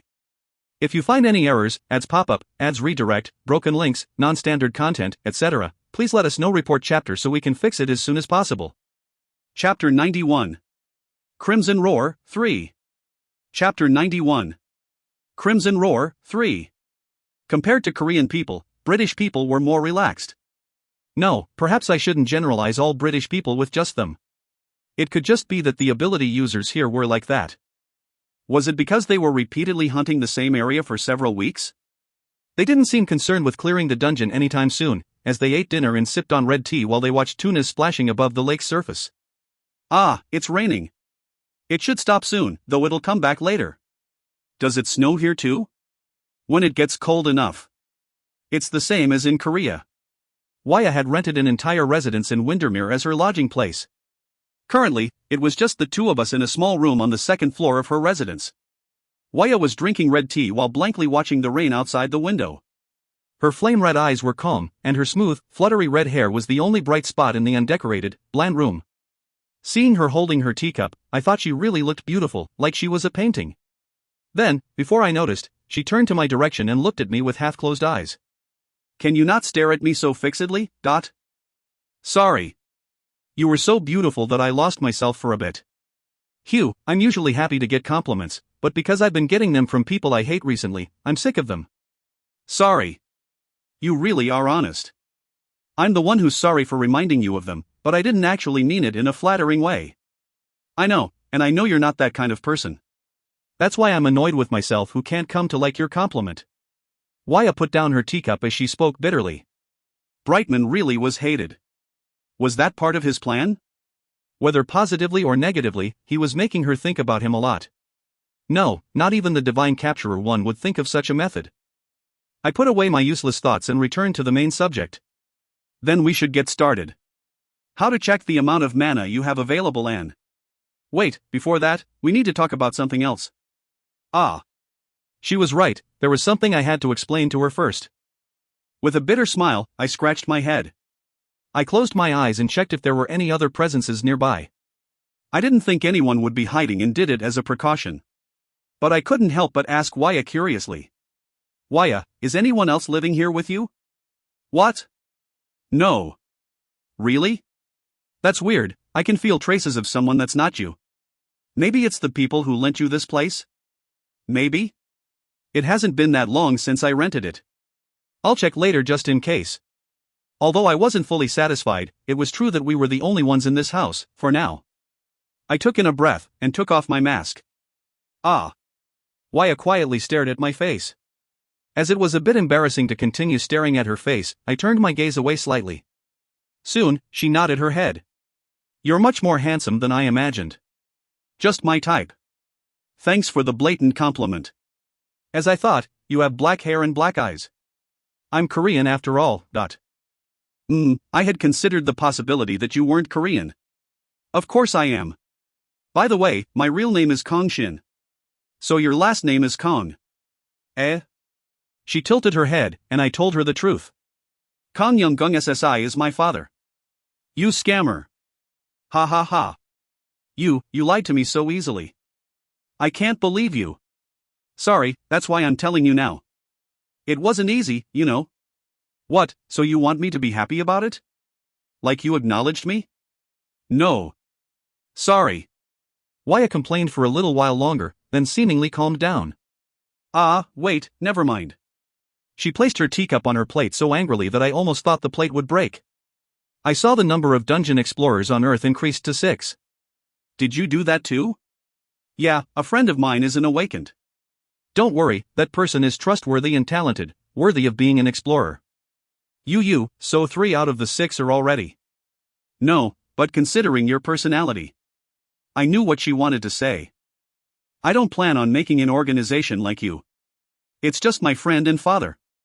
Not to mention, you could make someone an explorer if you wanted to. That's true, but... Can I trust you? Why would I lie? Ha, I feel like I learned too many things just now. My head feels like it might burst. Don't take it too seriously. My father made me an explorer. I hid my identity in Earth's Dungeon Explorer communication channel, and I made a friend I trusted into a dungeon explorer. There's nothing more to it. I'm also revealing my identity to someone I can trust. It's too hard to accept it so simply. Waya put her head in her hands and looked like she was agonizing over something. Then, with a tired voice, she spoke. Whatever, I'll trust you. Thanks. Quiet. You made me doubt someone I acknowledged as a friend even for a moment. That's a very annoying and sad thing for me. You'll have to make it up to me properly. How? You said you would teach me.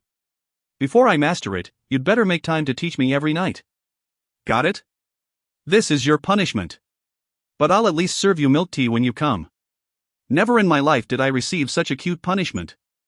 I grinned and nodded my head. Yeah, got it. Why are you smiling? It makes you look sly. It's nothing. I'm just happy I got to know a surprising side of my friend. You look. Waya seemed to be embarrassed by my words, as she threw the tea kettle at me. It seemed I would need to wait a bit more before I could start teaching her. Star. From the 38th floor on, ghost knights appeared. If ghosts were the apparitions of ordinary people, ghost knights were the apparitions of knights riding on their ghost horses. Watching them charge at me on their ghost horses was quite a spectacle. Kill the human. Living beings, taste the wrath of the dead. Like I care, move. More importantly, it was much easier to break through than the previous floors. Ryue, run. As Ryue ran crazily, the wall of ghosts to my left and right were pushed back at an incredible speed. Meanwhile, I only looked forward as I swung my spear. Although there were also ghosts, because their numbers were low, I was perfectly fine just defending myself while running forward. Ghost knights weren't my opponents. I was happy that clearing the dungeon floors became easy again. While Ryue ran carrying me on her back, Paika watched out for the ghost soul arrows. Compared to the 36th and 37th floor, this floor matched my style much more. Aya. Kill that rat. Stab your swords in his neck. As knights, we'll recover our besmirched honor. Come at me. Get in line. Cutting past the ghost knights as I charged onward mindlessly, I managed to break through the 38th floor in 5 hours, half the time it took me to clear the 36th floor. You became level 39. You obtained 5 bonus stats. Perfect timing. Watching me gasping for breath, Lin threw something at me apathetically. I caught it and confirmed what it was. It was an earring, only one of what usually came in a pair. With 2 oval gems radiating a glowing gold, the beautiful craftsmanship made it more suitable for a woman than a man. I stared at it blankly for a while, then asked Lin. Lin, this is? See for yourself. Golden teardrop, unique. Durability, 90/90ths. Equipment limit, one who defeated the blood succubus. Options, intelligence +5, magic +5, charm +15. Skill, succubus pupil, passive wearing the earring amplifies your charm. You can resist mental status effects more easily, and there is a small chance it can reflect the status effect onto the enemy. Wow. This really is an amazing item. Is it? With that, Lin put out his hand. As promised, I gave him 100,000 gold. It was my turn now. So Lin, shouldn't you start making my other equipment? My weapon and the like. Once you break through the 40th floor, I'll do it without you having to nag me. Don't make me remember such painful truths when I'm collecting money. Lin, you should really be more honest. You already know I'll break through the 40th floor. You? Lin shook in rage while holding the bag of gold. It was only then that the emptiness I was feeling seemed to be filled. I couldn't help but let out a refreshing smile. Then, I equipped the golden teardrop. Since I was already equipping the power earring and blood succubus earring, I decided to say goodbye to the power earring, which only raised my strength by 2. Disgusting. You know, I agree. I didn't really care that the earrings were different. As they were both from the blood succubus, they went together quite well. The problem was that I was male, but with no other choice, I put on the earrings firmly. When I arrived at the 39th floor, the ghosts had disappeared and were replaced by specters. Of course, most of the enemies were still ghost knights. Without a care in the world, I raised my spear. Specters were apparitions known for their ability to possess people. As such, they charged towards me the moment they caught sight of me. Kiiki, it's a human. Control him. Stabbing yourself with your own spear will feel special. I dematerialized Ryue and infused her into my armor. Now, Pika was in my spear and Ryue was in my armor. What would happen if specters tried to possess my spear or armor? Ujiawaya. Kayak. Cold. It's too cold, I can't move. They were electrocuted or frozen by themselves. Yuwak, an elementalist. Elementalist. Run. When all the specters were chased away, the ghost knights that were charging stopped in their tracks. With a smirk, I raised my spear. They were slowly backing off. Of course, I didn't just leave them be. Star dot. You became level 40. You obtained the qualification to challenge the floor master. You obtained 5 bonus stats. You really are fast. You seem to be having trouble yesterday. Compared to the 36th and 37th floor, the last 2 floors were a piece of cake. I was nervous for nothing. I feel stupid just talking to you now. Hurry up and go to the 40th floor. Then die and come back a week later. You really are blunt about it now. Even as I was dumbfounded, I made sure to buy plenty of holy water from Lin. I didn't know the identity of the 40th floor master, but he was sure to be some sort of ghost. With holy water, I would have a much better chance. Wish me luck, Lin, so that I can get the dragon leather cape. Screw off. Yep, Angry Lin was the best. Giving him a thumbs up, I climbed to the 40th floor. As the 40th floor wasn't any different in structure or the type of monsters that appeared, I got to the end without much trouble. When I was in front of the floor master room's unique black door, it was 4 in the morning. Since breakfast was at 7, I would be able to sleep for about 2 hours after defeating the boss once. Good. Nobody had taken the 40th floor boss first achievement. There was sure to be a reason that no one had succeeded the 40th floor master's first achievement, even though the 25th through 35th first achievements were accomplished. First, I applied an ample amount of holy water onto my weapons. Phew. I can do it. I had paid Loretta 50,000 gold for this info. I couldn't screw up here after doing so well until now. After taking in a deep breath, I opened the door with my black earthen spear in hand. Fight me. Eh? What was beyond the door was a dreary land that seemed to have been taken out of hell. There were a countless number of ghosts and specters, and also ghost knights that were ready to charge. Floating above them was an existence wearing a worn-down cloak and pointing a pitch-black scythe at my direction. Kick. It seems I will have to guide another dead soul. 1. The World God Only Knows reference. If you find any errors, ads pop-up, ads redirect, broken links, non-standard content, etc., please let us know. Report chapter so we can fix it as soon as possible. Chapter 92. Crimson Roar, 4. Chapter 92. Crimson Roar, 4. I can see why no one has cleared it solo on their first try. I smirked. Just look at that, there must be at least 500 of them. While climbing the dungeon, if there was one thing I understood, it was that no matter how many opponents I was up against, there was a limit to the number of attacks I would have to defend against. The only difference was how many times I would have to repeat defending, attacking, defending, attacking. Furthermore, I had just run past a pathway full of monsters like them. Besides the scythe-holding Reaper, there was nothing that could make me nervous. I swung my spear once and fixed my grip on it. Then, I pointed it forward. Come. You used provoke. All enemies will attack you with strong hostility. Suppress the living. Give pain to the explorer who ridicules death. Kiki. Kill him. Take his soul and possess his body. The monsters rushed toward me like a tsunami. After taking in a deep breath, I patted Ryua's back. It was the signal telling her to run. Pat me more. Later. For now, run. Ryua kicked off the ground. First, I needed to lower their numbers in one go. I raised my spear and thrust forward, using Elemental Tempest. After the skill had reached mid-rank, more elementals began to gather, truly making me look like I was wielding a storm. Wee-ee. Spin. Kohaha, I've been waiting for this moment. Ignoring the elementals' voices, I shot it forward.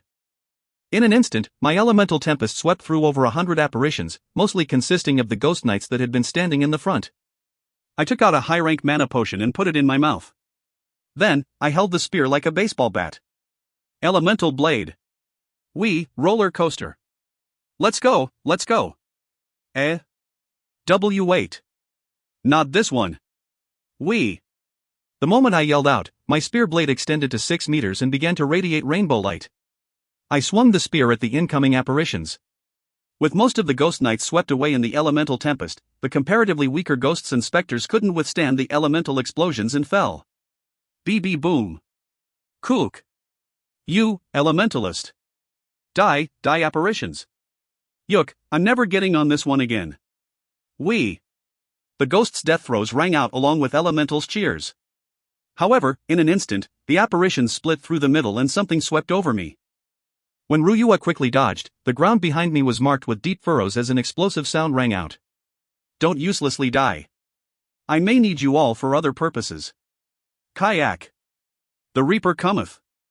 The Grim Reaper has drawn his scythe. He would need them for other purposes. The Reaper swung his huge death scythe, sending a blade wave forward. I dodged his attack, but did not attack him, as I was worried about what he said. Instead, I used Tempest to attack the apparitions again. Quack. That bastard is shooting out storms. Tisk, if that's what you want, then. As I thought. As if to fold space, the Reaper's body flew toward me stealthily and smoothly. His movements were unusual, as if I was watching an old horror movie. Regardless, the result was terrifying. A large scythe big enough to cover my entire view flew as if to cut off my head. I clenched my teeth and poured out a vast amount of mana into the spear where Pika was infused, raising it up and blocking the Grim Reaper's scythe. Strong. Kook. Something popped out from his stomach. Frightened, I hurriedly jumped and dodged it. Puk. When I heard the sound and looked back at the position I was in, I saw a small scythe. Shooting out a scythe from your stomach, what the hell are your internal organs made out of? Unfortunately, I didn't have the time to dwell on such thoughts. He had shot out another blade wave. Dodging his attack again, I attacked the nearby ghosts with Thunder Arrow. Eck, he must think we are easy prey. Show him it's not true. I said, you guys stay still. We're still going to die. Sob, why must I worry about dying even after dying? When the apparitions flew towards me, the Reaper stopped throwing his blade waves. As I thought, he didn't want the apparitions to die. Using tempests, I took care of the apparitions. Then. Haya. Feel death. Death roar. Grim Reaper uses death roar. The attack power of all undead is doubled. The defense of all living beings is halved. You resisted the status effect. The status effect has been nullified. Good, I was getting my money's worth from the item. Confirming that the Reaper's skill had not affected me, I raised my head. Excited about having their attack power doubled, the Ghost Knights were charging at me in a line. Facing them, I screamed. Kayawea Aak. You used Vengeful Spirit's Wail. Most enemies become confused and feared. Although I hadn't expected much, most of the Ghost Knights charging my way fell and began to fight each other. Why? This skill used to only work on weak monsters with low intelligence. Then, I remembered something. Magic, charm, and intelligence were important in protecting my mind. In that case, they most likely helped in my mental attacks as well. Although I thought it was likely, I couldn't brood over it for very long. The Reaper was swinging his scythe in front of me. Cook, you're fast. I shall take your head. From the Reaper's deep voice, I felt a chilling sense of danger. Hugging Ryue, I immediately used Teleria and flew into the air. Before I fully flew up, something had ripped my boots. Looking down, I couldn't help but shiver at the horrifying sight. Countless black hands had come out of the ground, trying to grab onto me. This was dangerous. If I was caught, they looked like they would drag me into the end of hell. The damage I'd take aside, it looked intimidating. Yay! Shin hugged me. Master is feeling heavy, so hurry up and dematerialize. Ryue dematerialized and sat on my head. Gritting my teeth, I shouted at the Reaper. You son of a bitch, you said you'd take my head. The one that gets tricked is the idiot. The Reaper appeared in front of me again, but with Teleria, I did not lose to him in speed. Dodging his scythe just barely by falling back, I activated Divine Speed, poured white light into my black earthen spear, and threw it at him. Die. Kook. I never missed my attack after using divine speed. After being hit by my heroic strike, the Reaper flew back with his eyes opened wide. Seeing the black earthen spear that transformed into white lightning sending the Reaper's large body flying dozens of meters, I clenched my fists and began to sweep through the apparitions again. You bastard, are you treating us like dust? Make that bastard regret it. But I feel like we'll regret it more. Pika, come back and help me clean them up. Okay. Although I wanted to quickly take care of the trash mobs and focus on the Reaper, he flew towards me before I could even kill 100 ghosts. He took out the black earthen spear stuck in his chest, then violently snapped it in half in front of me. Although the blade grew dull occasionally, the spear handle had never once broken, but he had done it. You son of a bitch. Do you know how precious that is? Koha. Without offering me any excuses, he shot blade waves toward me again. If I were hit by that ominous black pulsation, I didn't think it would end with just receiving damage. Kook. Dodging his attack, I took out the silver spear and aimed it at him. I saw the two halves of my black earthen spear falling. Was that reparable? It should be, right? The water in my eyes was sweat, not tears. I didn't think I threw it for no reason either. Even so, I decided to utterly destroy that bastard. I raised my spear and aimed it at him. Then I dropped to the ground abruptly. It was truly a sudden drop. How did you know? Above me, the Reaper's shout rang out. I raised my head and confirmed that he was standing in the place I was just in. Damn, just how many skills did he have? I won't tell you, you bast, UT. Again. When I quickly flew away, the trajectory of the Reaper's large black scythe cut through the air. I felt goosebumps on my back. I truly couldn't sense anything. How can you dodge my attacks? It's instinct, bitch. Gritting my teeth, I extended my spear blade using elemental blade and slashed at him. It seemed he was specialized for attacks, but had a weaker defense compared to normal floormasters, as my elemental blade dealt noticeable damage to him. I continued pushing at him to prevent him from teleporting to my back again. Elemental power constantly exploded and annoyed him. The worn-down cloth he was wearing began to tear slowly. The Reaper screamed. Kaya aya iya. Kook. Is it that attack again? Black hands shot out from my surroundings toward me. Flying into the air, I looked at the black hands that had covered half of the entire ground, and murmured with an astonished face. Crazy. Just how much mana does that bastard have? Die. Kick. As I thought, if I stayed here dumbfounded, he would appear behind me again. As I had already seen him do it twice, I recognized when he would use that move and how he would strike his scythe. Lightly moving to the side, I dodged his scythe. Although his face was empty under his hood, I could sense his astonishment as black light fluctuated. I then grabbed his scythe, which had remained in the position he had struck down in. Dark Thunder Explosion. I considered using White Lightning Consecutive Strike, but that skill was most effective when my feet were on the ground. Not to mention, I was running low on mana. The mana potion's cooldown time had not ended yet either. As such, I chose to use Dark Thunder Explosion. Although I was on the lookout for scythes flying out of its stomach, but after being hit by Dark Thunder Explosion's initial lightning bolt, he had become paralyzed and was unable to attack. Ha! The corners of my mouth went up in a smile. In the air, a festival of lightning occurred. Critical hit. Quawak! Along with the Reaper's scream, the black hands that had sprouted up from the ground trembled and elongated, but I, their target, was already in the air with the Reaper. How was I supposed to defeat him without Talaria? It seemed I would need to do some research for a while. While I was thinking rather leisurely, the Reaper danced in the air, continuously being struck by black lightning bolts. This skill also seemed stronger than the first time I used it. Even though it didn't use my mana, it had grown stronger according to my magic stat. Did the skills work with a different principle? It could also be because the ability of my contracted lightning elemental, Pika, increased. When the explosion ended, I poured mana into my silver spear and swung it at him. After being hit, the Grim Reaper helplessly flew through the air. The black hands on the ground had already disappeared. I landed along with him and took care of the leftover ghosts. Although I allowed myself to be hit by their soul arrows while I was fighting the Reaper, I couldn't let a boulder be pierced by raindrops. Coo. I acknowledge you. Don't. Just die. The cooldown time ended and I could drink a mana potion again. Putting a mana potion worth 15 million won in my mouth, I lowered my body. Ryue materialized on her own and let me ride on her back. Compared to when he first appeared, the Reaper was tattered. He raised his scythe. Then, he slashed the ghosts that had survived until now. Grim Reaper uses Soul Eater. He recovers 1% HP and MP for each soul he cuts with his scythe. Key, I'm finally free. My long journey has finally come to an end. As I thought, that's what it was. Although I diligently killed the ghosts, there were still about 200 ghosts left. I started killing the ghosts before the Reaper could cut them, but he had almost fully recovered.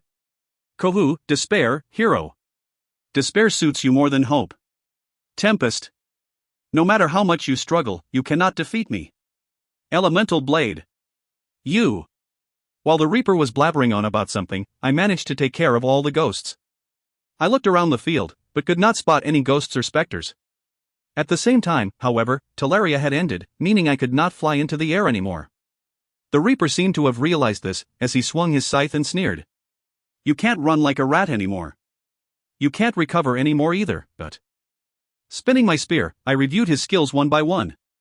Blade Wave, shooting small sides out of his stomach, suddenly appearing behind me and swinging his scythe, and the black hands that shot up from the ground. Although I could block the first three, how was I supposed to block the black hands? After thinking for a bit, I made my decision. I'll just have to endure it with Dragon Skin. It's his cheaty skill that was at fault.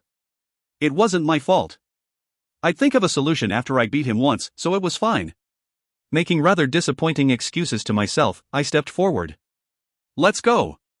If you find any errors, ads pop up, ads redirect, broken links, non-standard content, etc., please let us know. Report chapter so we can fix it as soon as possible. Chapter 93. Crimson Roar, 5. Chapter 93. Crimson Roar, 5. Although it was a bit embarrassing to say myself, I was a genius when it came to fighting. Simply put, I never fell for the same attack again.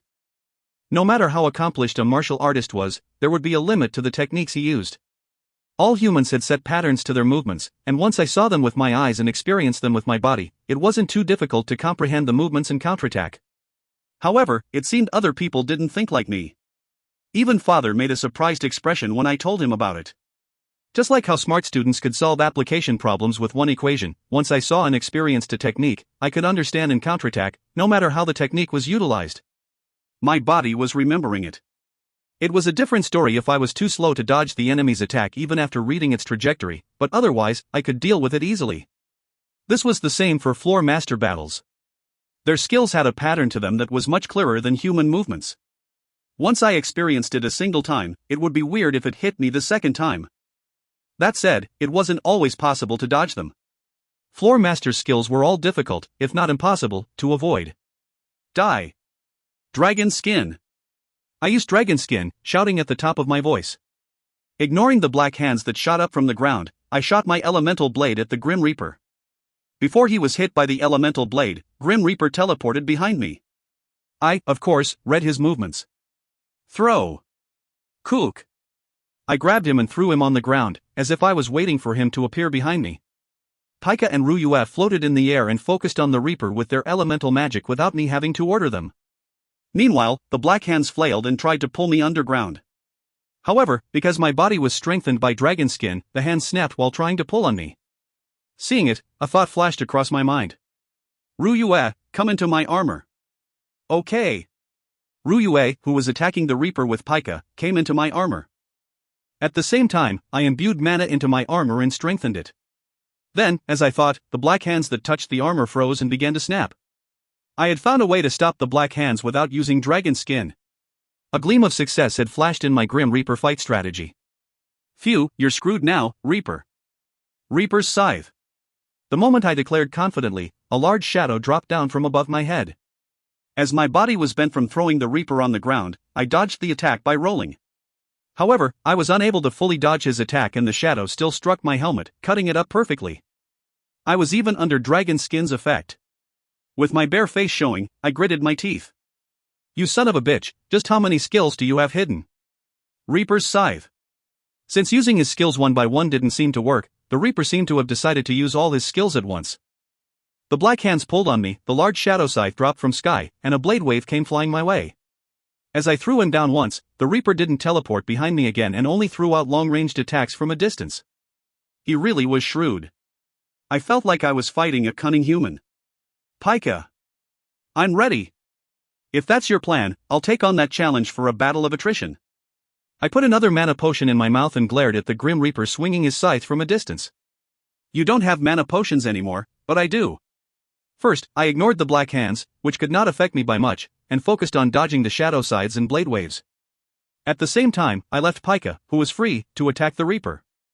I could stick close to the 35th Floormaster, Dullahan, and have a fierce close-range fight, but the 40th Floormaster, Grim Reaper, was completely different than Dullahan. They were polar opposites. One thing I could be sure of was that everyone would choose to fight Dullahan over the Grim Reaper. Without my elementalist abilities, it would really be impossible to defeat the Grim Reaper alone. You won't be able to defeat me, hero. If you're so confident, why don't you come fight me up close? Reaper's Scythe. Hey, don't attack just because you don't know what to say. I frantically dodged his attack. Pika also attacked him whenever there was an opening. Before I noticed it, the black hands were gone. The shadow sides were also coming less frequently. Although the Reaper was flying around quickly, swinging his scythe at me, I realized he had run out of mana. Ryue, go help Pika now. Okay. Once I deactivated Spirit Aura and Ryue joined Pika to attack, it became more difficult for the Reaper to dodge their attacks. Using the gap where the shadow scythe wasn't dropping down on me, I let the Reaper's blade wave fly past my shoulder and charged toward him. My silver spear shone with a light full of vengeance. Die. As if. The Reaper teleported backwards consecutively. However, the moment his teleportation stopped, Ryue restrained the Reaper's movements with her ice shackles. He could have normally broken Ryue's shackles easily, but he was currently out of mana. He didn't have the strength to escape a mid-rank elemental's restraint. As he was about to swing his scythe, Ryue's shackles crept up to his arms and bound them in place. Although they wouldn't be able to hold him for long, they were doing their job for now. While I was running toward him, Pika naturally flew toward me and infused herself in my spear. I poured the momentum from my charge into the tip of my spear and thrust forward. Heroic strike. Critical hit. Quack. The Reaper coughed out what looked like a black shadow from his mouth. It seemed similar to blood, but I dodged it just in case. When the shadow hit the ground, it dissolved the ground. Although I had expected it somewhat, his insides were full of poison. When I looked away thinking I really couldn't let my guard down until the end, a black shadow scythe shot out from inside the Reaper's hood. He still had mana left over. This is the end. Divine Speed. Sorry, but I knew you were hiding mana the moment you let the shackles capture you so easily. Confirming that he had used his final move, I dodged the black scythe swinging down at me, and ran behind him. At the same time Divine Speed ran out, I saw the shadow scythe disappearing into the air. Cook, you slippery worm. Be happy, Reaper. I said as I considered which area in his back he would receive the most pain from. Today, you'll be the first Reaper to be killed by a slippery worm. You became level 41. You obtained the qualification to advance to the 41st floor. You obtained 5 bonus stats. You became silver rank 3. You can now visit the residential area's recreational area. Ask the residential area administrators for more info. Amazing. You are the first in First Dungeon's history to succeed in soloing the Grim Reaper on the first try. The dungeon will remember you as a great explorer. You obtained 2 skill points as a reward. You obtained a lifetime free voucher for Resting Place of Angels. Current skill points, 14. Quest success. You succeeded in completing Draconian Lin's conditions within 3 months. Even while he grits his teeth, Lin will grant you the promised equipment. You obtained 1 skill point as reward. Current skill points, 15. You obtained the title, Grim Reaper Master. All stats increase by 2. This effect will apply even if the title is not equipped. You defeated the Grim Reaper alone. You obtained the special reward, Grim Reaper's Robe. You obtained 150,000 gold. You received the only reward left hidden for the first explorer. Congratulations! Your luck stat increases by 1. Secret. Soulguard Magic Book. Who? I murmured in an unexcited voice. I had no energy left in me. My helmet had been cut in half and my black earthen spear broke. My armor was in tatters from the Reaper's black hands and his blade waves, and blood was flowing through its gaps. My hair was a mess and I was muddy from rolling on the ground. I hadn't been in such a mess since the days when I fought the Orc Lord. Although I wanted to collapse on the ground, it was muddy. I prevented myself from fainting using my extraordinary willpower and picked up my black earthen spear from the ground. It was quite cleanly broken. Shin was cool. Super cool. Master is amazing. Come here. You guys worked hard too. My elementals flew toward me like puppies. Hugging both of them in my embrace, I asked Message Nuna to bring up the message log. When I read the part about recreational area, I tilted my head. I haven't heard about this before. I can get there from the residential area? Is it an upgraded version of the residential area? Although I wasn't sure, I felt it had something to do with the resting place of Angel's lifetime free voucher I got as a reward for completing the achievement. I would find out once I got there. I had successfully obtained the Grim Reaper Master title and the secret reward, Soul Guard. When I chose it from the reward list, a magic book appeared and flew inside me. You learned the skill Soul Guard, passive. Through deep spiritual meditation, you grow your soul strength, defending against mental status effects and advancing the league of your existence. The effect will increase along with skill level. It's like Lin said. I really got a skill that protected against mental status effects. I instinctively felt that there was more that this skill was hiding. I would find out as I advanced. For now, I wanted to get my quest reward and go to sleep. Kook. Lin was smoking with his feet on the floor shop desk. After seeing me, he smirked. You're a mess. I thought I'd die. It was hard. But you managed to succeed. On your first try, alone. Well. Yeah. Ho. Lin puffed out a cloud of smoke. He then set the entire cigarette on fire, making it disappear without even leaving behind ashes. Then, he threw something at me. When I received it hurriedly, it was a thin bracelet made out of reddish metal. Although it looked simple, its beautiful texture was captivating. I asked Lin. What's this? Your reward. I made it while you weren't here. I didn't think Lin would make do with just a bracelet. I'll teach you how to activate it. Lin got up from his seat and made a serious expression. It was like the expression of a great sage passing on his knowledge of ancient magic to his successor. First, wear it. Okay. There. Alright, put the arm without the bracelet forward, then make it touch your collarbone. Then, raise the arm with the bracelet up into the sky. Oh. Ignoring Lin's obvious bait, I poured mana into the bracelet. In an instant, the bracelet radiated a strong light. The armor I was wearing disappeared and something else wrapped around my body. In less than 0.1 second, I was wearing a different set of armor than before. Red, sharp, and metallic scales that looked like a red dragon's scales were covering my body. The gauntlet was easy to move in, and the armor and boots were incredibly light. The helmet fit perfectly as well. When I glanced behind me, a red leather cape was fluttering without any wind blowing. It was super cool. So, Lin. I'm not sure how this works, so can you demonstrate what you said? You little. Just take the spear. Lin spoke with bitterness and threw a red metallic spear at me. Catching the spear, I thought Lin was quite funny. You unequipped Dullahan set. Your strength and constitution decrease by 17. You unequipped Black Earthen Spear. Your strength decreases by 5 and your dexterity decreases by 10. You equipped Crimson Dragon Scale Armor set. It becomes bound to you. All stats increase by 10. Your strength and constitution increase by an additional 10 points. The chances of receiving a critical hit decreases greatly, and you return a portion of the damage you receive to your enemy. The effects of all charge type skills are increased by 60%.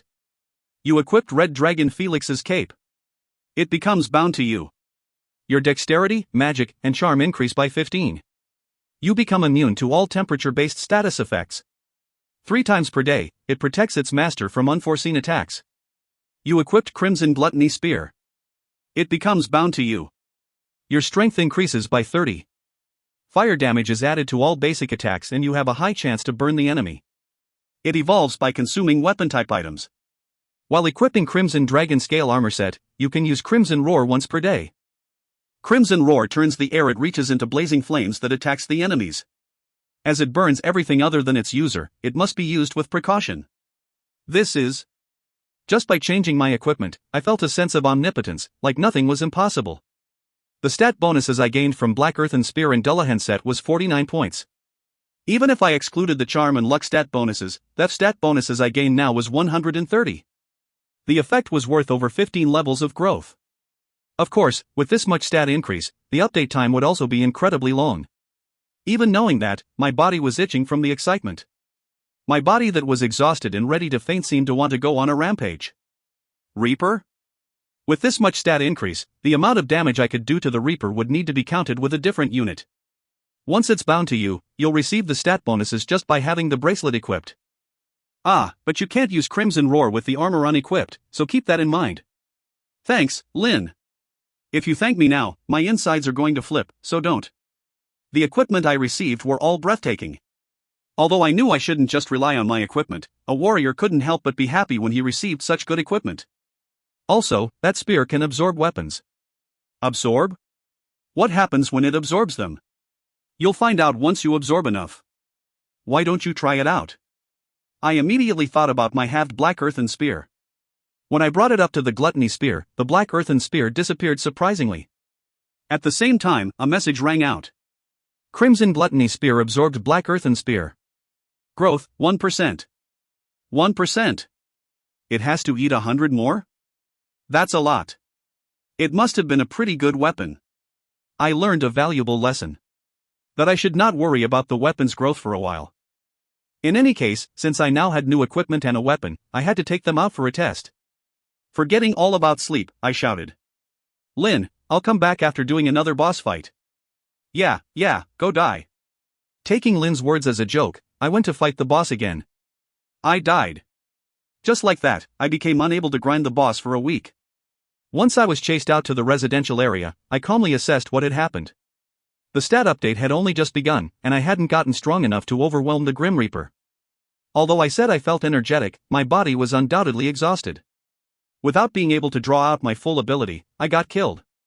Although I normally would have been able to think this far, I had lost my reason as the equipment I earned were too good. I learned the lesson that I shouldn't act based on excitement.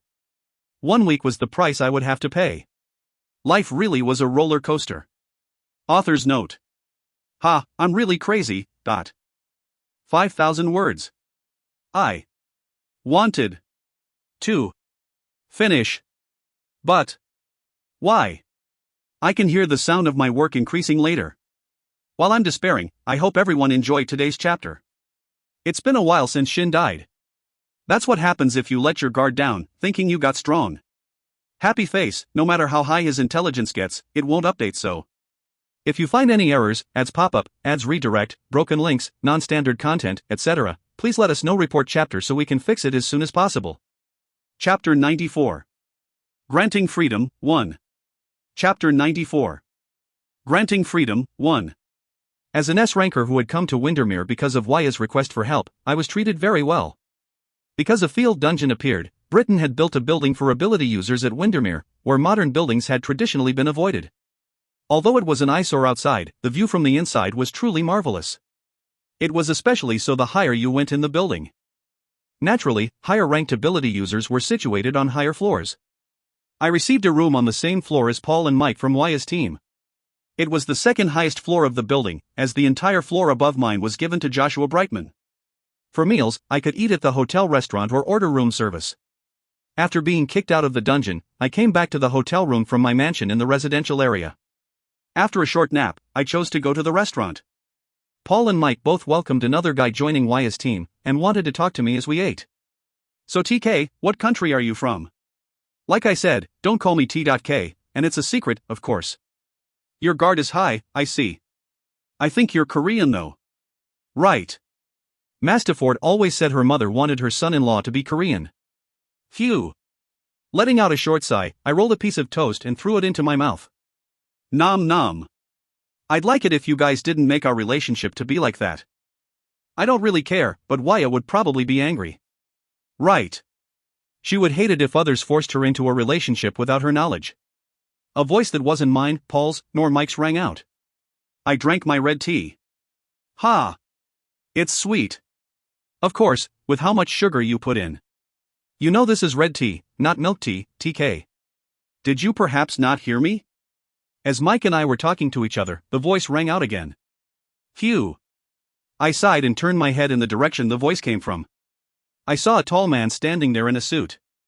He had a large body, halfway between the old and current me, and had short silver hair that was combed over with pomade. The two blue eyes on his angled face seemed to be glaring at me for some reason.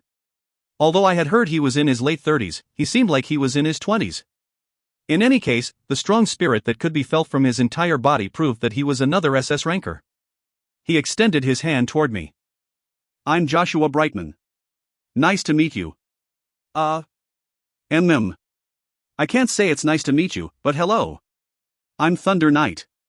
Wyatt invited me here.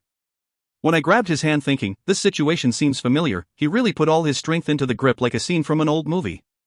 For a moment, I seriously considered flipping him over, but I felt that reacting in such a way would be taking his bait, so I didn't. I heard you're an SS ranker. You really are strong. With your grip being this strong in handshakes, it must be hard having a normal life. Looks like you need to practice controlling your strength a bit. Ha! What an interesting fellow. I don't find you very interesting. You'll need to practice joking too. I retorted as I wiped my hand with a towel after shaking his hand. A young man behind Joshua Brightman became angry and stepped forward. He was blonde and had blue eyes just like Brightman. I instantly realized that he was Britain's last S ranker. How impertinent, Asian. If you want to call me impertinent, you shouldn't bother me when I'm eating and screw off, Westerner. I responded coldly and tapped the teacup I was drinking from. At the same time, Paul and Mike burst into laughter. He got you good there, Tommy. Yep, not even dogs would bother a man having his breakfast tea. You should drink when you can these days. Tommy?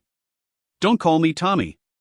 It seemed all the S rankers were familiar with each other. Interpreting their conversation as such, I calmly drank my sweet tea. Yep, I really did put too much sugar. Next time, I'd have to lower the amount to only 12 spoons. Then, the restaurant door opened. Given that the entire restaurant got brighter, it was undoubtedly Waya. Shin, TK. I told you, we should eat Toj, Gek, Brightman. No, wait, is TK an actual name? Why is everyone saying it so naturally? I said call me John Smith. As I murmured unhappily, I shook the teacup that was now empty. It seemed Wyatt didn't see it. Oh. You're beautiful as always, Miss Mastiford. You're disgusting as always, Brightman. I'm here to talk to my comrades, so I'd like it if you can give us some space. You're sharper than usual today. Is that because of this friend here? I don't remember becoming your friend. I answered weakly and got up from my seat. After putting my teacup down on my plate with an audible sound, I continued. You're probably here because you were annoyed with me who's Waya's friend and getting in the way of your schemes, and that loyal dog is probably here so that you can test out my strength. Luckily, something annoying happened to me too yesterday, so I'd be happy to beat someone to a pulp, and, not to mention, Waya would probably burn up the entire building if she kept talking to you, and others would be annoyed with us if we kept taking up space, so why don't we take it outside? The restaurant became silent. Then, someone burst out into laughter. It was Waya. Ah ha ha ha ha. What's that? Do you think he'd really do that? Not even a third-rate villain from a movie would think like that. I know, right, Waya? I was just saying it. I stared at Brightman as I said that. He smiled as if he found it amusing, and rubbed his chin with his hand wearing a white glove. You must be quite confident in your ability. Why don't you be my opponent for a bit? For a morning exercise, of course. An SS ranker like you shouldn't use your strength to bully weaker people. You must be joking. In truth, I wouldn't be able to beat the current Brightman, not without revealing all my skills at least. The sheer amount of mana his body was naturally emitting was enough to intimidate ordinary people. His body clearly showed signs of regular training as well as that overwhelming amount of mana. I wouldn't be able to inflict a fatal injury even if I used heroic strike. Of course, it would be my overwhelming win if I was just running without a direct confrontation. It was why I could be so cheeky. He's right, Joshua. You don't have to step in. I'll crush that arrogant Asian's mouth. Tommy stepped forward. Brightman pretended to be concerned for a bit, then nodded his head. It was pretty clear that this was his intention from the start. If you're that scared of sparring, there's nothing I can do. But you should be careful, he's a master of the sword. Sniff sniff. What perfume do you use? It's the same fragrance as the one I smelled in Waya's house. Since there's no way Waya invited you to her house, you must be using the same perfume as Waya. At my words, Brightman and even Waya froze. To be more concrete, the traces I felt in Waya's house was the same as the one I felt from Brightman. However, it wasn't Brightman. His ability wasn't one that would allow him to hide somewhere stealthily. One of his subordinates, however, could have such an ability. Of course, I already knew the answer. Thinking back to what I said yesterday, Waya seemed to have understood what I meant, and Brightman seemed to reach same conclusion. He frowned for an instant, but soon answered with a smile. Ha, that's impossible. It must be because I hung around Masterford too much recently. That must be it, right? I didn't really like the smell, so I told her to stop using it. If you were using the same perfume, I was going to tell you the same thing. That's very presumptuous of you. This was enough of a warning. However, if the same thing happened again, I wouldn't be able to do much about you, but I could certainly take care of your subordinate. Brightman glanced over my words with a snort, and I also grinned. Also, you shouldn't cling to her so much that her perfume would stain your clothes. As a man myself, it's a bit sad watching another man going after a girl who clearly hates him. It's only a matter of time before she opens her heart up to me. It's not something others should care about. Brightman, that will never happen, so please screw off. You're free to have your delusions, but as a friend, he has the right to care. Oi, Asian. Are you going to just blabber on? Stop barking like a dog and follow me out. Tommy was calling me. I didn't like fighting with words either. Because of my increased intelligence, I was uselessly talking more. I followed Tommy outside. It seemed people enjoyed watching a fight no matter what country they were from, as people followed us out, forming a circle around us. Shin, your ability is going to be shown for all these people to judge. Are you okay with that? If not, I can stop the fight. They'll find out how amazing you are from your results anyways. Don't worry. With his strength, he won't be able to draw my real strength out. I responded to Waya's worried message and gave her a wink. She smiled in response. She really was pretty. As I stood inside the ring made my spectators, I thought about how everything had turned out like I expected. Although it would be a performance, instilling my ability into their minds would help me in my time here. I hadn't fallen for Brightman's provocation without thinking. First, I took out white work gloves from my inventory and wore them. Then, I summoned Pika and infused her into the work gloves. Seeing the sparks flicker from the work gloves, Waya opened her mouth as if to say something, but didn't. Tommy took out a long sword that was apparently his beloved weapon, pointing it towards me. Ability users generally wore armor made out of monster remains, but he wasn't wearing anything. You're not wearing any armor. Will you be okay? You should be worried for yourself. I liked his confidence. I nodded my head and reached into my pocket to take out a coin. Then, I realized I only had Korean wons. Waya seemed to have read my mind as she took out a 10-pence coin and threw it over. After catching it, I asked Tommy. Do you want me to do it, or you? You can do it. We'll start the moment it hits the ground. All right. Aight. I flicked the coin apathetically. The coin spun in the air. The moment it hit the ground. He was right in front of me. He really was fast. It seemed his ability strengthened his speed the most. The sword he raised up let out a strong light from the black mana imbued in it. It fell directly on my head. His technique wasn't bad either. About mid-rank level 4? I reflected on my mistake, thinking that he was a fool with only his body strengthened by mana. When the opponent was vastly weaker than me, it was hard to assess his strength accurately. No matter how fast he came at me, I would not be hit unless he struck me before I could respond. I thanked him inwardly for saving the trouble of having to run at him.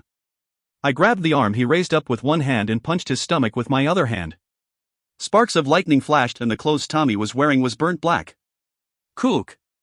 When I used divine speed and sent a few punches in less than a second, there was no more strength in his arm. I first bent his arm and took away his long sword, throwing it away on the ground. Then, I jumped on top of him. Although all this took a while to describe, it had happened in exactly 1.7 seconds. Wah!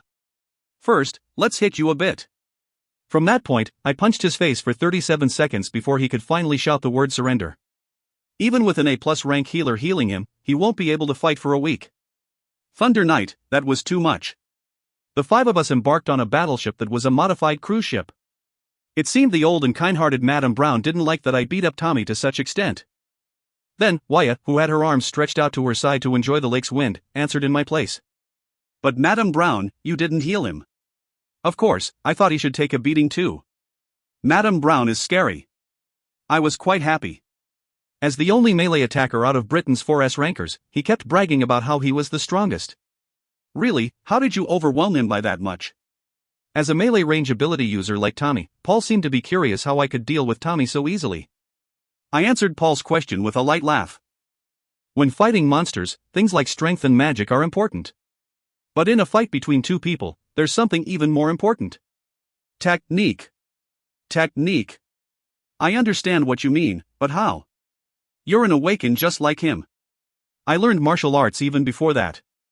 For about 13 years. Ah, so that's it. I still can't understand. Is how you move your body that important? I only block with my shield, so I'm not sure. You should know the force is different depending on where on the shield you're attacked. It's like that. Ah, now that you put it that way, I have a better idea. It seemed I could fit in better with this group after what happened his morning. I was quite content with it. But I'm worried about what Brightman will do from here on out. He won't stay still.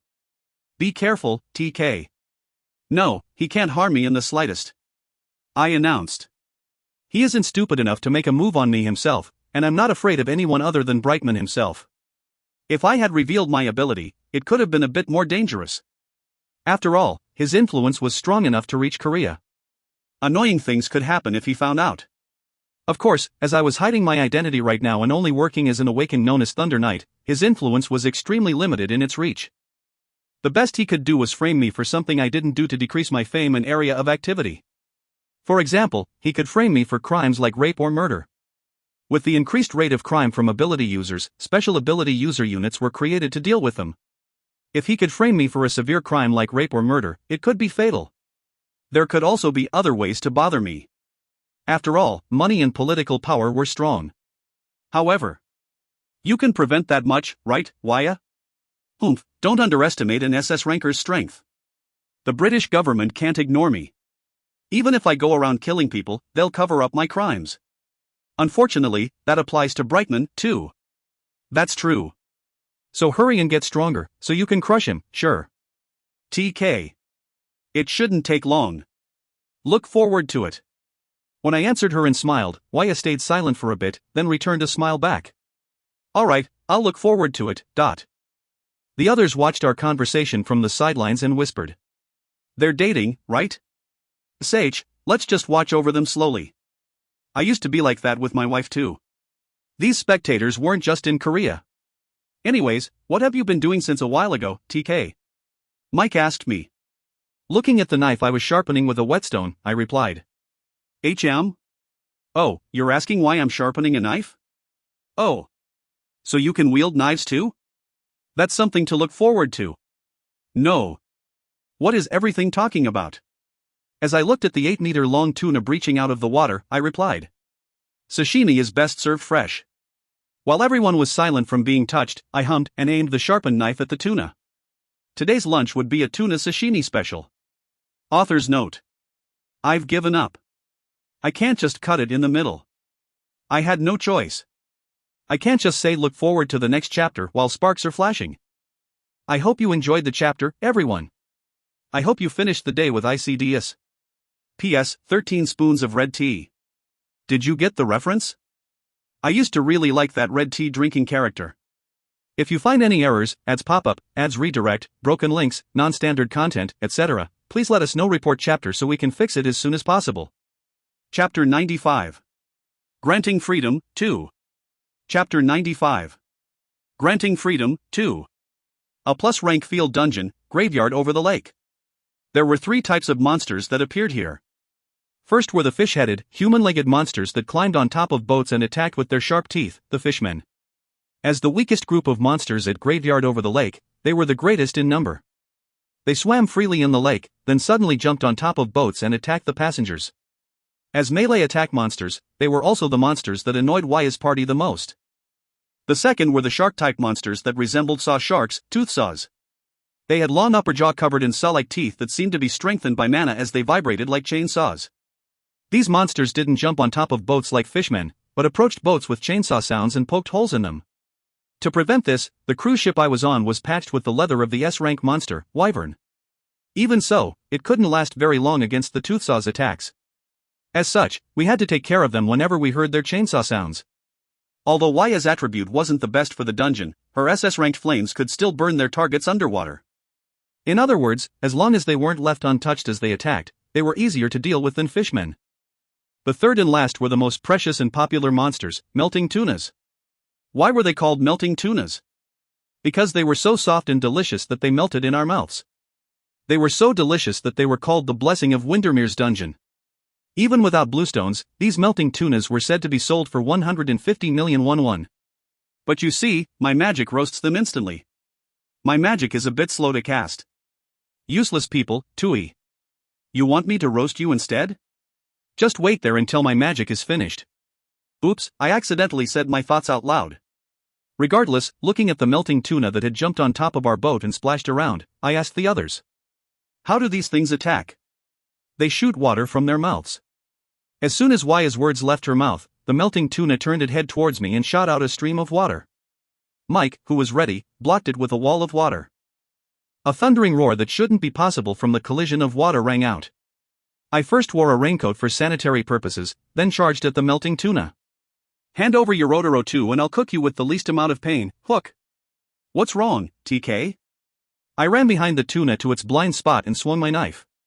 Seeing the knife break the moment it touched its scales, my eyes opened wide. The knife won't go in. It's an A+ rank monster. What did you expect, stupid? Damn it. I wrapped my arms around the melting tuna's gills. Although its constant struggling annoyed me, it couldn't overpower my strength, which was boosted by various equipment. When I let lightning flow into its body through its gills, the melting tuna stopped its water attack and began coughing. Good, it was working. I raised the lightning output and strangled him harder. Every time sparks of lightning flickered from my arms, the melting tuna twitched, its resistance becoming weaker. So that's Thunder Knight. My image of him is being broken. After wrestling with the melting tuna for a minute, I managed to kill it. However, looking at the smoked melting tuna, I realized I had made a fatal mistake. Oh no. I grilled it. Ha, you're no different than me, TK.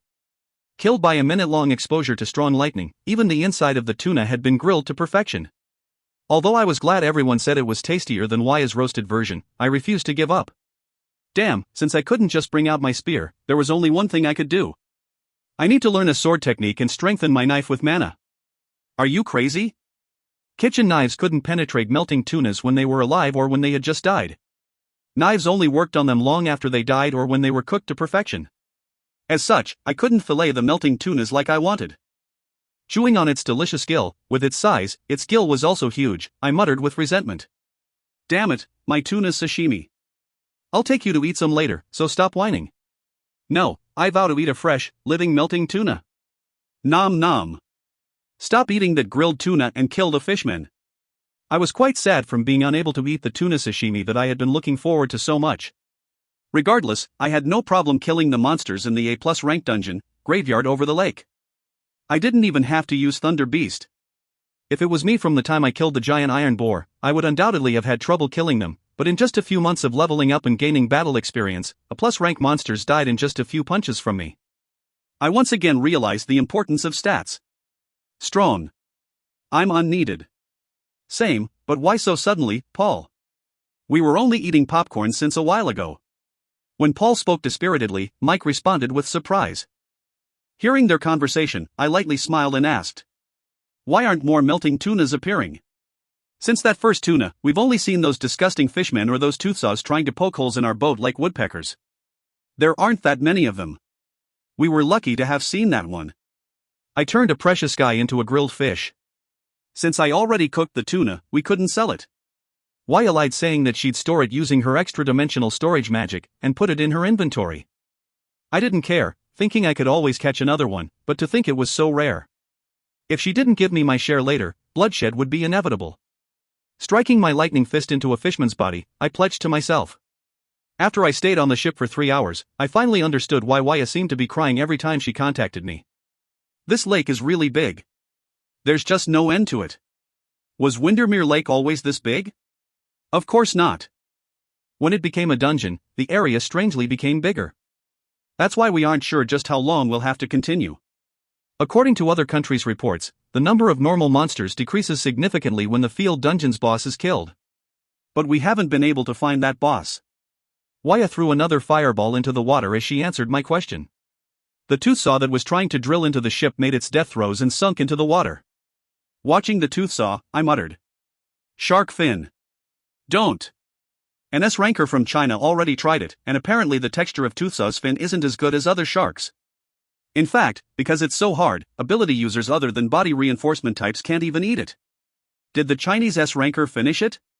Did he say it was tasty? No, he wasn't a body reinforcement type ability user, so his teeth broke. Kook, so he at least tried, that S-ranker. Giving up on the shark fin, I raised my head. It was already past 4 in the afternoon.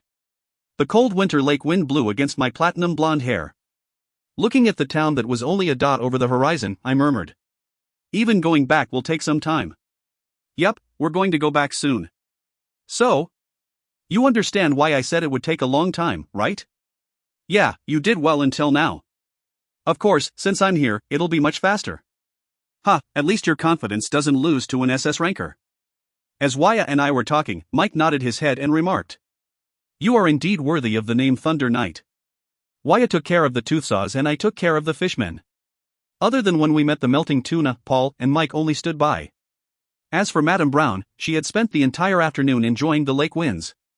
According to her, it was better if she didn't need to use her ability.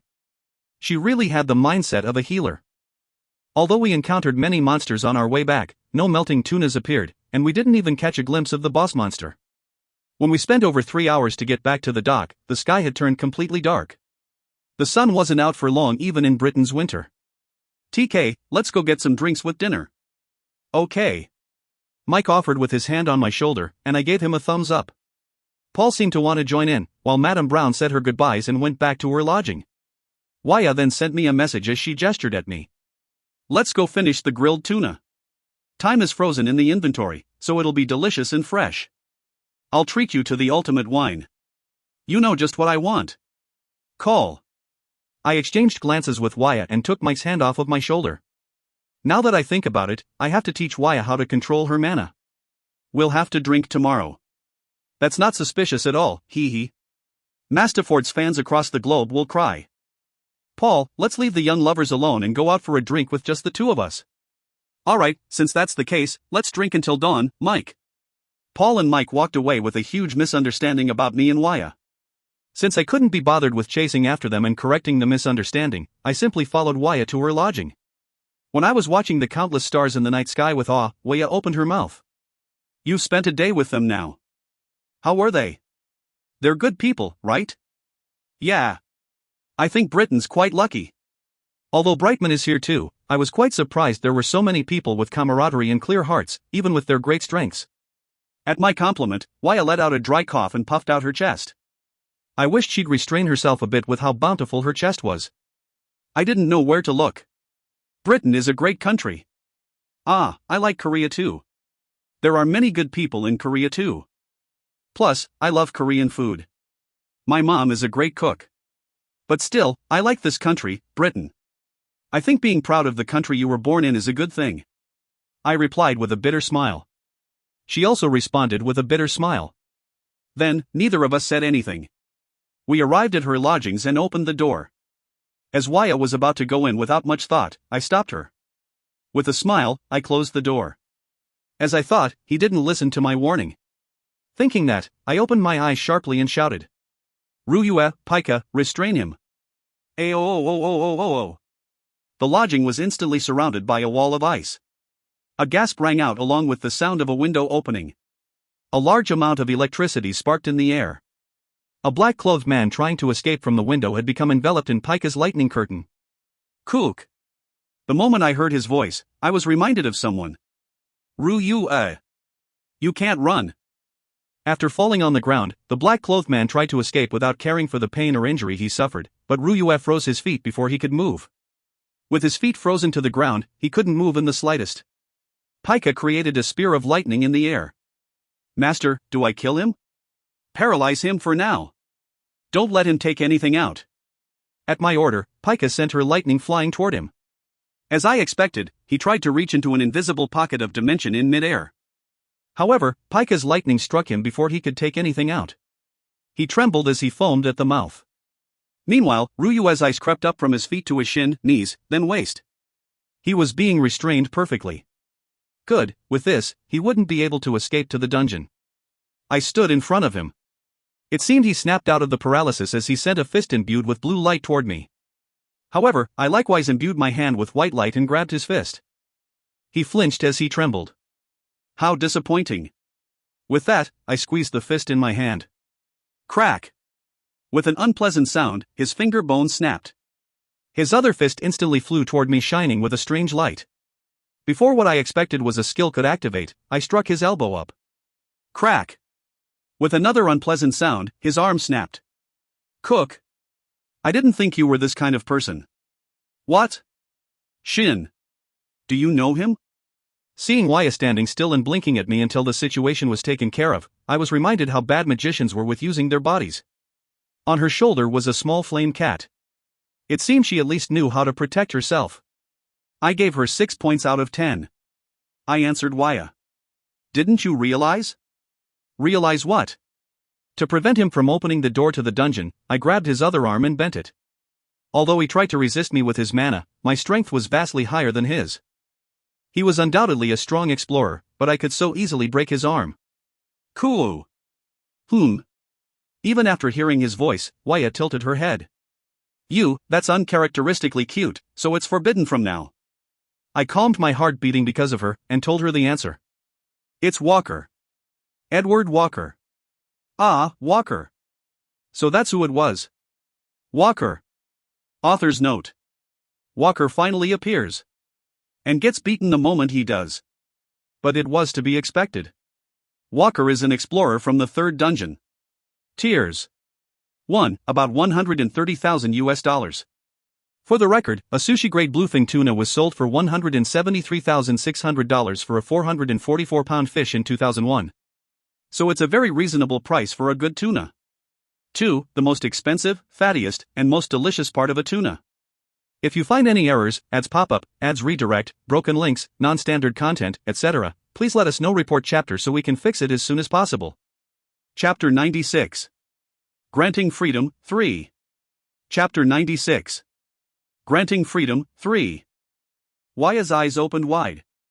It was to be expected. She probably didn't expect Walker's name to suddenly pop out. But I was sure. The black-clothed man who was frozen up to his stomach was undoubtedly Edward Walker. I could tell from his voice. Seeing him use a skill, I became even more confident. I took off the mask he was wearing. A brown-eyed and brown-haired middle-aged man was revealed underneath. Although he was gritting his teeth and glaring at me, I didn't pay it any attention and grabbed his face. PZZT, sparks flashed. This strong resistance made me confident. You even have an item that hides your identity. Like the one you're wearing? I already said I was sorry. I let Walker go. Since he could have the return skill like me, though he would have used it by now, I broke both of his 2 legs to leave behind evidence that he couldn't get rid of.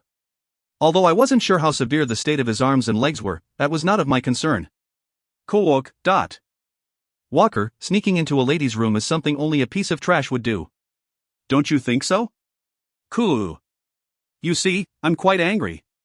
It could be because I have a younger sister, but it doesn't feel like someone else's problem. I might be a bit harsh, so start talking. First, I lightly punched his stomach. The mana surrounding his body undulated and a strong blue light shot out for a moment. From the resistance I felt against my fist, it seemed he was wearing an impact-reducing item, as it only reacted to physical impacts, not to lightning or ice.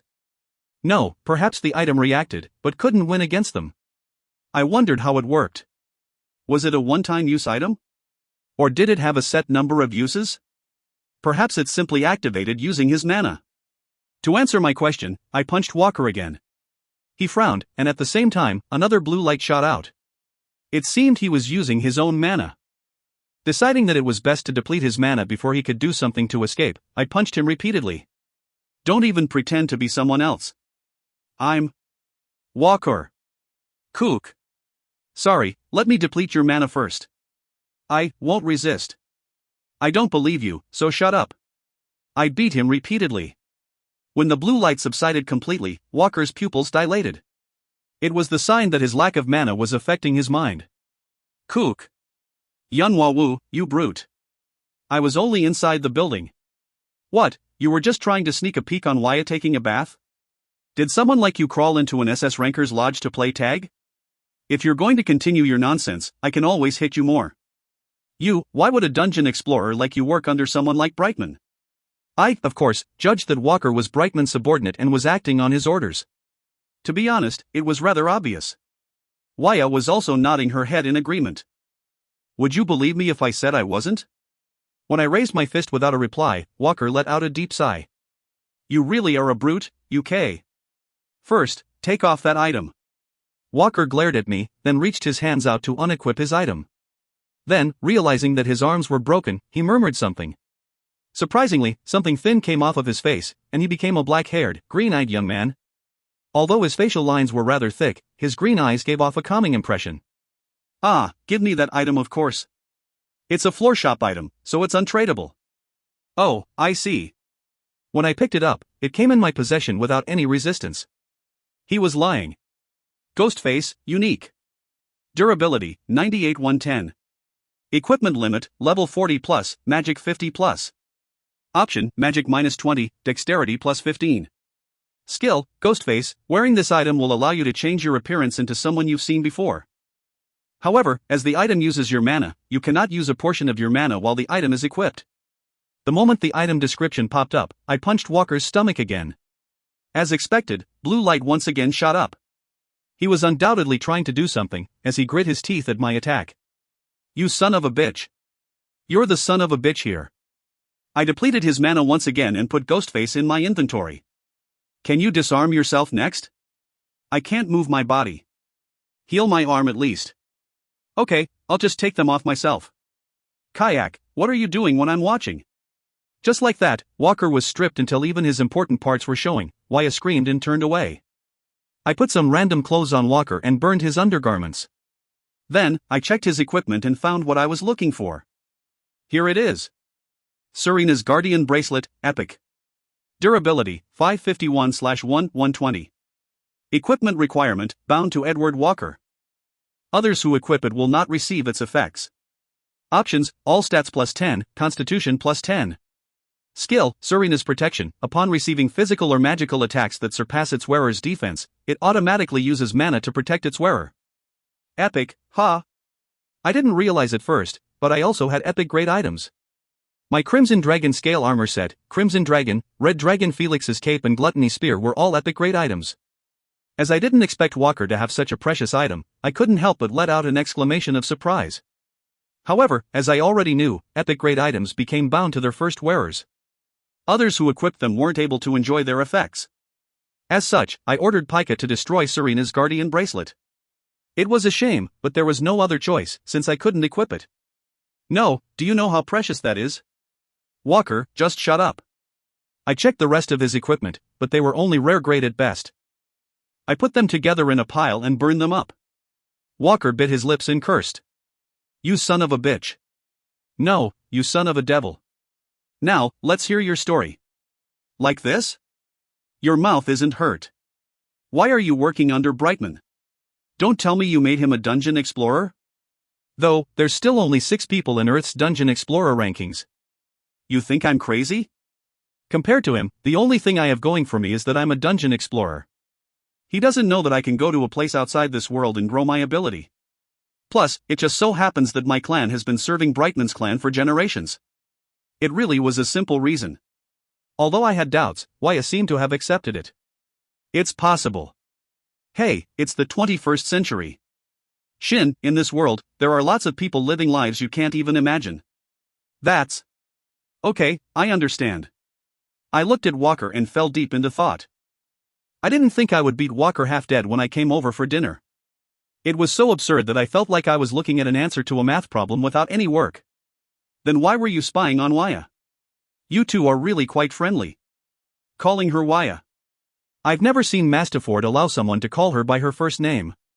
Walker, I thought you were smart. Perhaps, even though he understood the dangerous situation he was in, he might have wanted to show that his mind had not yielded to me. Or, he was simply comforting himself by telling himself that he had not completely lost yet. I didn't care either way, but I didn't have any intention of letting this drag out any longer. Did I have to resort to more violence? Walker seemed to have noticed what I was thinking as he hurriedly continued. As you can imagine, it was Brightman's orders. He said to observe and report everything. He probably wanted to find something he could exploit. Not to mention, Yunhua Wu, though it's probably a fake name, you're also someone he ordered me to observe. He was quite mad that Masterford let you enter her lodgings. Eck, creepy. Waya scratched her arms, likely from goosebumps she must have received. If I were her, I would have been creeped out too. Masterford, you didn't let your guard down often. The only thing I could deliver to Brightman was a picture of you taking a shower that I took between the door gap. Kaya Hawk. Waya screamed and threw her flame cat at Walker. The clothes I took the trouble to put on him were burned instantly. Kwa Hawk. Waya, calm down. Murder is bad. Creepy, this is the worst.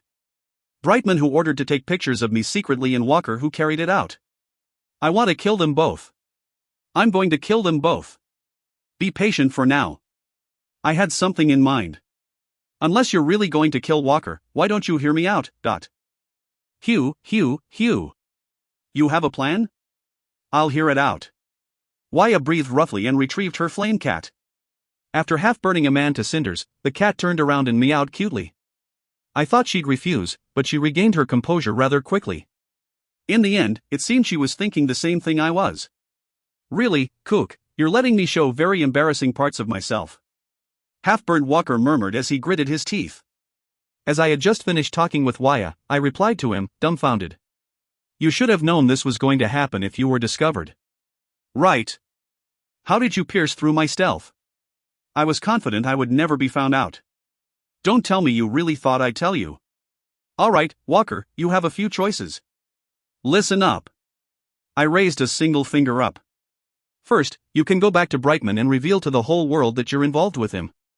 You seem to be missing some conditions there, but. Of course, you'll use your real face and reveal what you did. Although Brightman is behind you, the British government cares for Wyatt just as much. I can be certain that it'll be quite hard for you to have a proper life after that. Walker closed his mouth. I continued. Second, you can run away to the dungeon and never come back. It's probably better than the first option, though, it's still the same that you won't be able to live on Earth. Is there more? Of course there is. Third, you can betray Brightman and come to our side. You think I will? After what you just did to me?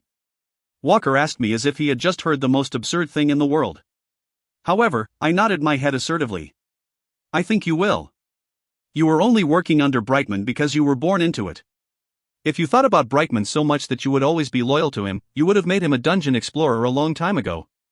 Someone who knows that would do this to me, What you did was unforgivable after all. Even if you can become my ally, you'll have to pay for your crimes. At my words, Walker became silent. Watching him, Waya burst out into laughter. Kukuk, so this is the Walker who cared for himself so much and didn't want to help. Walker, your actions frankly disgust me, but it's not unforgivable as you didn't make Brightman into a dungeon explorer. Although I wanted to end you no matter what Shin said. If you cooperate wholeheartedly from now on, I can stop myself from ending your life.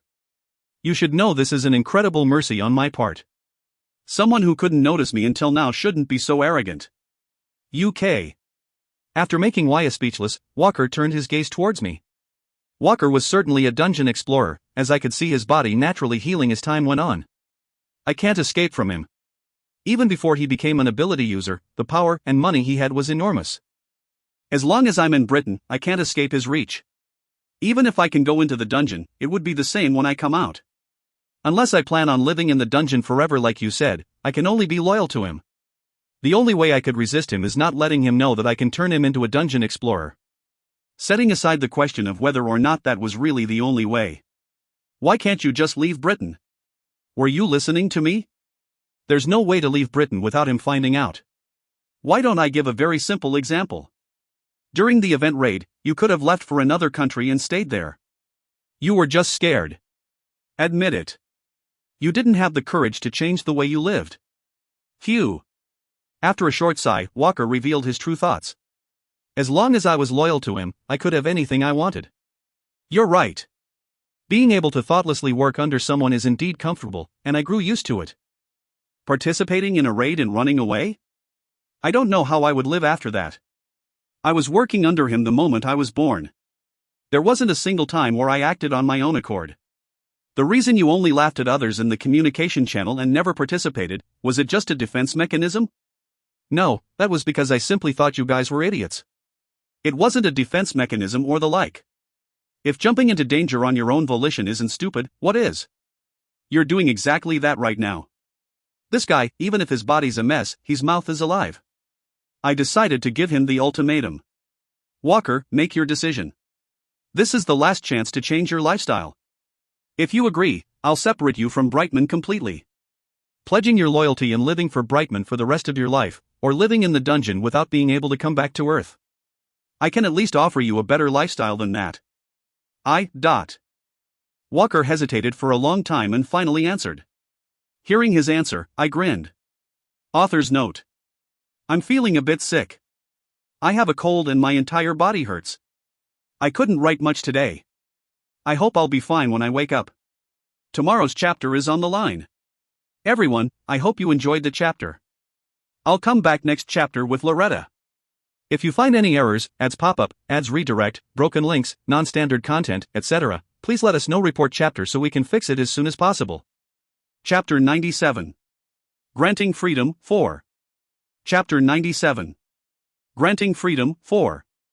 The dungeon's residential area was packed with people today, as always. However, I headed straight to my mansion.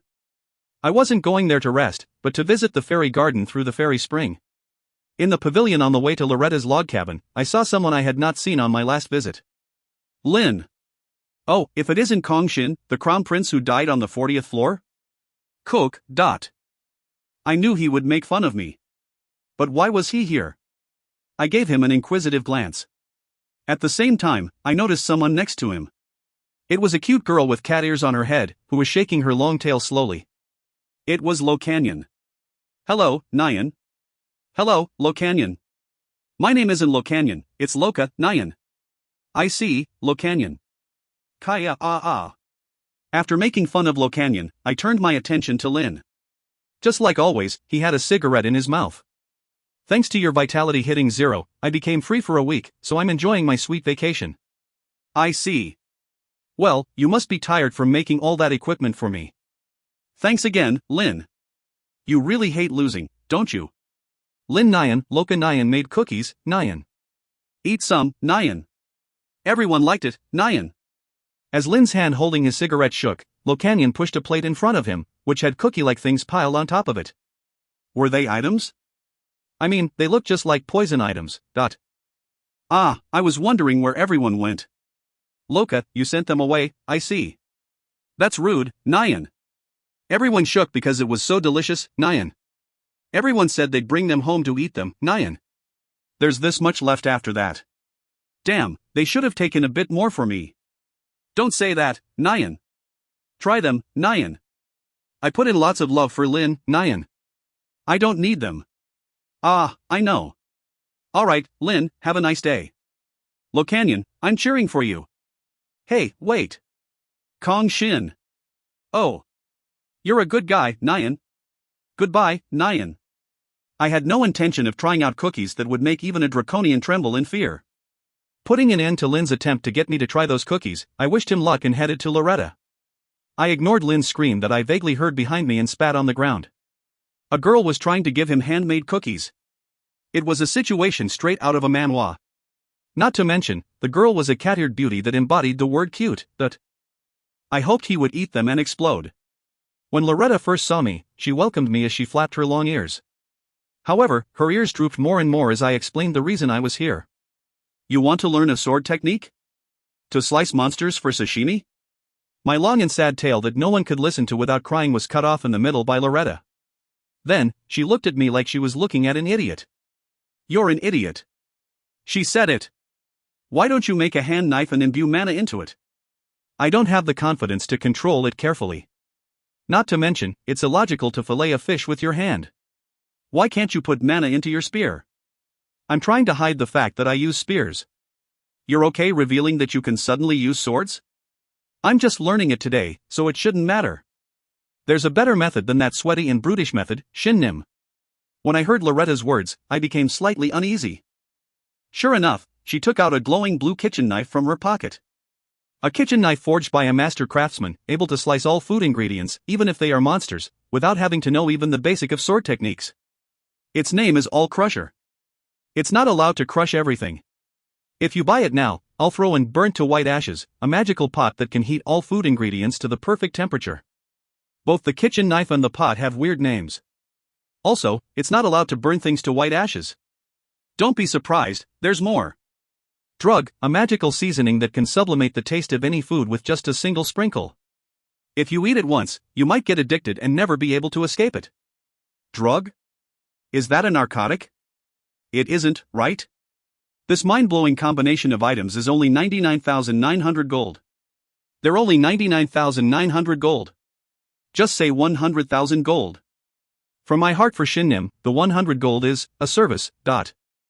Seeing Loretta make a heart with her two hands, I really considered flicking her forehead, but held myself back. Instead, I took out 100,000 gold and gave it to her. No, I just need 99,900 gold. Then I'll give 100 gold more as a service from my heart for Loretta. Oh. Loretta's ears flapped wildly. I only gave back the gold she discounted, but she was incredibly happy. This elf really liked money. Then, Loretta spoke as she gave me the items with a blooming smile. Okay, I'll serve you some tea, so stay for a while. Hohu, Shin is quite skilled at bargaining. Tea time with Loretta is good too, but there's something I want to ask. I put the kitchen knife, pot, and seasoning into my inventory, and tried to make a serious expression to explain what had happened today. That I had met another explorer as an enemy and that he was currently restrained. Although Walker had agreed to betray Brightman, I had just beat him up severely, and it wasn't so easy to trust Walker, who had spent his entire life under Brightman's orders. I needed a way to ensure he wouldn't change his mind. After listening to my story, Loretta made a thinking, then rummaged through her pocket with a small exclamation. Something perfect for Shin is right here. Soul contract. It had a very dangerous sounding name. Let's see, since you've made more than 2 achievements, you can buy this too. It's pretty easy to use. You write the content both sides of the contract should keep with your blood. It doesn't matter what language you write it in. After that, say that you'll form a soul contract, and the contract will activate. That's it? It's that simple? If either person violates the contract, the other person will take his soul, so be careful. This is a really dangerous contract. But you need something like this, right? Loretta rolled the soul contract and gave it to me. It's 1 million gold, but since no one's bought it for 500 years, I'll give it to you for 500,000 gold. That's the manufacturer cost. A 50% discount, wow. It's still expensive though. Alright, here. Dullahan gave me 100,000 gold each time I defeated him, and as I had defeated him over 80 times, I wasn't short on money. Even with the price I paid for party member scarecrows, floormaster battle vouchers, potions, equipment repair costs, and the equipment crafting cost I paid to Lin, I still had about 7 million gold left. That is, I could spare 500,000 gold with only a light burden. Thanks for your purchase, customer. Thanks, Loretta. I knew coming to you was a good idea. I'm glad to be of help. If there's anything troubling you, you can always look for me. As long as you pay for it, I can even make something I don't have. No, I'll try to get Lin to take care of most of my needs. I'm here because my vitality hit 0. I did meet Lin, but I couldn't bother him during his date. So you won't come over anymore? Loretta's ears drooped down. It was cute in a way, so I wanted to keep watching her, but Loretta's depressed appearance startled me, and I was making an excuse before I noticed it. And no. I meant I won't visit Loretta only when I have something I need. I'll come over often, as long as it doesn't bother Loretta. It doesn't bother me at all. In fact, I'm almost bored to death. So please come over a lot. No, if you're that bored, do work. Aren't you the guild master? Star.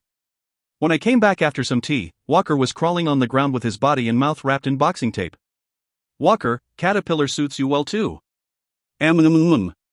His talking annoyed me, so I shut him up.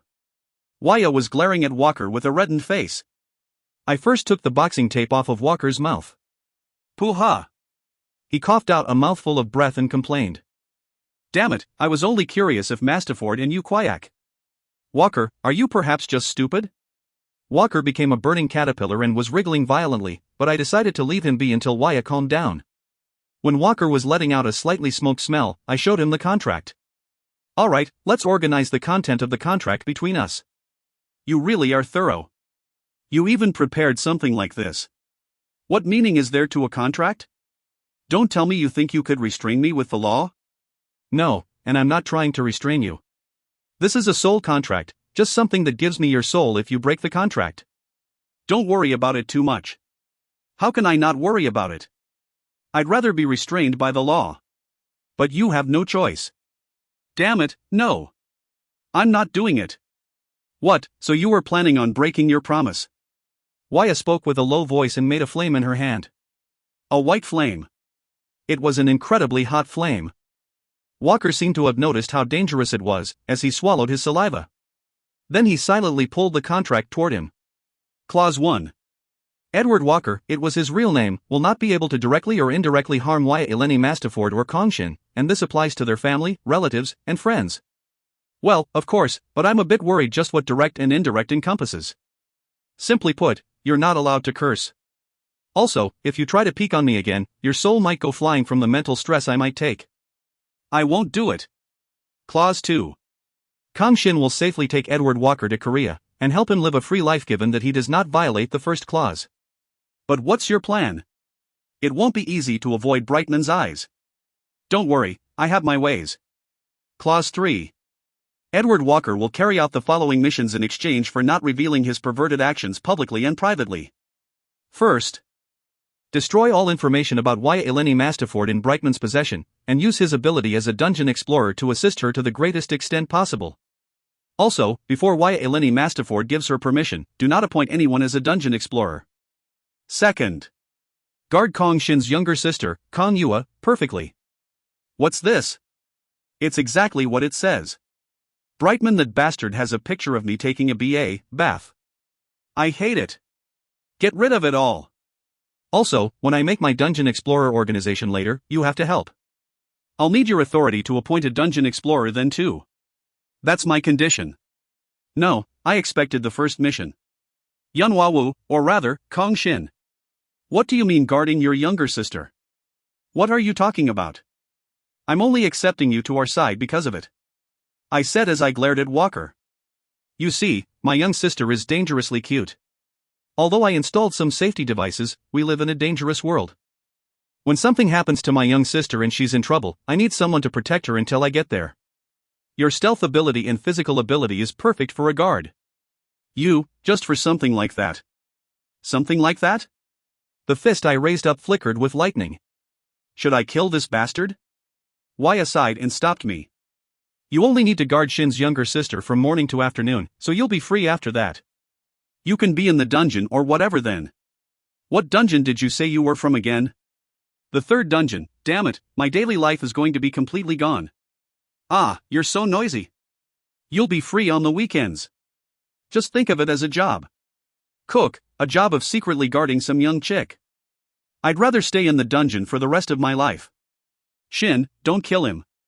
I was already punching Walker's face, but thankfully, he didn't die. Humph, you'll understand when you see my sister. In fact, you'll be thankful that I gave you the opportunity to guard such a pretty and cute reincarnation of an archangel. Cook. She's that pretty? If you lay a single finger on her, you're dead. I'll rip you to shreds and burn you to cinders. I'll bring you back to life, kill you again, find you in hell, and turn you into powder. It's in the contract. I know even if you don't threaten me. Clause 4. When requested by Waya Eleni Mastaford or Kang Shin, Edward Walker will participate in event raids and event dungeons. This clause takes priority over the second and third clause. That's it. You sure ask a lot of me. You don't like it? Want me to give you a salary too? I don't need it. I don't need you bossing me around even more. Alright then, repeat after me. I form a soul contract. Phew. Damn it. I form a soul contract. The moment we made our announcements, the soul contract floated up into the air and burned splendidly. Walker felt pain immediately afterwards and rolled on the ground. Walk. Maybe you can't curse us inwardly either. I heard your heart starts to hurt when the contract is about to be breached. If you continue, your soul will fly out, so be careful. Take it back, damn it, take it back. Quack. I wasn't sure how long it would take for Walker to calm down, but it was none of my business. After finishing my business with him, I got up from my seat with a refreshed mind. Waya looked up at me with curious eyes. Where are you going?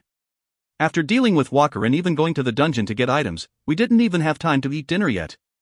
Hugh, Waya, there's something I have to do. Something really important that I have to do right now. I don't know what it is, but do you need help? No, it's something I have to do myself. All right. I'm off then. I might be late, so you can eat first. Oh, okay. Good luck, Dot. Even as she waved me goodbye, Waya tilted her head curiously. I left her lodgings. The town and lake were both completely dark. There was no one in sight, and far in the lake, a melting tuna was breaching over the water. Checking again that no one was around, I equipped my crimson dragon scale armor. In my hand was the All Crusher.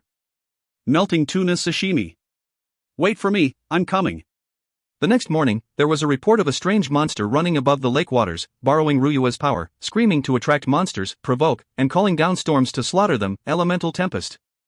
Thankfully, they hadn't seen me slice the melting tuna for sashimi. Author's notes. Can that be called freedom? Author's thinking. Walker has joined the party with Soul Contract. Bam bada bam. You obtained a good assassin to put to work. PS 1. The hard to describe cookies, Nayaruko, crawling with love reference.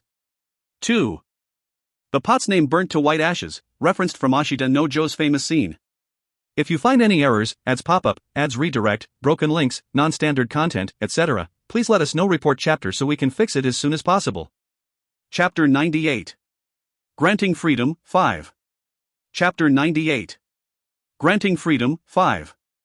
Walker carried out his mission swiftly and precisely. Although he looked pathetic when I was beating him up, his stealth ability was truly good enough to trick an SS ranker. In just 2 days, he brought us all of the data Brightman had on Waya. I destroyed or burned everything that I couldn't bring.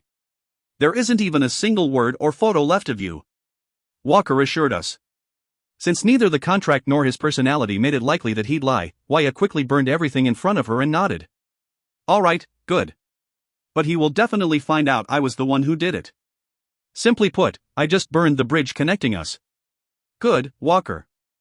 You can now stay in the dungeon until I'm done with my business here.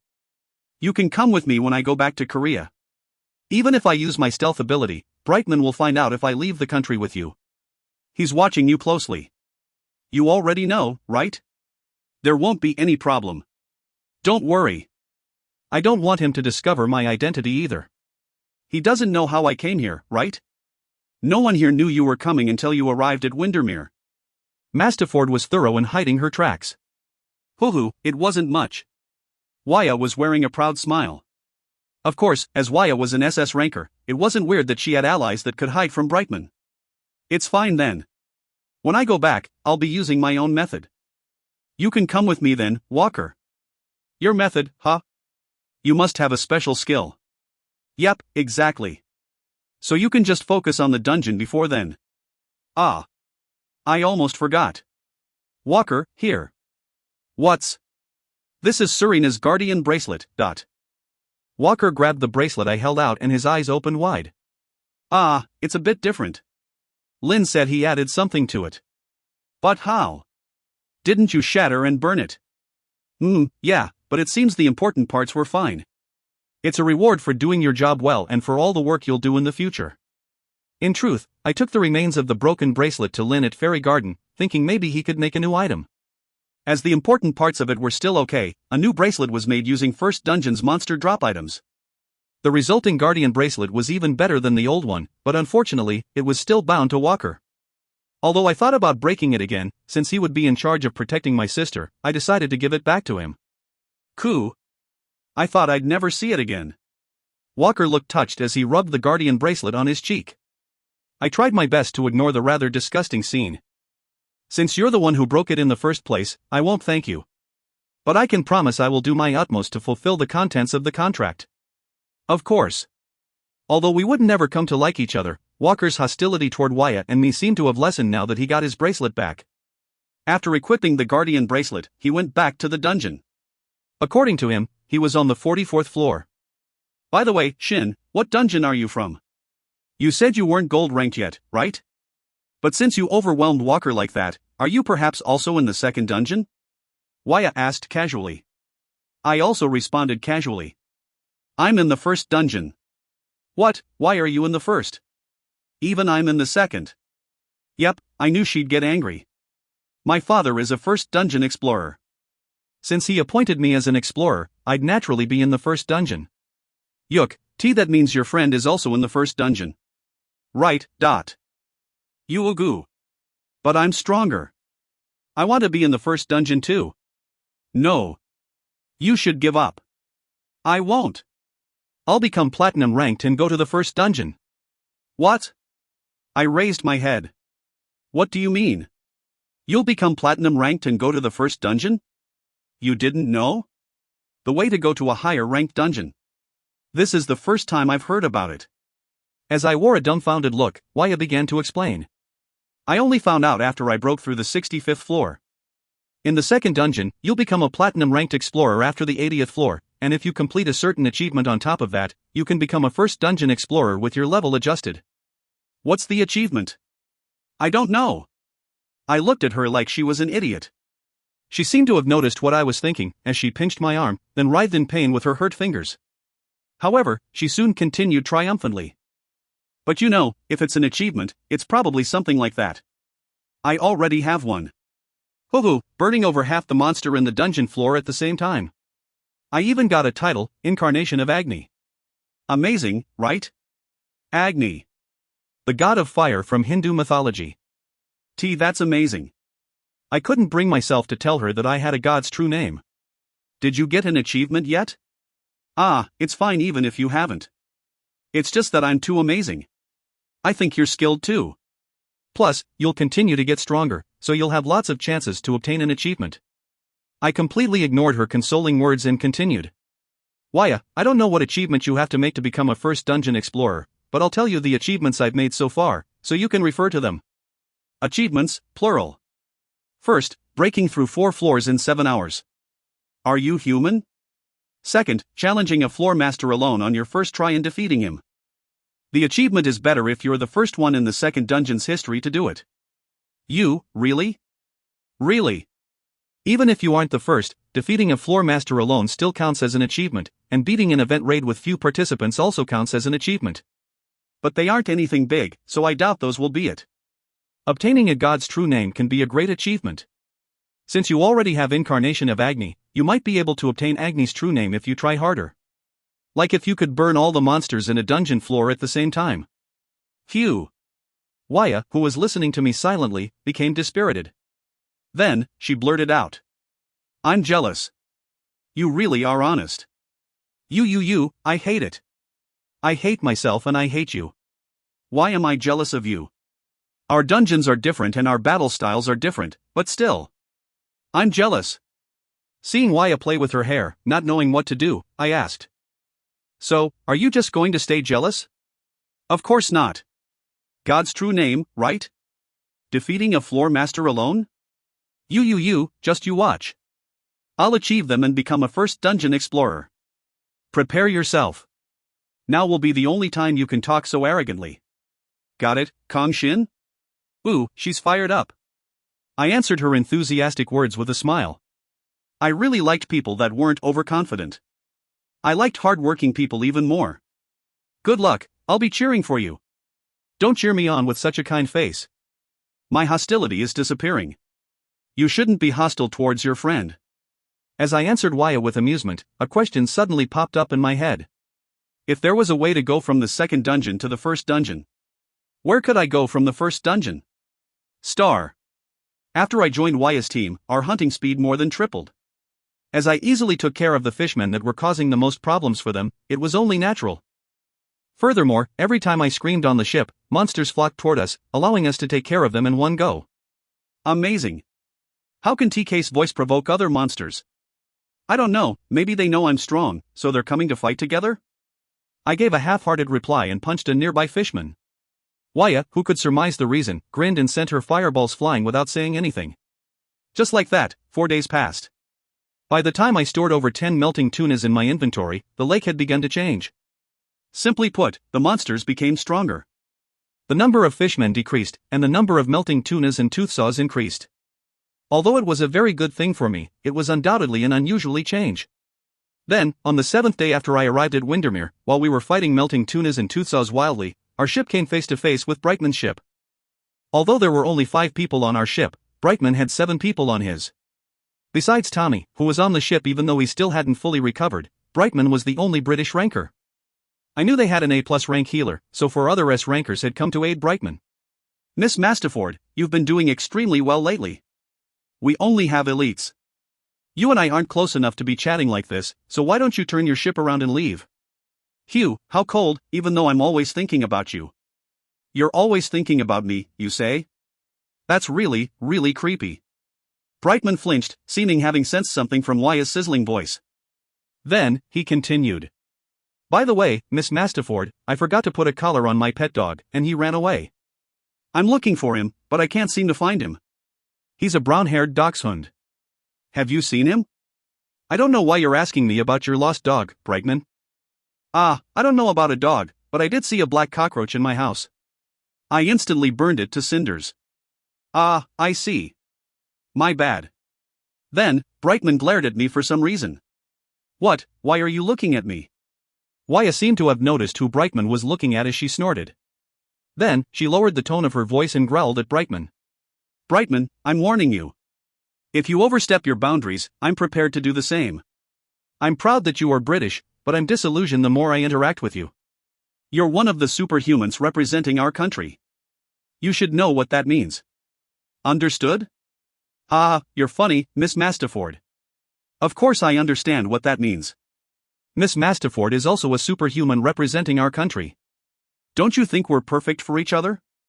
I'm telling you to shut up before the number of superhumans representing our country is reduced to 1.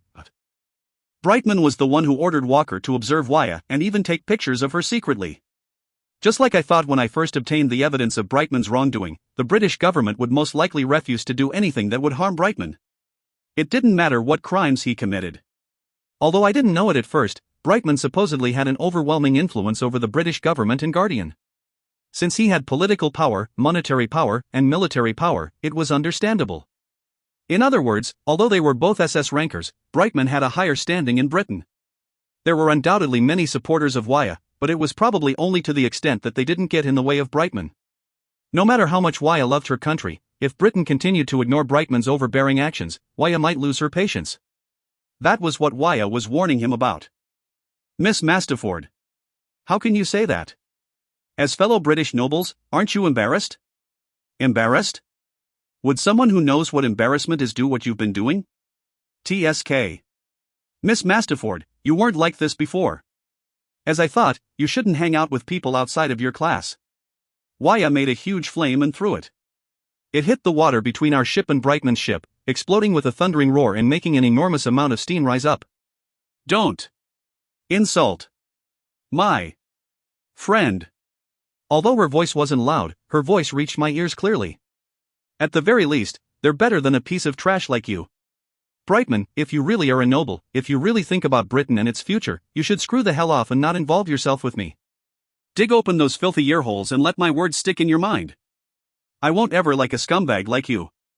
I never did and I never will. So turn your ship around and screw off, you oldie.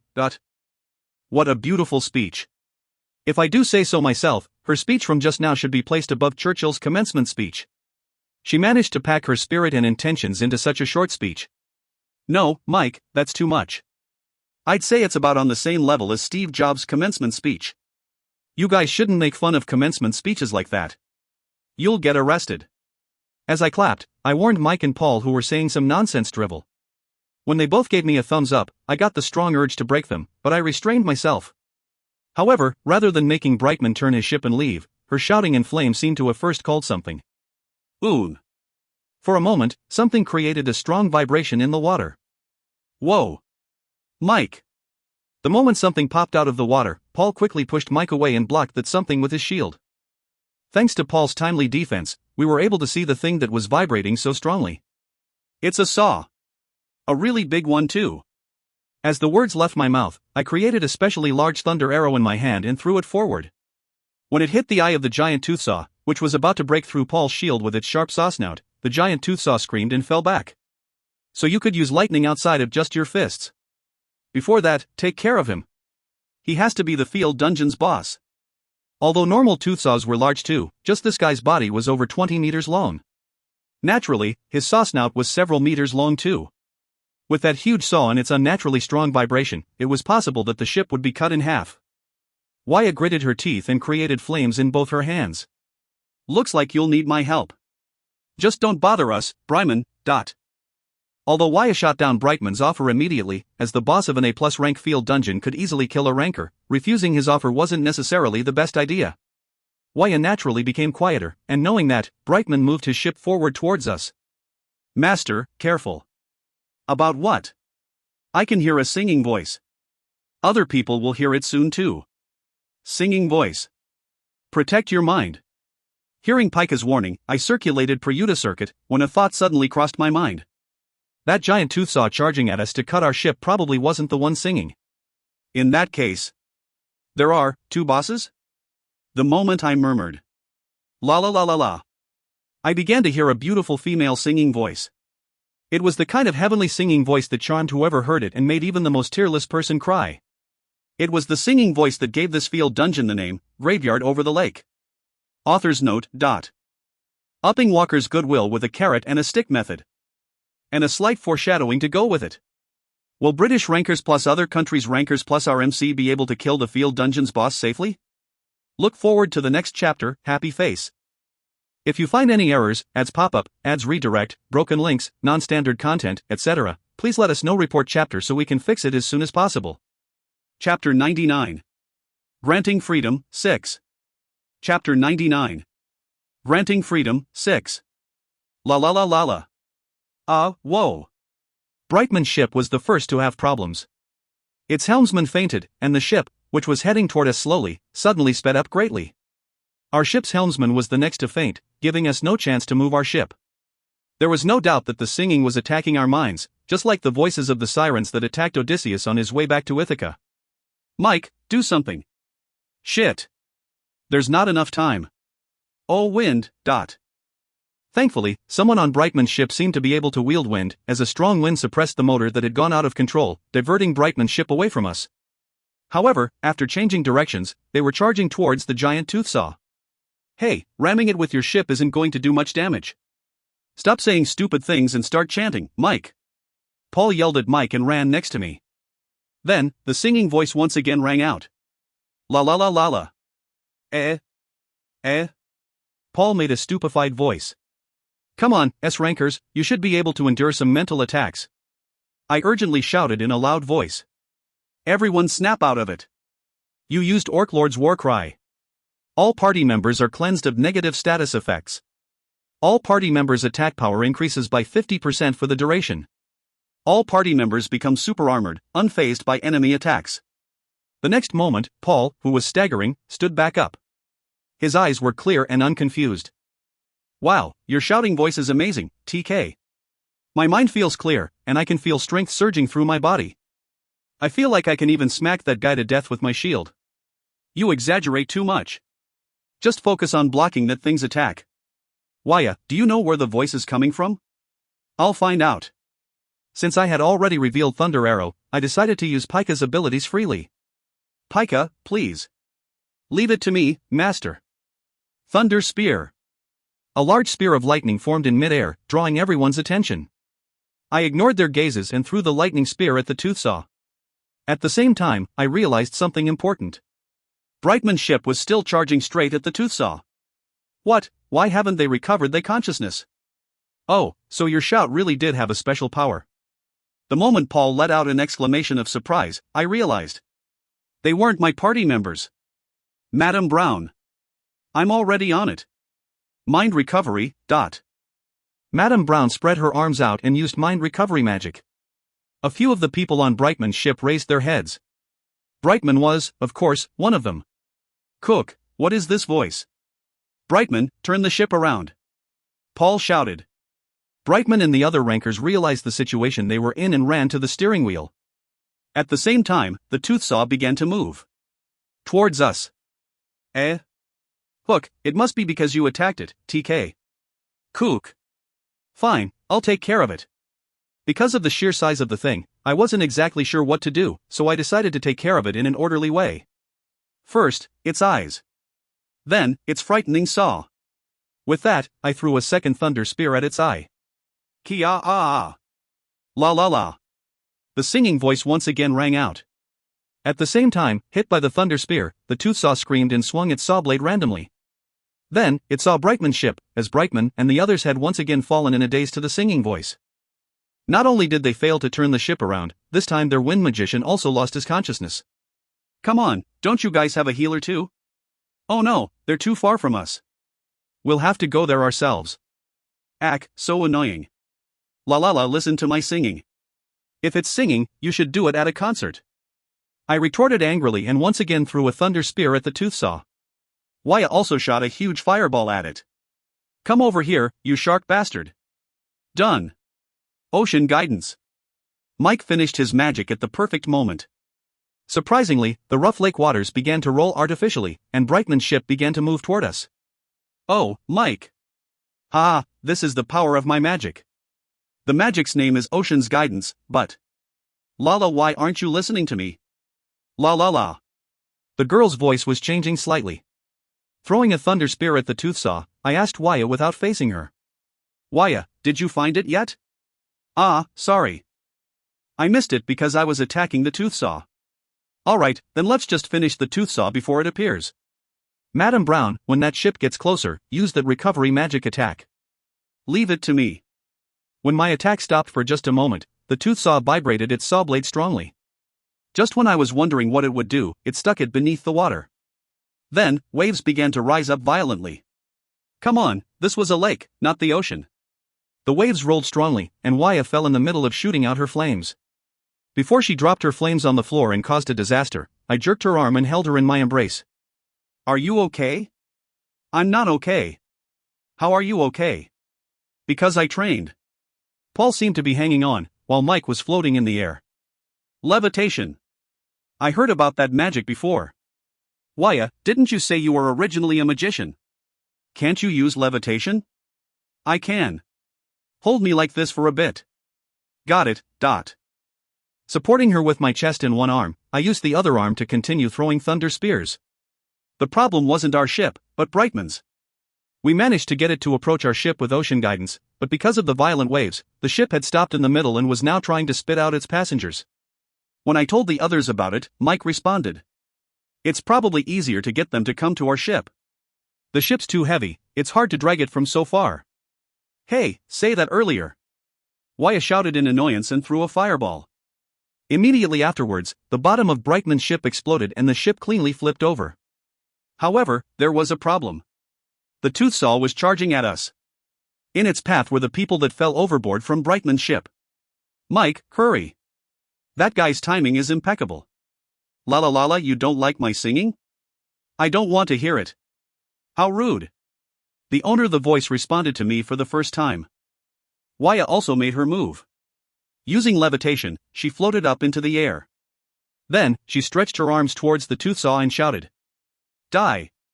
2 rays of white flames shot out from each of her hand, spiraling together and forming a thick white line.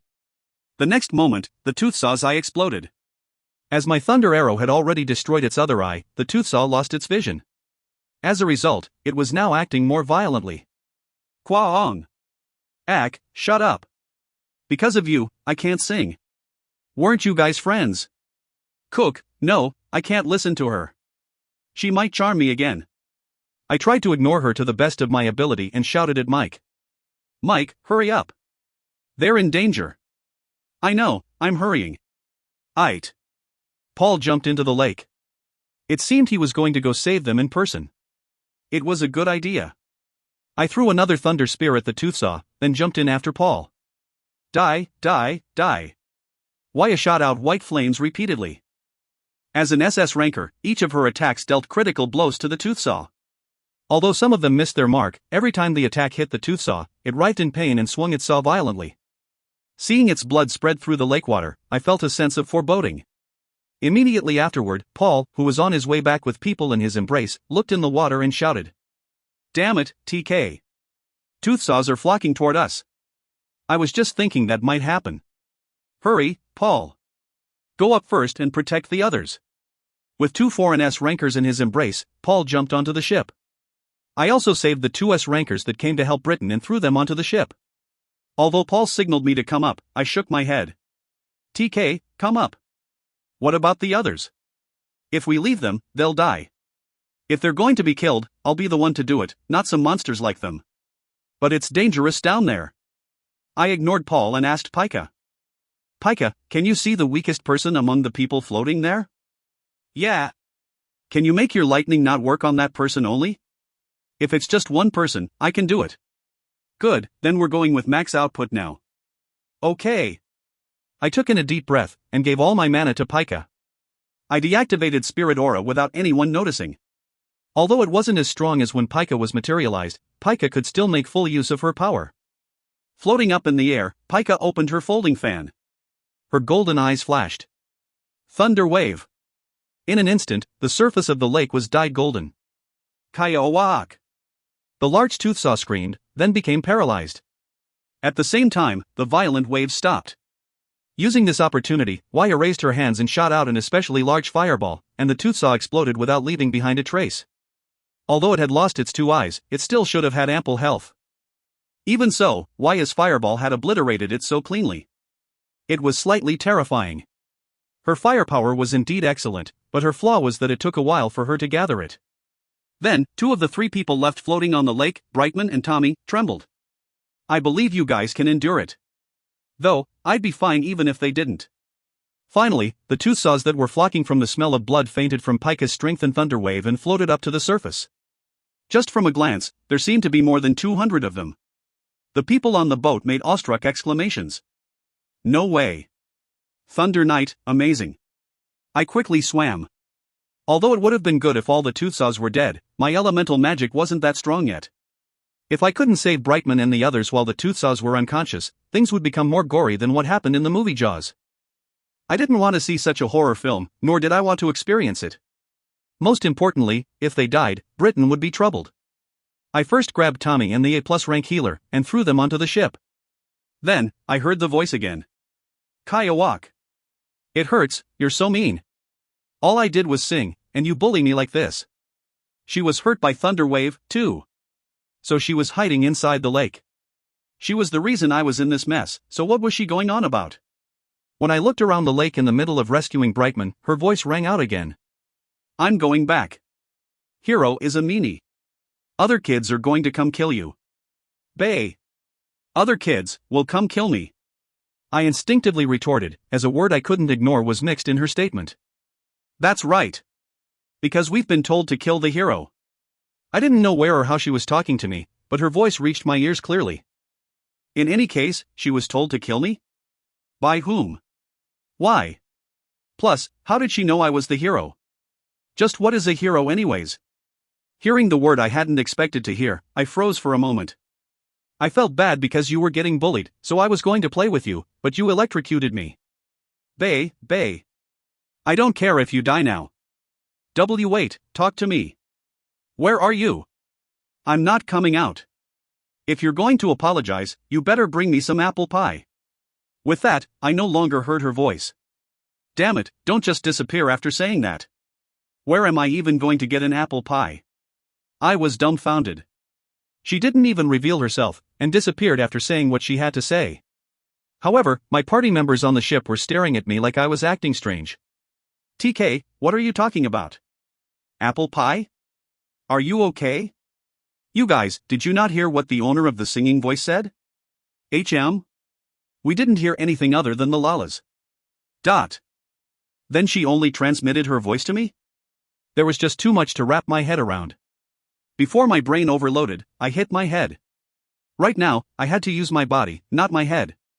I had to save Brightman, even though I didn't want to even touch or see him. Before he became a corpse in graveyard over the lake. I'm sorry that you have to do this. You should be. Couldn't those magicians levitate other people with their magic? Even as I bluntly answered Waya, I swam toward Brightman. Then, I held him in my hands. It was then that he opened his eyes. Then, he punched my face. Kook. As I did not expect him to open his eyes, much less punch me in the face, I did not resist his punch in the slightest. Plus, it hurt. Although I was used to pain from all those years I spent as a dungeon explorer, the pain I felt now ranked among the highest. Just from a single punch, my body rose up from the water and flew dozens of meters back. Kaya Hawk. Brightman, what are you doing? No, damn it. TK. Waya was shocked and Mike cursed. HM? Why Mike? In the middle of flying, I turned my head. As it had been a while since I experienced being unable to control my body, I actually enjoyed the refreshing feeling. Brightman, I won't kill you gracefully, you son of a bitch. When I turned my head thinking such idle thoughts, I surprisingly saw a melting tuna. It was an extremely large melting tuna. It was even bigger than the giant toothsaw from before. Not to mention, this one's body was entirely red.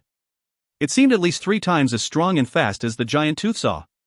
Continuing to hide my strength seemed dangerous. The moment I tried to summon Ryue, the melting tuna opened its mouth. Without a chance to do anything, the melting tuna swallowed me whole. Translator's note. X ranker has been changed to X ranker, as my editor and I decided it would be clearer for when plus or dash are used. No author's note for this chapter BTW. If you find any errors, ads pop up, ads redirect, broken links, non-standard content, etc., please let us know. Report chapter so we can fix it as soon as possible.